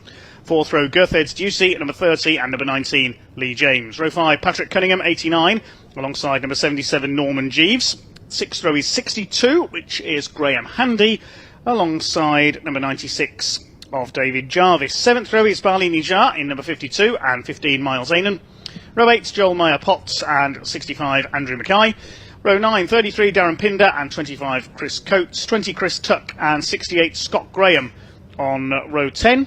And row 11 is number 4 Neville Sykes and 40 Dean Pollen. He was involved in an accident with Robert Cohen in yesterday's race. And Robert Cohen, having switched cars, will be starting from the back in number 34. I think you said it was Tim Payne's car he's driving, if I'm correct, Chris. That's right, yep, Tim Payne, a very kind person to lend a car, a race car especially, after all the incident we saw earlier as well. Certainly, I'm sure he'd be watching with interest and holding his breath somewhat. So looking at the standings so far, Adam Keane, just one race win for him so far, was leading the championship coming into this weekend. Daniel Neal has had 3 race wins but has had some bad luck elsewhere, while Istvan Demesh, yesterday was his first race win, but he did win the sprint at Kerbera for the white group at the start of the season against the clock.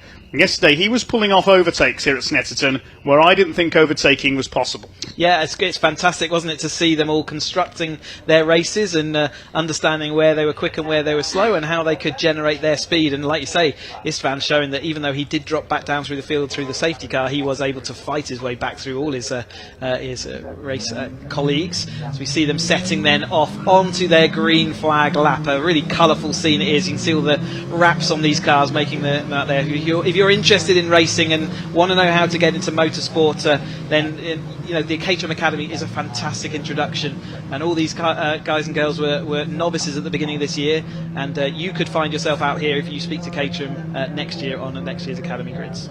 Maybe someday. Maybe someday. Such a dream for everyone, isn't it? And to say we're privileged to be able to have a go out there, and a lot of these drivers, like I say, we make 52 odd new racing drivers every year, and we've been doing that for a great number of years. We've turned 1,000 people into racing drivers, and what a record that is, and we love what we do. And I'm sticking around talking about it now that I'm not racing out on track every weekend, because I love it so much. Well, I think based on the standards of my karting performances over the years, I think I'll stay firmly behind the microphone. Thank you very much. I'd be a mobile chicane out there. Yeah, I'm hoping that I'm going to be able to scare you in a car next time out at Donington, show you how it's all done and what it feels like, and what you're talking about when we're talking about going wheel to wheel with cars, at 100 miles an hour, what that actually feels like in the passenger seat. It's quite an eye-opening experience, I can tell you that, as we watch our Academy white group then coming down here. Can Adam Keane step onto the top step of the podium after nearly making it? Is Daniel Neal going to be able to make his way back through the field? Certainly he's had the pace all year to do that, and that will certainly help his championship. He needs to make it back up there, doesn't he? And we've got all the other drivers still firmly in that battle, ready to see. And I think it was a sort of 6-strong battle towards the end of the race yesterday, so I'm looking forward to that again. And like I say, hopefully they've all had their coffee and they're all wide awake and ready to go, and we don't see the same incidents we saw with the green group a little bit earlier. Well, thanks to Tyrrell's Restaurant in the paddock, I'm firmly revived after our lunch break, accompanied by a cup of PG Tips. Other brands of tea are available. So Istvan Demesh in the blue and white car leads them round to the grid. Adam Keane in the sort of khaki green liveried car, almost an army green livery on his car. We'll start alongside. We've got Matthew Kirtland, the blue and yellow car, looks like the 1992 Williams made famous by Nigel Mansell. And the bright blue car of Monty Hind, he was yo-yoing up and down the order yesterday, will complete the second row. And in blue and orange, Henry Speaks, who's second in the points coming into this weekend, yet to take his first win. He was 10 points behind Adam Keane, and Matthew Kirtland 3 points further back, so the title race far from over. There's number 34 at the back. That's Rob Cowan, having changed cars in Tim Payne's car for this race. This will be a 20-minute race for the Adrian Flux Insurance Caterham Academy white group. It's a very level playing field indeed. All novice racers that started this season. You can't have held a race licence before moving into the academy. Demesh leads them up to the grid then. Adam Keane alongside. fully road legal cars, windscreens, lights, number plates, everything you need to go on the road, and they could finish this race and drive home if they wanted to, such is the standard of this car. But still a very capable race car, 125 horsepower. It only weighs half a ton, like a Mini, so there's plenty of action, and we see plenty of action all throughout today. And remember, this car, they can upgrade at the end of this year, move into the next challenge, which will be Roadsport, to move in the 270 after another upgrade, and then 310 after a further upgrade. So this car could be with them for the next 4 or 5 years of racing, so they really do get to know it very well. But they're still within the sort of early part of their relationship, but they are lining up ready to complete their 7th event this season. Looking forward to one more in Donington in a few weeks' time. I did know one person once who had a Caterham as his only road transport. He lived in London and mainly commuted by public transport, just used his Caterham when he needed to travel further afield. But we're almost ready for our second White Group Academy race of the weekend. Then the red lights are on, they go out now, and a decent start by Adam Keane from the outside of the front row. A lot of wheel spin there from a couple of cars further back. Not the best getaway by Istvan Demesh, but we know he can overtake. He's dropped a couple of spots back. It's Keane who leads the way into that first corner. Matthew Kirtland up there in second, and Henry Speaks has come through into third position as they head up towards Wilson's hairpin for the first time. That's Monty Hind running out wide. They're getting a wheel onto the dirt. It's Adam Keane who leads from Kirtland. Speaks in third, side by side for fourth place Demesh and Daniel Neal, the number 28. Car running out a little bit wide there at the tail of the field. Number 68, that's Scott Graham. So they head up towards Palmer for the first time. Dan Neal side by side with Demesh. There's Lee James in 6th position. The green car, number 77, is Norman Jeeves. He's got away well up into 7th from 10th on the grid. So they head towards Agostini for the first time. Adam Keane looking for his second win of the season out in front. Big lock up there from Dan Neal, still side by side with Istvan Demesh, who swings it round the outside. They're both going to run wide on the exit. It's going to allow Lee James in to try and move up a spot or two. And look at Matthew Kirtland on the inside into Hamilton. It's not very often we see overtakes that work out there. Adam Keane keeps his foot in and will keep the lead on the inside into Oggies. Yeah, Daniel Neal already doing quite a lot of the work he needs to do to start getting towards the front, and Demes having a pretty nightmarish start, wasn't it, to drop back there. But like you say, we've seen him fight back through the field. But it is Keane that leads this race, and he's second place yesterday. So can he step one step higher? As you see all the field flowing through Williams here, all connecting with that apex. Really good car control there as they head out down the Bentley Straight. Then it's still Keane out front ahead, and it's that Kirtland trying to pull down the inside. No room through there. They've really compressed that on the inside, but it looks like Neal might be up into third place already after early pace means he's moving forward. He's done half the job he needs to do to get to the front of this field. Here they come towards the bomb hole for the first time, then side by side Demesh with Lee James. Somebody running wide towards the tail of the field. We'll pick up who that is in a second. It's the number 15 car of Miles Ainon who ran out wide there, the man from Biggleswade in just the northeast of London. And kept it all together though. Here come your leaders coming off Murray's corner. There's the 77, that's Norman Jeeves being chased down by Monty Hind, recovering after running a bit wide earlier on. Across the stripe they go for the first time. It is Keane who leads from Kirtland. Neal Speaks, James Demesh down to 6th place from that pole position. A terrible start for him sadly, but we know he can fight back through the field. He did exactly the same in yesterday's race. There's the blue and white car as running out wide. Henry Speaks over the curb there. That could trigger a track limits ping. Side by side there, Lee James dives down the inside. The 77 car of Norman Jeeves loses it, and he collects Henry Speaks. Now, has that only broken the wing on Speaks' car? Somebody else pulling up there, the 76 of Monty Hind in problems as well. He's pulled up by the look of things. Yeah, it did look like there was, wing damage definitely, but there was some other cabling that I didn't like the look of. Hopefully it was just the light cables from the rear of that car, but yet Monty Hind having to pull off to the inside, I think, there. But it is Keane that still heads this field. Kirtland in that second place. Neal making those 3 places up. James also made up 3 places. Demes losing 5. Jeeves with 3 places up, and another one back there. Pollen back in deep in the field, made up 5 places off the start. So great start from Pollen back there as we all drift around the Hamiltons again, trying to go side by side there. But it is Keane followed by Kirtland as they go through Oggies this time. Out towards the back of the circuit, Adam Keane continues to lead the way. The man from Woodbridge in Suffolk. There's the damage to Monty Hind's car. He was involved in that contact there. The right front tyre is burst and he is out of the race. So here come your leaders. was 4th place yesterday, so disappointing start. But yeah, like I say, the leaders coming down here then with Keane and Kirtland. Kirtland going around that outside line, a little bit of dust needed on the end, bit of a squeeze job, wasn't it? Kirtland giving him a little hug towards the curb that time through, and yeah, he did make it stick, but that will be not gone unnoticed, that it was a little bit uncomfortable as the number 2 takes the lead then. Matt Kirtland, he's yet to win in his Caterham racing career. Adam Keane, as we said earlier, had 1 win at Cadwell Park in Lincolnshire earlier this year, looking for win number 2 of his season. Dan Neil battling it out further behind with the likes of Lee James and Henry Speaks. It's Lee James currently up there in 3rd position. He's quite a way down the championship. He's only in P15 in the points.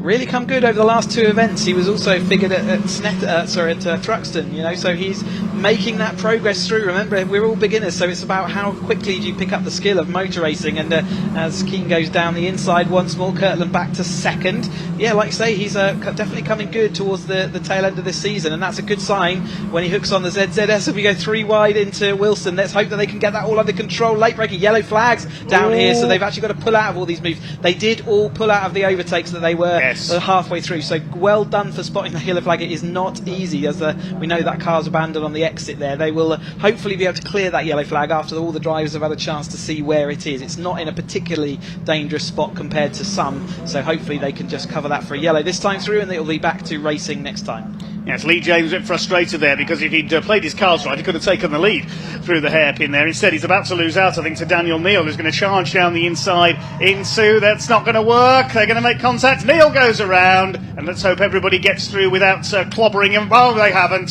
He's been walloped by, who is that? I can't quite work out. It's a red car, I can tell you that. We'll pick up the number in just a moment. Suspension. I would class that as not being walloped by. I think he walloped the dangerous rejoin there, unfortunately. So he might well have to go and see the stewards after the race on that one. And that is going to cause a problem for his championship. He's already got a 0 score, so it means that he's putting a lot of pressure on himself for Donington to see whether he can put this all together. He was desperate to rejoin, but unfortunately you can't do that if there's another car in the way, and that does seem to be what happened that time through. Meanwhile, out front then, Keane back to the lead, but Kirtland fully alongside. This front 2 have decided to be broken away now, hasn't they, after that incident down at the Agostini hairpin that time through. So it is Keane in the number 88 wide there, running out, and he's onto the dust already. So again, not an easy race for these. We're starting to see some mistakes creeping in. We are later in the day than they're used to, and obviously set day 2 of a motor racing meet, which is a new thing for them, and it is now Kirtland that does go in front. Such was their gap that actually they had plenty of room for Keane to get back on the track again.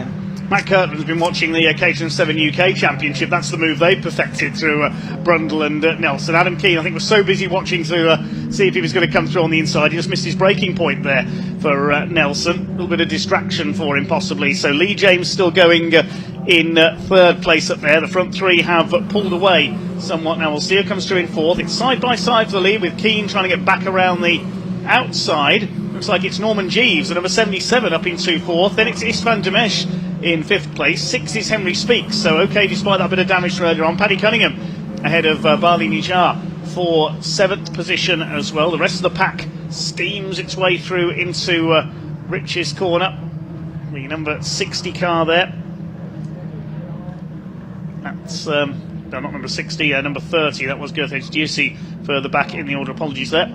Good to see that the 40 of Dean Pollen has come through well from the back. He's up into P11 after his problems yesterday. So he would already made up 5 places on the first lap, so he's continued that. You can still see we've got a flashing yellow now as we had that contact down here into the corner before, so they've all slowed up a great deal under those waved yellows there. So they're heading into Agostini under nice control there, looking out for any cars or any debris. There is that car stuck on the inside of the track, so again they're being showed that under waved yellows, and hopefully that means that we can get this race back underway. No sign of the safety car just yet, but keep an eye on it as they all accelerate away from that yellow zone. And it's actually Keane made a little bit of a break, doesn't he, over Kirtland as they accelerated away from the yellow zone. Remember, once he's gone past the green flag, everything is back. Oh, a little bit of contact again there from Speaks, so he's been in the wars today. Yes, Lee James making contact with Henry Speaks there. It's Joel Meyer-Potts, the car that was in contact with Dan Neal. That's the car that's out of the race, and he's actually done the fastest lap, 2:20.120, but he's very much out of the race on the inside of Agostini. Just over 11 minutes of this race still to go. There's the 62 car, that is Graham Handy. The Iron Man looking car, that one. It's a great looking car if you get to see that in the flesh. We've got one car with Ka-Chow written on it as well, so nice if that was done up as a Lightning McQueen lookalike. That's Monty Hines' car, which is sadly out of the race. Daniel Neal on the recovery drive. His car has survived that contact. He's on the tail of the 89 of Patrick Cunningham for P7. Just ahead of them is Norman Jeeves, who's dropped back a couple of spots. He ran as high as 4th on the previous laps. The fight for second place, Kirtland and Henry Speaks has risen quite nicely back through the field after his tangle earlier on at the hairpin. So all the favourites seem to have hit misfortune at some point, with the exception of Kirtland out in front. And see whether Neil's got enough time to fight back through. He's clearly got the speed in the car, and he's in a pack of cars which hopefully they won't lose contact with the group in front. But Keane, after getting on the accelerator after that yellow flag zone, has definitely pulled clear of Kirtland, and in fact it Speaks, isn't it, ahead now of Kirtland into second place. So Speaks, regardless of the 2 pieces of contact he's had, is keeping momentum forward. Yes, plenty of place swapping, and Lee James providing some more there. Back up the inside on Istvan Demesh. They're fighting for 4th and 5th positions. Demesh will try and go through on the inside into the left-hander at Palmer's. Looks like he'll get the move done. Now chasing after Kirtland, who's gone from 1st to 3rd over the last lap or so. He's 5 clear of the rest. It's Norman Jeeves still in 6th place, then Cunningham, Neil, Nijar and the 96 of David Jarvis rounding out the top 10. There's number 37 of Henry Speaks. You can see the damage to the rear corner there.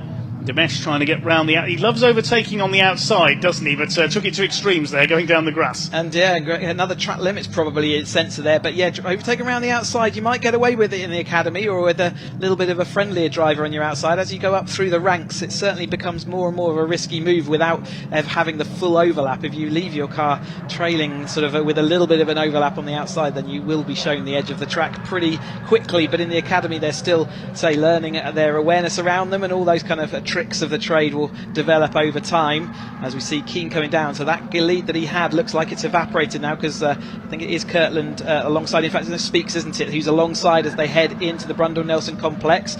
Kirtland is going to sweep round the outside like we saw that earlier on, and is going to make that move stick. So another great showing there around the outside with the tailwind as they're going into the Brundle-Nelson complex. It looks like that does work. They're going to go side by side through Bombhole though. Kirtland seeing whether he can put his nose down the inside. Doesn't manage it this time, and it is now Demes who's made his way past James into this lead battle, and they're going to be a clump of 4 or 5 cars as they head round Coram this time. I said to write off Istvan Demesh at your peril. He's fought his way back up after that poor start. He's going for P3 here. He's on the outside at Murray's, keeps his foot in. Kirtland doesn't leave him any room, bounces down the grass. Lee James getting involved here as well in the number 19. 5 of them together for the lead as they cross the line. Still Adam Keane, who has the advantage over Henry Speaks, but only by 0.2 of a second. What's going to change as they come into Riches this time through? The gap back to Daniel Neal, who's recovered well into 6th place ahead of Bali Nijar in the 52. Cunningham is 8th, Jeeves down to 9th, and David Jarvis rounding out the top 10 down into the hairpin up the inside. The 88 of Adam Keane just about holds the lead. Demesh going through into 3rd past Matthew Kirtland. He's finally got his man, and here comes Henry Speaks, the better exit from the hairpin. We'll try and get the move done before Palmer. He's got him. Henry Speaks takes the lead down the straight out of the Wilson hairpin. Keane absolutely drifted it around the Wilson hairpin that time. He was not facing forward at all, not full opposite lock, but the car was actually drifting all 4 wheels, and that's not easy with a limited slip differential and the loose end of the unstable end of the Caterham Academy car. So anyway, Henry Speaks managed to get the momentum as they exited the Wilson hairpin, and it leaves Keane back in the second. And now more wheel banging. Kirtland is doing what I said earlier, which is absolutely holding his line, not giving any space on the exits, and I think Demes will realise soon that it doesn't pay dividends, especially with Kirtland in the driving seat of the car you're trying to go around the outside of.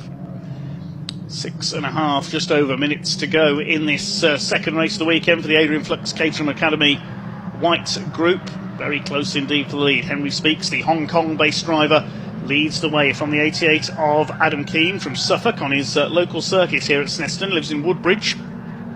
Down the straight they come. Matthew Kirtland from Warwickshire in 3rd place, in the number 2, the 92 Williams lookalike. He's going for the inside, 3 wide. Chris cringing next to me in the commentary box as they go 3 wide into Brundle every time. Oh, the leader's lost it. Adam Keane spins, and he's been collected. Oh, straight up the back there by Lee James. Amazingly, I think they've all kept going, haven't Lee they? James has got a punctured radiator. He must stop, otherwise he's going to blow his engine. Yeah, Lee James smashed the nose and he's cone also up. going to be pulling leaving off. a lot of water over the track. That's Demes, isn't it, spun? Demes spun on his own fluid there. There was something leaking out of his car. I was just about to say that's caused problems for a couple of other cars. Henry Speaks was one of them. They can hear in the background there's more cars going around on the water that the two radiators have left. There you go, lots of spinning cars. They're all lots going of off. water Look down. at the state Hopefully of he this. won't make it to the barrier. It doesn't. So yeah, two radiators spewing all of their coolant all over the track. I can see this race being stopped. They, I mean, it would be. It looks like it's calmed down now. I think the field has gone through, but you're right. It could be that they would throw a red flag. Let's keep an eye out for that. But at the moment, the front group should at least be aware that it is a bit squirrely around there. They'll definitely get the slippery flag warning. The lead two, though, are way out in front. Then that's Keane and Kirtland separated, and actually Keane, who went round, has managed to keep going and has not suffered any impact from that. Okay, so Kirtland ahead of Keane. They're way ahead of... it's Dan Neal somehow has come through that in third. And on that lap, he actually set the fastest lap of the race, 2:19.579, was it? No, it was the previous lap. Apologies there. Speaks has come through in fourth. It's Balnijar who has come through in fifth place. The rest of the order has completely changed. Istvan Demes has pulled into the pits. Lee James, I don't think made it that far. No, there's Lee James. He's pulled off. He should on stop. track. I really hope he's going to stop. He's moving his car, which is very good of him. But it's unfortunately the engine really does not work very long at all when you don't have any coolant in it. And like we said, Keane, who did cause all that incident and all that kerfuffle for everybody else, is still in that second place. He clearly got up and running again quickly, so he was quite lucky to get away with that. But they are going to come at the end of the Bentley Straight and through the Nelson Brundle complex. They're going to come across all that liquid, and they don't necessarily know how bad that is. They haven't been through it once already. Okay, so we'll pick up the leaders in a second going into Brundle and Nelson. Here's a battle a little bit further back, the 15 moving through. That's Miles Anon making a move on the 34 of Robert Cohen in the borrowed car. Now here are the leaders, and Kirtland leads Keane into Brundle, then it's through Nelson, and then this is where the coolant is down on the track. Look out, leaders. Adam Keane goes wide. You can see that Kirtland's backed off there a little, just to study where the slipperiest part of the track is. Here comes Daniel Neal in third place. You can see that bit of fluid down on the track. It seems okay. The leaders have got through, I think, all okay there. Didn't hear any yes, squealing. They have. It's pretty hot out there today, and the tarmac will be warm, and therefore it should be that it's evaporating away pretty quickly. Let's hope so, after all of them ran through it last time, that they're all knowing about that, whilst the following group will start coming through that pack. But we'll keep an eye out for the following group. It does look like everyone's making it through okay now. 2 laps to go then in this Caterham Academy Whites Group second race of the weekend. Adam Keane going round the outside into Rich's Street, retakes the lead from Matthew Kirtland. They are way ahead of everybody else. We'll have a look further down the time screen. Yeah, the gap is 8 seconds back to Dan Neal, the number 28 in third place. Balnijar going well up there in fourth position. Through the hairpin they go. Matthew Kirtland looking to fight back in car number 2. It's Nijar fourth, Jeeves is fifth, Cunningham is in sixth position. Then it's the number 30 of Goethage. Juicy is up into 7th place. Then it's Dean Pollen, who started from the back, is in P8. Speaks is down to 9th, but is still running. And the 62 of Graham Handy, aka Iron Man, rounds out the top 10 as Matthew Kirtland round the outside into Agostini. Is this going to work?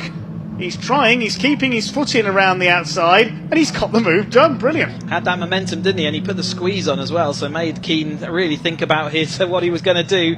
You're either going to hit me or you're going to back out of this, and that's kind of what a decision made. With only 2 minutes on the clock left, I think this will be their penultimate lap. They should be able to make it round to the line once more, assuming they don't put it out early. And we've got a bit of side-by-side to the number 15, that's Enyon, isn't it? Anon, sorry. Oh, a little bit he's gone wide. Wiggly there as well. I wonder whether there's still some fluid elsewhere around the track, or maybe there's some fluids or something on the track surface. Anyway, they are continuing on their battle, though. Kirtland, last time over the line, was in the lead and is still out in front of Keane in the lead at the moment. Here they come then down into Brundle and Nelson. Still Kirtland holds on. He's stronger through this section of the circuit. We saw Keane run wide here earlier on and then spin a few laps later and get collected by a couple of other cars. Lee James and Istvan Demes, they're out of the race as a result. Yes, looks like the circuit has dried out up there in these late summer conditions. Up through the long right-hander at Corham. Adam Keane just four-wheel drifting his way through the exit of Corham there. He's lining up Matthew Kirtland. He's going to try and slipstream him down the straight. They come up to start the final lap of the weekend for the Adrian Flux Caterham Academy.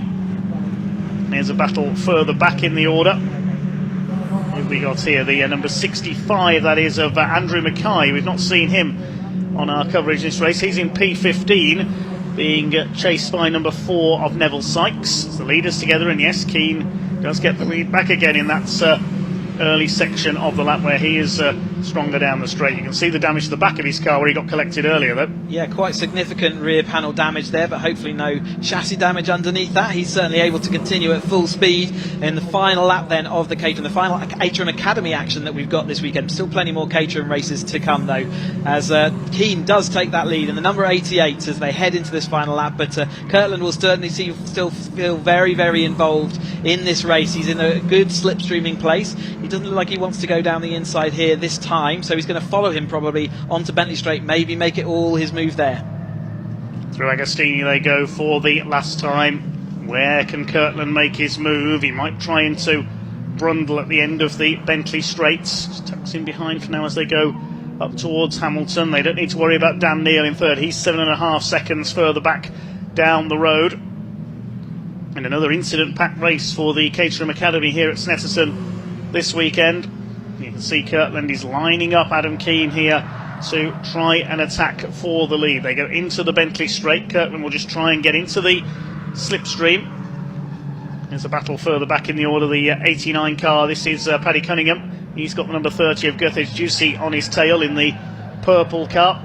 Here come the leaders, they're side by side. Yes, Kirtland's going to try and go around the outside again as he has before at Brundle. He leans on Keane, he's going to put him under the grass down there. Keane holds it together, they just about get it round. That was nearly disaster for both of them, and that's boiling over a little bit, I think. It is, that was an aggressive move there from the looks of it from the outside. Hard to see what it's like from the inside, but that's a very tight inside line. If you squeeze someone up that hard against the gravel and dirt and dust, you're asking for a bit of trouble there, but Kirtland nonetheless comes out in front of that battle as they head down into Murray's, but number 88 to Keane is still in a good place to see whether he can return the favour as they head up to the line then. Here they come then, Kirtland versus Keane. Can he slipstream him in time up towards the checker flag? It's a long drag up the straights towards the checkered. Who's going to take the win? They come over the line. It's going to be a photo finish between the two of them, and the timing screen gives it to Kirtland by 0.032 of a second. Dan Neal comes over in third place. So Matthew Kirtland takes his first win of his Caterham racing career by 0.032 of a second. Neal comes over in third. Norman Jeeves is fourth ahead of Bali Nijar. Goethage Juicy did get past Patrick Cunningham there on the last lap to take sixth position. And then Dean Pollen's repaired car ahead of David Jarvis, and the borrowed car of Robert Cohen, last place on the grid, to 10th. Brilliant result for him as well, as we see the tail end of this field, Sykes Pinder coming across the line, and then we've got also Enyon, Graham, Coates and Tuck all having a great battle all the way through this field, and it does look like, you know, Keane after in fact Keane and Kirtland and Neal, after a very eventful race for all three of them, they somehow managed to make it onto the podium. You wouldn't have expected that, and some really good results for Jeeves, Nijar and Juicy there. Cunningham up there within the top 10, so you know, a mixed up result there. Speaks unfortunate to end up further down, and obviously we've seen a few cars that will need new radiators and whatnot, but nevertheless Kirtland managed that with a bit of a robust move, we'll say, at the end there against Keane. Keane looked like he really wanted to get it back up the straight, didn't he? But he didn't quite manage it. They were side by side, 0.03 of a second between them as they crossed the line. So absolutely nose to tail as they went through and finished this race. We'll confirm the full finishing order in a few moments' time as the Adrian Flux Caterham Academy's weekend comes to an end here at the Snetterton circuits. Matt Kirtland will certainly close up in the championship as a result of that victory. 0.032 of a second. A photo finish with Adam Keane. Daniel Neal completes the podium. Norman Jeeves, a good result for him, in fourth ahead of Bali Nijar and Goethage Juicy. Patrick Cunningham seventh ahead of Dean Pollen. David Jarvis ninth. Robert Cowan 10th from the back. Henry Speaks in his battered car finished down in 11th. And Graham Handry, Andrew Mackay and Neville Sykes. Darren Pinder completed the top 15, and then behind him was Miles Ainon, the 68 of Scott Graham, Chris Coates, Chris Tuck, We lost Istvan Demesh into the pits, and of course Lee James taken out in the same tangle. Joel Meyer-Potts was involved in that contact with Dan Neal, and we lost Monty Hine with a burst tyre after just a couple of laps. So hopefully we can shortly head down to Park Ferme. Next up, it is our longest race of the weekend here at Snetterton, the Uncle Luke Snetterton Saloons, a 45-minute saloon car race with a mandatory pit stop. Pit window opens 15 minutes in, closes 30 minutes into the race. Got one or two driver cars in that race as well. Hear the Academy cars in the background tooting their horns as thank you to all the marshals out there. Another advantage of having a road legal car means that you can have a tooting your horns to say thank you and waving at the marshals as you go around. Again, everyone appreciating everyone as we look at this blue sky. And so great. We've got Sam is waiting to receive those cars in Park Ferme. They're just going to be short of there, so on their way now. So let's go down to Sam and hear from our drivers.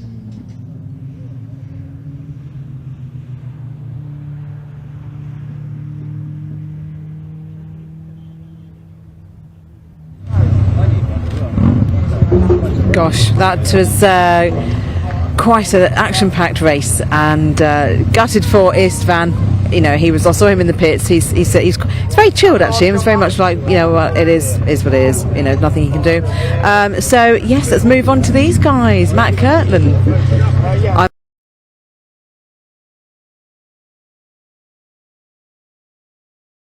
Let's wait for these guys to get out the car.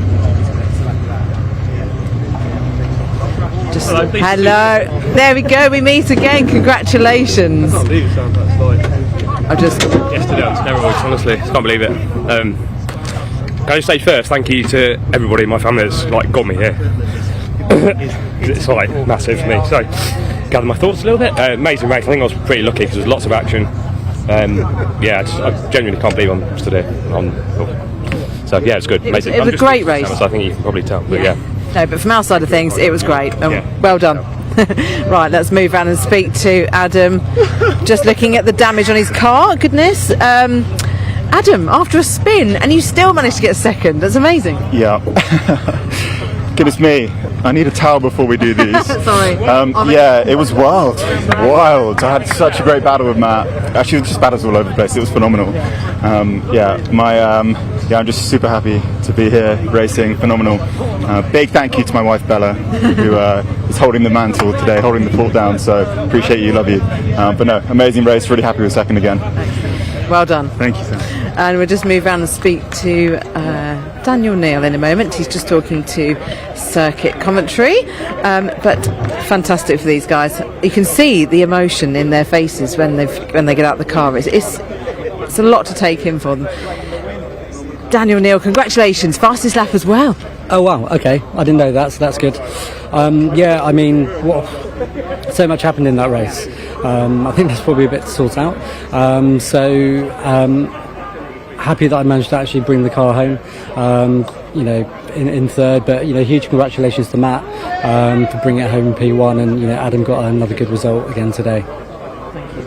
Thank you very much, congratulations, and we'll see you at the next one at Donington. Right, next is the Saloons, Snetterton Saloons, so we'll hand back to the commentary guys.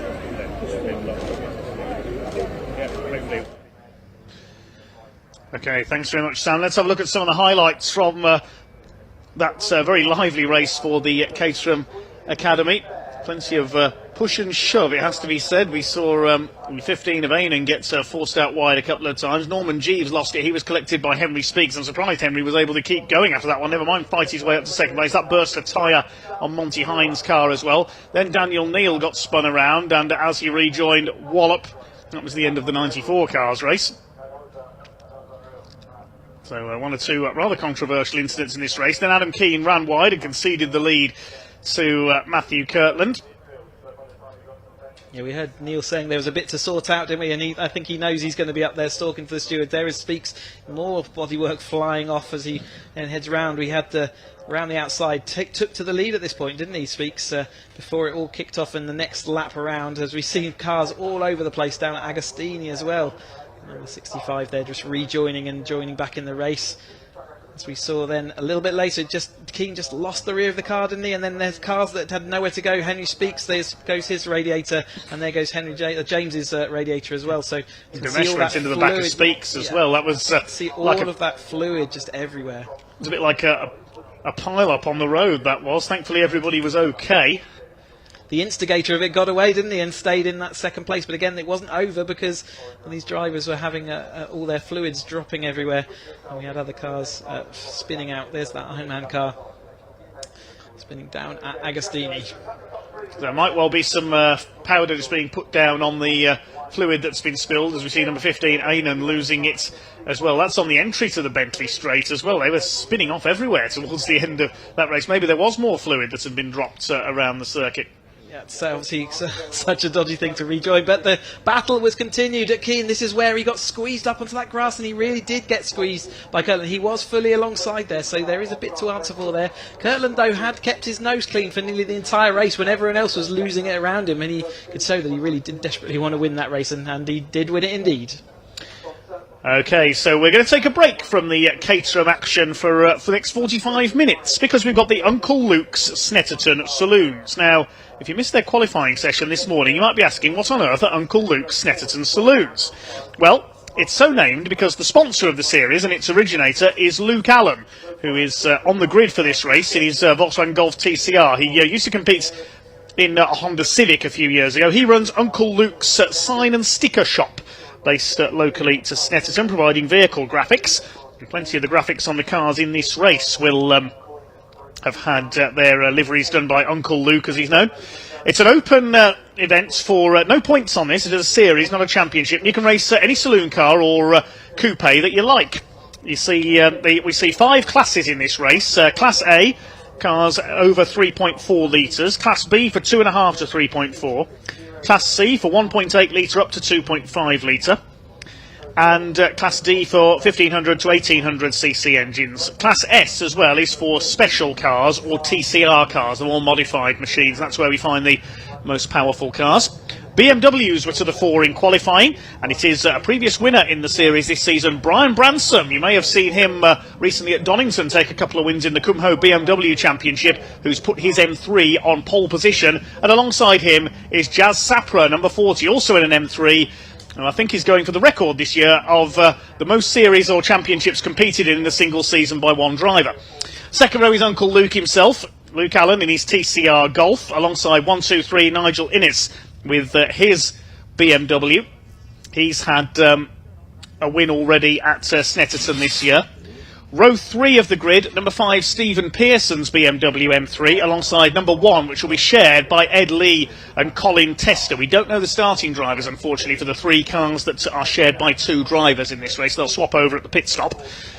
Row 4 is another BMW M3. That's David Markerson. Starts alongside another BMW. That's Tommy Grout, number 129. The 5th row, 771, is Klaus Kuika. We've also seen him in the Kumho BMW Championship this year. And Warren Sibaras, he's in a Cupra TCR car. Then on the 6th row, we've got number 53, a rare car indeed. Number 53, a Lotus Evora GT car, shared by Simon Hill and John Danby. Number 72, Carl Chambers, the locally based, the Hampshire-based Peugeot specialist, starts alongside him. He's in a Peugeot 208 GTI. Row 7 of the grid, number 2, Martin Ward. He's at the wheel of a Honda Civic Type R, alongside number 92, shared by Alex Neville and Travis Coyne. That's a Renault Clio. We often see them in the Britcar Trophy Series. Row 8, number 44, Ray Honeybone, and 96, Rhys Lloyd, the Welshman. They're both in Renault Clios. Row 9 is number 11, Michael Williamson in a Honda Civic, and 34, Peter Parkin. He's in a Peugeot 306 GTI. 10th row of the grid is the Hornigold family in their familiar MG ZR. That's Robert and Ashley Hornigold. Miles Mosley in a Peugeot 208 GTI, number 58, starts alongside, completing the top 20. We should see 30 cars out there altogether. Row 11 is number 330, Anton Martin. We normally see him in various classic Ford Escorts, among others. He's in his BMW today, alongside Glenn Dumont, number 3, in a Honda Civic. Row 12, number 8, Rob Sadler in a Mark II Golf GTI. Very nice looking car that one is, alongside Frank Rodber in a BMW 325i. Row 13 is veteran club racer Will Arif. He's raced absolutely everything from historic Jaguars to single-seaters over the years. He has a Ford Fiesta ST today, alongside another Fiesta, that of Catherine Henderson, number 177. Row 14 is Chris Voltenspiel. He's in a Porsche Boxster, alongside Craig Horvath in a Honda Integra DC2. And on row 15, hopefully, we will see Kevin Clark in his V8 engine BMW. But he didn't set a time in qualifying this morning, had a few problems. And Martin Reynolds, who in qualifying was out in his ex-Thunder Saloon Ford Sierra, but that's had some problems, so he switched to his Escort Mark II. He's a classic Ford collector, Martin Reynolds, based locally to Snetterton, so he's gone home for a spare car in between qualifying and the race. Now, I'm just watching the cars out of the commentary box window. Kevin Clark is not there, Martin Reynolds is. He's there in his Escort. So Kevin Clark's had some problems with his BMW in qualifying. He won the away round earlier this year at Donington Park for the Snetterton Saloons. Second race of the year here at Snetterton was won by Brian Branson, and the third one by Nigel Innes. Two of them on the grid. There's Martin Reynolds. He qualified in the Thunder Saloon Ford Sierra Cosworth, but that gave some trouble. But he doesn't live too far away, only up near Wisbeach, Martin Reynolds. He went back to his garage, raided his classic Ford collection, got the Escort out, and came back to race here this afternoon. Several different classes, as we said, 5 classes in total. Who's on class pole for each of them? Let's have a quick look. Class S, it's Brian Branson. Class A is led by Nigel Innes. Class B by David Markeson's M3. Class C by Carl Chambers in his Peugeot. And Class D is the Hornigolds in the MG ZR.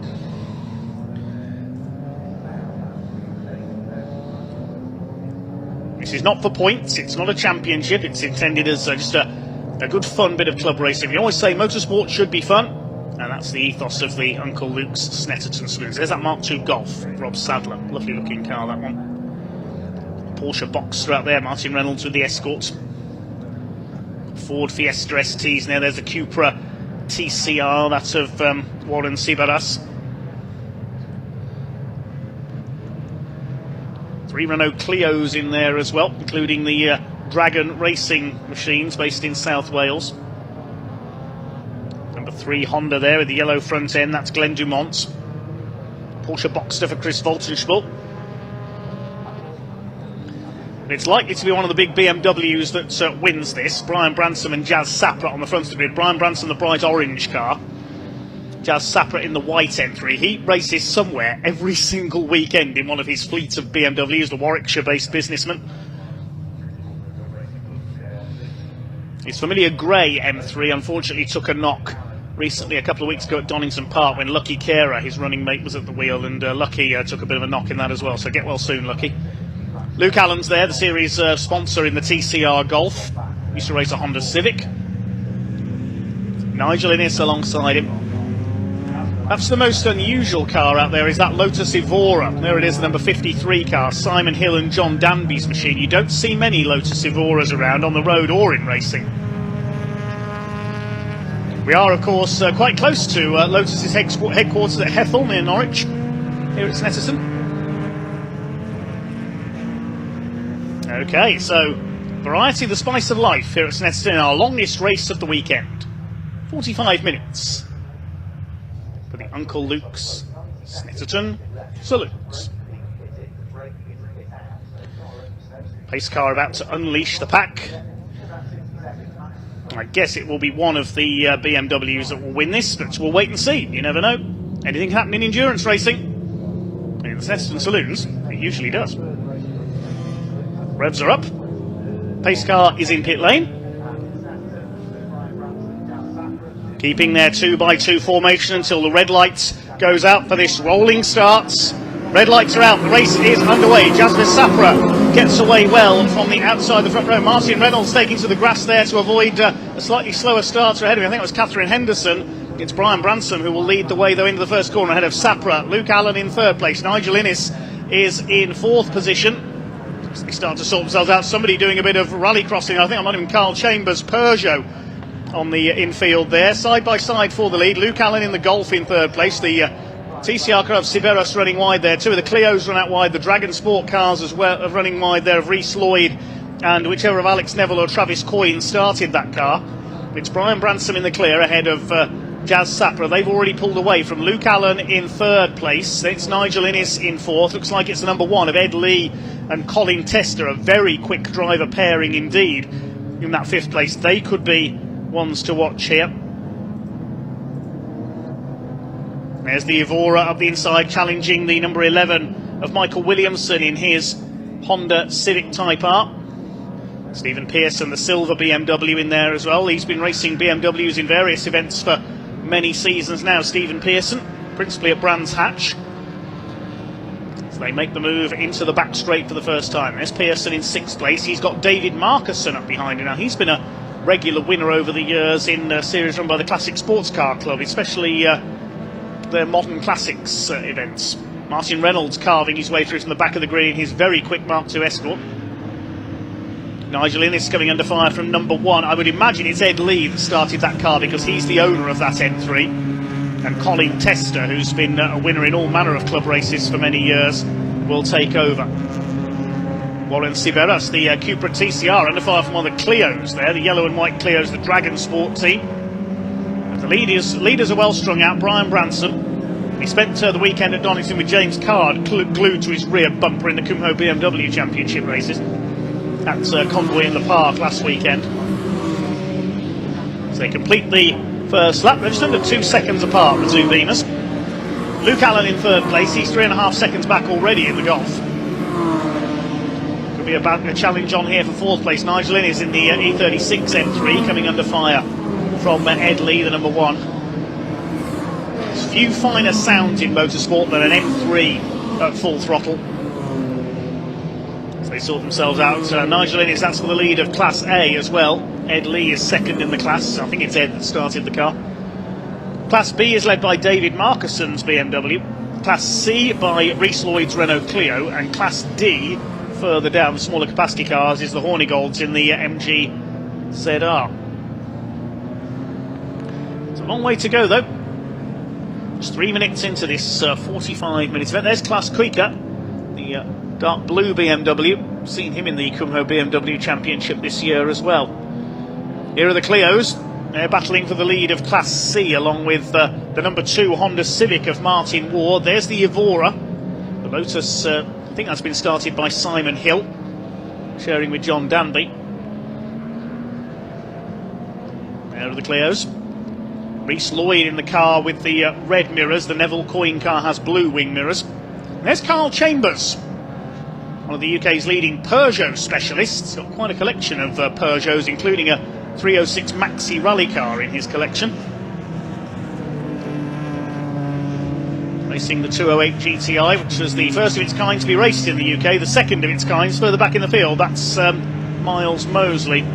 Has everybody got round the first lap okay? They have. Got 29 cars out there because, of course, Kevin Clark failed to start. His BMW broke down in qualifying. It's a great shame, really. He won the series away round at Donington Park earlier this year, Kevin Clark, the Birmingham-based driver. There's Martin Ward in the Civic, chasing Reece Lloyd. It's been a change for the lead of the class there, actually. It's the Neville Coyne Clio that's gone to the front in Class C.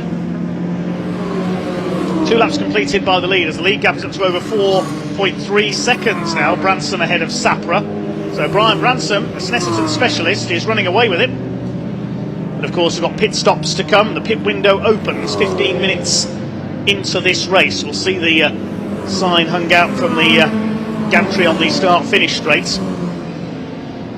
Warren Siveras hasn't come through in the TCR Cupra. Well, that's unless his transponder isn't working. That might be the reason. See if he reappears on the timing screen in a moment.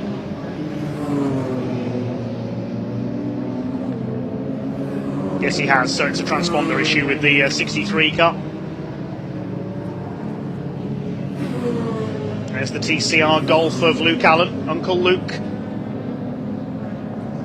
Leading the 2 BMWs, fighting for the lead of Class A. Innes and Edward Lee. Nigel Innes, has he lost out there to Ed Lee? Yes, he has. The number 1 car has taken 4th place and the lead of Class A.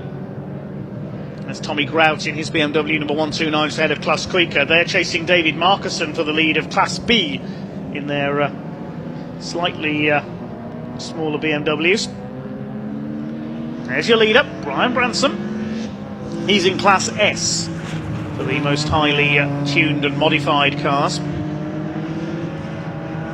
Through towards Coram for the third time. He's already done the fastest lap of the race, 2:01.979. That's over 3 seconds quicker than everyone else on lap 2. There's Jazz Sapra in second place in the number 40.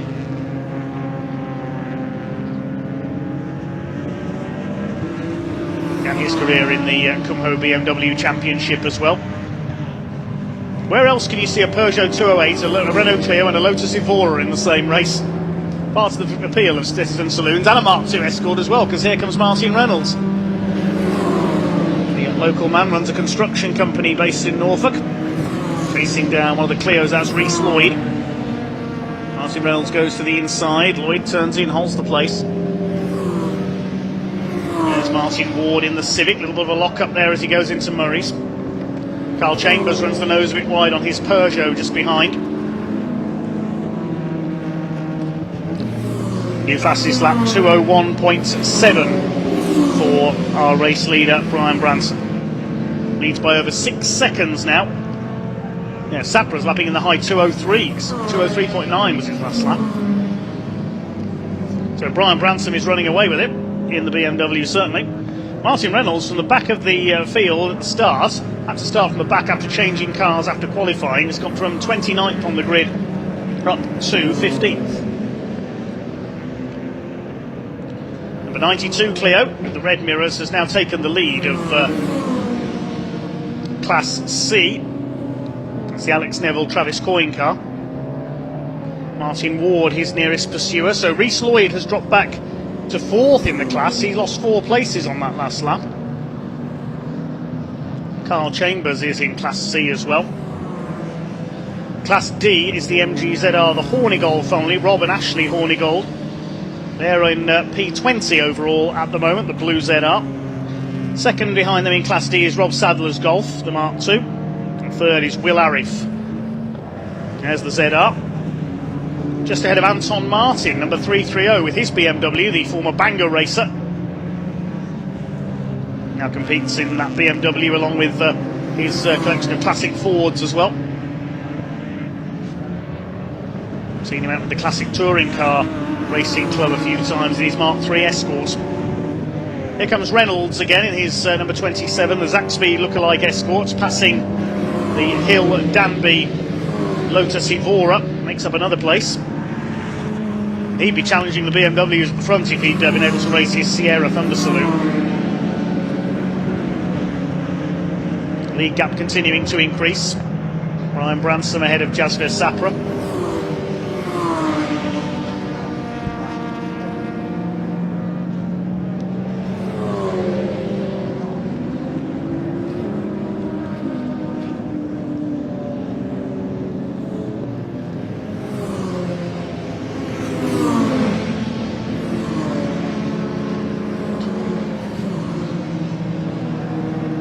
Side by side down the straight. Still 6 minutes until the pit window opens. Ward and Reynolds together. There's Carl Chambers.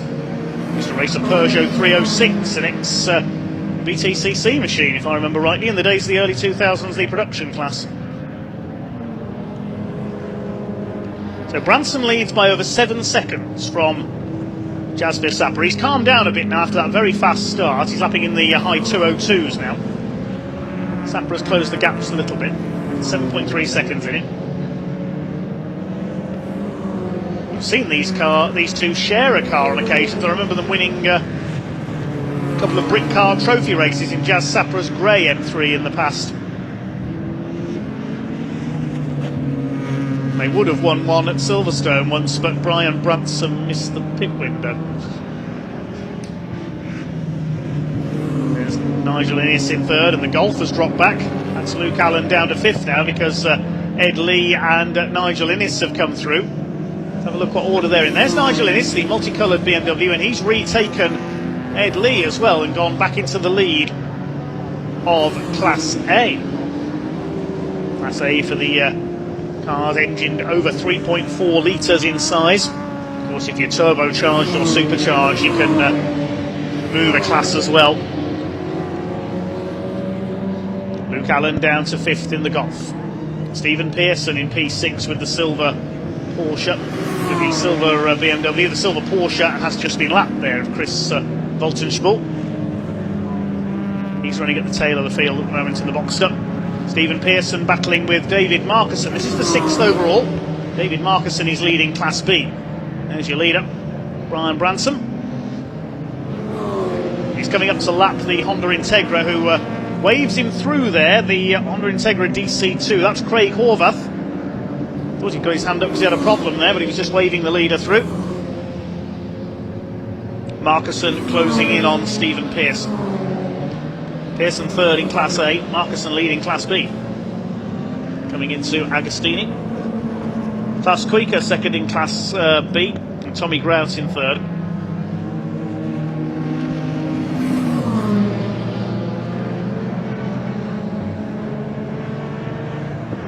Towards Hamilton, still the silver car of Stephen Pearson, the E36 hanging on ahead of the newer M3.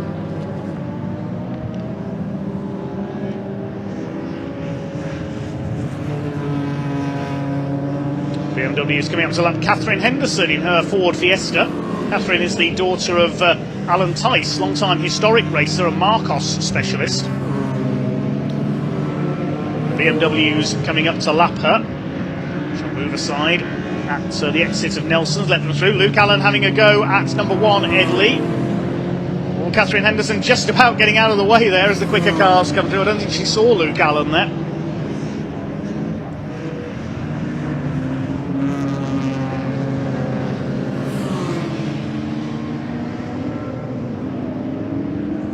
Ooh, sideways there, that was Ed Lee in 4th place in the 007 liveried BMW. That might be a homage to the BMWs in 1995 in British touring cars. David Brabham and Johnny Chicotto drove them.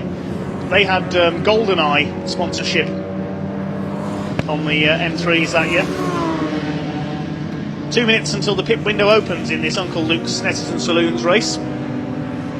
Luke Allen trying to keep pace with the 3rd place fight. There's Will Arif, and he's got some damage to the left front corner of his Ford Fiesta. Look, you can see there as he came out of the hairpin. Will Arif, who, you name it, he's raced it over the years. Everything from Formula Ford 2000 single-seaters to ex-Fangio historics. Integra is lapped by the 3rd place battle.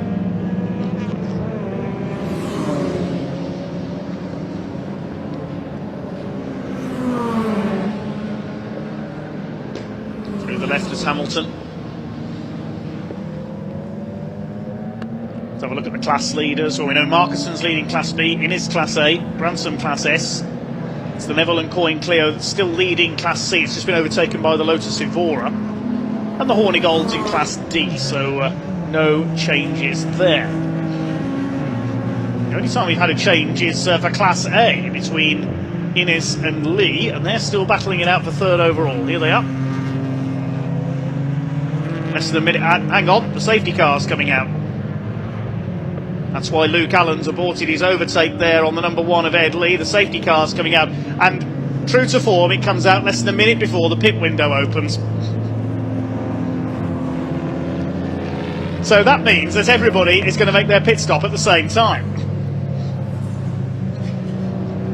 We're not too sure why the safety car has come out as yet. We'll pick up on that.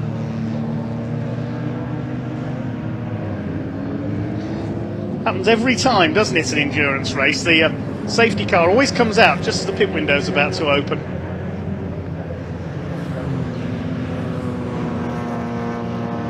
There's the TCR car of Warren Siberas. I erroneously said that it was dropping down the timing screen earlier. That's because there's a problem with the transponder.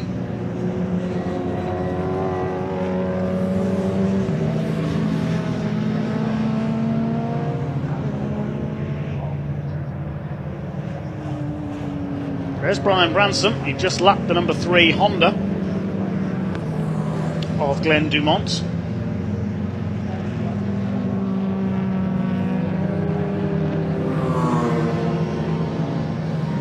So the pit window is now open. And I wouldn't be surprised if everybody comes in at the same time, if the pit lane's big enough.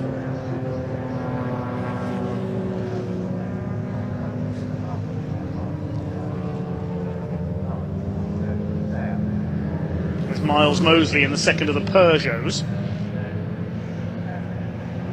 Got the 306 out there, of course. Right, there's already cars coming in. Tommy Grout's come in number 129. Martin Reynolds has come in. The Lotus Evora is in. Martin Ward's Honda is in. Carl Chambers. Ray Honeybone's Clio is in. The Porsche Boxster is in. Everybody in. There's Carl Chambers. In comes the Peugeot. Reece Lloyd's brought the Clio in as well. So it's mainly midfield runners that have come in at the moment. So we've got about 7 cars in pit lane. Chris Walton-Schwull in the Boxster makes it 8.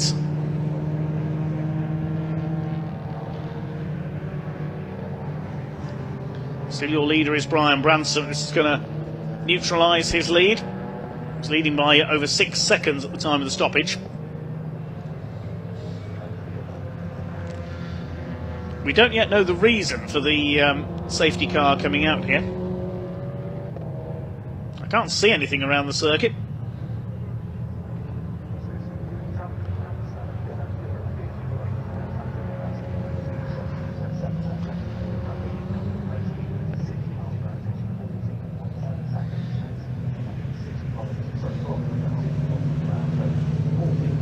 Hornigolds have come in. Peter Parkin's Peugeot 306.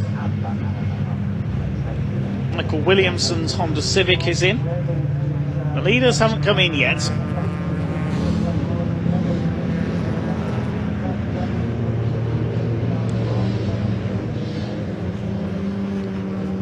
Ah, there's the reason. Somebody shed a bumper. That's coming into the Wilson hairpin, I think. Now, who does that belong to?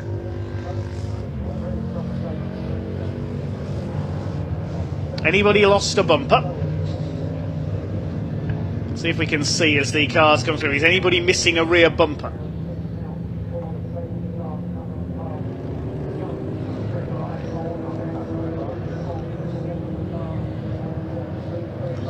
We think that might belong to Chris Walton-Schwull's Porsche Boxster. We couldn't see the back of it when he came into the pit lane. We think that's Chris Walton-Schwull that shed his bumper.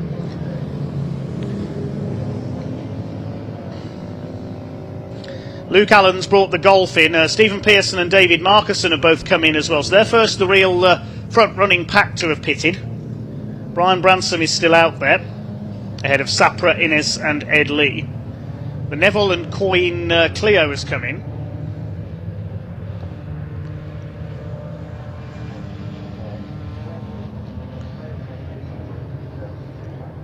Ooh, avoiding action there to move out of the way of that bumper.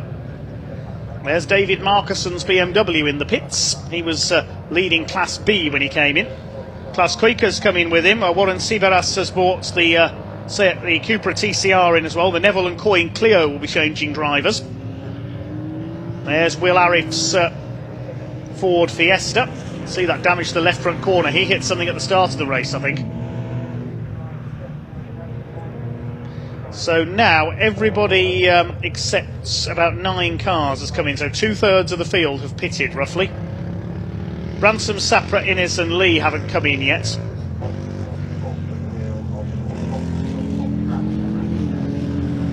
Dumont hasn't come in yet. Anton Martin hasn't. Miles Mosley's Porsche hasn't pitted.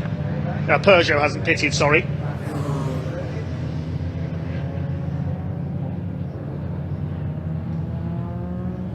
Rob Sadler's Golf is still out, and the Honda Integra hasn't come in either.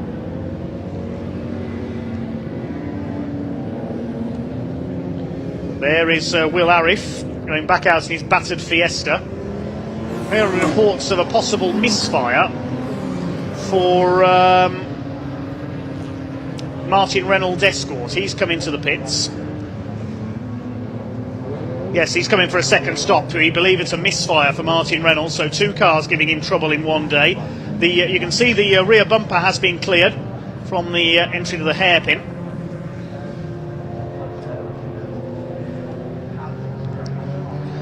Hopefully we're going back racing this time. Now, there's a few cars that haven't pitted yet, including our leader. So the cars that have yet to stop: Brian Branson, Jasper Sapra, Nigel Innes and Edward Lee. They're our top 4. And then further back in the order, you've got the number 3 of Glenn Dumont. He's 20th. And then behind him, Anton Martin, Miles Mosley, the 325 of Frank Rodber, Rob Sadler's Golf and Craig Horvath's Honda. They've all yet to stop. There's the Mark II Golf.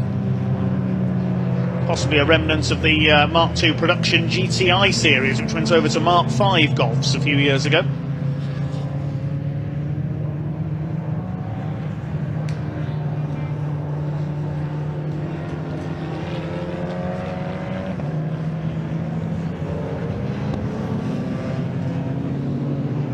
I think the lights are out on the safety car, so I think we're going back underway. Maybe this time around, or is the safety car still out? So the green flag has appeared. And we're back underway and racing, just as the leaders all come into the pits. Yeah, Branson's come in, Sapra's in, Nigel Innes is in, the number 3 Honda of Dumont is in. Basically everybody else has come in, with one exception. The Ed Lee Colin Tester BMW hasn't pitted. That's the only car to stay out after the safety car. There's the Pug Sports Peugeot of Miles Mosley. Pug Sport Racing, that's Carl Chambers' setup. So Branson, Sapra and Innes all came in as the safety car peeled in. Now, have Ed Lee and Colin Tester made the wrong decision here? And indeed, have the top 3 that were made the wrong decision as well, because they'll lose more time pitting under green flag conditions. As for who's going to take the lead, we'll wait and see. I think it might be Luke Allen's going to take the lead. As I say that, he made contact with the back marker and walloped straight into the barrier. Oh my goodness. Look out, marshals. That's Luke Allen's race over. That'll have broken his steering. He hit one of the back markers there. Just as I said, he was about to take the lead of the race. One of our marshals had a lucky escape. They're diving off the marshal's post. He's okay. Goodness me. I think it might be Catherine Henderson's Fiesta that he hit there. Luke Allen out of the car, stalks away, steering broken, he's out. Let's have a look again. I was just about to say he was going to take the lead. He was lapping 2 back markers. Oh no, it was the other red car. That was the number 2 Honda Civic. The Civic pulled out to pass Peter Parkin, hadn't seen Luke Allen was there, and wallop. Marshall's dive out of the way. He wasn't hit by the car, he just dived off the post there. So it was the number 2 of Martin Ward. He was trying to pass Peter Parkin's Peugeot, pulled out to pass. Allen went to pass both of them and didn't pull back in time before he cleared them. So one of the front runners out of the race. Okay. So the only car that hasn't pitted yet is the Ed Lee Colin Tester number 1 BMW, the 007 liveried car. The first car to pit was Tommy Grout, number 129. He's now taken the lead of Class B from David Markusson. The number 1 BMW has just gone past my commentary box on the pit straight. It's got Tommy Grout behind it, but they're only 2.3 seconds ahead of the car that has pitted. And David Markusson just behind that, nearly 6 seconds back. So those are the leaders on track at the moment, but the number 1 car hasn't pitted yet, so their demise is inevitable. And I think Brian Branson, Jasper Sapra and Nigel Innes have miscalculated here. They stayed out for an extra lap. So there's your leader, the number 1 car, the GoldenEye tribute car. There's Tommy Grout in the background, so they're your first 2. There's yellow flags out at Agostini because of Luke Allen's car, so no passing there. Tommy Grout in second. Now Tommy Grout is your de facto race leader because the car ahead of him hasn't pitted yet. David Markusson is next there. We just caught a glimpse of the white M3, and Stephen Pearson's silver M3 is next. There's Markusson with the white wheels. Number 1, I would imagine it's Ed Lee who's taken the start, and Colin Tester will take over. Next in the order, Pearson. Then it's the Lotus Evora, the Hill and Danby car. Carl Chambers is leading Class C in the Peugeot, and Class S is being led by Sibaras in the Cupra TCR, and the leader's off! What is going on here? Nobody seems to want to lead this race. Ed Lee has spun it coming into Brundle. What's happened there? Now, if you can't get that restarted, he does get it restarted. Now, which way is he going to go to rejoin? Through the escape road. That was bizarre. Spins the lead of the race away. Well, any advantage he thought he'd gain by staying out a bit later through the pit window, he's just chucked it away with that spin. So that's going to give Tommy Grout, number 129, the lead of the race in the Class B BMW.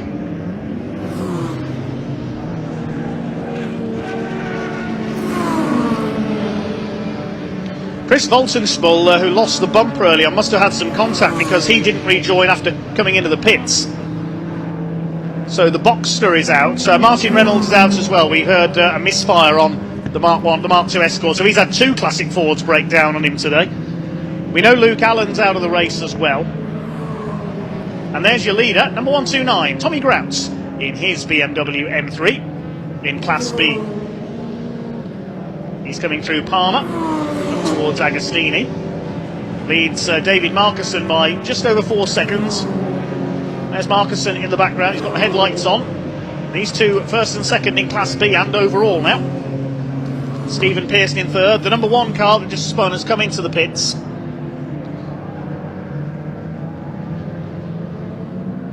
Yes, Bransom, Sapra and Innes, who were setting the pace, they miscalculated. They stayed out 1 lap longer than they should have.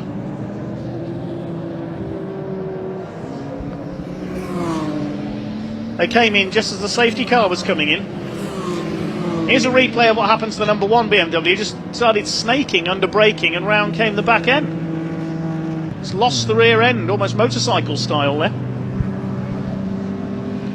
And Tommy Grout says, thank you very much, I'll take the lead. There is Tommy Grout, the 129. We don't know if there's a bit of fluid down at the end of the Bentley Straight, of course. Now, everybody has now made their stop. 2 cars never rejoined, Martin Reynolds and Chris Voltenspiel. Martin Reynolds actually made 2 stops. And they'll wait for everything to cycle through once everybody has pitted.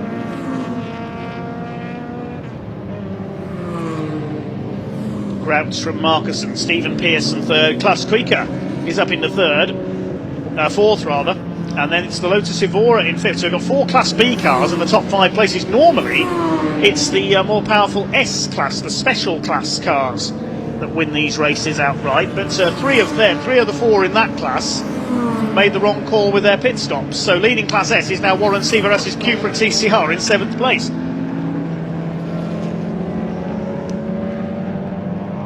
...16 minutes of the race still to go. There's David Markusson. He's got the gap down to less than 2 seconds now. He's chasing down Tommy Grout. And there's the gap. Okay, and I think Ewan Dunlop is down in the pits and can catch up with the number 1 BMW team of Ed Lee and Colin Tester. Cheers, Dave. It was in fact Colin Tester that was in the first stint in the car number 1. Colin, quite chaotic. How was it for you in the car? Yeah, it was really good. I got a good start. I had a good battle with the BMW, one of the other M3s, and Luke in his TCR car. Yeah, we're sort of swapping positions, me and the other E36. But yeah, the cars, we're still experimenting with the setup. I've only driven it once before, so I'm helping the owner trying to get a nice compliant setup, which is proving difficult. But it was really good fun, really enjoyed it. See, these guys are a great bunch. Really good mixture of cars out there. So yeah, some good battles, I think. And with the safety car, the tactics of when you were coming in, you left it very, very late. Was that on purpose? Yeah, I mean, that was the original plan, and I think we just stuck to that, which probably not done us any favours on the overall result, if I'm honest. But, you know, I think it's more treating it a bit like a test, really. So, yeah, it's a bit And we can't help but notice a little bit of a spin out there. I did have a spin, yeah, I had 2 spins actually. Don't tell the owner. I really saw one. Yeah, that's all right. But no, the car's really tricky. If you try to downshift just that little bit too early, and even with Hill and so, the rear just seems to lock. So Gavin's the guy who repairs it. He said there's probably a problem with the diff, which is aware of. So yeah, hopefully that'll be my excuse, and I'm sticking to it. We'll keep our eye on Ed. Well done. the tester car number 1 handed over to Ed Lee in the car right now. This safety car playing havoc with the pit stops. Back to you, Dave.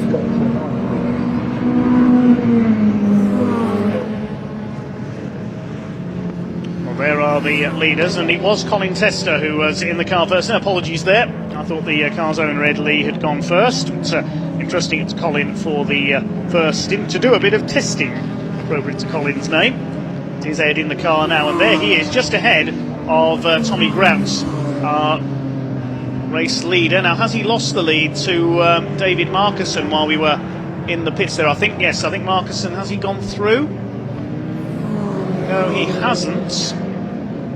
That's Stephen Pearson in behind there. So where is David Marcusson? The gap was up to 4.5 seconds last time through.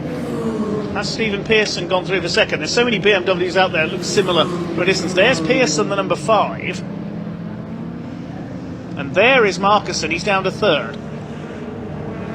So the more powerful Class A car of Stephen Pearson, lapping quicker, has gone through into 2nd, while we were away in the pits. And chasing down Tommy Grout now. Let's have a look at the lap times. Pearson's lapping in the 2:07s, Grout in the 2:09s. So don't be surprised if we see Stephen Pearson catch our race leader here. BMWs everywhere as they come down into the end of the Bentley Straight into Nelson. Tommy Grouts continues to lead. He's got Ed Lee, number 1, ahead of him there. Anton Martin getting his BMW sideways. There's Stephen Pearson. He's going to try and catch our race leader. He's the bigger capacity Class A BMW. Class B is led by Tommy Grouts. Class C is being led by Carl Chambers Peugeot. Class S by Warren Siveras. And Class D by the Hornigolds. I think we can head down to Ewan in the pits once again. He was talking to the crew of the Lotus Evora.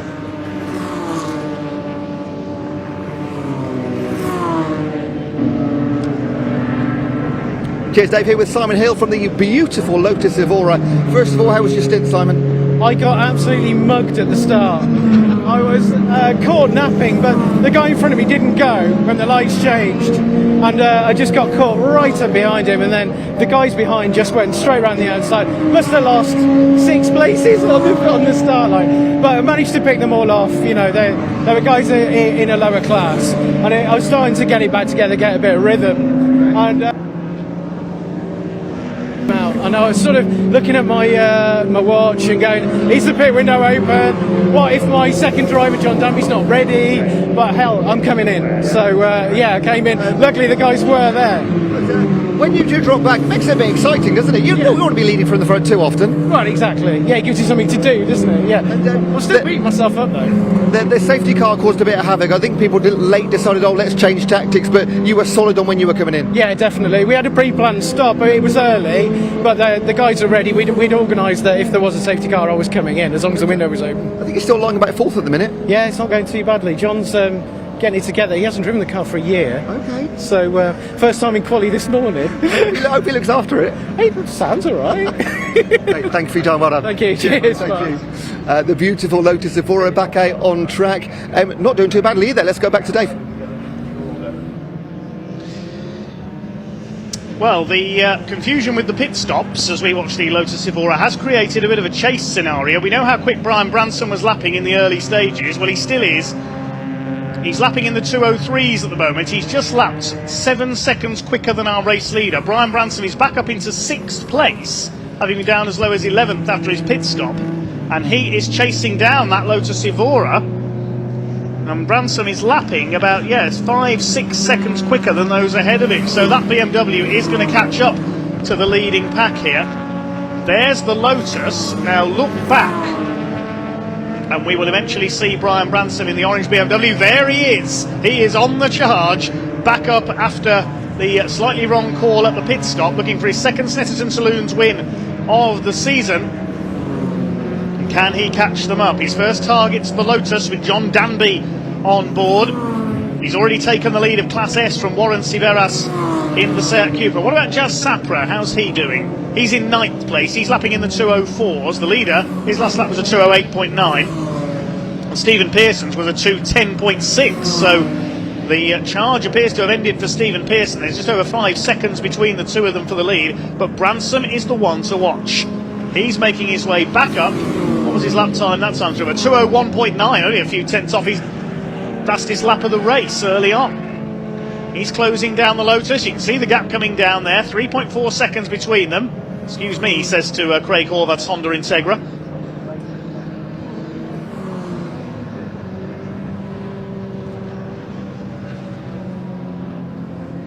One car has got a 1 lap penalty for a short pit stop, and that is Craig Horvath. So Craig Horvath's pit stop was below the minimum time, and he's got a 1 lap penalty.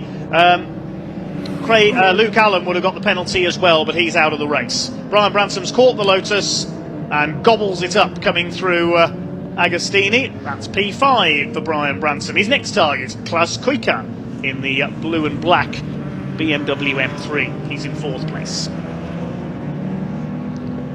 Tommy Grout still leads by 5.3 seconds. He's looking to put in a personal best. He's done his best sectors 1 and 2 of the race.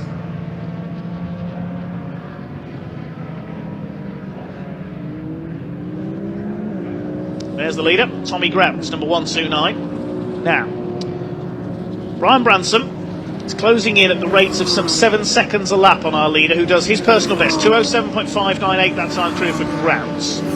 So 6 or 7 seconds a lap slower than the leader. There's just under 8 minutes of the race to go, and a lap takes just over 2 minutes. Brian Branson's got about 4 laps to catch our race leader. We'll see what the gap is between the two. Oh, we've lost Nigel Innes. Yellow flags out there. Nigel Innes is out. It looks like there's damage to that car at the top of the Bentley Straights. Now, has he stopped or has he crashed out? I think I can see some damage to the front end, so we'll try and pick up what's happened there. Now, as Branson goes through, 37.6 seconds down on the leader. I think he's just going to come up short. With about 4 laps to go, I think he's just going to come up short of catching the leader. Nigel Innes, previous winner in the Uncle Luke Snetterton Saloons, is out of the race. He's okay. Walks to the marshal's post. I don't know what's happened there to the 123 BMW.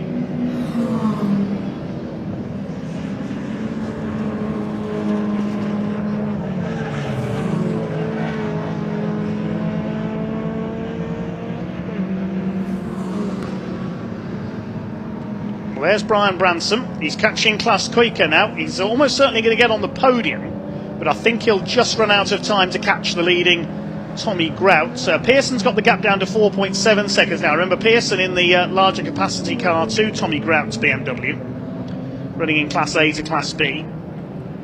And we've got a red flag. The red flag is coming out, so with just over 6 minutes of the race to go, I think it's going to be irrelevant now. I don't think we'll get a restart. With Nigel Innes off at Williams Corner, the red flag has come out, race stopped.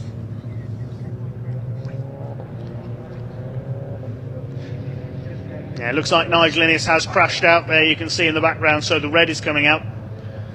Nigel's okay, just talking to the marshals there. So provisionally that gives Tommy Grout, number 129, the race victory in his BMW. I don't think we'll get a restart here with only 6 minutes 22 left on the clock.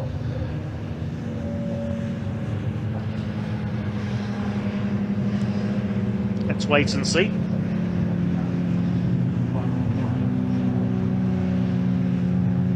And try and work out what has happened there. It looks as though Tommy Grout has got the win in the Uncle Luke's Snetterton Saloons.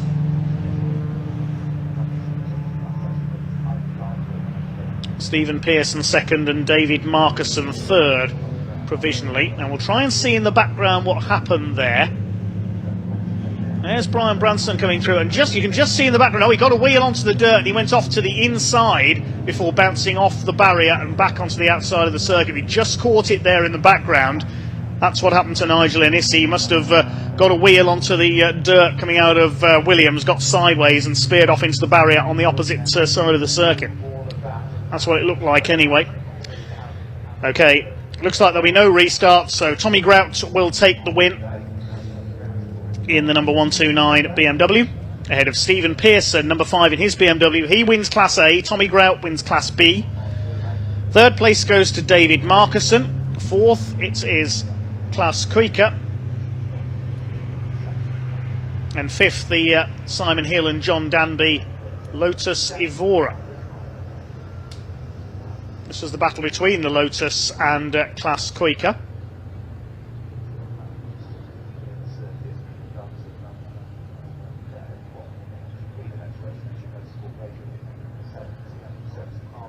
And this is the spin for the number 1 car of Colin Tester.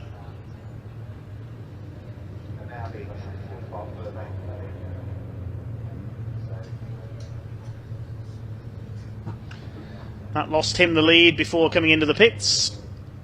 And then, we didn't see that. That's how David Marcuson lost 2nd place. And this is what brought out the red flag.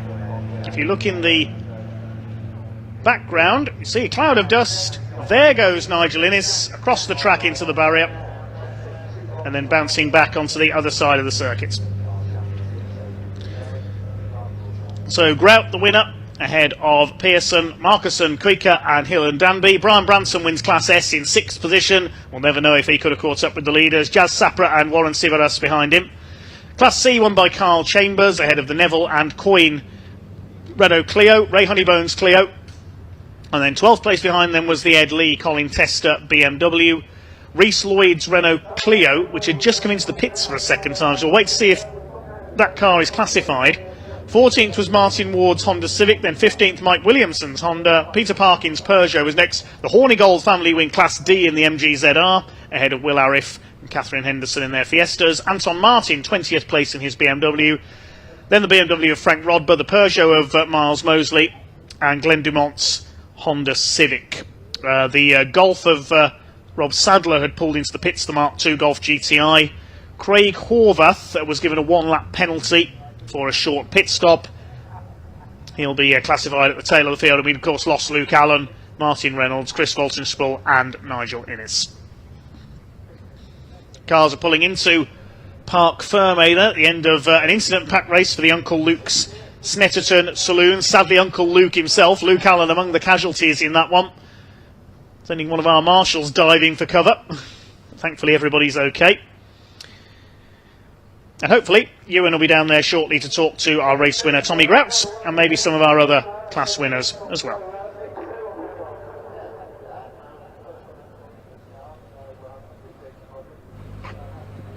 Cheers, Dave, here with our race winner. It doesn't matter how you do it, you ended up on top, Tommy.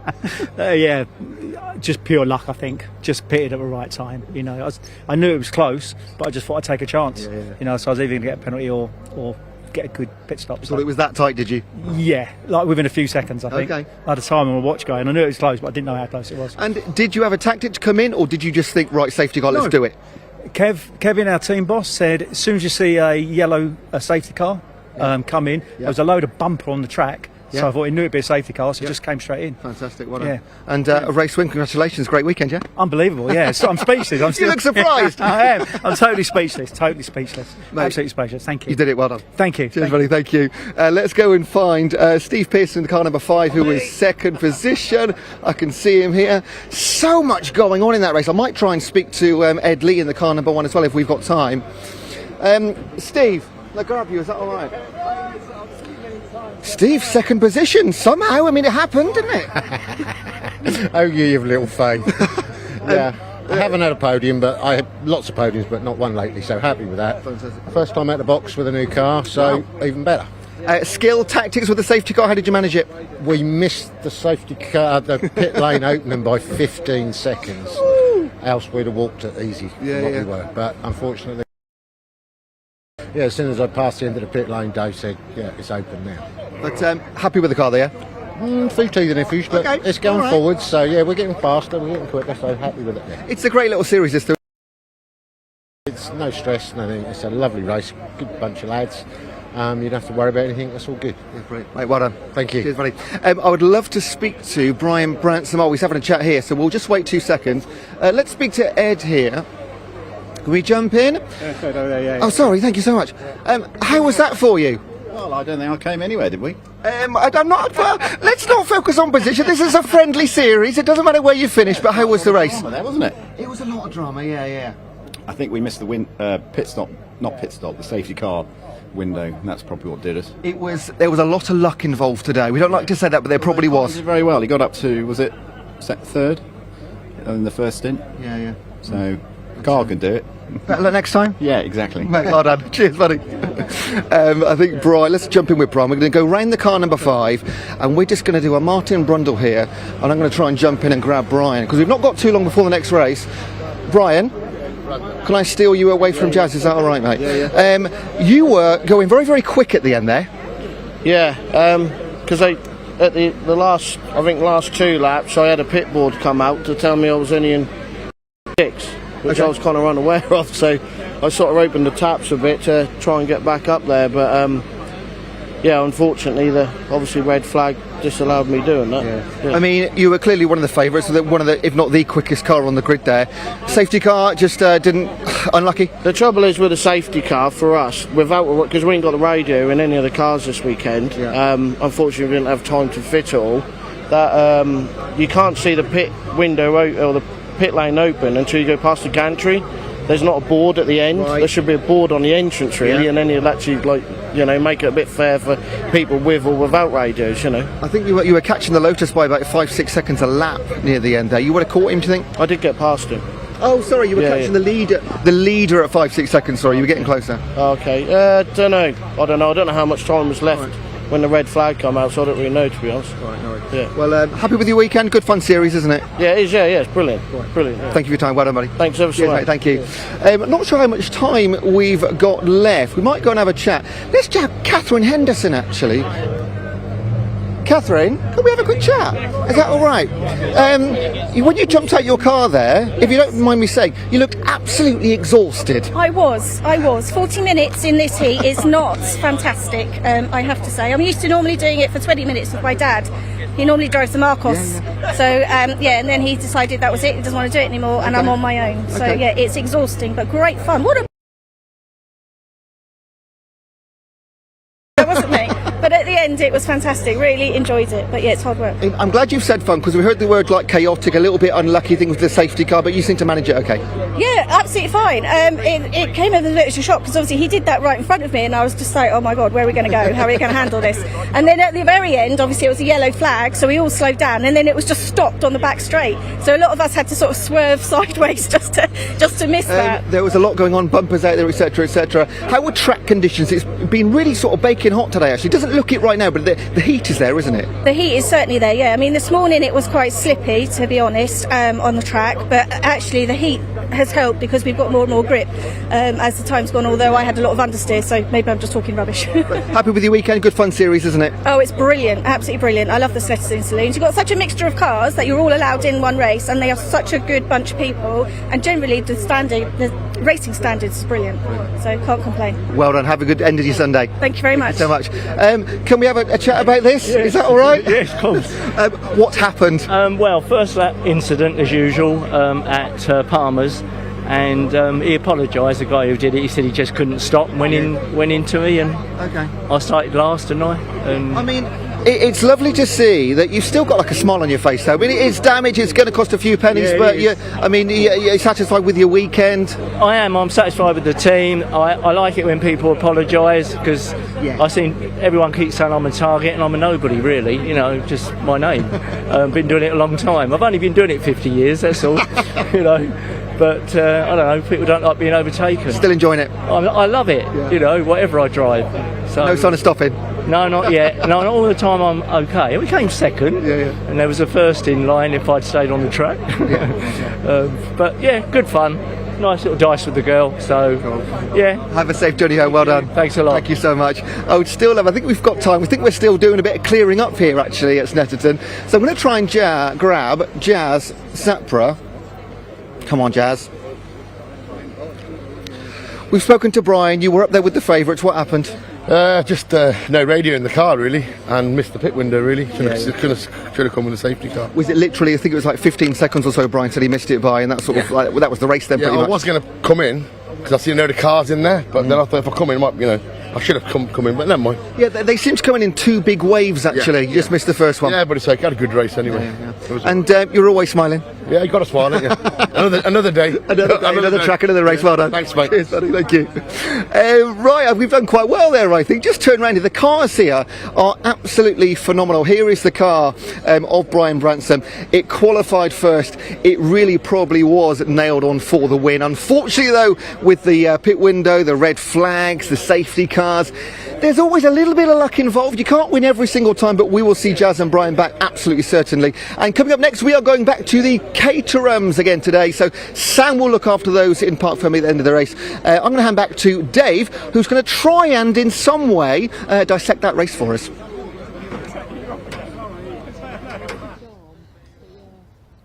Well, we've already dissected the Uncle Luke Snetterton saloons as best we can there, Ewan. Thanks a lot. We'll get back onto Caterham Racing. Chris Hutchinson back alongside me in the box because it's time for the Mission Motorsport Caterham 7 270R Championship. And it has to be said, Chris, with the result of race 2 of the weekend earlier on deciding the grid for race 3, we're going to see a rather jumbled grid here. Yeah, absolutely. It got hectic towards the end of the race, didn't it? Got Duncan Mallett on pole position then. He's just his second race weekend with us in the 270R class, having come in late this year. But Roger Patke on second place on the grid, and David Rook up there with his injured hand, as we keep highlighting for you, in that third place. Yeah, Mark Jones, James Cook, Matt Larby, before we then see Freddie Chicks and Charlie Lower. So they've got a bit of work to do. They have a championship to win between them, and they even though they're further down the order because of the incidents late on in that race, they are still absolutely nose to tail, so they'll be looking to come through. James Empson and Gareth Lucas further down as well. So yes, absolutely topsy-turvy grid, so it's going to definitely lead to some interest. Let's have a look at the grid then. Duncan Mallett, number 4, our earlier winner on pole, with Roger Patke alongside. David Rook and Mark Jones will start on row 2. Mark Jones coming through from the back earlier on to take that 4th place. James Cook and Matt Larby, row 3. Then we've got our championship protagonists, Freddie Chiddicks and Charlie Lower. James Empson and Gareth Lucas completing the top 10. Then we've got Joe Priday, number 84, and 14, Jonathan Ramsey. Row 7 is Giles Perry, number 71, and 35 of Mark Kendall. Been a disappointing weekend for him so far. Peter Mott, number 96, and 22, Louise Deese on the penultimate row. And watch out for fireworks from the back, because we've got 23, Alan Bateman, alongside Theo Theato in the number 72 car. He got a 10-place grid penalty after that contact earlier on, so he's having to start from the back of the grid. I'll just double-check that he's there as they pass my commentary box window. Yes, Theo Theato is there. We'll be starting from the back of the grid after that penalty, so watch for him fighting his way through. Yeah, and I wouldn't put it past him to fight through either. He'll have the bit between his teeth. This is the third of their 3 20-minute races, the third step of the Caterham Motorsport ladder. So we saw Roadsport a bit earlier, and this is the car that you'd upgrade for your Roadsport car into a 270R. They get 135 horsepower, so another 10 odd horsepower, a few more revs. They get wide track front suspension, upgraded suspension all round, and also lose the windscreen and the lights. So it's no longer in race form a road legal car. However, it's really easy, and some people do convert it back after the end of the weekend so they can drive it on that road. Yeah, new for this year, 3 20-minute races, so that's new for all these drivers to work out how do you manage 3 races over a weekend, but I think they're all enjoying that challenge. But as we see Duncan Mallett and everyone weaving their tyres, there's Avon ZZS tyres that they run in this championship, just to get the dust and dirt off and get them ready for their start in a few minutes time. This will be a 20-minute race then. And Duncan Mallett make it 2 from 3. There is Theo Theato from the back of the grid.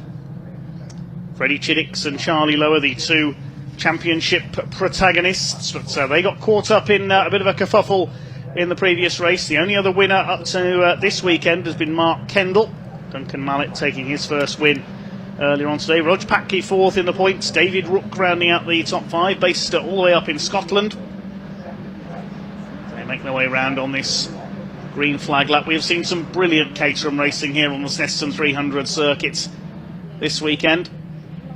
And no, they're not racing. I know they weave like this on the Pentley Straight during racing all the time this weekend, but no, they are just warming their Avon tyres. There are. We still got 3 races, including this one, to go for the Caterhams this weekend. Had plenty, as you say, of fantastic action. We've had some incident as well, but that's all part of motorsport and motor racing, isn't it? As we watch the 270R, this colourful 270R grid come through, as lots of the drivers expressing their personalities with their race helmets and their cars. We saw Mark Kendall just going through there. Gary's saying he's not having a race weekend of fun this weekend. He got caught in testing by another driver, and that wiped his own car out. He's been driving someone else's car all weekend. So thank you again to the drivers allowing Mark Kendall to sort of take to that championship. Came in here this weekend third in the championship, so he's got a lot to protect. Hopefully he'll get his own car back up and running, and you can see how far he gets up through the field in this one. Starts from 14th, but did get the fastest lap in the last race, so that's an extra point for him in that previous race. No one in this can be crowned champion today. It will go down to Donington rounds in a couple of weekends' time. Up to the grid then, Duncan Mallet, the blue car with the turquoise nose and roll cage. Rog Patke in his familiar pink colours. Second row, number 45, David Rook in the red car. Grey and red for Mark Jones completing the second row. Row 3, James Cook in the Welsh flag liveried car with the number 73, the blue and red of Matt Larby alongside him. Row 4, Freddie Chiddicks in black and red. Charlie Lower in black and blue. James Empson is in blue and yellow stripes. Completing the lineup, the predominantly black car, I think that is, of Gareth Lucas, the number 10. 20 minutes on the No, clock. Gareth Lucas is the white and green car. Oh, yeah, I was looking at Charlie Lower's car. Their apologies. Very bright white and green and sort of turquoisey car. About 20 minutes on the clock then. You can see the flags flapping down this start-finish straight. The revs are rising. And here we go. We're underway. 20 minutes of racing from the 270 yards. We got a collision off the grid. Oh dear, that's is that Lower that hasn't got away there? No, it's a blue car. I don't think it's Lower, no. Yeah, it's from the back of the grid there. We've had 2 or 3 cars involved in that start line shunt. It's Rog Patke who's got the lead, but surely the race is going to be stopped. Pulling Matt up, Larby? It's Matt Larby, the 73, the 35 is the other car involved. Yes, of Mark Kendall. That's his weekend's gone from bad a borrowed to worse. car as well. Yeah, red flags. So it will be a full restart. I can see Larby in front of our commentary box just unstrapping. What a sad! I didn't see whether someone was stalled on the line or whether someone was slow away. But Matt Larby and Mark Kendall both parked in the middle of the start-finish race. So it will be a complete restart of this 20-minute race as the drivers extract themselves. And those cars not going anywhere. Marshals can attend to them and just move them away. Yeah. You can see what's going on because the clear-up's going to take place right outside our commentary box window on the home straight. They're right on the start line. There they are. Look at the state of Mark Kendall's car there. He's hit the right-hand side of Matt Larby's car. Not Mark Kendall's car either, is it? It's the one he's borrowed. Yes. So unfortunate for them. So that will have to be put back together again, ready for the Donington round. Can't see any damage on Matt Larby, but I think it might be the right rear that we can't really see from this shot here. Maybe he's got some damage on it. But yeah, Matt's looking at that right rear there. You can see the white hair of Matt Larby, just seeing whether he can do anything. But yes, the rest of the field will come around. They'll be stopped short of the grid, or maybe even taken back to the pit lane, but most likely stopped short of the grid, and they'll be re-gridded up into exactly the start order, minus our 2 drivers who are obviously not going to be taking part in this restart. Yes, that's the second shunt Matt Larby's had this year after that crash at Alton Park on the opening day of the year. Now we can see from our roving camera the car of Mark Kendall. Main thing is the drivers are all okay. There's Matt Larby's car. Thankfully not too much damage to the number 73 there. Matt Larby started in 6th and Kendall started all the way down in 14th, which makes me think that maybe Matt Larby didn't get away off the line or he got stuck behind another car. It's hard to say. Let's have a look again then. Matt Larby sort of in the middle of your screen. Yeah, he stalled on the line, and then Mark Kendall's just completely unsighted and just nowhere to go. Clips that right rear. Really nasty accident that put him right up on his ring. In fact, he clipped someone else who's also lost a wheel, so that will be another car that's not going to be taking the restart, that will be a bit further up. And I think that might be Peter Mock, 96. Right, so yeah, that's another incident. So the car would have stopped a bit further up, just around the corner. We can't quite see it from our commentary. I'm going to head outside, see if I can see which car that is. Yeah, can see Matt Larby maybe even driving his car away. So his car up and running. We've got the long view now then. So in the middle of the field, you can see those cars. In fact, yeah, if it was Peter Mock, he also hit the barrier on the concrete wall on the right-hand side. So a nasty accident for him, although he seems to maybe be still up and running. His car was taking a big battering then as the rest of the field flow through that turn 1. So yes, let's have a look to see on that. But there is Matt Larby's car just outside our commentary mission, and yeah, not driving away. As my mistake, it was someone else moving off.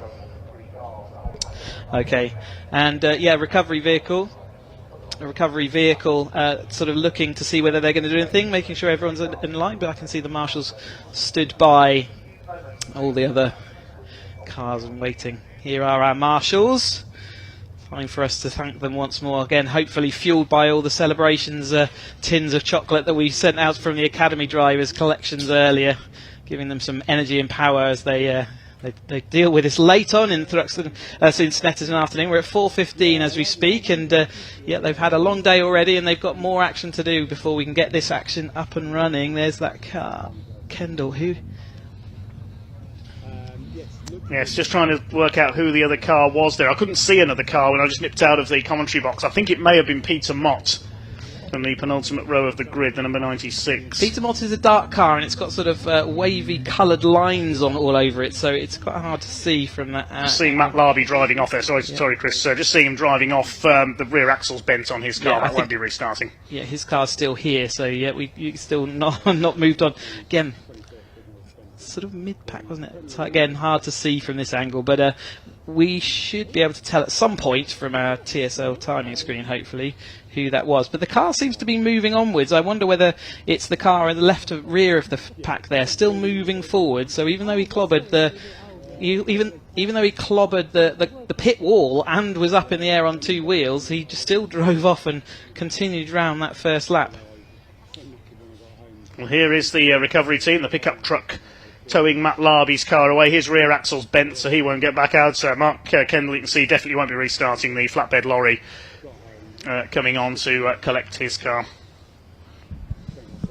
Rest of the pack being greeted up once again for a restart. 4 races to go here at Snetterton today. We've got the Mission Motorsport Caterham 7 270R Championship. That is followed by the Avon Tyres Caterham 7 UK Championship, the Mini Challenge Club Sport Division, and finally the Mottol Caterham 7 310R Championship. Matt Larby is towed back into the paddock. They've just got to now lift Kendall's car onto the back of the low loader, and they will move that car out of the way. They'll do a bit of tidy up, but I can see the cars, and in fact you can see on the background there that all the cars are waiting and on the grid. They've obviously got to watch these cars be towed away. That's going to get your attention, isn't it, if you're sat on the grid just waiting for your race to get back underway. You've got to look at this tidy up operation in there, but you can see the low loader arm swinging round. They'll soon move that number 35 onto there, and we can get proceedings back up and running.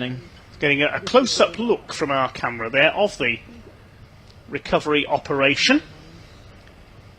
Quite a lot of stresses went through that car, didn't it? And it's definitely pinged the front left, and I think the front right might also be a little bit poorly, so some work to do on that chassis before we get to Donington. Only a couple of weeks before that, so they'll have to get on that pretty quick smart.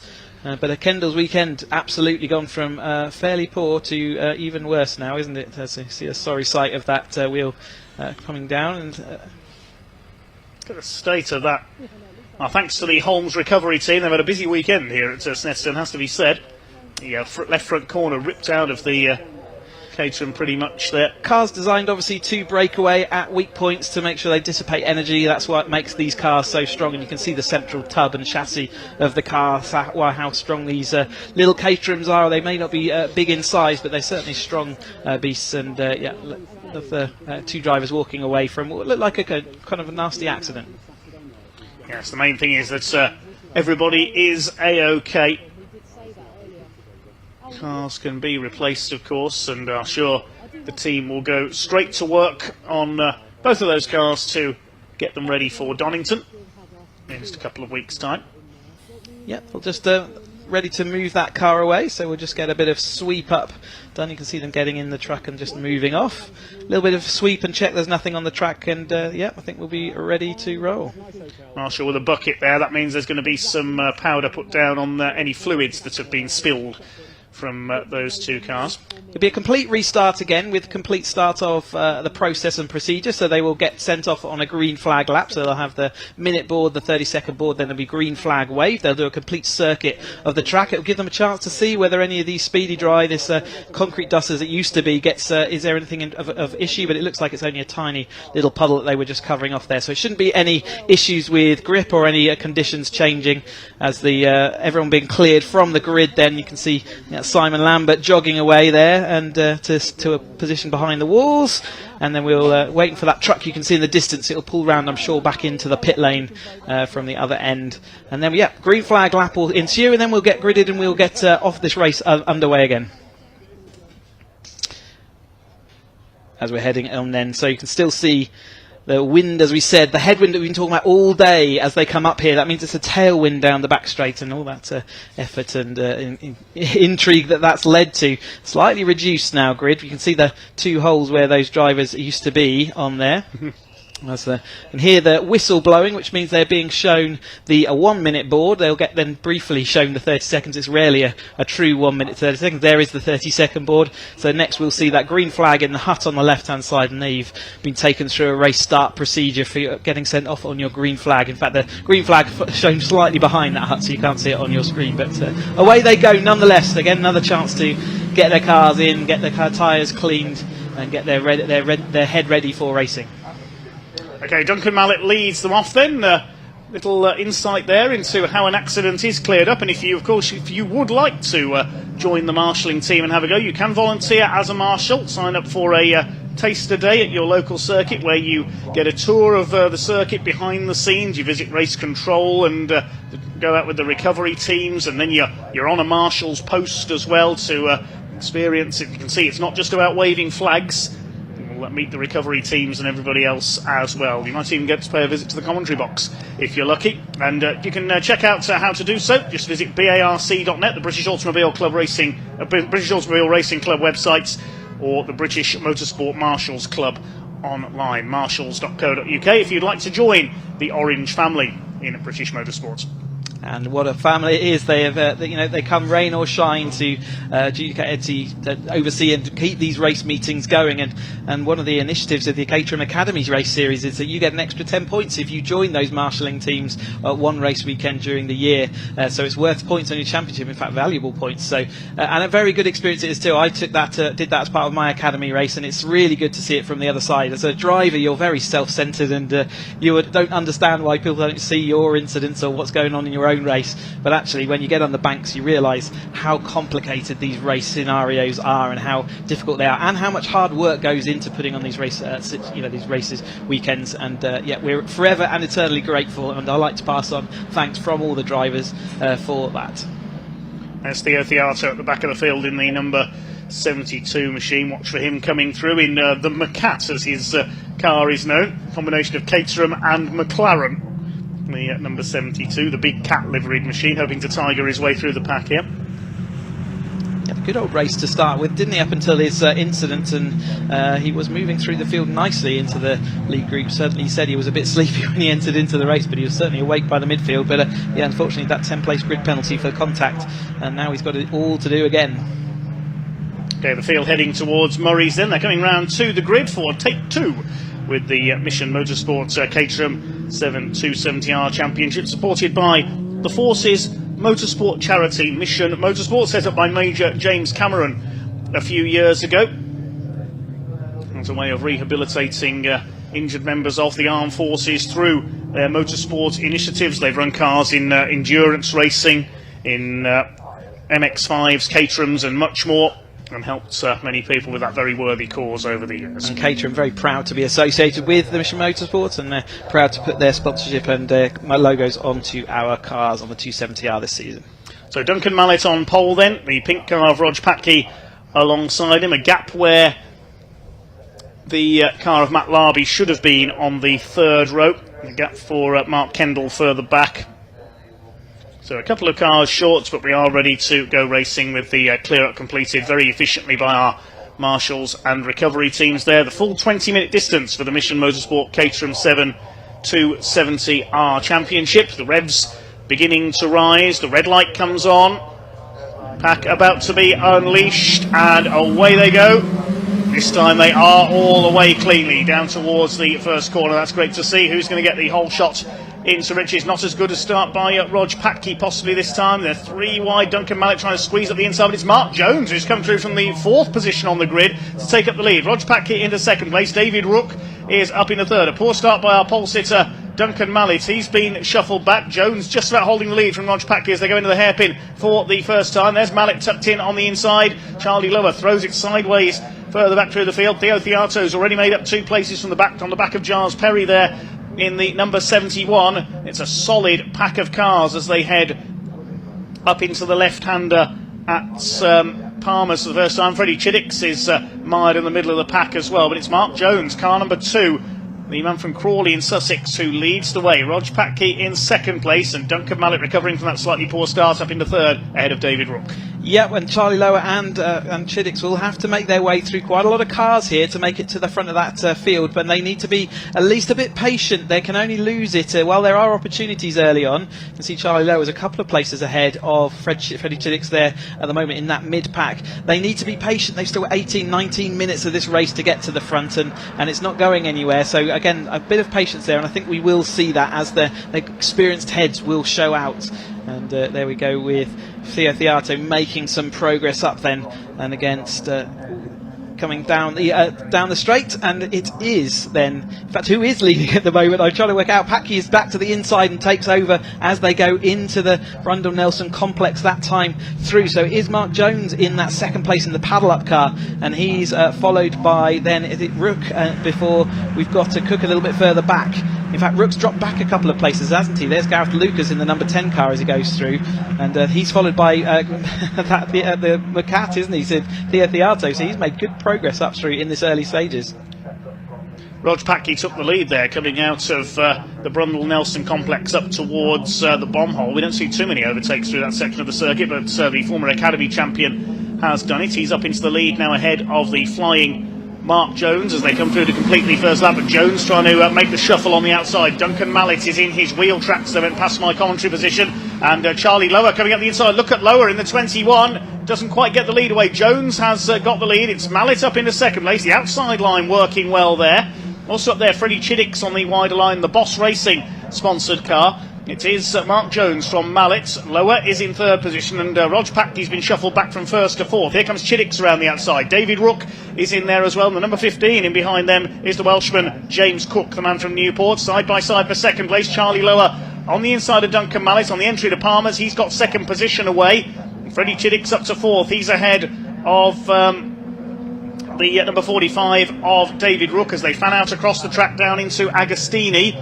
Jones going clear slightly into the lead. Lower's got second, Mallet third. It's Packy in fourth place. And then in fifth is Chiddicks, in fact, ahead of David Rook. I guess forget what I said about patience then, because he's immediately up into that second place. He manoeuvred himself through that pack with precision, but equally, putting a little bit of risk in there, wasn't he? But Chiddicks not making his progress through the field quite as quickly, but yet he's still making it up to the front of this field quite quickly. Jones is currently pulled a little gap over Lower, but I don't think that's going to maintain itself. There is the Mallet with also already a missing rear left wheel arch. I don't know whether that's caught in the first part of this race as the crows go scattering. Mark Jones weaving down here to the snake of Caterham's, trying to protect his little lead that he's made up, but it's Chiddicks, Lower in the middle, Mallet round the outside, and there was looking down for Packy down the inside, but he has not held on to that, and Charlie Lower did a great second half of that manoeuvre to come back into second place. Mallet might have missed a gear or made a bad shift then, because they've definitely lost momentum. There's Theo Theato followed by Ramsey, and then it's Empson behind following along with Lucas as well. So everyone's still fairly in the same shot, aren't they, in this 270R race? First two breaking away slightly, Jones and Lower. Third place is Duncan Mallet. Then he got the 66 in fourth place, which is Freddie Chiddicks. Now he's got ahead of Rog Packy. David Rook is next in the order. Then a small gap. There's Theo Theato. He's into the top 10 already. We've done 2 laps. Over the line they go. Fastest lap by Charlie Lower, 2:13.389. He's taken the lead around the outside of Mark Jones, as I thought he might do. He normally does down the straight there around the outside line. Looks like Chiddicks is now up into third place. Then Mallet's Packy, Rook.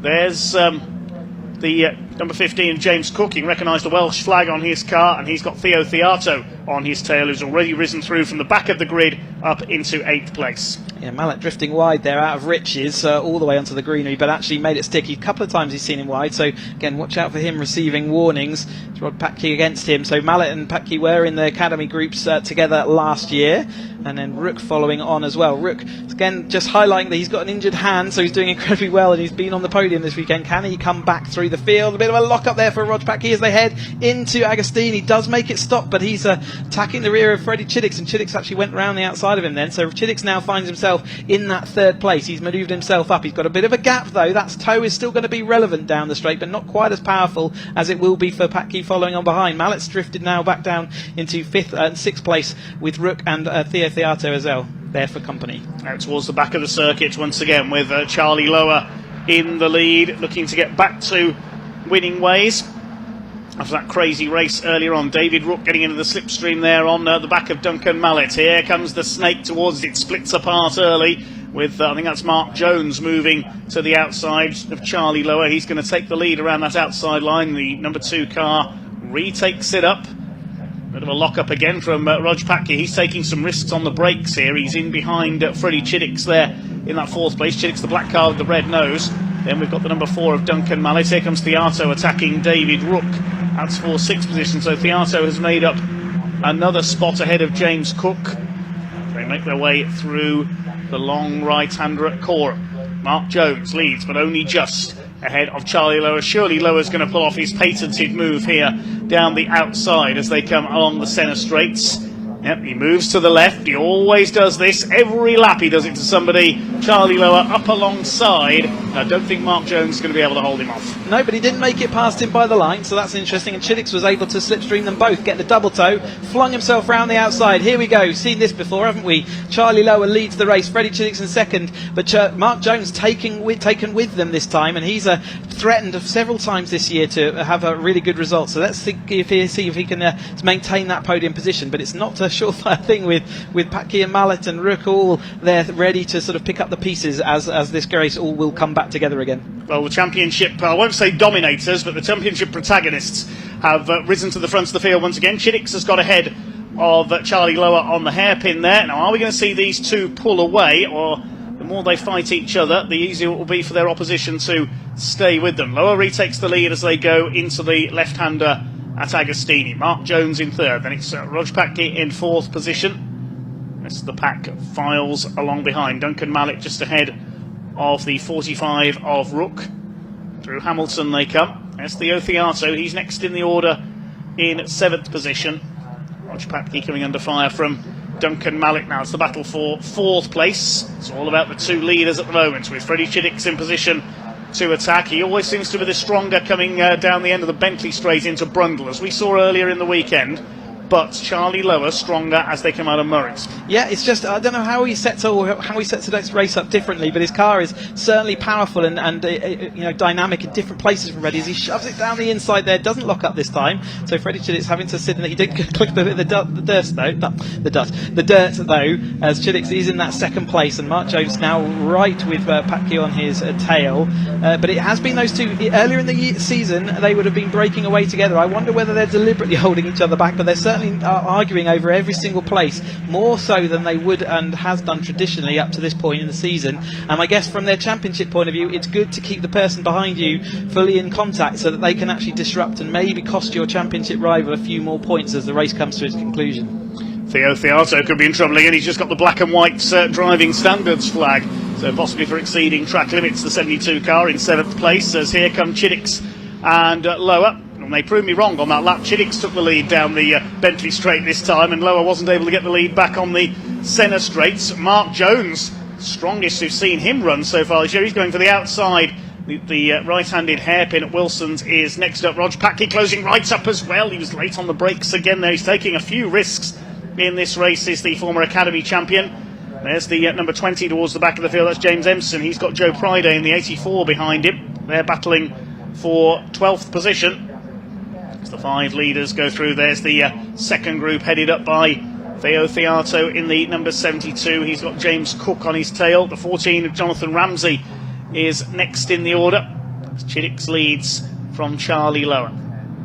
whilst these cars are absolutely identical as far as weight and performance goes, the drivers do have a little bit of flexibility to change the setup. So whether that's ride height, the rake, which is the difference in height between the front and the rear, whether that's a little bit of anti-roll bar change, they've got different options they can have as they move up through the championship orders. So they do all drive these cars, or make their cars handle as they particularly like. And I know that Charlie Lower likes to go and spin around with minis in trials racing, and he has certainly set his car up to be very pointy at the front, and you'll see the rear of his car is quite often sliding away. He likes the car to be sliding towards the rear, oversteer through the corner. He's going to be an interesting to watch in the 310 as Mark Jones takes to the front again. He just slingshots past the two race leaders and positions his grey padlock car to the front of the field in the number 2. Drifted wide again, and remember there's sensors around this track here at Snetterton, so he'll have to be careful.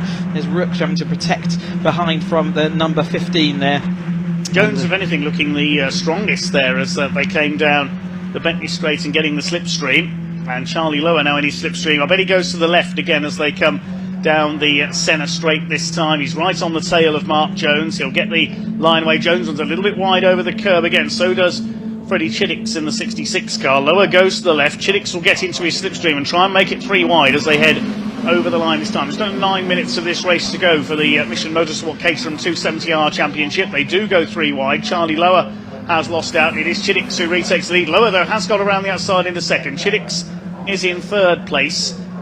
Patke is in 4th, and side by side for 5th between Mallet and Theo Fiato. Could make up another place here on the inside of him. Already taken David Rook. He does go through on the hairpin and up into 5th place. A bit of skill there by Charlie Lower. He had the initial tow on, didn't he, from Mark Jones, and then as soon as Freddie Chiddicks got by him, he tucked in just to get that extra couple of miles an hour into Riches that time through, and it was just enough to pull him around the outside of Mark Jones to the inside. So again, some super advanced stuff there as they head up into a very fast first corner of Riches. It looks tight when you're in the driver's seat, but it's actually a very dauntingly fast where you just light braking to go through that right-hander. You see Duncan Mallet alongside Theo Theato. He's going to drop back in and capitulate back, and it was the Cook and Rook show initially and a little bit earlier, and they've been separated now by David Rook.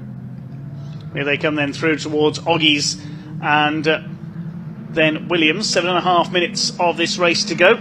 There are your 3 leaders. They've broken away slightly from Roger Patke now, who's being challenged by Duncan Mallet. Theato is on their tails as well. He wants to get involved in the lead battle. He'll be fired up by that penalty he got earlier on as they get ready to do the rattlesnake shake again as they go down the Bentley straight, one side, then the other, then they're going to split 3 wide again. You watch, here they come. It's going to be Charlie Lower up the inside on Freddie Chiddicks. He takes the lead into Brundle, gets the car stopped for Nelson and retakes the advantage once again. Mark Jones hanging on to their coattails in that 3rd place. And who's come through in 4th? It's Mallet and Fiato. They've both got ahead of Rog Patke. He lost 2 places there down the straight. Fiato now going for 4th position. Can he complete, as they say in American racing, a burn from the stern? He's got to get past these 3 first. Yep, it's a long way to go, and there's a lot of tricky cars to get past, and fast cars at that. And this time it's Charlie Lower to drift wide out that final corner of Murray's. There goes Chiddicks in the Boss sponsored cars. Quadlock of Lower just ahead of him, and then we've got the padlock car, Mark Jones following along. There's a sister padlock car, Pride, a little bit further back through the field, but you will see that other grey car. Easy to mistake the two as they've got the same livery, but it's Chiddicks this time through, then flows in through Riches. Remember, daunting, it's a double apex right-hander, a little bit wide out there from Malatus. He's alongside Theo Theato. We're side by side for the lead once more, and it's still Chiddicks managed to hold on as they go through Wilson this time. The next group is catching up. Duncan Mallet is coming up onto the tail of Mark Jones now for certain. Let's have a look at their lap times. Yes, personal best by Mallet last time round, took 0.3 of a second out of Mark Jones. Fastest lap of the race, incidentally, is with the number 15 of James Cook, who's down in P7, showing how evenly matched those cars are. David Rook lost 3 places on that last lap. He's down to P10 as the sun just beginning to set here at Snetterton. Here comes Theato up the inside, attacking Duncan Mallet. He wants P4 and then wants to go after our 3 lead battlers, but Chiddicks and Lower, if anything, are starting to get away slightly from Mark Jones. They head through Hamilton up towards the right-hander at Oggies. There's Theato, the orange car, just poised and ready to attack from the rear of this little group up towards Williams. It is still Chiddicks who leads, chased by Lower, and Theo Theato ready to make his move. The thing about Snetterton down this back Bentley straight, though, is that just having slight distance away from the two cars in front gives you that perfect toe. You get an absolute run-up. It's almost like Theato was too close to Mallet as he was going onto that straight. It means that when you pull out, it just immediately slows you down tight. Duncan Mallet looking down the inside. There's not a lot of room there. It was on Rog Patke, with that Mark Jones, in that third place. Theato still shoving his nose wherever he can to be an annoyance to that. But like you say, the front two, in all this shenanigans, does seem like they're pulling away just slightly. As Cook closing up as well, he's got ahead of Rog Patke, who's slowly but surely slipping back in this field. He started P2, he's now down to P7. He'll be frustrated because he was leading when the red flag came out at the first start after half a lap. Charlie Lower leads as they go into the centre straight once again. 4.5 minutes of this race to go for the Michelin Motorsport Caterham 270R Championship. Over the line, Chiddix will go to the outside and will try and draft his way into the lead. He does so. Chiddix takes up the lead once again. He just had the lead at the line by a few thousandths of a second. There's Theato. He's got past Duncan Mallet now, so up into P4 as they go into Riches, and now chasing after Mark Jones. There's Cook behind them, then Patke, Rook, and behind him Gareth Lucas. Peter Mott, despite getting involved in that start line pile-up, rounds out the top 10. Yeah, amazing to see that car still circulating well. Duncan Mallet round the outside of Cook this time then in the number 15 car. But there goes Chiddix, got a little bit of a gap back to Lower this time. And then Mark Jones still holding on to that third place, doggedly holding on, but he's been under attack. He's it keeps ebbing and flowing, doesn't it, with this lead group, and certainly with the third and fourth and fifth cars as the battles happen. Theato's shoved it down the inside somewhere of Duncan Mallet, and he's now having to look at the rear of the Macat as they head into Agostina this time through. Yes, there is the Macat, the big cat of Theato, trying to chase down Mark Jones. Single file now as they head through Hamilton. Freddie Chiddix with the lead, looking to add to his win tally. He had 2 wins at Alton Park, 1 at Zandvoort, 1 at Thruxton, 1 at Crofton, a hat-trick at Silverstone earlier in the season. They come down into the right-hander at Williams, into the Bentley straight, ready to snake their way along there again. There's the number 96 car with a wing missing. That's Peter Mott after his earlier misdemeanours. They weave one way, then the other. It's almost as if they put cones out them to do a slalom down there, isn't it, the way they come down the Bentley straight into Brundle. No manoeuvres made this time. Theato with a bit of clear air, ready now to attack Mark Jones and try and close that gap down on the top 3. Keep an eye on that clock. I think it's going to be we're on the penultimate lap, probably going to be into last lap territory the next time through. Such is the toe that's happening. Obviously, when you weave down a long straight like that, you're making the track a lot longer than it needs to be, but the toe is sufficient that actually it makes it more worthwhile to do that, to try and shape the toe. But everyone's wise to it and therefore weaving down the straight. Obviously, as soon as someone pulls out or is alongside, you must stop that weaving. Otherwise, you will be deemed to have caused that contact. But yes, we are going to come on to the last lap then with 2 minutes left, or 2 minutes 9 left on the clock, and they're the fastest lap so far, 2:12. So, who is going to make the best of this last lap then? Chiddix is in the prime seats, really, isn't it, in second place? But does that mean he's going to go past before that last corner? And are they going to be brave enough once again to leave it until the last corner before trying to tow themselves over the line? Watch Theato, he's just on the fastest lap, 2:11.854, and Jones was on 2:11.8 that time through as well. Here comes Mark Jones, he's attacking Freddie Chiddix. Charlie Lower retook the lead down the straight. Is Chiddix playing the waiting game to try and slipstream his way back into the lead? We saw this in race 1 earlier in the weekend, and in race 2 as well, before it all came apart on the final lap for certain drivers. Here comes Theato. He's fought the rear guard in this one from the very back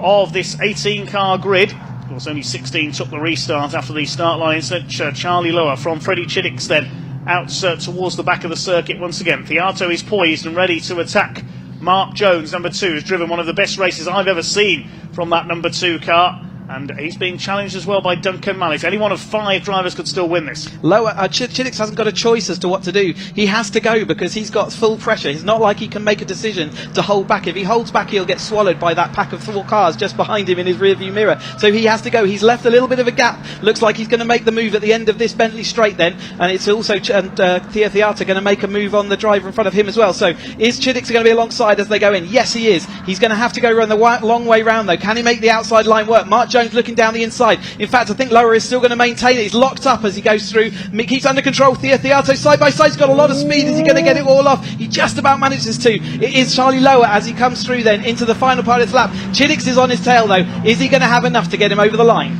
Here we go then, this is going to be another grandstand finish from the 270R category, side by side with Theo Theato, just about managed to secure P3. I don't think he's going to be quite close enough to the two championship protagonists to challenge them here. We'll wait and see though. Charlie Lower from Freddie Chiddicks. Has Lower done enough? Chiddicks will try and get up alongside him on the run to the line. The checkered flag is inside, but it's a long drag towards. This is going to seem like hours for the drivers. They head up towards the checkered flag. Charlie Lower just hangs on to take the win. Chiddicks in second, Theato third from the back. Mark Jones takes fourth, and it's Mallet fifth, Cook sixth, Rog Patke in seventh, David Rook is eighth, Gareth Lucas ninth, Peter Mott in 10th. 4.5 seconds covers the top 10 over the line. 11th is the number 20 of James Empson. 12th is Jonathan Ramsey. 13th Joe Priday. Giles Perry 14th. 15th Louise Deason. And the 16th and final finisher is going to be Alan Bateman. Of course, we lost Matt Larby and Mark Kendall in that start line shunt. So yeah, Freddie Chiddicks took the first Lower took both the first one and the third one. So that's two race wins for Charlie Lower this weekend. Chiddicks was second in our first race and second today. So he has lost some of that championship lead. We are going to go down to the absolute wire at Donington.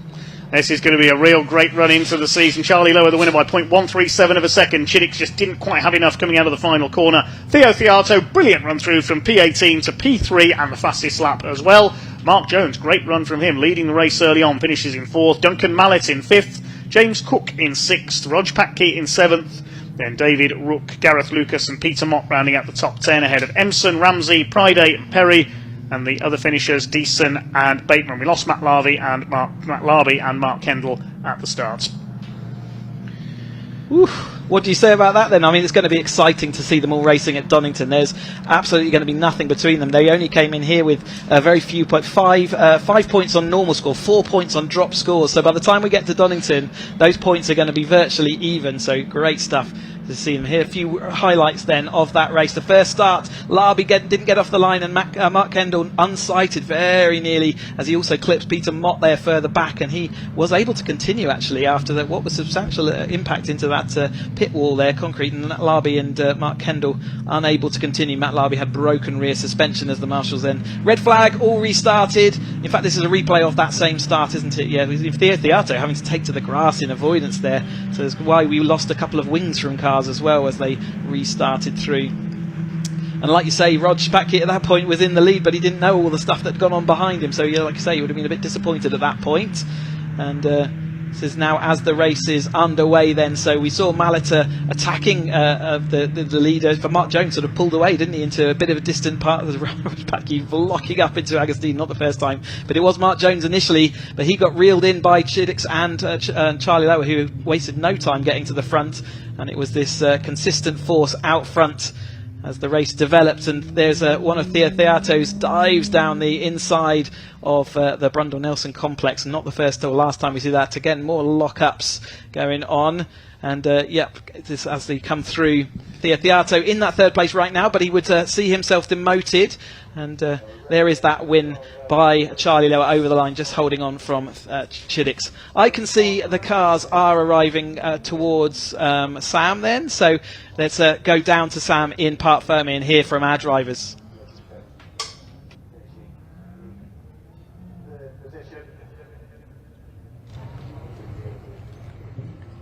I mean, that was amazing. I loved watching that race. Congratulations, Charlie. I think I had a feeling you had a good plan for that race with your positioning, but we'll let you take your helmet off first. Yeah. Well, that was wicked. Yeah, I definitely had a bee in my bonnet from the last race when I got taken out. But yeah, it was clean racing from everyone. Car's fantastically fast. Thank you so much to Hardline for setting the car up and looking after it all day, even after the shunt. And all my sponsors, Quadlock and Valero, Woodford and EBC brake pads that run the car perfectly. Excellent. That was a brilliant race. Thank you. Let's have a quick word with Freddie. Freddie, congratulations. Was that hard work? Yeah, it was quite hard work. I don't think it took too long for Charlie and I to get back up to the front. No, not long at all, actually. From the race yesterday, I knew where I wanted to be on the last lap, on the last corner, and it's where I was. Just didn't have a good enough exit. But yeah, another good race. It makes up for earlier on. Yeah, it does, doesn't it? Much better. But yeah, well done. More championship points. And I'll move round to Theo. We've got another race about to start in a moment, so we're going to have to be pretty quick. But Theo, from the back of the grid to third is incredible, so we'll hopefully get a word. They're just going to go on their green flag lap, so hopefully we've got a little bit more time. Thank you. Theo, amazing. From the back of the grid. That's incredible. I know. I can't believe it, really. Well, I can believe it because I'm a legend. Well, we know that. But yeah, it was really intense. Obviously, we had Matthew stall it, I guess, off the line and some debris in a full start. So we were in the car longer, so it's really hot in there. I actually checked halfway around to see if my engine wasn't on fire because my feet were 3,000 degrees. But weaving my way through and making some really bold moves. And actually, on the last corner, where I sadly and justifiably got a penalty for knocking Charlie off, I made the same move again but made it stick and managed to sneak into third from Jonesy. So I'm glad I made it work, and I'm glad I wasn't put off by my own self-doubt. So That was very good to watch. Well done. Thank you very much. Right, okay, we're going to hand back to the commentary box because we've got the Avon Tyres Caterham 7 UK cars out on track. Yes, thanks very much, Sam. This one is going to be a cracker. Race 3 for the Avon Tyres Caterham 7 Championship UK. The result based on race 2 from earlier on today, and it is the reigning champion Aaron Head in pole position alongside Stephen Lyle. The winner yesterday is Lewis Thompson, going home winless for the first time this season. He's on row 2, the championship leader, alongside Gordon Sawyer. Row 3, Ben Simmons and Mike Evans. Angus McLean and Tom Eden will be on row 4. The 5th row is Carl Jones alongside Jake Swan. And row 6 got Paul Donkin in the 24, 64 of Dale Head. Row 7, Chris Fraser, the number 8, repaired after a crash yesterday, and Tim Dickens, number 44, had an off in race 2 earlier on. Ollie Smith and Finlay Cooper on the penultimate row, and 22, Gary Curtis rounds out the field. This is going to be an absolute cracker because Lewis Thompson is going to be ever more determined. Is he going to go home winless for the first time this season? I wouldn't put the money on that happening. He's going to be hungry, isn't he? Top flight of British Caterham Motorsport. These drivers aiming for the title of British Caterham champion. And yeah, Aaron Head took that win earlier today. This is the final of their outings today. So they will be back with us at Donington in a couple of weeks for their next 3 rounds. But Head and Lyle's having a great weekend, isn't he? Took the win yesterday and took a 2nd place earlier. And Thompson in that 2nd yesterday and 3rd today. So he's going to stop that. But he looked determined to put himself in that battle, and you can be sure that he's going to be wanting to move himself up the order as they complete their lap. Remember, they're on Avon slick tyres, 185 horsepower, 6-speed sequential box in these absolute thoroughbred race machines. Really another sort of 6-7 seconds quicker than the 310Rs that we've been watching as well. So considerably, there really is a fast, rapid machine to take us around here. But yes, let's see whether Thompson can do it in this 3rd race. Let's see with Aaron Head again, not really competing in this championship because he's not done all the rounds, but he is there and he will score points. Stephen Lyle and wants to continue the great results he's been having up there, coming in and pulling into 2nd place on the grid. Into position then Aaron Head, the black car with the pink roll cage on pole, the red and black machine of Stephen Lyle alongside the British Racing green car of Lewis Thompson alongside the yellow machine of Gordon Sawyer on row 2. Ben Simmons, white with the black cage, and alongside him on the grid is Mike Evans, the grey and red car. Angus McLean in blue and red, alongside him Tom Eden in blue.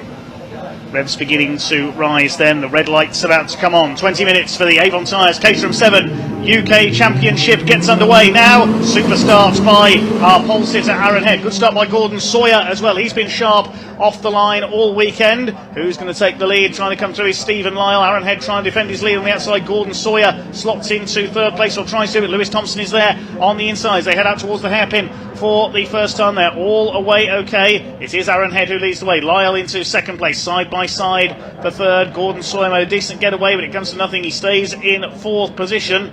They're all through okay. There's Gary Curtis at the back of the field along with Chris Fraser in the number 8 machine, down towards Palmer for the first time, and already Aaron Head has established a few lengths lead over his rivals. Lewis Thompson going for 2nd place on the inside of Stephen Lyle. A frantic battle developing already in the midfield. It's Aaron Head who leads the way, chased by Stephen Lyle in second, the first four just beginning to break away very slightly. Yeah, absolutely great start from Aaron Head. Stephen Lyle got a bit of a bogged start, but in the second phase of that, so he seemed to manage to block everyone else. Donkin running out wide there in the background, but he looks like he's just slotting in behind Tim Dickens and Angus McLean. There's Angus McLean in the blue car, Tim Dickens in the grey, and then we've got Donkin in the red there. Angus McLean in the blue, in the red, and Donkin are aiming for the amateur championship, so they're the rivals. There is Gary Curtis. They're just following along this field at the moment as the snake continues. Stephen Lyle, though, heading to the inside. Looks like Lewis Thompson's going to try and make it 3 wide. He's got nowhere to use that momentum. Lyle blocked him off on the inside there. Is Lyle going to take the lead then into Brundle and Nelson this time through? Head has to sit into that second place. They're getting used to giving up those positions. There's nothing really they can do about it. They can only cost themselves time. Gordon Sawyer looking behind Thompson, still hungry for that. Those 4 of them pulled away in the last race, didn't they? So he'll be looking to see whether he can do that again. You can see a little gap behind Simmons to back down Jake Swan again. Jake Swan seemed to struggle in qualifying and is also struggling a little bit in the early part of this race as it gets really close. Mike Evans, who we saw having a tricky first race after a great qualifying, he dropped back, but in this third race he seems to have got it all back under control in the RS Motorsport car, and he's in that 5th place. It's across the line, 5th. Tommy Eden going well too. He's up there in 6th position. He's gained a couple of spots off the grid. Ben Simmons has lost 2 spaces. He's down to P7. Angus McLean lost 4 spots off the start as well. He's dropped all the way down to P11. As here come the leaders. Trying to go for the outside is Gordon Sawyer, maybe trying to get the line away for the left-hander at Palmer. He doesn't quite do so to Lewis Thompson. As Evans, Eden and Simmons closing it behind. A 7-car pack for the lead of this race, with Aaron Head leading it at the moment. Won't retain his championship this year with only a couple of rounds contested. Here comes Lewis Thompson having a look on the inside at Agostini, trying to take Stephen Lyle for that 2nd place, but the 43 car holds him out. Gordon Sawyer looking on from 4th place. It's not often you see a number 1 on a Caterham, because you can only wear the number 1 if you are the current champion in that class, and then all the other classes, most of the drivers move up year on year, so it's only really in this 420R class that you would tend to see that number 1, and Head is proudly displaying it this year over the top of Lyle at the moment. Gordon Sawyer still looking to see whether he can get around Thompson. He went to the outside, as we said, of Wilson, and that's more of a defensive move to make sure there's nowhere really for Mike Evans to come along underneath and to make that move. So you will use that outside line there if you know that you can defend. As we're coming down then, Head does lead nearly all the way down the straight, and it's Thompson round the outside. Is he going to be able to make a move? No, he's going to have to sit back into that 2nd place, but again positions his car so Lyle's got nowhere to go, bunches everyone up a little bit again, with Sawyer there behind as well. So Sawyer, and then Evans is going to be thirsty to see whether he can make a bit of a move forward this time through. He's dropped back in the other 2 races, and like you say, Tom Eden doing great in the amateur championship there, so he currently leads that against Simmons, McLean and Donkin down in 4th place. Let's see whether he can fight back in that amateur class. 16 minutes of this race to go, then up over the line they come. Still Aaron Head with the lead. Stephen Lyle trying to get into his slipstream. Is he going to try and do what the 270Rs were doing and go for the outside here on the run down to Riches? Lewis Thompson is there on the outside, and he goes through up into the lead. Gordon Sawyer was trying to do the same thing. There's Ben Simmons hanging on in that 6th position. Tommy Eden dropped back. We saw him kick up some dust coming out of the bomb hole, so that's dropped him back a little. It's 4 square for the lead. Aaron Head back up the inside on the brakes. He takes the lead back again from Lewis Thompson. Great driving by Aaron Head, the reigning champion. Now here comes Sawyer into the battle as well in the yellow number 71. Can he take Stephen Lyle for 3rd place? Not quite. They go line astern again, still allowing Evans to close up in the number 93 car. Mike Evans and Ben Simmons closing up as well. Aaron Head on the inside, still defending from Lewis Thompson. Stephen Lyle tries to get up the inside as well as they go through the left-hander at Agostini. Cuts back in behind Lewis Thompson in that 2nd place. Can be really difficult to jump into this championship. It's certainly the top flight. These Caterham drivers have been driving Caterhams for years and years and years in this official motorsport offered, and people like Aaron Head especially have been around for what seems like forever, and they know everything there is to know. So Simmons inserting himself in this battle is great to see that he's come along into the main championship and put it there. It shows what equal machinery and some racecraft and skill can do for you. Dickens there fighting with Dale Head, that's Aaron's brother, as they come down the Bentley straight then, all tucking to the inside this time. Aaron Head tries tries for the outside line. A bit of a jink, and Gordon Sawyer had to get, I think, on the brakes a bit early there to avoid Aaron Head. Both teammates at DPR Motorsport, and they want to make contact, but it is Thompson out front, and Gordon Sawyer having to protect from behind, and Mike Evans chomping across the nose of the number 14 of Simmons there. Mike Evans just got married just before this race weekend. He's having this weekend, he's doing his honeymoon between this and Donington, and then he'll be out again at Donington, so it's almost like it was planned that way, right?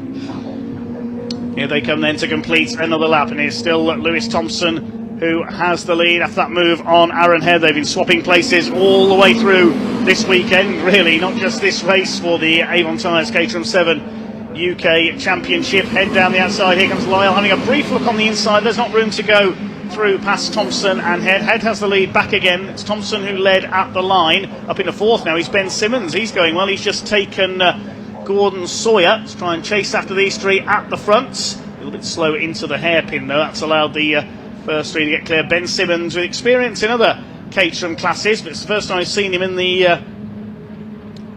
420R in the 7 UK Championship. He did make the Super Pole session for the top 6 in qualifying yesterday, which had an impressive debut. Simmons next in the order behind him. It is now Mike Evans. Yeah, Evans overtook Sawyer as well, so Sawyer's gone back a couple of places on that last lap. We've seen him in 4th place for nearly the entirety of race 2 this morning, and for the first part of this race, 12-13 minutes still to go though, and it is Gordon Sawyer now behind Mike Evans and having to defend heavily from Eden there, as well, isn't he, in that blue car there. Eden, we're not used to seeing him in a bright yellow machinery, but he's taken on, I think, Luke Stevens' old car, so he's bought a new car for him, and it's in the blue livery as they come down the Bentley Straight then. So, was Thompson last time we saw when they went over the line, but Aaron Head currently leads as they head down there. Lyle looking to the inside. We're going to go 3 wide for the first time. Lyle down the inside, does manage to protect it. It is going to be Thompson in second, and Head does lose out then as he was in the lead when we first saw them. Lyle just drifting a little bit wide there, but it is their front three now, like you say, pulling a tiny little gap over the following cars. And not many places in British motorsport you can make a double overtake like that. Very impressive indeed from Stephen Lyle, but instantly Lewis Thompson back on the inside in the number 79. He's going to retake the lead coming out of Coram. That's a rare overtaking place as well. Up the inside through there. You certainly couldn't go 3 wide through that section of Snetterton. Aaron Head is down to 3rd place. He's trying to fight back up the outside down the home straight. We've got just under 12 minutes of the race to go. 3 of them absolutely together, separated by just over 1/10 of a second as they cross the line. Thompson, Lyle and Head was the order as they crossed the line. So Thompson led briefly, and now he's back to 3rd again as Aaron Head sweeps around the outside and takes it up. All this is drawing Ben Simmons up onto the back of them, side by side for second. Lyle back on the inside, retakes Lewis Thompson. Head back into the lead now as it's all change again in the last couple of corners. Evans and Sawyer hanging on in 5th and 6th behind this little group. It's one of the reasons we don't see a move there at the exit of Coram and through into Murray's very often, because often it just costs you more time than it gains you. We saw him in 1st place at that point. He's 3rd place by the time we get to this lap. However, he did cross the line in front just by 3/300ths of a second, so kind of worked, didn't it? If it was the last lap, it would have been a genius move, but it wasn't, so he finds himself back in 3rd place at the moment. But Simmons there looking and hounding him as they go round, and Evans and Sawyer, they're nose to tail, so Evans and Sawyer are fighting each other, and so Sawyer's also looking at where Swan is, and you can see that Jake Swan is back in 9th place in class, and that's quite a long way back. That's 12th in the actual race. So again, Swan struggling this weekend to get the speed out of his car. But as we see the rest of the cars from through, there's Donkin in 3rd place in his championship, but now ahead of Angus McLean. So Donkin's done what he needs to do to keep him ahead of McLean in the point scoring, so he can potentially take that amateur championship as we head to Donington. In the great slipstreaming switch this time, Stephen Lyle has retaken the lead from Lewis Thompson. Ben Simmons is right up on the tail of Aaron Head now. 5th behind him, it is Mike Evans in the number 93, then Gordon Sawyer and Tom Eden. Any one of these 7, I reckon, could win this race. We're only just coming up to half distance in the Avon Tyres Caterham 7 UK race 3 of the weekend. Ben Simmons is having a go at the number 1 of Aaron Head. That's a brave move in Caterham racing of this stature as they come over the line. fantastic racing here as Thompson does come over the line in the lead then, but Lyle side by side and everyone else fanning out behind them after a stressful and incident-packed Portimao, where there's fantastic racing but also some incidents. It's great to see them all getting on here and fighting down into the Wilson hairpin this time through. Aaron Head right round the outside and even managed to get back to the apex as the rest of the field scattered as they didn't really know what to do. But Aaron Head was so late on the brakes then over the top of Thompson, he was even able to make the apex. That has drawn them absolutely clear of Lyle, who had to take a bit of avoiding action there from Thompson, and you can see behind where they were all fanning out. Mike Evans gone right out onto the dust then. It looked like he'd maybe lost steering or something, or maybe there was a fluid or issue, because that car was at a funny angle to be taking to the grass and then not being able to recover back. We'll keep an eye on whether he's got a problem, but it is Tom Eden that's firmly ensconced at the rear of this lead pack then, and Simmons just ahead of him. Head, Lyle and Thompson lead, well, they led as they went across the line, but it's now Lyle and yeah, we're looking to see whether Mike Evans, can we see him as he come through? I think he's in there somewhere. We'll pick that up shortly, as you say, as they head out of Williams. It is Aaron Head who has the lead at the moment. Lewis Thompson in second. Already they're weaving to try and break the toe. As soon as they hit the straights, one way, then the other, then the other. Here comes Thompson. You can see the red car there waving out ahead of him, the red cage of Aaron Head. Up the inside is Thompson, who retakes the lead. Lyle dropping back just a little bit into third place. This is the clutches of Ben Simmons, Gordon Sawyer, and in sixth position behind them, that looks like Mike Evans has dropped away. 99, yes it is. I was trying to work out that was Eden or Evans. I think Evans was still in front of that group, but he was, but he's dropped all the way from this lead pack straight into the clutches. So there's definitely something up with his car. Real shame for Mike Evans there, as he's probably going to come back to the pit lane if that's not something he's understanding or can feel. But the way the car tracked onto the gravel and then there was no steering action to try and pull it back on makes me think there's maybe a steering issue or something going on there. Anyway, Aaron Head takes that lead once more over Lewis Thompson. They are pulling away from Stephen Lyle after that move by Aaron Head into the Wilson chicane one lap ago. Lyle had to deal with everyone behind who was sort of outbraking themselves, and it did give them that little gap. And is it enough to protect? It doesn't look like it. Lyle is still within scope of that toe as they head out here into the second, or the complexy part of the track in the middle of the circuit. It's the left-hander at Palmer's, then up towards Agostini. Lewis Thompson is starting to close the gap. The gap was only 0.023 of a second last time through. Thompson's got the fastest lap of the race so far. He's not going to make a move at Agostini, I don't think. Lyle ensconced in third place now, then a small gap, very small, back to Ben Simmons. He's closing in very slightly along with Tom Eden on that fifth position, held by Gordon Sawyer.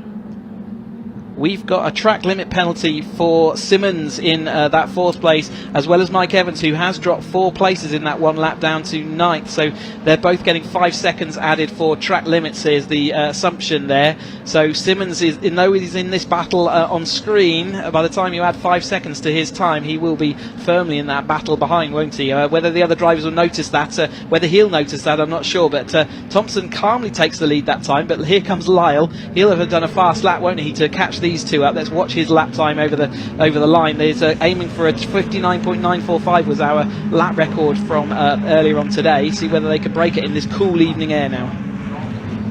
6 minutes of the race to go. A very tense affair. Not quite as much passing as we saw earlier on, but still very, very close indeed from the Avon Tyres Caterham 7 UK Championship. And Lewis Thompson looking for his first win of this Snetterton weekend. Aaron Head is out to stop him. He will stop at nothing to take a win. Over the line they go. It was Head who led at the line by 27 thousandths of a second. He's got the lead back again. Here comes Stephen Lyle going through on the inside, or trying to. No, doesn't quite manage. He's ahead of the number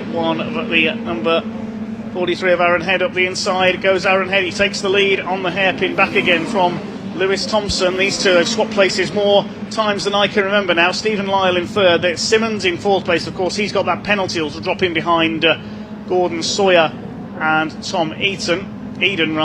It was a fastest lap by Lyle, as I called it there, but it was 1/1000th of a second slower than the time this morning, so not a lap record, although it was Lyle's lap record from this morning, so he won't be too worried about that. But they're right back on the pace they were. Just that little bit of a gap ahead of him just means he's able to use that toe and pull up towards them as the lap was progressing. But it is Simmons in that sort of false fourth place because he's 5-second penalty, so he will drop back, and it's Sawyer's fought back in there. Also notice that Tim Dickens he is the next car off the back of Eden, who we're watching just going through the screen there. Tim Dickens, great to return to the paddock this weekend, and great to see him doing well. Had a bit of a tricky second race, but has pulled it all together. There is Dickens in the number 44. He's got Donkin right on his tail, so Donkin third place currently, but it's probably going to be second place in National Championship, the Adam Championship, as we go 3 wide. A little bit maybe of a bump and barge there as they headed through, but it's Thompson ahead, drifting that car now, and when we start seeing that, we know that they're having a little bit of a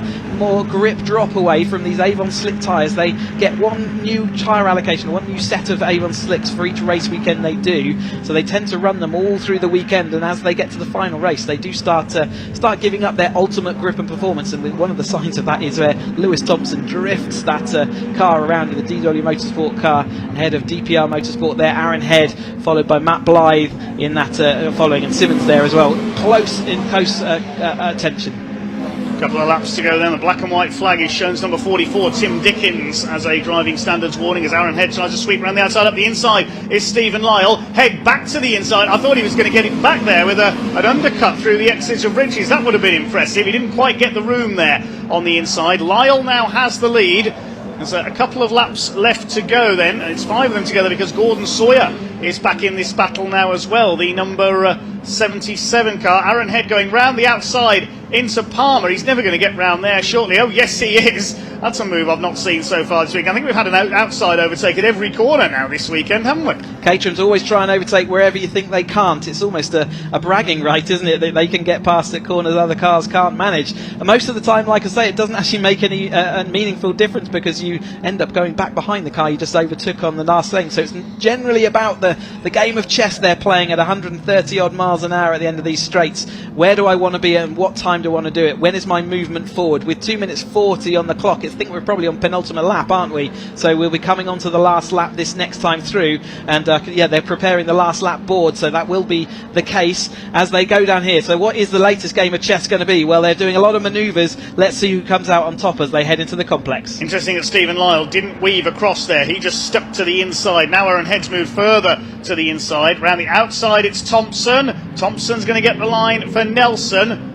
Yes, he's got it done. Oh, a bit of a lock up there, or is that some... No, that's just some powder being thrown up. I thought Gordon Sawyer had locked up his tyres there. He's gone up into 4th ahead of Ben Simmons, but Simmons, of course, will have that penalty, which will drop him back. The first 3 have escaped slightly there from the pairing of Sawyer and Simmons. So it's between these 3. 1 more lap to go. Thompson from Head.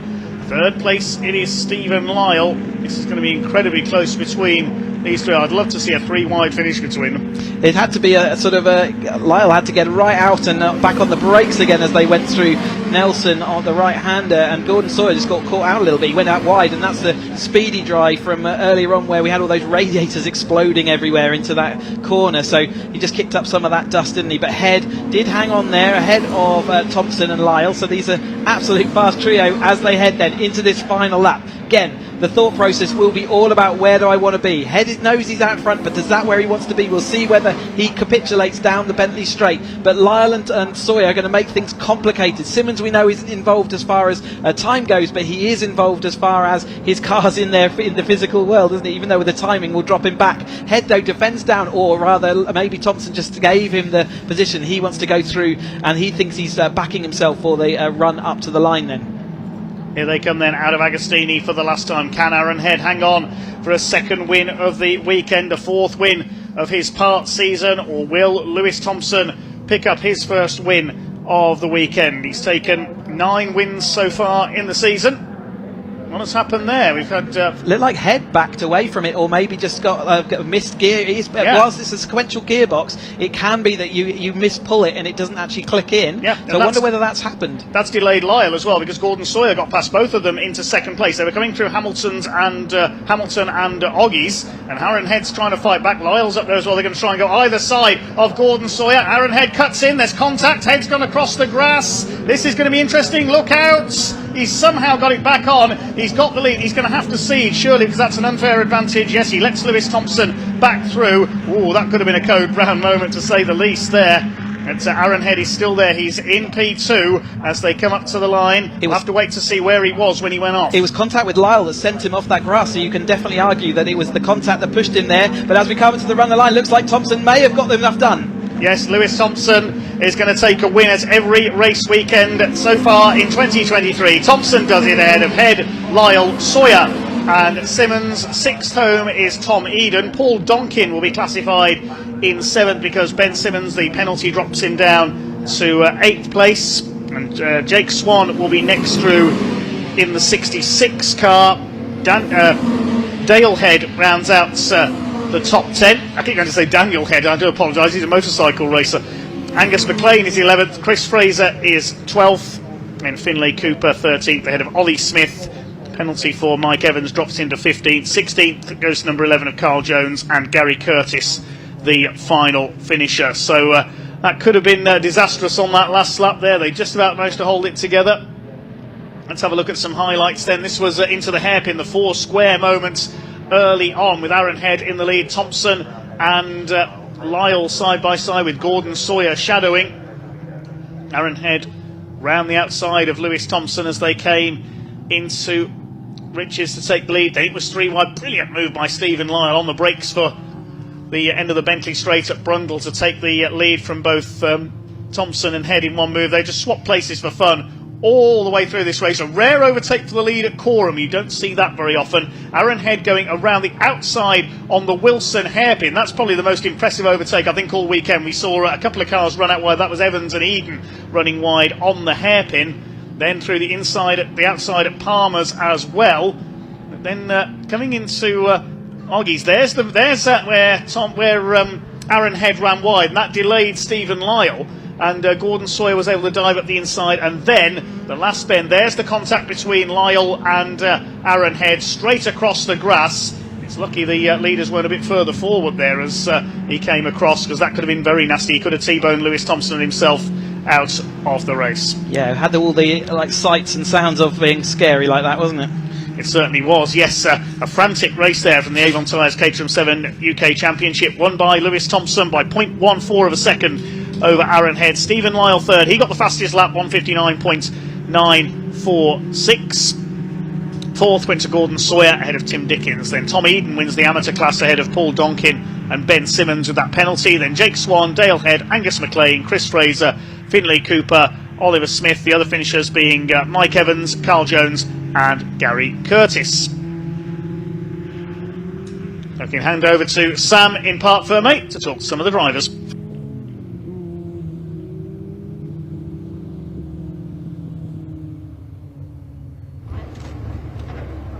That last lap was a little bit hairy, wasn't it? I wasn't sure who was going to cross the line in first place, but goodness, that was great. Lewis will be very, very pleased. His first win of the weekend, so he'll be more points for him.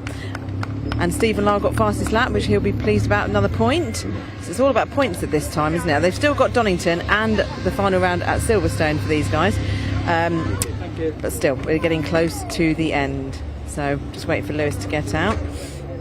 He's just taking his time. Then we've got the AM drivers behind. It's not easy getting out of these cars. Congratulations, Lewis. You must be very, very pleased with that win. I'm made up. Like, what an absolute race. Like, it was just like all three races between me, Aaron and Steve have literally been like nose to nose, like literally like bumper to bumper. And look, all our cars are in one piece, same wings as at the start of the weekend. So that is all that matters, isn't it? Just sort of a statement to Caterham race with it. It's close, but it's fair.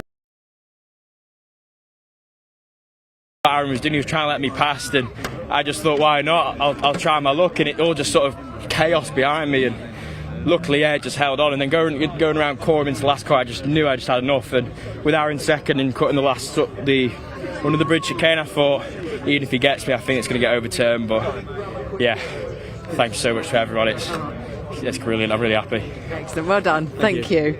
Well, let's have a quick word with Aaron.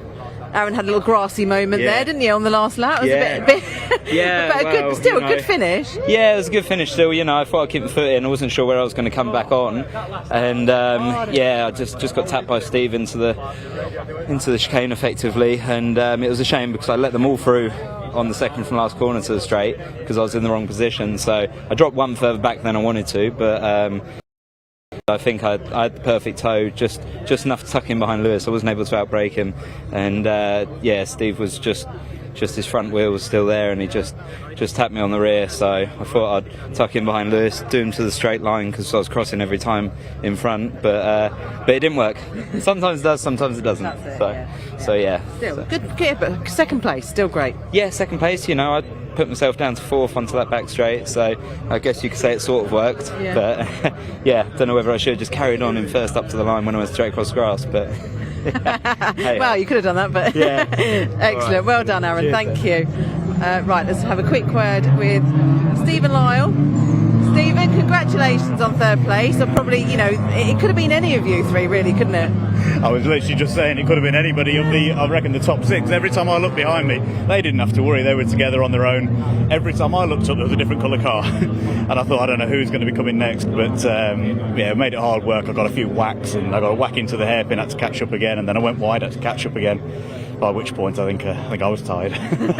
It's quite exhausting, though, isn't it? But you got fastest lap as well. Oh, well, that's to be honest, I thought we would. I was catching, as I was catching the pack back up, I thought I would, but I was dragging my teammate along. And I thought, I don't know whether he's caught me this lap or not. So I thought he might have got fastest lap, but hey, another point helps. Yeah, and a great drive from Ben as well for his first outing in these cars this weekend. To be honest, he's been mega all weekend. I mean, we were talking to his dad, and his dad was playing it down, saying a top 10 would be a good result. I said, on his first day when he jumped in the car, I said, you're going to be in the top 5. He's done ever so well. And it's nice to actually look behind you and see him. I thought, he's probably not going to do the lunges that anybody else is going to do. Yeah, you're a bit safe, aren't you?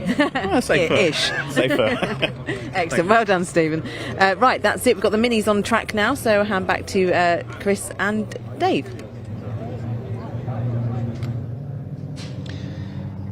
Thank you very much, Sam. Yes, it is the final race of the weekend for the Mini Challenge Club Sports with AirTech Motorsports.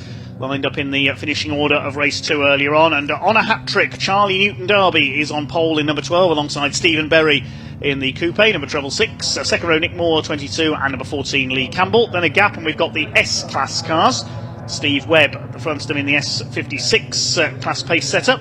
Alex Westerby, winner of Class S53 earlier on alongside him. Then Ross Alexander and Rory Melia. Behind them, number 44 Charlie Heatley and 17 Yonat Karari. Then we've got 190 Alan Lee and number 10 Charlie Collins. 66 Sammy Bowler starts alongside 27 Emma Dawson. Number 5 Freddie Hewitt is next on the grid. Freddie's had a bit of a struggle across the course of this weekend. Behind them we should have had 58 Matthew Hibbard and 411 Zach Blackwell. I can tell you those two will not be starting. They had engine trouble earlier in the weekend. Cooper class completes the grid for this one, headed up by Andy Langley and Neil Clark, and Daniel Truman and Freya Belk round out the grid in their Mini Coopers. This will be a 15-minute race. One more Caterham race to come afterwards, the Mottle 310Rs. They're on their green flag lap at the moment. The Minis, we've seen great duels between Charlie Newton-Darby and Stephen Berry over the course this weekend. Newton-Darby snatching the win in a photo finish in race 1. Race 2, a little bit more clear-cut earlier on. It's a shame we haven't got Zach Blackwell and Matthew Hibbard out there. They were definite contenders in the S classes. So mechanical problems have accounted for them. Steve Webb probably the favourite, along with Ross Alexander for honours in the S classes. Coming up to the grid now then, the black car of Charlie Newton-Darby will be on pole. It's the Dayglow yellow and white Mini Coupe of Steve Berry alongside the black and yellow car of Nick Moore and the blue and white of Lee Campbell next in the order. Slightly different grid setup being used. We'd normally see the open class cars fighting their way past the S-class machines.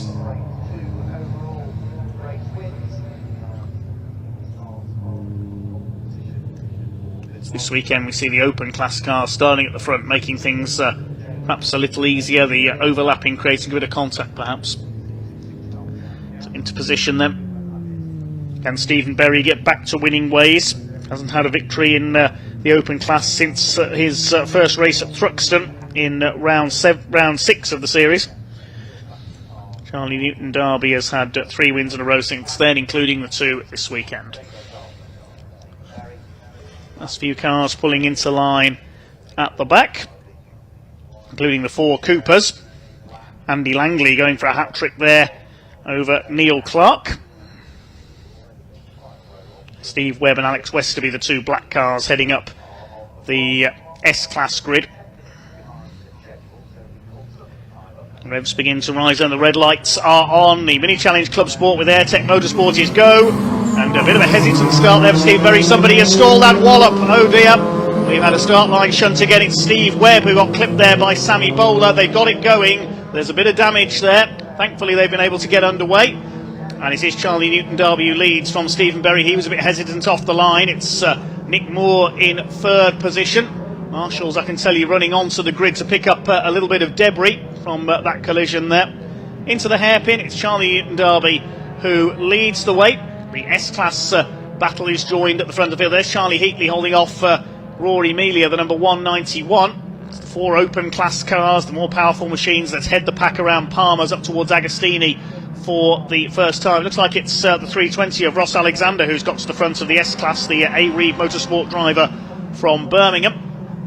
Side by side for 3rd, Lee Campbell attacking up the outside, number 14. There is the S-Class pace setters. There's Freddie Hewitt having a better run this time around the outside of Alex Westerby. I think he got delayed in that little shunt off the start line. Pick up the class order when they come through for the first time. They start to sort themselves out. It might be Yonat Carrare who's gone to the front of the S-Class actually, will pick up at the end of the first lap. Let's see who comes through in the lead. Yes, it is number 17 car ahead of Alexander. 2 blue cars there. Almost 3 wide behind Alan Lee, lunging up the inside. There's Alex Westerby. Somebody's run wide onto the gravel. It might be the same car that ran wide at the exit of Hamilton as well. The first 2 have gone clear once again, leaving Moore and Campbell to battle for 3rd place. It is Charlie Newton Darby who has got the early lead of this one. Yonat Carrare leads the S56 category, I think he is. Yes, S53 will pick up the leader shortly. It may well be Charlie Heatley, the number 44. Freddie Hewitt, a much better run this time. He's charging to the back. Well, I mentioned Charlie Heatley. He's slowing down. He's got a problem, I think. There is the number 44 car, so Charlie Heatley, it looks like, is in trouble. So he won't be leading the S53 class. I think that might be Alex Westerby who's fought his way back into the lead after that problem at the start. Well, the 2 open class leaders have gone clear. Newton Darby ahead of Berry as they conclude the first lap. 3rd place, it is Nick Moore ahead of Lee Campbell. Up the inside, Berry had a look there, didn't manage to get through on the inside. Lee Campbell all over the back of Nick Moore in the battle for 3rd place. Yonat Carrare leads class S56. The S53 class is being led by Charlie Collins, the mint green liveried number 10 machine. He's in 8th place overall, so he's gained 4 places off the grid. Freddie Hewitt has made up 6 places on that first lap. He could be a contender for S-Class honours here. Had car problems earlier on in the weekend. Indeed, failed to start race 1 yesterday. There's a bit of bodywork flapping there. Look, the wheel arch on, I think that's Carrare's car.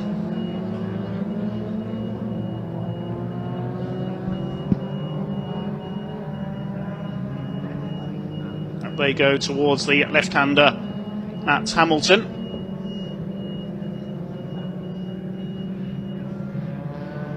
There's Freddie Hewitt, the grey car. He's got ahead of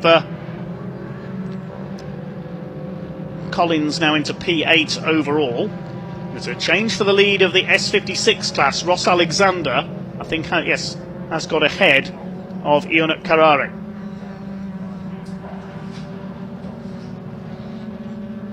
Charlie Newton-Darby extending his lead slightly. Here comes Lee Campbell having a look for third place on the inside of Nick Moore. Moore cuts him off as they come into Brundle, turns in, takes the line for Nelson. Nick Moore holding that third place, looking for 3 podiums this weekend. There is Ross Alexander. He's now got the lead of Class S56, despite that wheel arch flapping away. If that flapping bodywork gets any worse, he could get the black and orange flag. Just ahead of Ionut Carrare, the Romanian-born driver. And then behind him, looks like it's Rory Melia, the 191. Will confirm the order as they complete their second lap, though. Across the line they go. Newton-Darby still ahead of Berry by only a few tenths of a second. Their lap time's almost identical. It is Alexander who leads Carrare in the S-Class division, with Rory Melia in third. Class S53 is still led by Charlie Collins, ahead of Alex Westerby, who's down in 11th place, ahead of Alan Lee. Cooper Class is led by Neil Clark, looking to spoil Andy Langley's hopes of a hat-trick. Yes, Charlie Heatley has come into the pits. Problems with his car. We saw him slowing up. And also Sammy Bowler has come in as well. She hit the back of Steve Webb as they came off the grid, of course, when Webb stalled. It's Newton-Darby who leads. He's done a 2:13.951. Side by side for third between Campbell and the 22 of Moore. Moore up the inside. Retakes that third place. And the S-Class leaders in behind as Campbell dodges across there, trying to go around the outside of Hamilton. I don't think that's going to work. Right on the edge as they come through there. There is Alexander still leading the S-Class. Freddie Hewitt's on a charge. He's on the tail of Rory Melia, now going for third in Class S56. Mini Cooper SR56 cars. Alex Westerby running wide there. He's got Steve Webb up behind him. Alex Westerby leading second in Class S53, battling with Charlie Collins there. Very close as they came off Hamilton's there. We'll try and look back and see if there's been a change for the S53 class lead, because Westerby was right up with Charlie Collins. Nick Moore defending from Lee Campbell for that third place overall in the open class. Behind them, Ross Alexander still leads Class S56.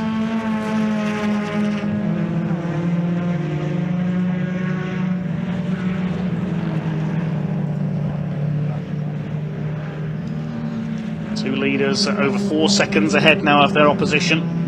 Still Charlie Newton-Darby holding off Stephen Berry. Coming through to complete lap 3. Just over 8 minutes of this race to go. Lead gap is now up to 0.641 of a second. Here's the Cooper class leader. The Austin Powers lookalike of Neil Clark closing up on Emma Dawson. Battling with the S-Class tail enders. Daniel Truman up there in second place. Has got ahead of Andy Langley. So Langley down to third in the class. Daniel Truman in the number 19. His self-run car comes from Leighton Buzzard.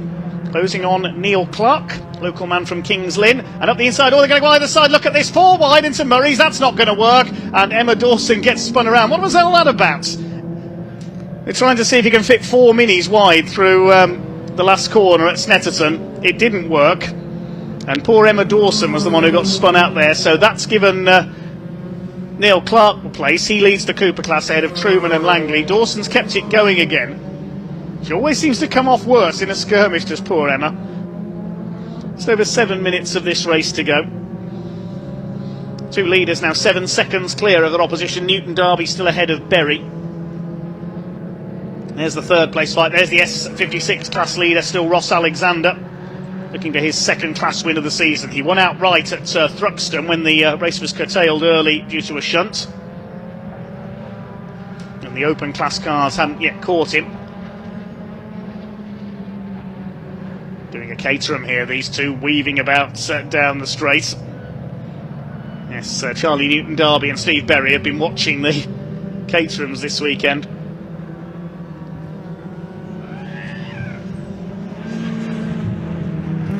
Through the bomb hole. There's a couple of mini lengths separating the two of them. Steve Berry has a look up the inside. Can he get alongside at Coram? I don't think so. No, he won't get through there. nor at Murray's, I wouldn't think. He's right on the tail of Charlie Newton Darby now, though. He could get past here. He could slipstream him with a bit of luck down the straight. There's about 3 more laps to go.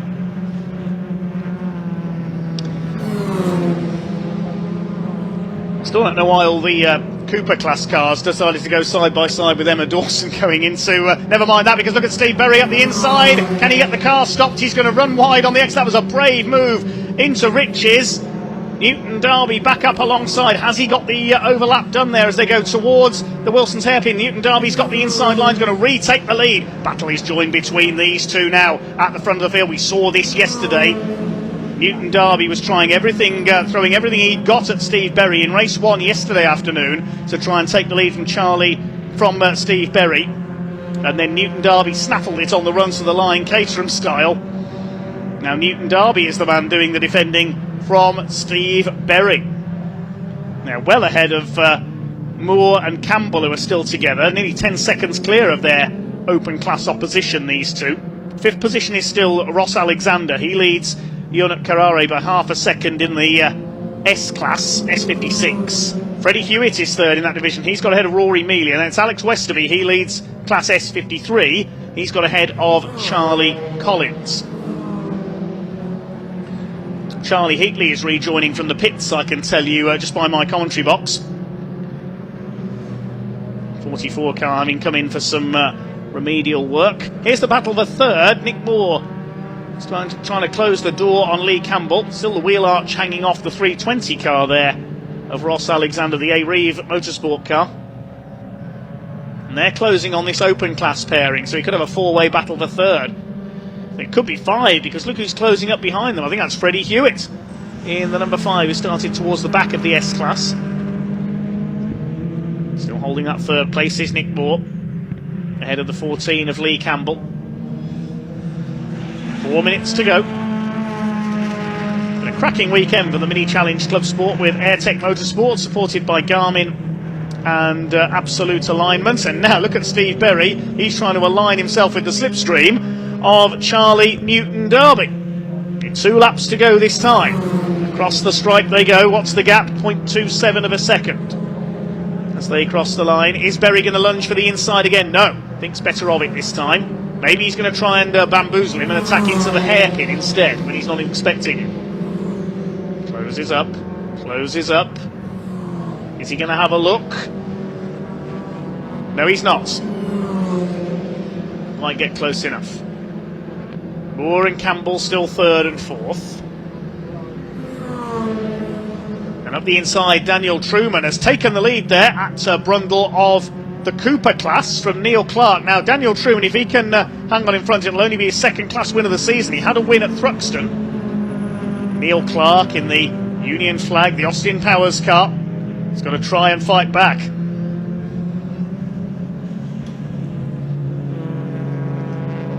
Through Coram.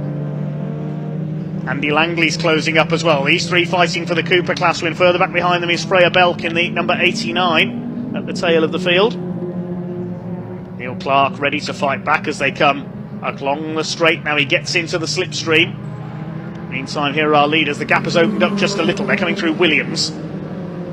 Charlie Newton Darby continues to lead, looking for a hat-trick of wins this weekend in the open class and overall.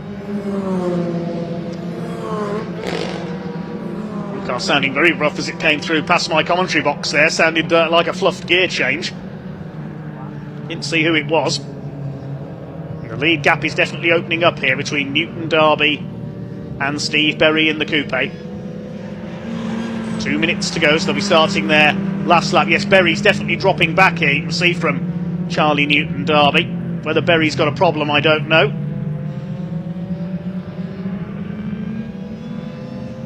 Yes, class is still being led by Ross Alexander. Class S53 by Alex Westerby. Can Stephen Berry close back up again down the straight? 1 lap to go this time. Over the line they go. Let's have a look at the lap times. Well, they hadn't backed off. It was just Newton Darby pushing on because he's done a new fastest lap of the race, 2:12.427. Berry did a personal best, 2:13.261. So It was just a case of Newton Darby upping his pace a little. There's Alex Westerby. He still leads the S53 class, having got past Collins. Emma Dawson and Charlie Heatley, the other cars in that category. And the Cooper class, that's still being led by Daniel Truman. There goes the 37. Alex Westerby, the Bomber County Motorsport car from Gainsborough. Famous for aviation, of course, Lincolnshire. There are the leaders. Into Agostini. Can Berry close back up again? He's trying in that unique Mini Coupe, the only one of its kind racing in the UK.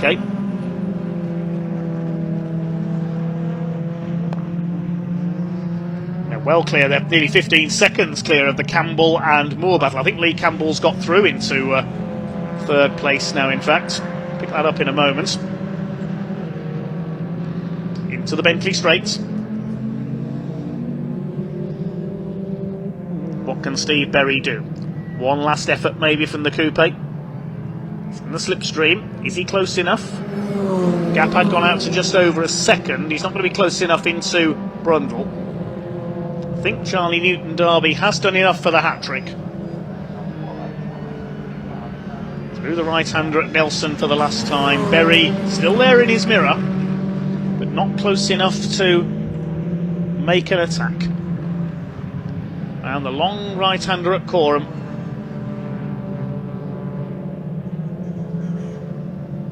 Berry closes up just a little bit. He could get into the slipstream here. He throws everything he's got at Charlie Newton Darby. He's got into the slipstream, but Newton Darby puts his foot down.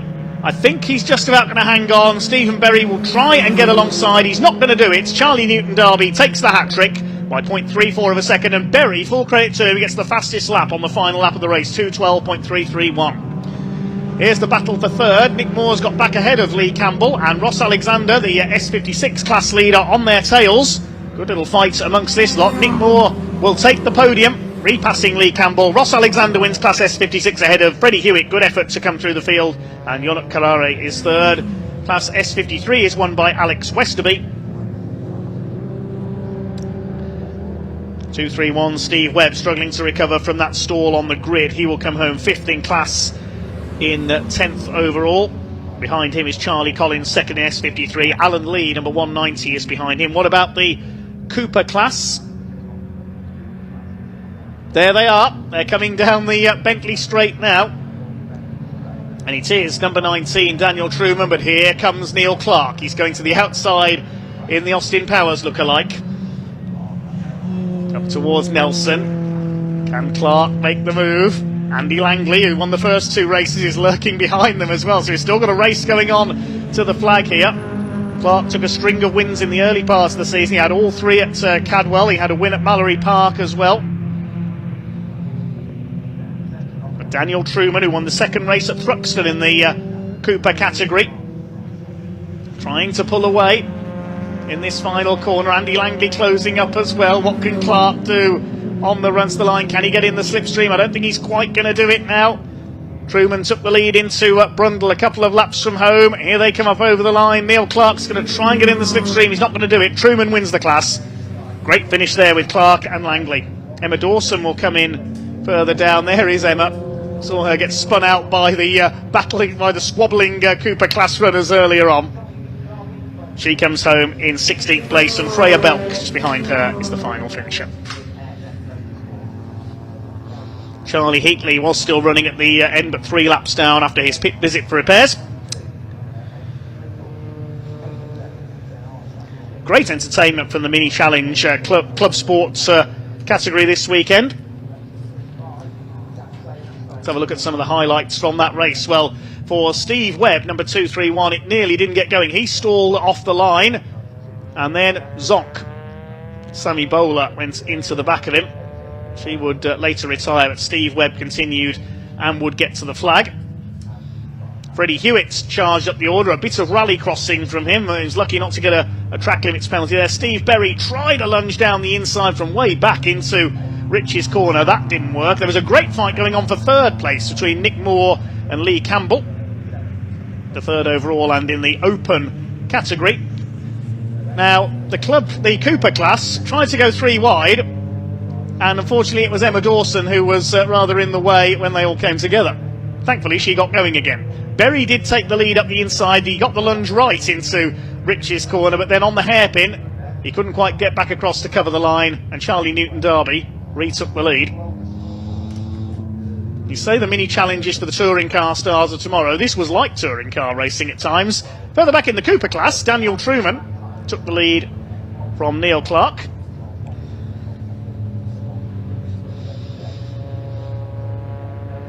Cars heading back into Park Fermé. We'll hear from them with Ewan shortly, but here's the result. Charlie Newton-Darby completes the hat-trick ahead of Steve Berry by 0.348 per second. Berry getting the fastest lap.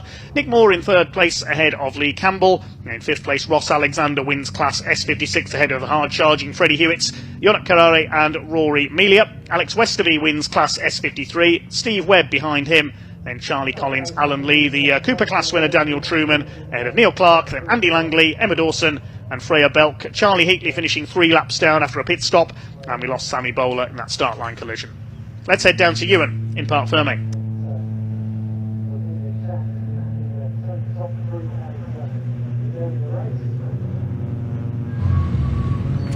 Third race of the minis this weekend, and exactly the same top 3, can you believe it?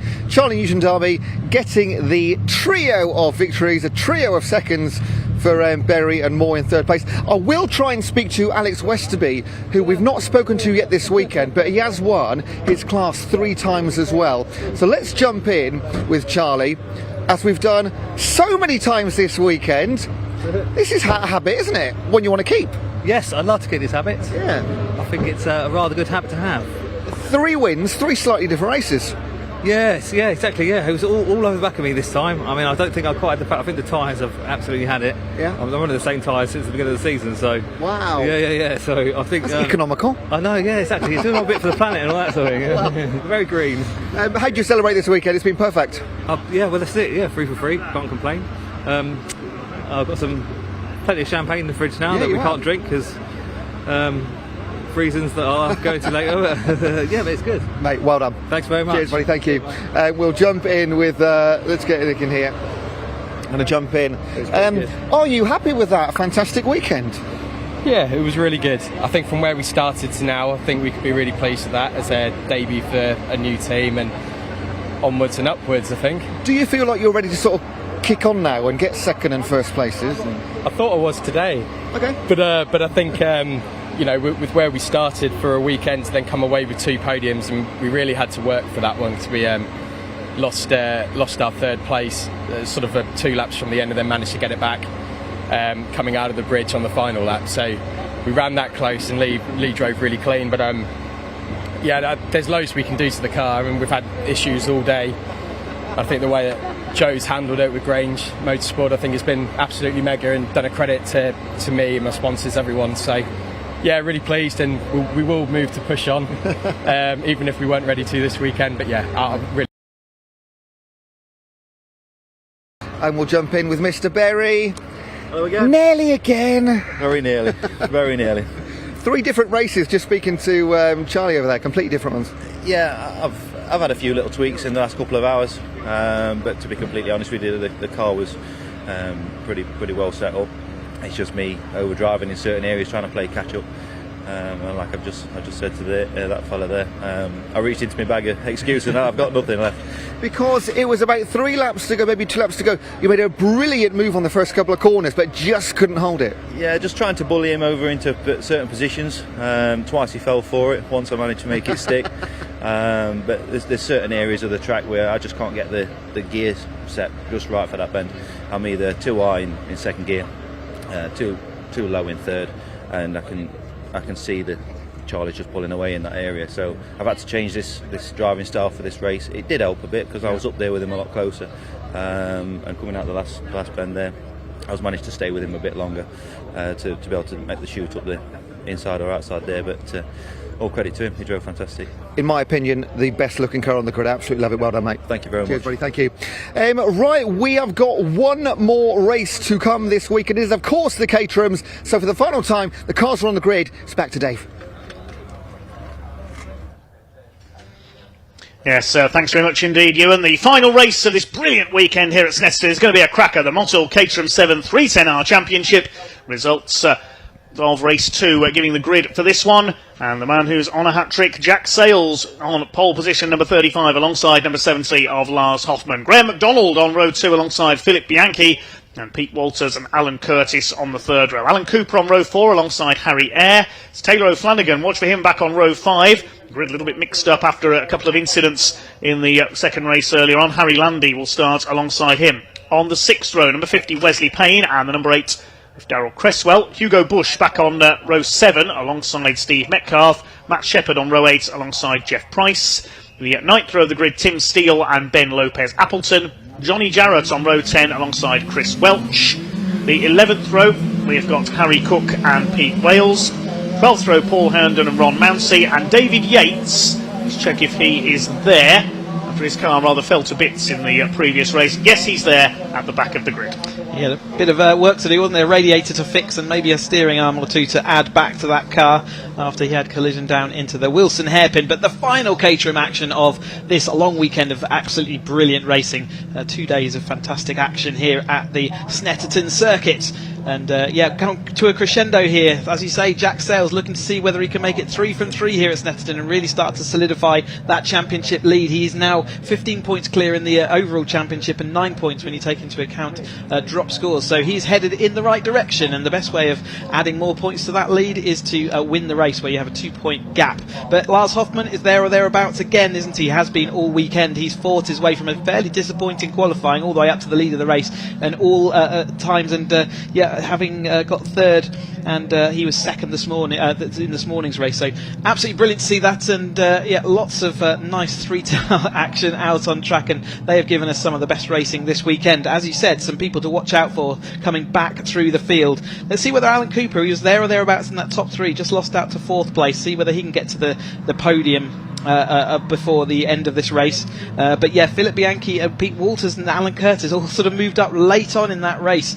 There's been people there with lots to get on with and lots to get done as we move into this. But only 2 weeks until our final round at Donington. This is going to be crucial, but none of them can win it here. It will go down to the wire at Donington. Jack Sales there weaving to get his tyres cleaned down this long Bentley straight, and Hoffman still with him. They've got quite a gap between the two of them. I think they were trying to get some heat in their tyres, and they've left a 3rd place at Graham McDonald Bianchi sort of in their trail as they head down here towards us.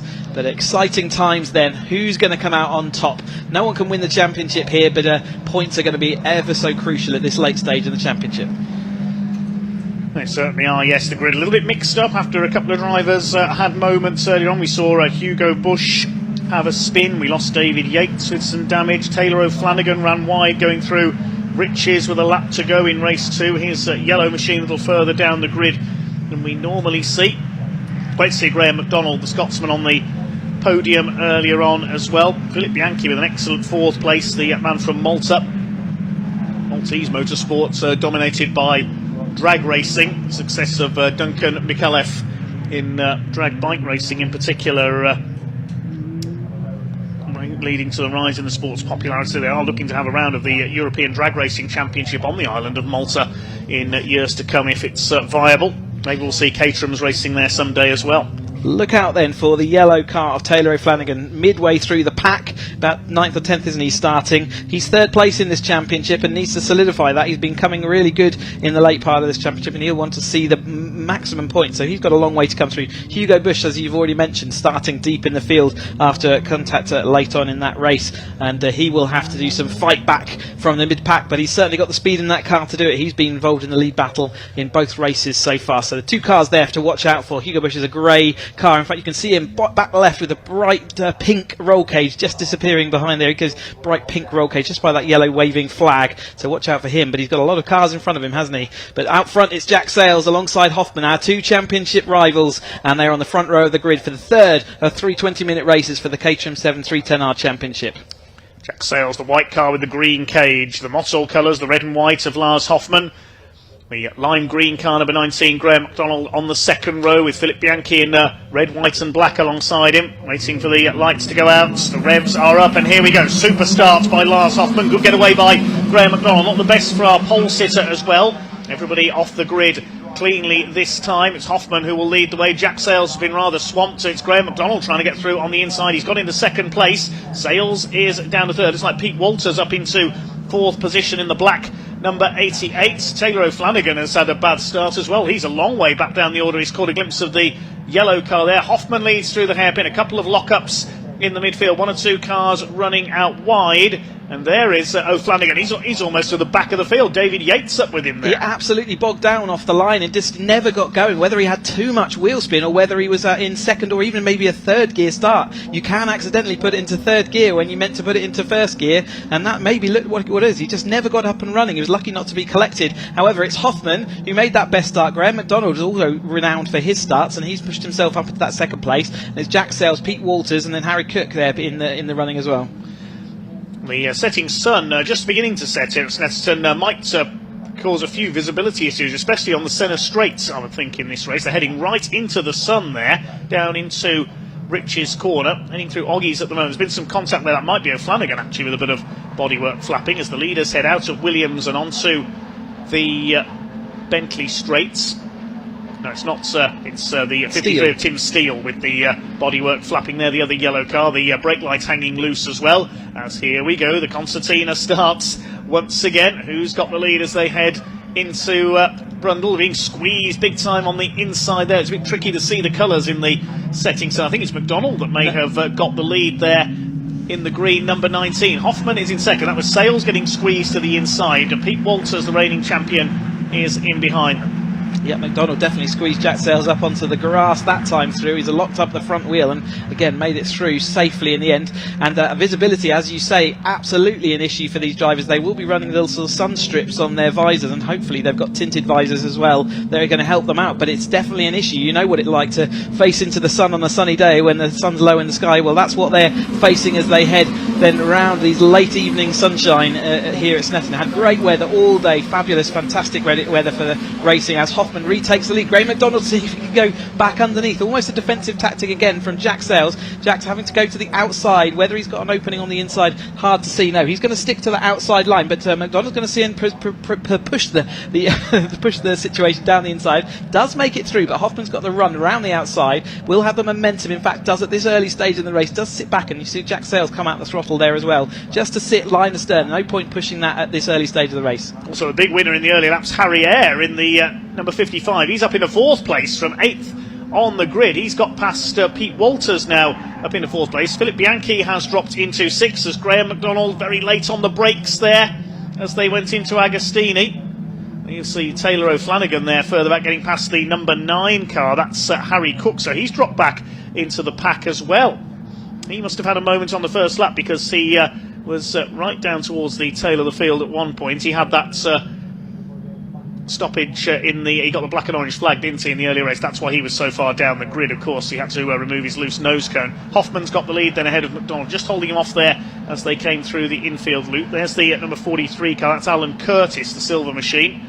Heading down the back straight, he'll have Wesley Payne in that pearlescent liveried car. And the low sun was shining off that car. It was leaving absolute pearlescent shadows on the floor. So easy, maybe again, there's a dazzling effect on the drivers around him. Maybe that's going to be awkward for the driver. Maybe that's the effect he wants. Exactly. So it's really is a very reflective wrap he's got on there. But if you look around the car, just sees out the back of our screen at the moment, Jack Sales now having lost that wheel arch from the contact on a little bit last lap through. But yeah, absolutely leaving these diamond-shaped shadows on the floor. Brilliant to see. Anyway, Hoffman has got a little gap. It's exactly what he wants. Graham McDonald acting as interference for him in his rear-view mirror, and he is protecting him from attack from Jack Sales. But Jack Sales been strong up this start-finish straight, slightly into the headwind, although the breeze has really dropped away in this late evening. You can see this flag still flapping, but it's definitely not as strong as it was earlier. Jack Sales not that time able to do anything about Graham McDonald, who was actually right on the tail. In fact, was flying past Hoffman now. I don't know how he got the speed. He must have had an absolutely excellent exit, but Walters is coming to fight for the battle as well. Like I say, Harry Eyre right up there with them, everyone. I'm a bit misidentified. That's number 64, Paul Herndine. Yeah, so he's off the back and on the infield, so I wonder where that is and whether they can get the race going. That's the McDonald car with the TN Accountancy car following along with Jack Sales. Remember, these two, the Hoffman and Jack Sales, are fighting for the championship. Graham McDonald has been, though, So an often-time visitor to the podium, but drifting out wide there as one of his strikes for track limits is struck off already early in this race. Hoffman retaking the lead there at the hairpin from Graham McDonald as they head through Agostini. Sales up there in third place. They're still side by side for fourth. Walters and Harry Eyre battling it out. The best we've seen Harry run this weekend, the Londoner, as they come through Hamilton.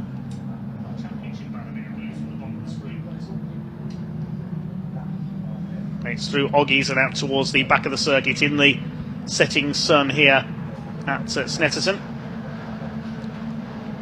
Yeah, as they come through then onto the Bentley straight once more, Hoffman heading down the back straight, and there we got Hoffman just out in front at the moment. Graham McDonald still in close attention, and then we got Jack Sayles looking to that outside line. Then it was a bit uncomfortable last time they did this, but this was the line he made work in race one, and he's absolutely flung it round the outside. Just gets that extra double toe momentum, and it's enough to carry him around on the outside, and that's been good for grip. And there's another wing going flying. Is that Cooper's car? Looking like it might be from this again, the sunshine. It is Cooper's car, and I think that is another wing. It's very rarely got 4 wings on Cooper's car, and he's been in the wars all 3 races, and I'd say all season long really, as he gets wing collected left, right and centre. But Jack Sayles for the first time in this race takes to the lead ahead of McDonald, then it's Hoffman, then Harry Eyre in that great position ahead of the reigning champion Pete Walters here guesting this weekend. Along the centre straight into the sunset they go once again. There's still the battle up front between Sayles, McDonald and Hoffman. Great to see Graham McDonald, the former boss of Caterham, right in the mix there. Harry Eyre going for the inside on Lars Hoffman, doesn't quite manage to get through. Pete Walters is next in the order in the 88. Then we have got Hugo Bush, who's coming from P13 on the grid. He's got through into 6 now. Harry Landy is behind him. Then it's Cooper in the 71 car, diving for the inside line there. That's the battle of 4th between Eyre and Walters. They're swapping places almost for fun. The 92 there of Bianchi is 9th place with Alan Curtis in behind him. Through the left at Palmer up towards Agostini now. Jack Sayles still has the lead in the 35, looking for a hat-trick this weekend to extend his championship lead over Lars Hoffman. Hoffman in 3rd place. Graham McDonald, the best weekend he's had so far this season. He's only 9th in the points table, and here comes Taylor O'Flanagan. We haven't forgotten about him either. He was P13 at the end of the previous lap. He's certainly higher than that now. Great move down into Agostini, absolutely perfect on the brakes, hooked it all together and made that move over the top of I'm not sure who that was, maybe it was Curtis down there, but Harry Eyre still firmly ensconced in this battle. Cooper looking to see whether he can get that podium that he's just missed out on earlier on in the first race yesterday, and following along behind in line astern all the others. It's still in one relatively big train. It's not broken up like we saw earlier. Jack Sayles, as soon as he's got out front though, does look to be dominant. Look at that gap he's got even down the Bentley straight. So as soon as that white car gets out in front, it does seem to get a little bit of an advantage, and he's clearly got the line dialed in as well. He's flying off the front. Graham McDonald and Lars Hoffman having to fight each other as someone else out wide there this time. Who's that? This can't catch the number. Number 92, that's Bianchi. Bianchi then out wide this time, just behind Wesley Payne. Maybe he was dazzled by the Wesley Payne lessened view there, but Jack Sayles has broken a gap. So we've got Lars Hoffman for Germany, we've got Philip Bianchi for Malta, we've got Ben Lopez Appleton, who I think is part Spanish, certainly an international championship, the Motul Caterham 310R Championship. Heading down the straight now, just over 11 minutes to go, and Jack Sayles has broken away. It's 3 wide almost for 2nd place. Hugo Bush is in there. He's got 13th on the grid. He could get 2nd place here with a bit of luck into Riches. He's late on the brakes. He does get 2nd place. Oh, brilliant from Bush. Fighting back around the outside is Lars Hoffman. Graham McDonald tucks in behind them. Now battle is really joined for that 2nd place. Cooper's come through into 5th place as well. Where's he come from? Getting ahead of Walters. He's getting 3 places on that last lap. Bush drifts it through the hairpin, and he's up into 2nd position. Well, Hugo Bush certainly making up the places like there's no tomorrow. Brilliant to pull through. I said watch out for him.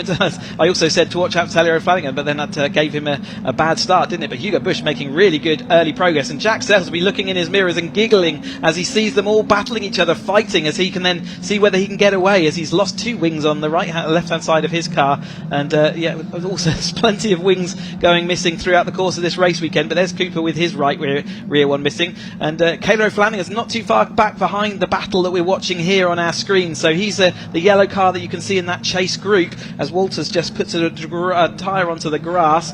There is that yellow Taylor O'Flanagan car in the middle of that pack. There he is. And we also got the other yellow car of Matt Shepherd. He's not figured as much as we thought he might after qualifying, has he? But still doing a great job. There's Bianchi on the tail of Tim Payne. Behind them, that's Ben Lopez Appleton. Behind them, it's David Yates. He's made up to P15 from the back of the grid. Sales is clearing off into the sunset here. The battle for second is between Hoffman and Bush. They're side by side on the run into Brundle. Bush holds the place. Hoffman has a look as they go into Nelson. He may not get up the inside there. You've got to be wary of the curbs.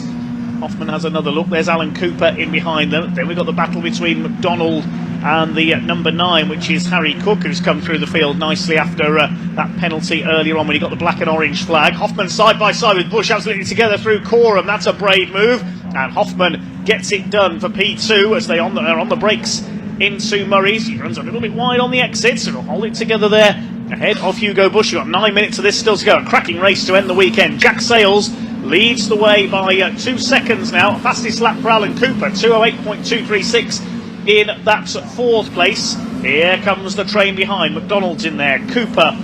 Cook rather in the number 9. Walters, Landy, O'Flanagan and Harry Ayres been relegated down to 10th. Great for Landy as well to be right back up there and maintaining his gap. We've been seeing him there or thereabouts at all times as side by side for Curtis there as they head down into the chicane. Curtis and Yates going at it as they go into the Wilson chicane. Cooper again in the battle, but can he hold on? That's been his biggest problem this year, is just getting caught up in incidents or being manoeuvred out the way just late on. But like say, Cook, who we identified earlier as being quite deep in the field, has fought back, but Jack Sales has got a 2-second gap, which is still not enough to get rid of that tow. If these following drivers work together, and it does look like for a couple of corners now they haven't been attacking each other like they were a little bit back, you will see that 2-second gap disappear in the last 8 minutes of this race. But Jack Sales will be wishing and hoping that they are going to keep fighting each other, as he's got that little bit of a safety margin right now, but he can only breathe for a few laps, and he'll be certainly still looking at his mirrors as we see Landy, and there's Taylor O'Flanagan now ahead of Landy. Harry Ayres is dropping back into the clutches of the pearlescent Wes Payne there,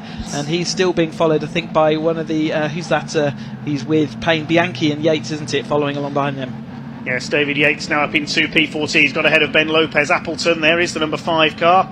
Here come your leaders down the Bentley straight under the bridge. It's Sales still in the clear, moving up the inside there. Who's this having a look? That's Cooper, I think, having a look at the number 70 of Hoffman for 3rd place. Bush established now in 2nd position. It's McDonald up behind them, and Harry Cook, number 9, will be not far away either in this group. Pete Walters has dropped away a little into 7th place, so Flanagan, the yellow car, on the back of this little group. Is that Cook, the number 9, up with Cooper now? Yes, with the red wheels, indeed it is. He's in P5. He's got ahead of Graham McDonald now, and he's going for Alan Cooper. Could Harry Cook finish on the podium here? He had a win earlier this season at Silverstone. This has been a brilliant drive through the field by Harry Cook. Here comes Hoffman back round the outside of Bush. They're side by side over the line. Fastest lap for Harry Cook, 2:07.592. That's a superb lap for the number 9. He breezes past Alan Cooper and up into P4. Still not the new lap record though, which was taken by Taylor O'Flanagan at 2:07.047, so it's a little bit of time to get back before they're into their lap record territory once more. Cook was so tantalisingly close to another victory at Thruxton. He came out the chicane in the lead, but then got collected and they ended up in the barrier, so a really frustrating way for him to end Thruxton, but he was right up there with the battle, and he has manoeuvred himself right back to the battle here. Showing good pace in that car. That gap of 2 seconds out to the leader came down to 1.68 as they went across the line, but the battling now starts again. Hoffman denying Hugo Bush. He saw him starting to move to the inside, and he just manoeuvred his car even more in the braking zone there to say, no, you're not coming through this time, and that does mean that they're battling again. Will that gap go out to 2 seconds once more? But it shows that 2 seconds is not enough to shake the toe. Cooper's just gone round the outside of Harry Cook, coming off Agostini and into Hamilton. That's another move I've never seen before. You can pass anywhere here at Snetterton and Caterham. There's Harry Ayres a little bit further back. There's the 80 of Matt Shepherd as well. Where is he? He's P15 behind Lopez Appleton at the moment. There's Taylor O'Flanagan fighting it out with Harry Landy in the green number 21 machine. Here come the leaders. The lead gap slowly starting to come down now to Jack Sales out in front, possibly. We'll see what it is at the end of this lap. We have got 5.5 minutes to go. 3 wide almost for that 2nd place. Hugo Bush cuts in to defend from Lars Hoffman. There's Alan Cooper in behind, having got back ahead of Harry Cook. Next, it's Graham McDonald. There's a small gap back to the next group, which I think is headed up by Harry Landy. It possibly is Pete Walters in there as well. Or have we lost Pete Walters? I can't see him on the timing screen. Yes, he's dropped all the way down to P23, so I don't know what's happened there to the 88. No, we didn't catch that. Heard from Simon Lambert that the Herndeen looks like he's just broken down flat out. Either an engine cut-off or an engine issue, though. Herndeen won't take any more part of this, but he's been moved out of harm's way. Jack Sells, let's see the gap as he comes across the line this time. Is it coming down or is it going out?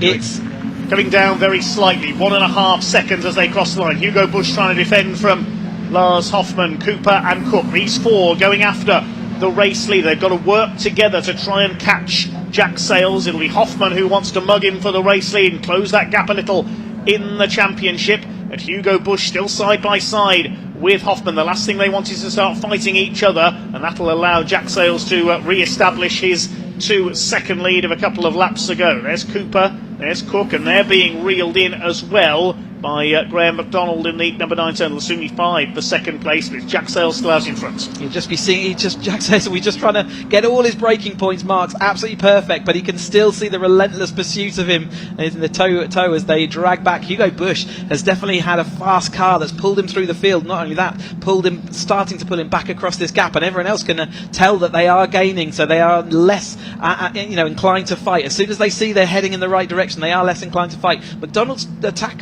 from early on, for the lead of this race, has faded slightly, sits in 6th. He's still firmly involved in this battle. Good to see Jeff Price there back out after losing his nose cone in that last race. Got his new black nose cone. Wes Payne way out wide onto the dust, still sideways as he heads all the way to front. He's still sideways. He drifted the whole way round of Williams on the dust on the outside of that track. He kept it all together, kept his foot in. David Yates did manage to get past, but well done that man for holding that. That'll certainly go on YouTube, I'm sure, as the save of the day. Yeah, certainly the save of the season for me so far there from Wes Payne in the pearlescent car, as Alan Cooper makes a move on Hoffmann. That's the last thing Lars Hoffmann wanted. Alan Cooper up into P3 as they come through the right-hander.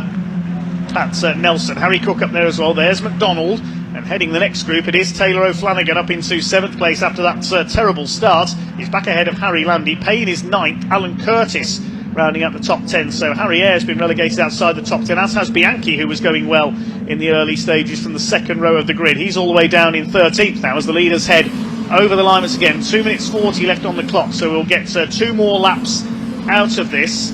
Sales leads by 1 second. The gap is coming down. Now we've got a race on our hands. Here come Bush, Hoffmann, Cooper, Cook, and a little further back is McDonald. Look in your mirrors, Jack Sales, they're coming for you. The rate of reduction of that lead is also going to increase. There's many double negatives in there, aren't there? But anyway, the gap's going to come down quicker. We've seen that half a second that last time. I wouldn't be surprised if we see Bush right on the tail of Sales as they head over the line next time through, as they will start their last lap the next time through. Is that right? It's going to be tight, isn't it? I think that is penultimate lap right now. But Jack Sales will be looking in his mirror, like you say, play that Jaws music, because Hugo Bush is coming. He certainly is, yes, and Jack Sales will need to watch his mirrors here into Agostini. Hoffmann under fire from Cooper. They've swapped places a couple of times as well for third in the last couple of laps. McDonald is catching Harry Cook as well after his great run through the field. O'Flanagan heads to the next group. He's got Harry Landy, the Londoner in number 21, on his tail. There's the green machine. Behind him it is Alan Curtis now up in the 9th place. David Yates into the top 10 from the very back of the grid. Then it's Payne, Harry Ayres. Behind him is Bianchi in P13. Bit of dust kicked up there by Harry Cook. He almost cut to the inside of Williams. And now, can they get into the toe of Jack Sales? Have they caught him? We'll see when they start to fan out at the end of the Bentley Straights. They're not going to just yet. Well, Hoffmann and Cooper are. They've done this every lap for the last 3 laps or so. Hoffmann holds the place. That gap is definitely coming down to Jack Sales at the head of the field. You can see Hugo Bush has got him in his sights, so Flanagan's got the lead group in his sights as well. A couple of cars just running out a little bit wide there. One of them was the 92 of Bianchi, the other one just behind him was Lopez Appleton, and now Hugo Bush, he's left his pursuers behind, he's caught the leader, Jack Sales. They're coming around to start the final lap this time. You can imagine the disappointment in Jack Sales' helmet there as he sees that they've just caught him in time. He thought he might have just about had enough, but he hasn't. And as I predicted, Hugo Bush is right on the tail of Jack Sales as they cross the line that time. Hugo Bush 207.7, Jack Sales 208.5. 0.2, so it shows how much the difference of pushing that air away. A half second or a second from the last time has just been disappeared. Hugo Bush looking to see whether he can go down the Wilson hairpin, but again, he's got to work out where does he want to make this move. We've also seen Hugo Bush make some rash decisions, haven't we, over the course of this season, and I know even he would say that he needs to work out how to better manage these situations. Has he learned all those lessons? Is he going to be able to do it this time through? Jack Sayles is aiming for 3 wins from 3 for his championship. He would dearly love to see Hugo Bush stay behind him and add more points. Hoffman is drifted back as well in the group behind, look,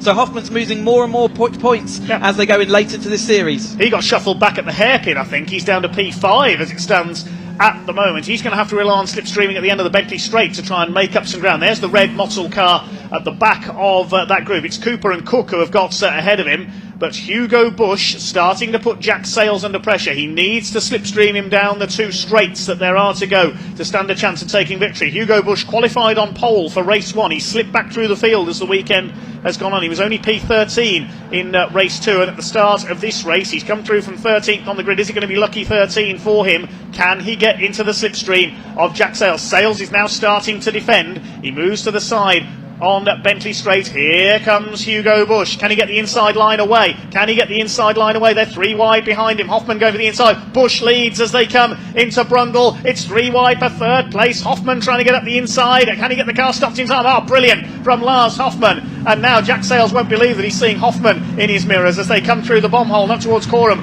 for the final time. Can Hugo Bush hang on? Is Jack Sayles in the right position to slipstream him? I'd say he's within range as they come down towards Murray's for the final time, the last lap of the weekend here at Snetterton. Hugo Bush from Jack Sayles. Lars Hoffman in 3rd place. Cooper and Cook in P4 and 5. We could be in for a real grandstand finish to the weekend here in the sunset of Snetterton. Has Hugo Bush done enough? Jack Sayles moves into the slipstream. They're coming up towards the checkered flag. Jack Sayles up alongside. It's going to be a photo finish. I think Sayles has got it. The timing screen gives it to Jack Sayles. It's a hat-trick for the 35. Bush, Hoffman, Cooper, Cook, 8/10 of a second covered the top 4. Jack Sayles gets it by 0.056 of a second. He judged that to perfection. He let Bush go through at the end of that Bentley Straight that time through, and that is confidence for you, isn't it? You've got to be absolutely certain you're going to nail that Murray's corner, and he absolutely did, just with 0.05 of a second to spare, but he came over the line in 1st place ahead of Bush. Bush will be disappointed to be in that 2nd place, but Hoffman is in that 3rd place, still keeps the championship alive, but Sayles has taken another 4 points out of him that time through. So Bush taking the fastest laps. There's no added benefit for Sayles, but a great result from Sayles out of this weekend. Maybe he should have tried to wait until Murray's to slipstream him instead of going for it down the Bentley Straight. He just peaked a little bit too early there. Hugo Bush, I suppose you could say he was barking up the wrong bush. We'll confirm the results in just a few moments' time then of our final race this wonderful weekend here in the sunshine of Snetterton. Last couple of cars have come home, just a couple of retirements. Pete Walters did pull into the pits at the end of that race, I can tell you. Jack Sayles the winner by 0.056 of a second. 0.3 of a second further back was Lars Hoffman, who salvages a podium. Alan Cooper in 4th, brilliant run through by Harry Cook for 5th position ahead of Graham McDonald. Taylor O'Flanagan, after a poor start, fighting back to 7th, who knows, he could have been in that lead battle as well. Harry Landy in 8th place ahead of Alan Curtis. David Yates from the back of the grid to 10th. Wes Payne in 11th, then Philip Bianchi, Harry Eyre and Matt Shepherd. Behind them, Ben Lopez Appleton, then it was Jeff Price, the 16 of Steve Metcalf. Darrell Cresswell was next, then Johnny Jarrett, Tim Steele, Chris Welch, Pete Wales and Ron Mounsey. Pete Walters retired into the pits, and we lost Paul Herndon with a breakdown early on lap 2. Fantastic action then from the 310R Championship. That does conclude the racing action, but we will get to hear from our drivers in a bit. But let's watch the highlights. You see Taylor O'Flanagan bogging down on the right hand side, just never got going. He was right at the back of the field before having to fight back through, so he had a long race ahead of him. This front 3 early on, Jack Sayles being squeezed onto the grass by McDonald, did manage to escape, but he did have lost his rear wing. There was Curtis with Wes Payne, who we saw having that fantastic sideways action a little bit later in the race.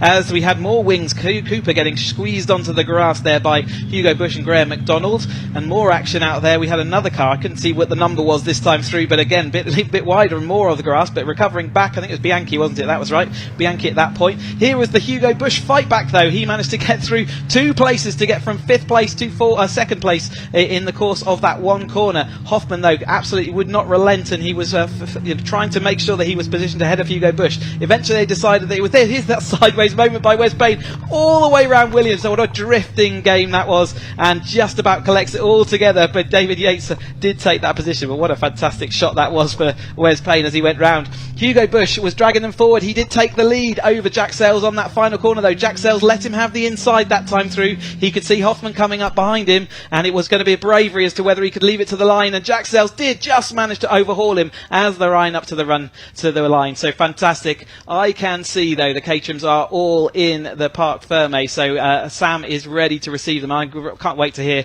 what Jack Sales got to say about that one.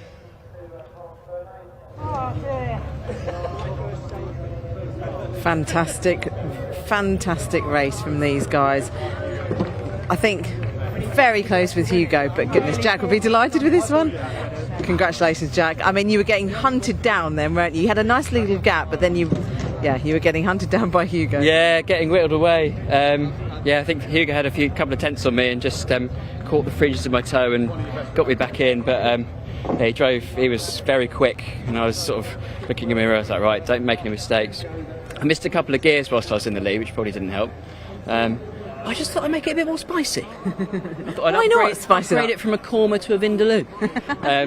And then Hugo was kind of on me at the end of the last lap, so I thought he'll take me down the back straight, and then I'll just get him to the line.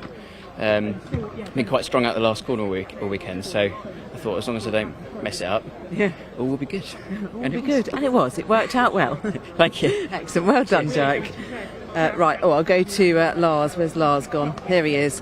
Lars, congratulations. Thank you. Another podium, which is just brilliant. Well done. Well done, Kurt. Congratulations. Great race. How did you find it? A bit too intense at the end, but 3 podiums, so good so far. So hopefully Donington will be a bit better. Yes. Well done. Congratulations. Right, where is Hugo now? Where's he wandered off to? Here he is. Hugo, can I have a quick word, please?